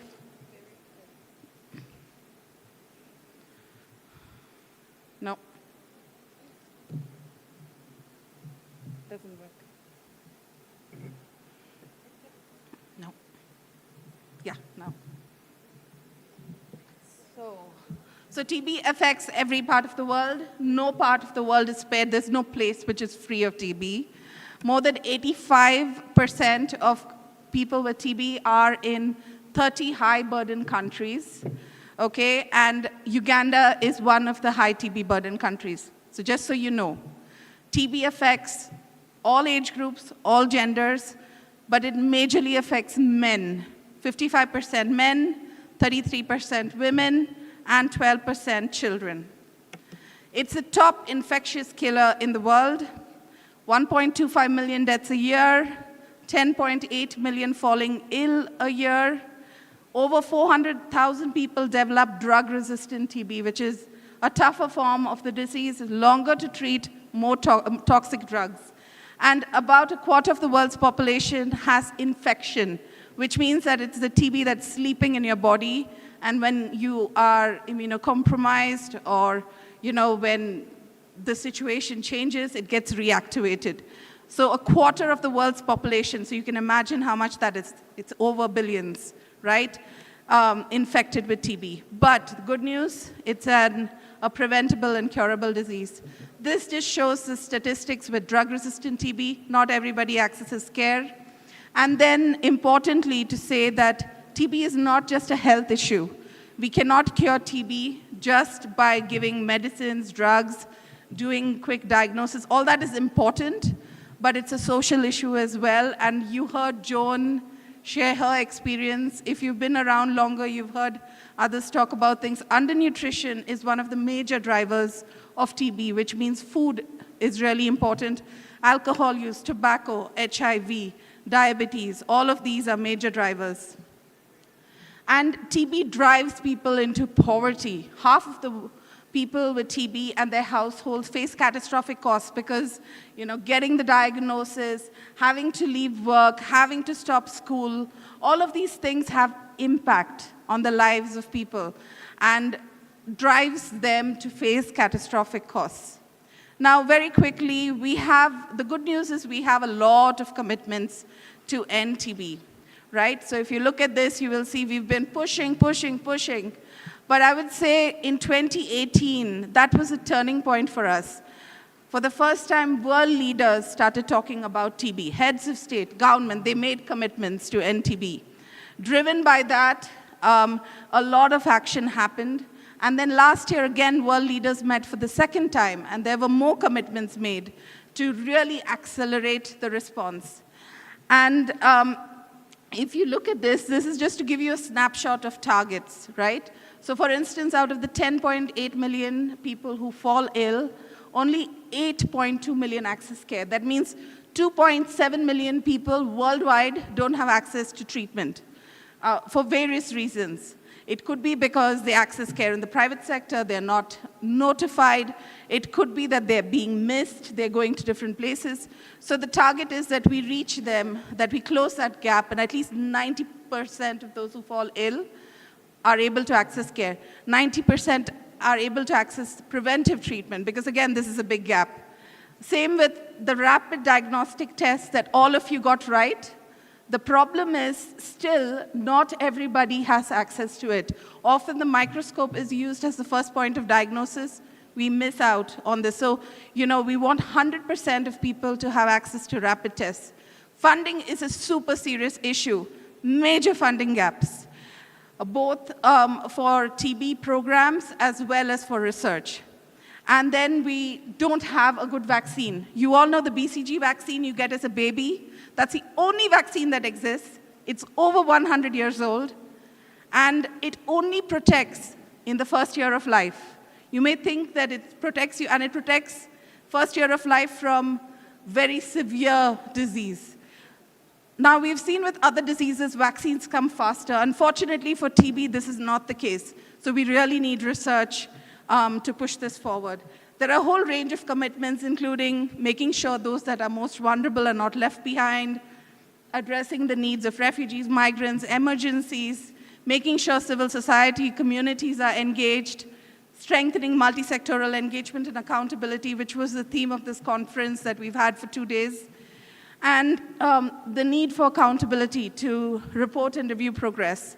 And of course, there's also that WHO plays a central role, and that's why we're here. We're looking at you for support to help accelerate the response. So what's needed to translate these commitments to action? Now, very quick infographic snapshot. These are the targets. This is how well we're doing, right? So the target is that we need to have a 50% reduction. We are only, the blue arrow is the drop. So we are very far away from reducing the people falling ill with TB. Very far from reducing TB deaths. You can see the distance between the red, the pink, and the blue arrows. Funding gaps, again severe. You can see the difference. If you look at the targets that I mentioned about treatment coverage, preventive treatment, diagnostic coverage, you can see, again, huge gap. We are nowhere near the target, maybe closer for treatment coverage, but still far away. No one should be left behind as far as this is concerned. Social protection, we still need to get data on this, which means it protects you from getting financial burden. We need at least one vaccine in the pipeline. Funding gaps need to be closed, as I've said. Now, the good news is that there's a lot of focus prioritization. People are recognizing the importance of multisectoral engagement. It's a priority for us at WHO. We have a multisectoral accountability framework. This has been adapted by your country in their national strategic plan, and it calls for multisectoral engagement. And one of the important elements of multisectoral engagement is to mobilize youth. And so it's wonderful to have you young people here, because you are part of the story when you're talking about multisectoral engagement and accountability. My colleague E will go into WHO's 1+1 initiative. Honorable Minister already mentioned a few details about it, but this is something we really want to do. We have over 30,000 people engaged, young people engaged. We want to engage more. We hope that by the end of the evening, we have all of you join to be TB champions as part of the initiative. Now, let me quickly call my colleague Sabina, Verkau. She's medical officer. She's going to tell you very briefly about something else that we're doing more with, we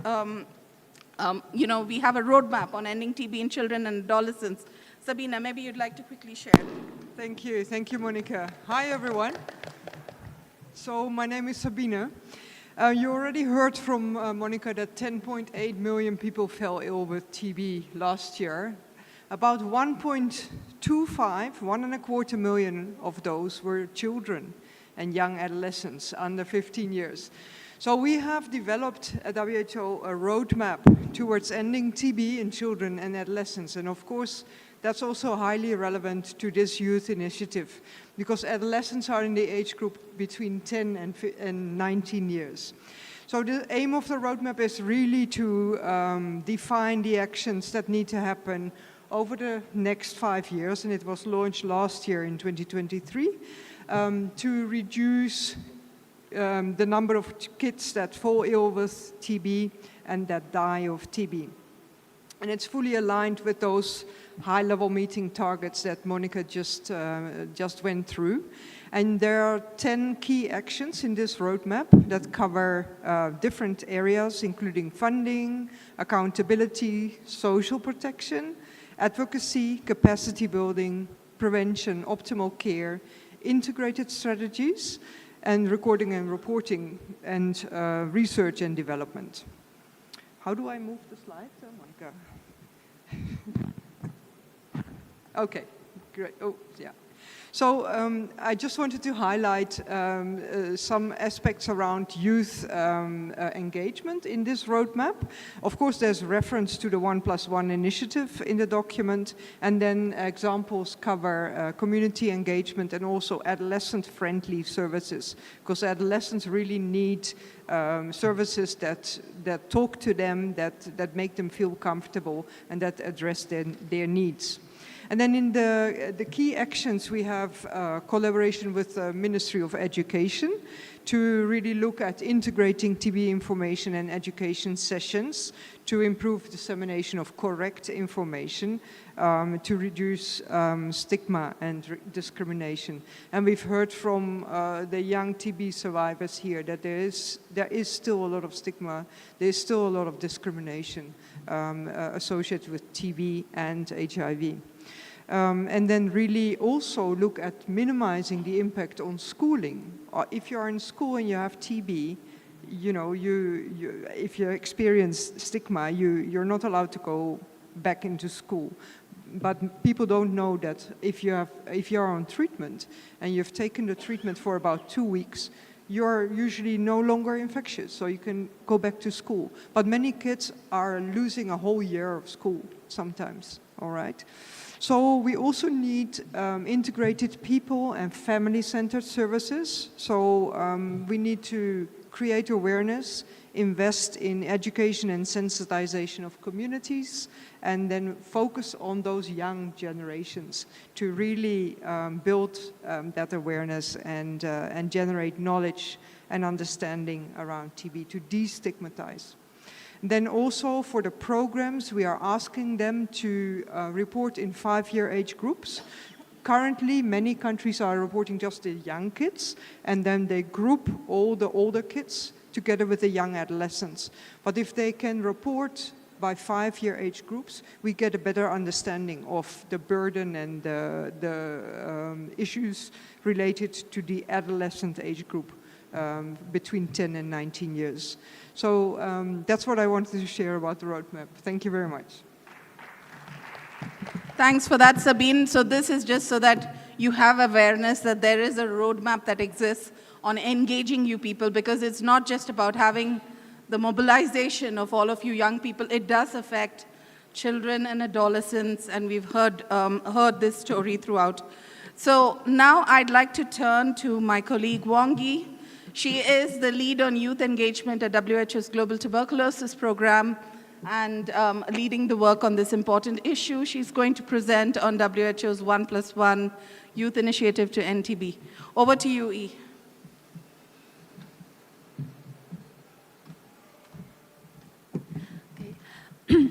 Good evening, everyone, my young friends. Good evening. Okay, show me your power, your energy. Good evening. Great. It's really great pleasure to meet you all here. So you have heard the global overview about the TB situation from my supervisor, Monica, and also from my colleague, Dr. Sabine. So now I will take the next few minutes to walk you through about what WHO is doing in engaging young people in this fight against tuberculosis.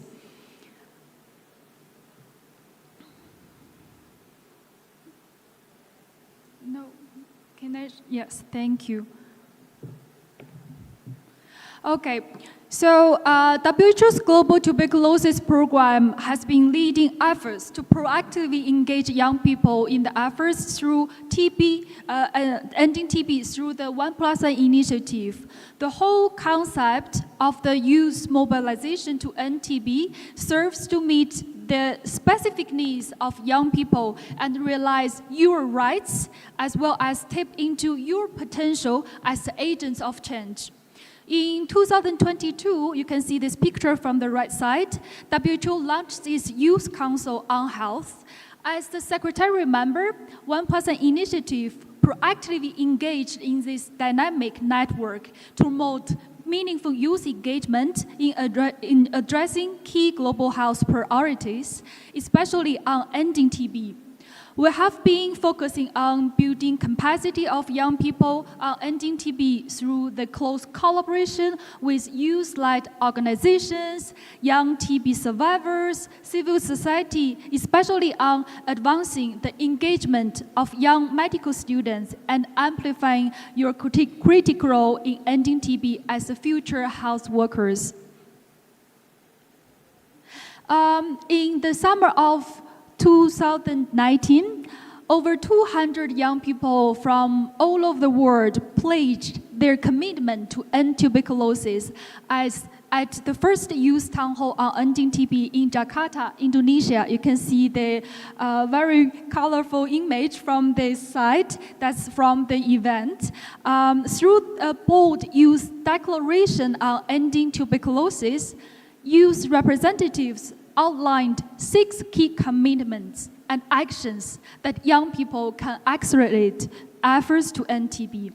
The declaration is aligned with the political declaration of the UN high-level meeting by heads of states, and also the end TB strategy, and also the UN 2030 Agenda for Sustainable Development.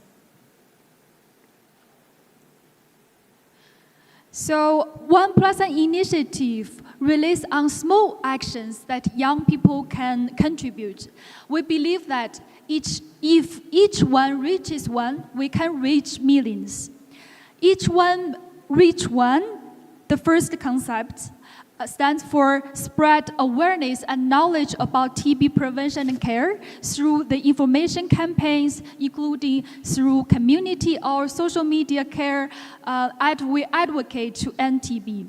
And the concept number 2, each one teach one, this stands for learn and teach others to recognize typical symptoms of TB and access care early. Inform the community about the options of TB prevention and care and facilities that are available to people with TB. And the third component, each one for each one, it stands for fight against TB stigma and discrimination that faced by young people with TB. Provide support and encouragement to the young people with TB as they undergo diagnosis and treatment. So today, the WHO 1+ initiative has expanded to include over 30,000 young people across the world, and we have the social media platforms and also this interactive half-bright community that you could join as a member. And we encourage you all, after today's meeting, be one of our members and to closely engage with us on this global fight in ending TB. So in the past few years, more than 100 youth-led activities and events on ending TB have been conducted worldwide. From this image, you could see we have closely engaged with young TB advocates and young representatives from different countries. They have their own national TB movement to end TB, and they're all conducting the concept and to implement WHO's 1+ initiative. So we've been always asked what kind of activities that young people can do in order to join this global fight. So we say, from these slides, you can see some examples. This type of activities includes TB knowledge sharing and TB awareness raising, peer education in schools and universities, sensitizing young people, encourage them to become TB advocates, volunteers, and supporting TB patients in the community with resource and advice from the health workers. All these type of activities, all with direct or indirect support from the WHO's Global Tuberculosis Program. Also from this side, we have, you can notice that several youth-focused training sessions and webinars have been conducted in close collaboration with youth-led organizations, such as National Youth Movement Against Tuberculosis Nepal. And we have today also our Nepal team here as a global youth representatives. Later on, you will hear more about their great experience in conducting ending TB campaigns.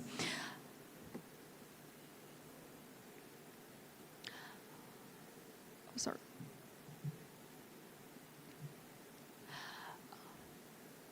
And as you have seen, the last year, so in 2023 was really critical year for us. We had the second UN high-level meeting on ending TB, and there is a clear ask from the member states as an action that translating the ending TB commitments into the tangible actions, which is including in engagement, close engagement with young people. So after that, we noticed that as I mentioned earlier, we have close collaboration with youth-led organizations. Also, as a member of the WHO's Youth Council, we have been conducted to several events and at the global level. For example, this is just happened a few weeks ago at WHO headquarters. We have the first model WHO.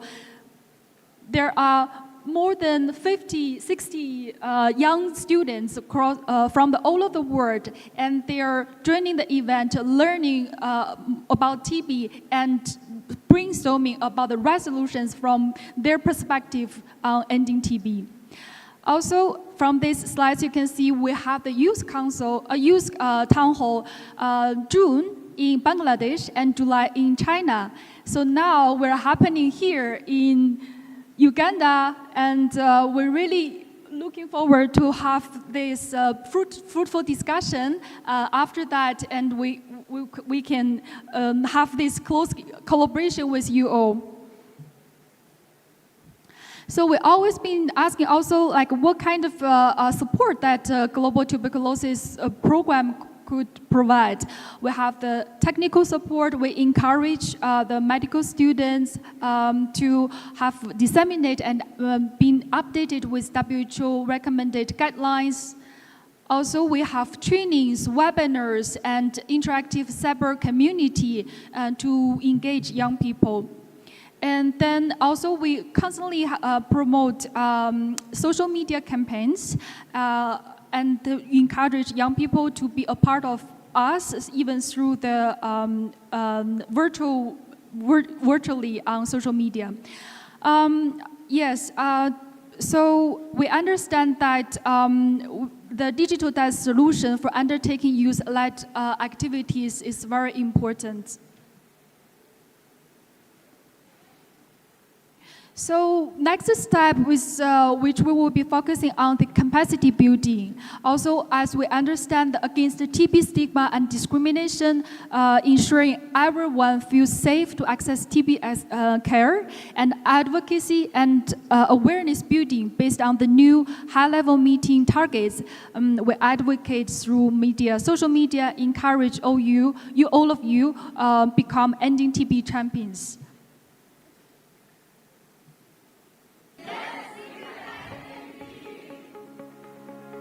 It's a small, short video that you could see all the activities that we had before in different youth engagement activities.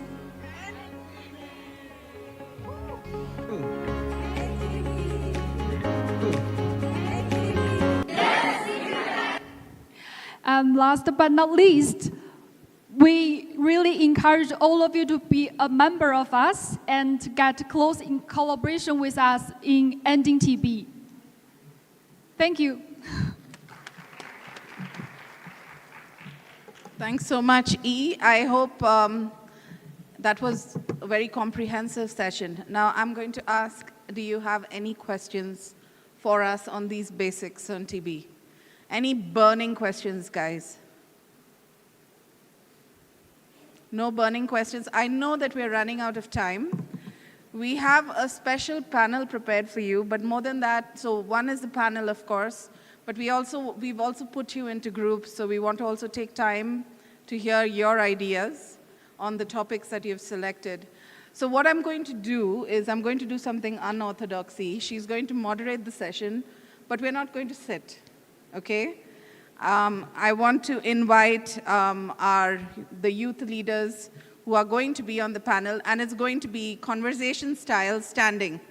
Is that okay? And they originally had 5 minutes each, but I'm going to ask them to shave it off to maybe 2 to 3 minutes each. Is that okay, colleagues? Guys, is that okay? All right, because we want to hear from you, and we want to do some brainstorming with you as well. So let me first invite Wong Yi. You're going to moderate right in the center with the microphone. And then we'll have Vivian. Faith.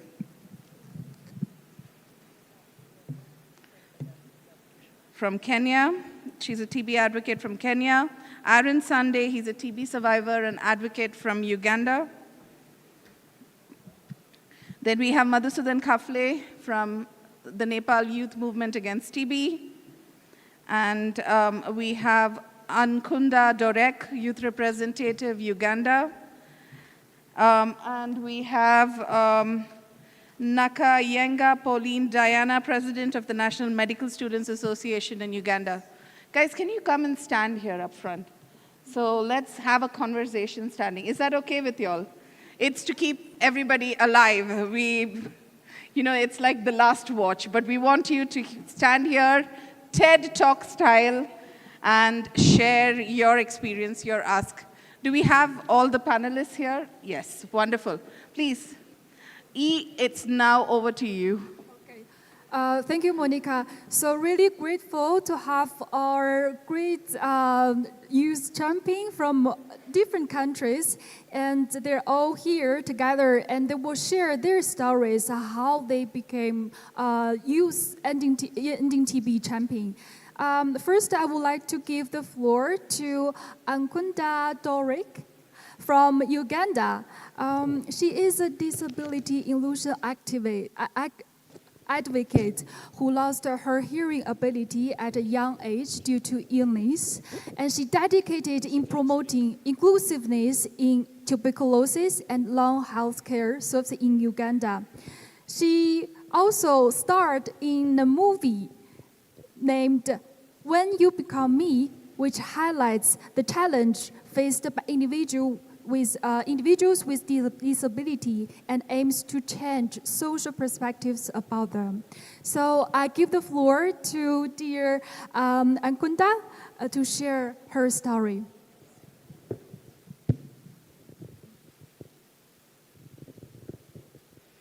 Thank you all. Greetings to you all, ladies and gentlemen. My name is Dorek Ankunda. I have a hearing impairment, and I communicate through a sign language interpreter. The interpreter is Nyamwiza Hope. So,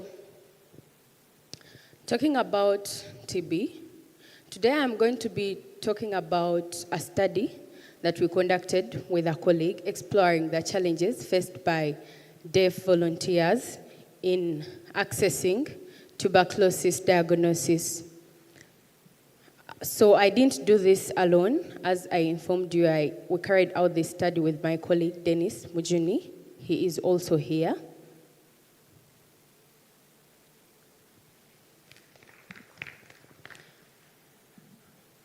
According to the UBOS, Uganda Bureau of Statistics, 12.4% are persons with disabilities.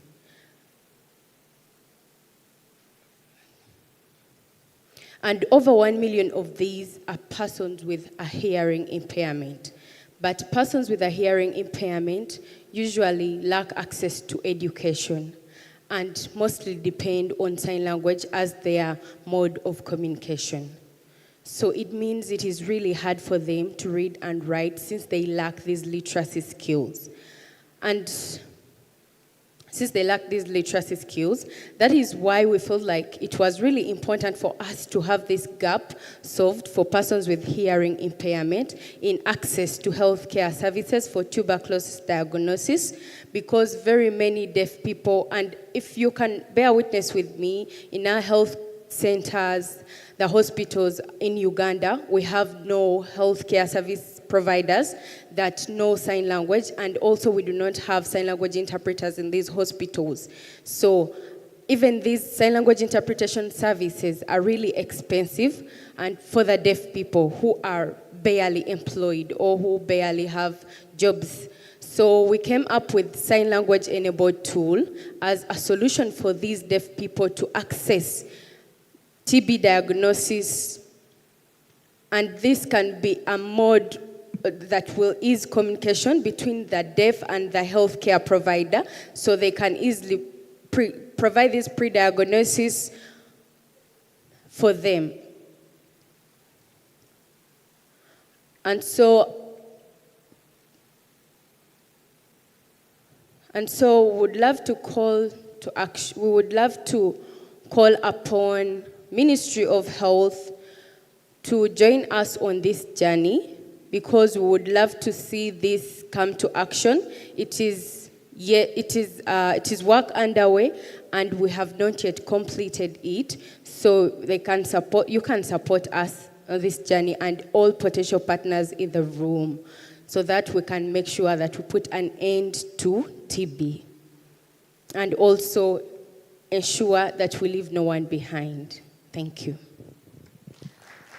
Thank you so much. We do this, sorry, she won't hear the claps. Thank you.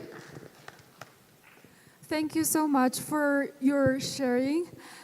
This, I understand definitely following TB is make your life difficult, but with disability, make your life even more difficult. So I heard that's really moving story from her, but also from our work, I know that the young champions who are standing on the stage, they've been working together with young TB survivors in the past. I would also want to ask what's your feeling, and what's the moment that have in your mind to request about, to hear this call and the request from Ankunda.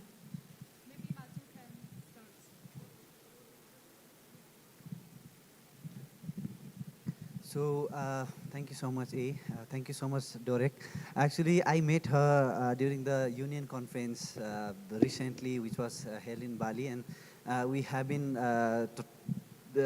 having conversations since then. And I am really inspired with her story, and I really want everyone to join this fight against TB from our side also, because if we are kind of aware if we compare our knowledge with lots of young people and lots of community people out there. So I really want to encourage all of you to join this fight against TB. Yes.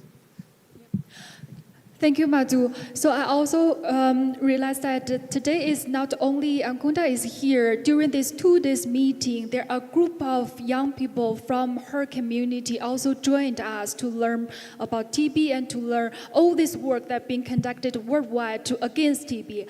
I think in the future we'll have a close collaboration with them to let their voice be heard at a higher level of the platforms.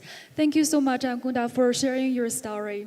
So I will now hand over to our next speaker, Vivian. Vivian Faith is from Kenya. She is a passionate young health advocate dedicated in promoting health behaviors among young people and communities. Vivian is also a youth leader. She encourages the young people to speak, represent their generation, and to really advocating in ending TB in Kenya. So now I give the floor to Vivian to share her personal journey in combating TB. Good evening, everyone. I guess there's a clip that will be playing in the background in regards to what I've been doing in my country. And I'll be sharing my part of the story, how it started and what led me to whatever is playing in the background. So as he has also said, my name is Vivian from Kenya. I am a TB survivor. And I use my story just to share within the community to be able to express it to other people within the community. And as young people, we really lack that knowledge when it comes to TB. Just as Joanne has shared her story, I went through that as well. It hasn't been easy for me, but apparently for me, accessing services in the public and the private facilities was kind of a little bit hard for me. It wasn't a walk in the park, so I had to struggle. So at first I was in denial. I really stigmatized myself. Even my own friends coming to my place, I will tell them, no, you people have to come in the house with masks, and I would ensure that the windows are always open and I stay far away from them. So self-stigma was a really big challenge for me. And as well, stigma in the facility is also a big challenge for me. I would go to the facility and remember I was really coughing by that time. You could hear, like, you were there, but you could hear my cough, like, really so loud. But I went to this public facility just to access the services. And the doctor is like, yo, madam, just, go stay far away. Because we cannot put you where the other clients are. Just because I'm coughing, they're afraid I might be able to infect the other people. So they asked me later on to do a sample, of which I did a sample. I took out the sputum for the lab. I took it to the laboratory, but apparently now it took time for them to give me back the results. I had to take myself back to that facility and ask, can I get my results? Because the situation is really worsening, and I had no one to turn to. Later on, after like 3 weeks, 4 weeks, no response, a friend of mine said, no, Vivian, you have to go to some specific facility that is a faith-based facility. So that is where I got my treatment. I went there, they asked me, no, you have these symptoms, no, you have to remove the sputum for checkup. And that is exactly how I did, and I took my samples. The next day they called me. They told me, yo, you have to come here, and we have to start your treatment. That is how I started my treatment, and here I am.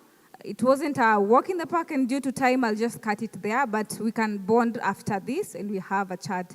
And as young people, I think we are the largest numbers in the world, and we have a great task ahead of us to really just create awareness amongst ourselves for the future that is coming that we are supposed to be leading. So the knowledge is within us. It is upon us to take that knowledge and empower each and everybody. You are honored to be here. Do not rely and sit on that knowledge. Please, take it back to your members. Let them know that TB is curable, and anybody who has TB, there is a treatment. And not everybody who has TB has HIV. Let us try and remove the misconceptions that comes with TB. Thank you so much. And there was a video, I don't know whether it will play, a short video. Yes.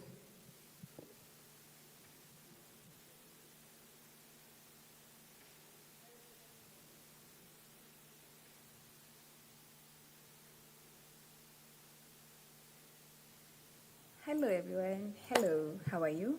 Hope you're well. Hope you're keeping safe. And I'm here today because I really want to give thanks to everyone because of the award that I got for the TB Champion of the Year.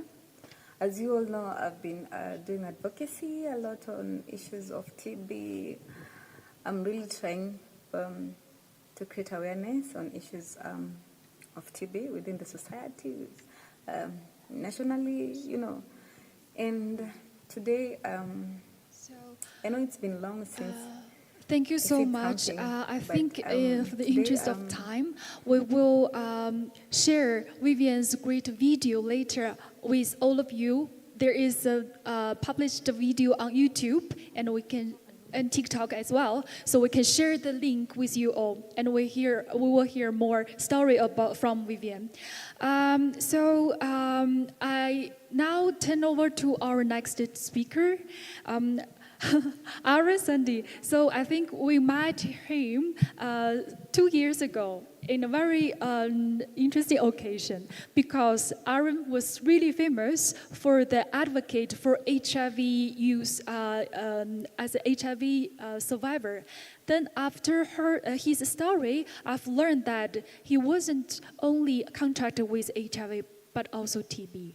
So the co-infection between HIV and TB made his life difficult, but he combated it, and he is standing now here with us today, and he would love to also share his personal story about all this journey. I give the floor to Aaron.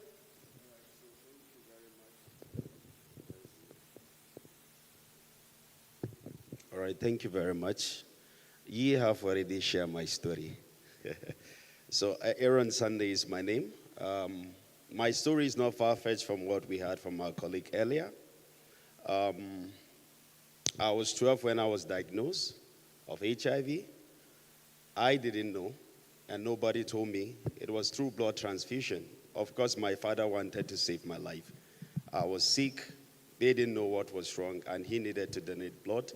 Unknown to him that his blood is also infected. So, but a British woman, an American woman, Kathy, she was doing the testing, and curiosity, as I was a young boy then, I went there, they tested me, and they found out that I was reactive, and she took me to stay with her because she knows they can't take care of me. So she took me to live with her at that younger age. A year after, I was diagnosed with TB. Now remember, the impact of HIV was not even something that I have already sink into my head. And now I'm being told that I'm having TB again. Now TB was the worst because I was totally separated from everybody. My room was different, my plate was different, my cup was different. That was a crucial point in my life that I felt I should even die because I lost the essence of social inclusion and also living with everybody, my peers. And as such, because in the room I had this friend of mine, Gideon, he's late now. Gideon died of TB before my eye. And I started, you know when they give you, we have 6 months now, and technology or innovation have reduced the pills for TB now, then I have to be taking this drug every day. And I was telling myself, I cannot. I started taking overdose, and complications arose. I felt sick, almost died. And I was taken to the hospital. Of course, I met a medical doctor, a pediatrician, of course. How I was able to survive was the psychosocial support that was provided. And of course, my ambition. He told me, what do I want to be? I said, I want to be an astronaut. So he said, if I will be an astronaut, I need to survive. And I picked that upon myself. And of course, I was able to complete my medication, got cured of TB. And the point and the turnaround for me was that a lot of young people are not having information, and because services do not get to them, they continue to get infected. So I became a change agent. I started with the support of some donor agency, set up a platform, instituted African Network of Adolescents and Young Person Development, a regional organization. We started engaging young people doing HIV and doing TB at the same time. So I just want to fast forward. What I want to just say now is that for the very first time in Nigeria, I was able to get Global Fund to support us. We engage young people with TB in their diversity, and we're able to do what I call the advocacy policy brief. As at yesterday, while I was here, the Global Fund country team, the PR for TB, and also the National TB and Leprosy Program engaged my colleague, and they are willing and they are ready to see how they will support us towards addressing TB response for young people in Nigeria, which has never been done before. Before now, we have been doing a lot in HIV, but I'm proud and I'm happy to say for the first time, we are seeing that from the government level, we are having that. Then from my role again, apart from doing this technical work and ED, I sit on the board of Global Fund. So there I also amplify voices on TB. I sit on the board of United. There I also amplify voices on TB. And I'm happy that over the years we started working with WHO. And I'm really proud to see what my colleagues have done and what we are also doing. And I'm looking forward to seeing how we sustain this gain. So thank you very much. Thank you, Aaron, for your sharing. So we're really proud of you because he is really one of the very first few young people stand out to speak about TB and to mobilizing funding for young people to ending TB. And I would love to encourage more people and to learn some this experience from Aaron. We really need more funding and to support young people in this this game of change. Now I'm turned to the next speaker, Madhusudan Kapli from Nepal, and he is very first collaborator with us at WHO to implement WHO's 1+ initiative. And Madhu has been leading the tremendous campaign in Nepal and also beyond Nepal. Now is even global scale. So please share with us the successful stories that you have in engaging young people. Thank you so much, E. I want to be very brief now, and I hope that we can reconnect again virtually very soon to share more about our work and the success story. But right now, I want to say one thing, that we work with young people. We build their capacity to be able to fight against tuberculosis. So recently, we had engaged more than 1,000 medical students, young public health and health sciences students and TB community to build their capacity and engage in a 3-month long training campaign. It was a zero budget campaign from Nepal side, but we got logistic support and technical support from WHO country office and National Tuberculosis Program.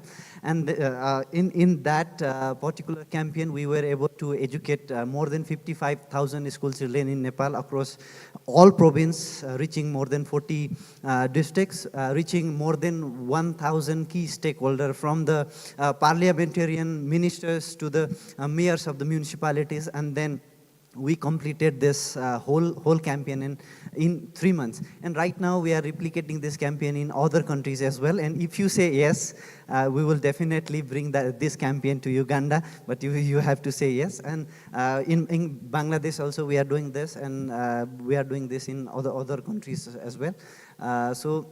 And this is the work we did recently, and this is just one example of our work in Nepal. And I look forward to reconnect with you again. And I strongly believe that if we think that we should do something, or if we really want to do something, we can do it. Because I have seen lots of difficulties in my life and the career while working in U2 TV agenda, and now we can see the fruit in that tree that we started in 2018, 2019. So the progress is happening, and so many young people are connecting, and I really look forward to work with you. And we can see some of the pictures of our campaign. You can see it very quickly. Gotta fix this mess, to be a disgrace. Health coverage all over the place. Thinking we will end TB. We will end TB. Okay, so thank you so much, E. Looking forward to talk more in near future. Thank you so much. Thank you, Madhu. So I'm sure that from this video background, we can see how successful the campaign in Nepal is. And we really hope that there will be more countries joining this global campaign in implementing WHO's 1% Youth Initiative. So now, as I mentioned, that this really important mechanism that we're in close collaboration with youth-led organizations. So with a long-time friendship with the International Pharmaceutical Medical Student Association, today we're really happy to also invited Paula from Uganda. She is the president of the Uganda Medical Students Association. And I would love to give maybe 3 minutes and to have Paula quickly, briefly introduce about our collaboration together with FMSA and also Medical Association in Uganda. Thank you so much, E. Good evening to everyone. My name is Nakayenga Pauline Diana, and I'm the president of Federation of Uganda Medical Students Association, which is called FUMSA. I'm also proudly affiliated to be the first female president of the association. I'm only saying this because it's the energy that I am bringing and I want to impact on my fellow medical students. IFMSA is International Federation of Medical Students Association. It was founded in 1951, whereby we have about 136 national member organizations, and with this we've been able to collaborate and make partnerships with the different NMOs, that is national member organizations all over the world. And why we come here is because we are part of IFMSA as Federation of Uganda Medical Students Association. In Uganda, as we have earlier on heard, that the youth have the biggest numbers, which is really true, and we are also the most energetic people, as well as we're the most people that are being affected. How is it affecting us? Our mental health is dropping down. We are failing to socialize and embark on impactful things in the country and development all around the country because of diseases such as TB. FUMSA provides a very good platform to the medical student fraternity and students at large to bring on all their ideas. And in FUMSA, we have about 4 annual activities. I'll talk about them to be 2 general assemblies, that is General Assembly in April and October, and then also our quizzes and our medical camp. So we've successfully carried out medical camps, advertising and advocating awareness for these communicable diseases. And the recent one that was held was in Camp Karamoja. And I am here brainstorming with my VPI, President Amon, on our very next medical camp, which is going to take place in the West Nile. And we are going to invite proudly, we're going to invite WHO, we're going to invite the Walk to End TB from Nepal, we're going to invite so many stakeholders so that we can have an end to TB. And we're very passionate about it. We've also engaged in different activities.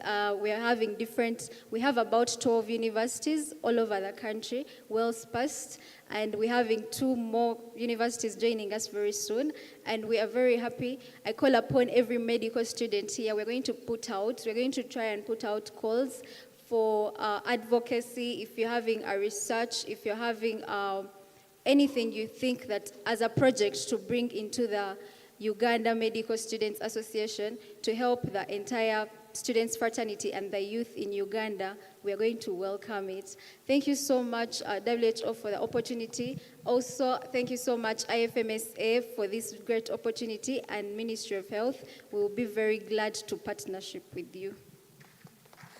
Thank you so much, Paula. So for the interest of time, we will but it's not the end. All of our global youth champions will be a part of your group discussion, and we will continue the discussion later in the group. I now hand over the floor to Monica for the next session. Thank you. Okay, thank you very much. Thank Big you so round of much applause. again for Thank all you of for our the youth TED Talk champions. Thank you speakers. so much. Thank you so much. Thank you so much, all panelists, and thank you for standing and sharing your experiences. Okay, so now if I can quickly have the slide up with the group work. We want to hear from you. This is why we called you. Unfortunately, things got delayed in starting, and now time is ticking. But what we want to do, all of you have selected which groups you're interested in, right? So now, so there we have 6 groups in total. Sadiksha, if you could project. So while she projects it, why don't you guys join 2 tables together? Stand up, join the table with the next one, while I show what we have. This is going to be a youth think tank on ending TB together. Just join your tables or move your chairs so that you guys are together. Let's quickly go through. We have 6 groups in total. Okay, let's join up. The table behind you. So the first group is here, and if you go to the previous slide, the group 1 is on awareness building, and that is led by Subin Shrestha and Subin and Sabine Verkau. Can you guys raise your hand? Subin and Sabin, there. Group 1, that side. Group 2 is going to focus on stigma and discrimination. It's right here in the middle. The lead is Shreya and Farai. All right. Group 3 in the middle is support for recovery for people with TB. It's led by Sadiksha, and she's going to come join you. The next one, Group 4, is going to be on research and innovation. The lead is going to be Vivian. And Group 5 on funding is, where is the funding group? Is going to be on, Group 5 on funding is going to be led by Aaron Sunday, who you heard from, who has experience in the Global Fund. The last Group 6 is going to be led by Madhusudan Kafle from Nepal. He's there in that corner. Okay, are you all in your groups? You have 15 minutes to discuss. 15 minutes to discuss with your moderators. Come up with 3 to 5 actions, concrete actions, that you are going to share with us in a 2-minute elevator pitch. Only 2-minute elevator pitch at the end of 15 minutes. Okay? Shall we go? Choose first who's going to present the elevator pitch and start discussing what are the concrete actions. You have your paper here. I think Group 2, you need to take your flip chart so you can write a few ideas. 3 to 5 concrete actions on your area of work. Let's go.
Okay, we have 5 minutes to go, so I hope you have selected the presenter who's going to make the elevator pitch, and you have at least 3 or 5 actions, 3 to 5 actions.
Just leave it. We'll ask them to take and go. Don't worry. Not now. They can come and take.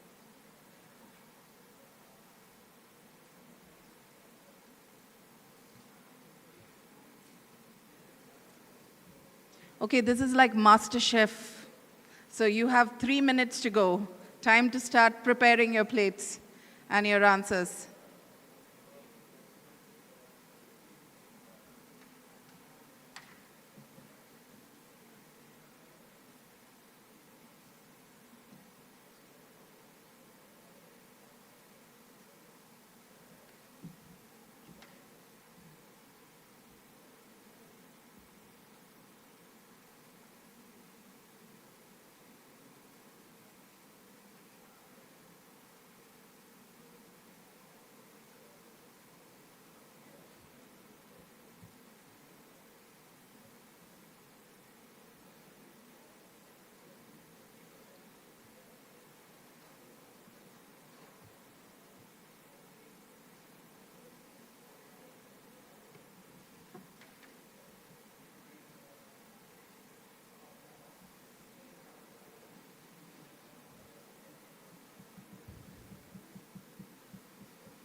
Okay, 50 seconds to go, everyone. We hope you're getting ready because we're going to stick to time.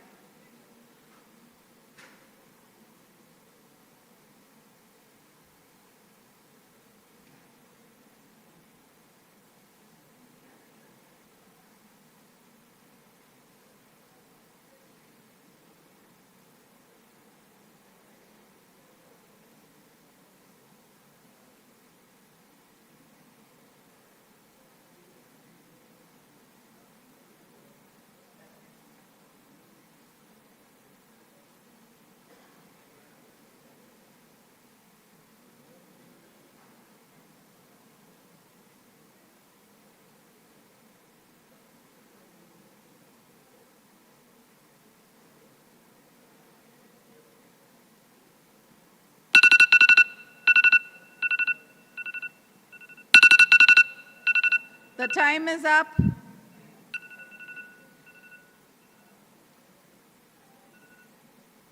Time is up. Group 1, your elevator pitch speaker, please. Who is the speaker in Group 1? Please come on the stage quickly on awareness. Group 2, on stigma. Who's your speaker, please? Who's the speaker? Please come on stage. Group 3, on provision of care. Sadi, who's your speaker? Group 4. Group 4 on innovations. Vivian, do you have a speaker?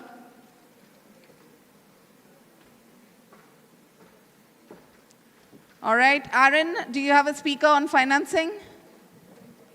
Okay, please come on stage. Yeah, and Madhu, your team on multisectoral engagement. Everyone on the stage, please. And I mean it, it's an elevator pitch. It's literally going to be like in Shark Tank. You have 2 minutes to make your pitch and convince us all of what's going to come up. Okay? Who's Group 1? I'm here. Okay, hold on. So, James, could you put the timer on, please? And where a go? Please go. Time is running. I'm Resty Namsoke, fourth year medical student from Bara University. So some of the initiatives we came up with for creating awareness about TB, we have collaboration with local leaders for TB awareness, especially local council, LCs at their levels. These ones, they know who to access and where to access. They'll be good people. Then encouraging and organizing social activities like soccer and other games. We know these are good games that bring the communities together. So when you organize football games, you invite especially the youth that it would be a focal point to meet them and encourage them to talk about TB.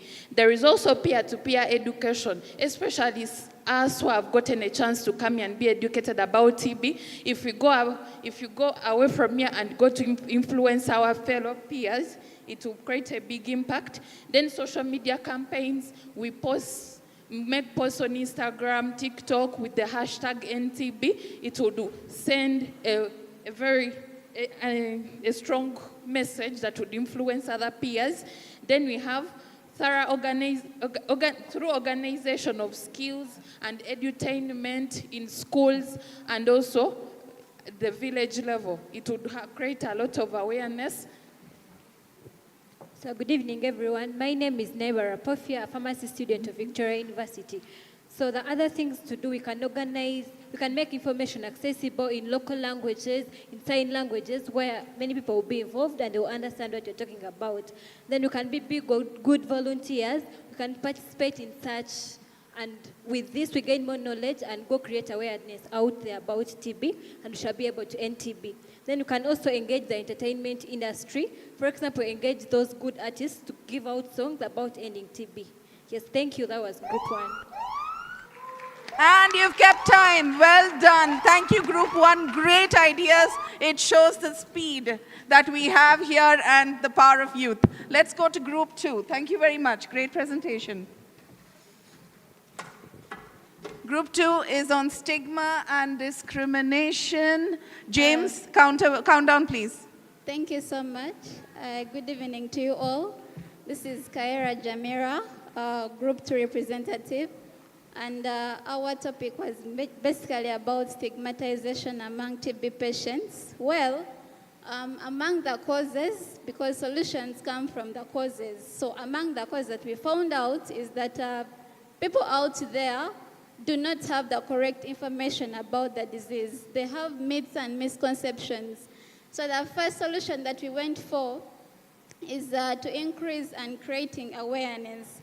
And as youths, we have the access to social media platforms. We have access to X, LinkedIn, Facebook, WhatsApp, and all that.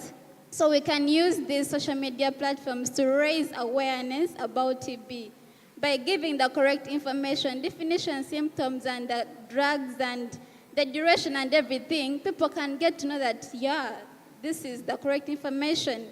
You can do this through the campaigns, engaging community leaders, engaging the youth themselves. And then the other solution that we got was counseling for the affected individuals because some sessions are lacking. People are really affected and there is no one to help them. So if we have a person who is well trained in counseling and understanding people's emotions, that is emotional intelligence, this can be brought out and stigmatization can be reduced. And then the other solution that we found out was special training for the medical workers, because one of the causes of stigmatization that we found out was that the healthcare providers themselves are the ones who are literally stigmatizing these patients. So if it is from the healthcare provider, then what can we do? Please sensitize the healthcare provider. And then the other that we found out was the peer support. If I know something that is true, and my friend also knows something that is true, we can support each other to help out one who is being stigmatized. Thank you. Thank you. Thank you for sharing your perspectives from the group. Nearly on time. Okay, we are in a rush because it's night time. We want you all to get back safe. This is why we're rushing, guys. We hope to have more time to really workshop with you all. Okay, group 3. Can we start the countdown, please, James? Hello, everyone. Mwesugwa Timothy, my colleague Chibirango Isma. So for us who are handling we are going to help these patients in the recovery. And our first point is creating peer support groups among the patients themselves, focus group discussions, anonymous groups to support each other on taking meds and everything that comes with TB. Our second point is organizing, monitoring patients on a daily basis.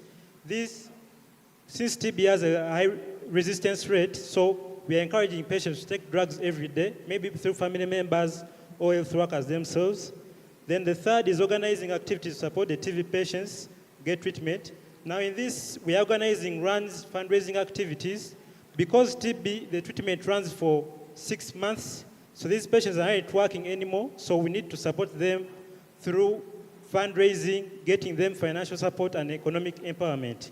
Our fourth point, counseling services. Now in these services, we are counseling patients to keep on taking drugs every day, informing them of the risks of drug resistance, since TB has a lot of multi-drug resistance. So our fourth was widespread testing campaigns. In this, we are testing the patients and retesting them such that they don't go back to the community and infect the community. Our other point is nutrition programs. TB comes with a lot of malnutrition.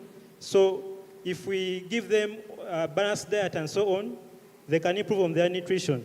The other point is we engage research projects among the patients to know the challenges they are facing through focus group discussions. Then the last point, having home visits to these suffering from TB to check on them, doing family medicine to check how they are improving on the meds, and to find their feedback, any challenges they are having. Thank you. Thank you. Great pitch. Thanks for your inputs. Let's go to group 4 now on innovations.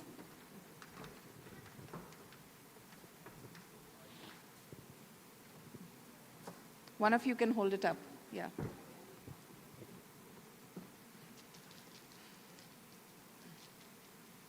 Okay, James, countdown, please.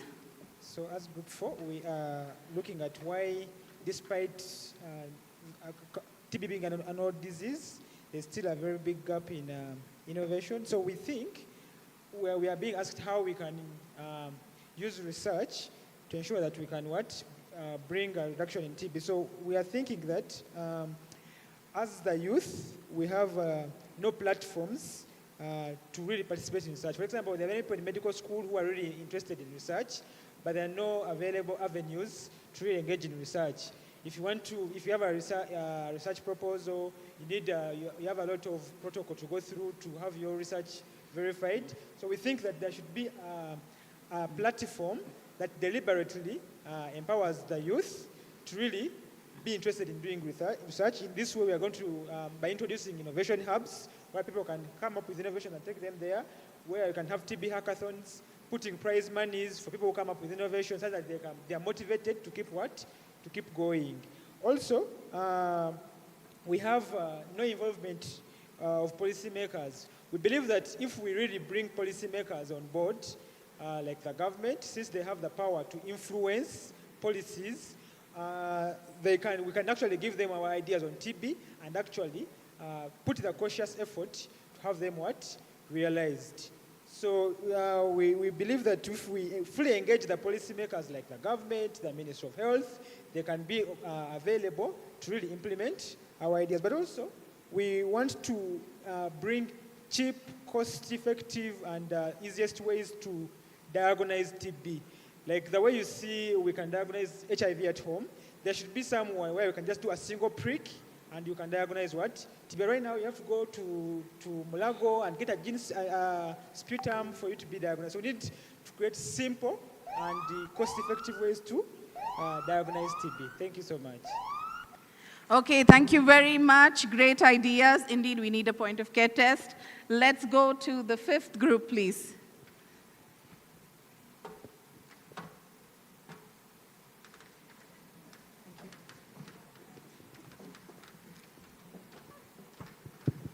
Okay, group 5 is on funding.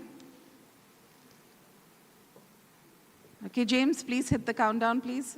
Okay, thank you so much. A good evening to you all. So, like, we all know the problem is money and we are looking for funds. So the first point is to initiate a youth funding campaign for TB, for example, GoFundMe. So here we sensitize the youths about the TB and then we can initiate the programs. For example, like on social media, you create hashtags. Thank you. So good evening, colleagues. I'm Ryan Dean, and since we do not have money, we need to advocate for establishment of the Youth TB Trust Funds. And these, you tell the people the problems we are facing with the TB, and we do not have the money, so you tell them to give in the money. Then we get fundraising events.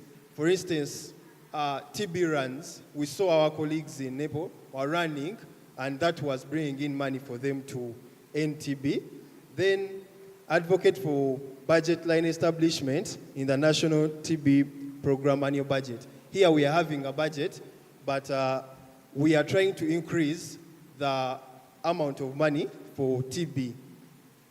Then strengthening engagement with the private sector and philanthropy for TB funding. As we've seen our colleagues telling us, they were trying to go to the public hospitals and they were not getting the medication in time. So how we do this, we engage the private sector such that the medication and the diagnosis for TB is available to everyone, and we end it very fast. Yes, thank you so much. I don't think we needed the 2 minutes. Oh, very good. So you're even in advance. Thank you for sharing your great ideas. Much appreciated. Thank you. Okay, let's go to the last group, which focuses on multisectoral engagement and accountability. Oh, here we go.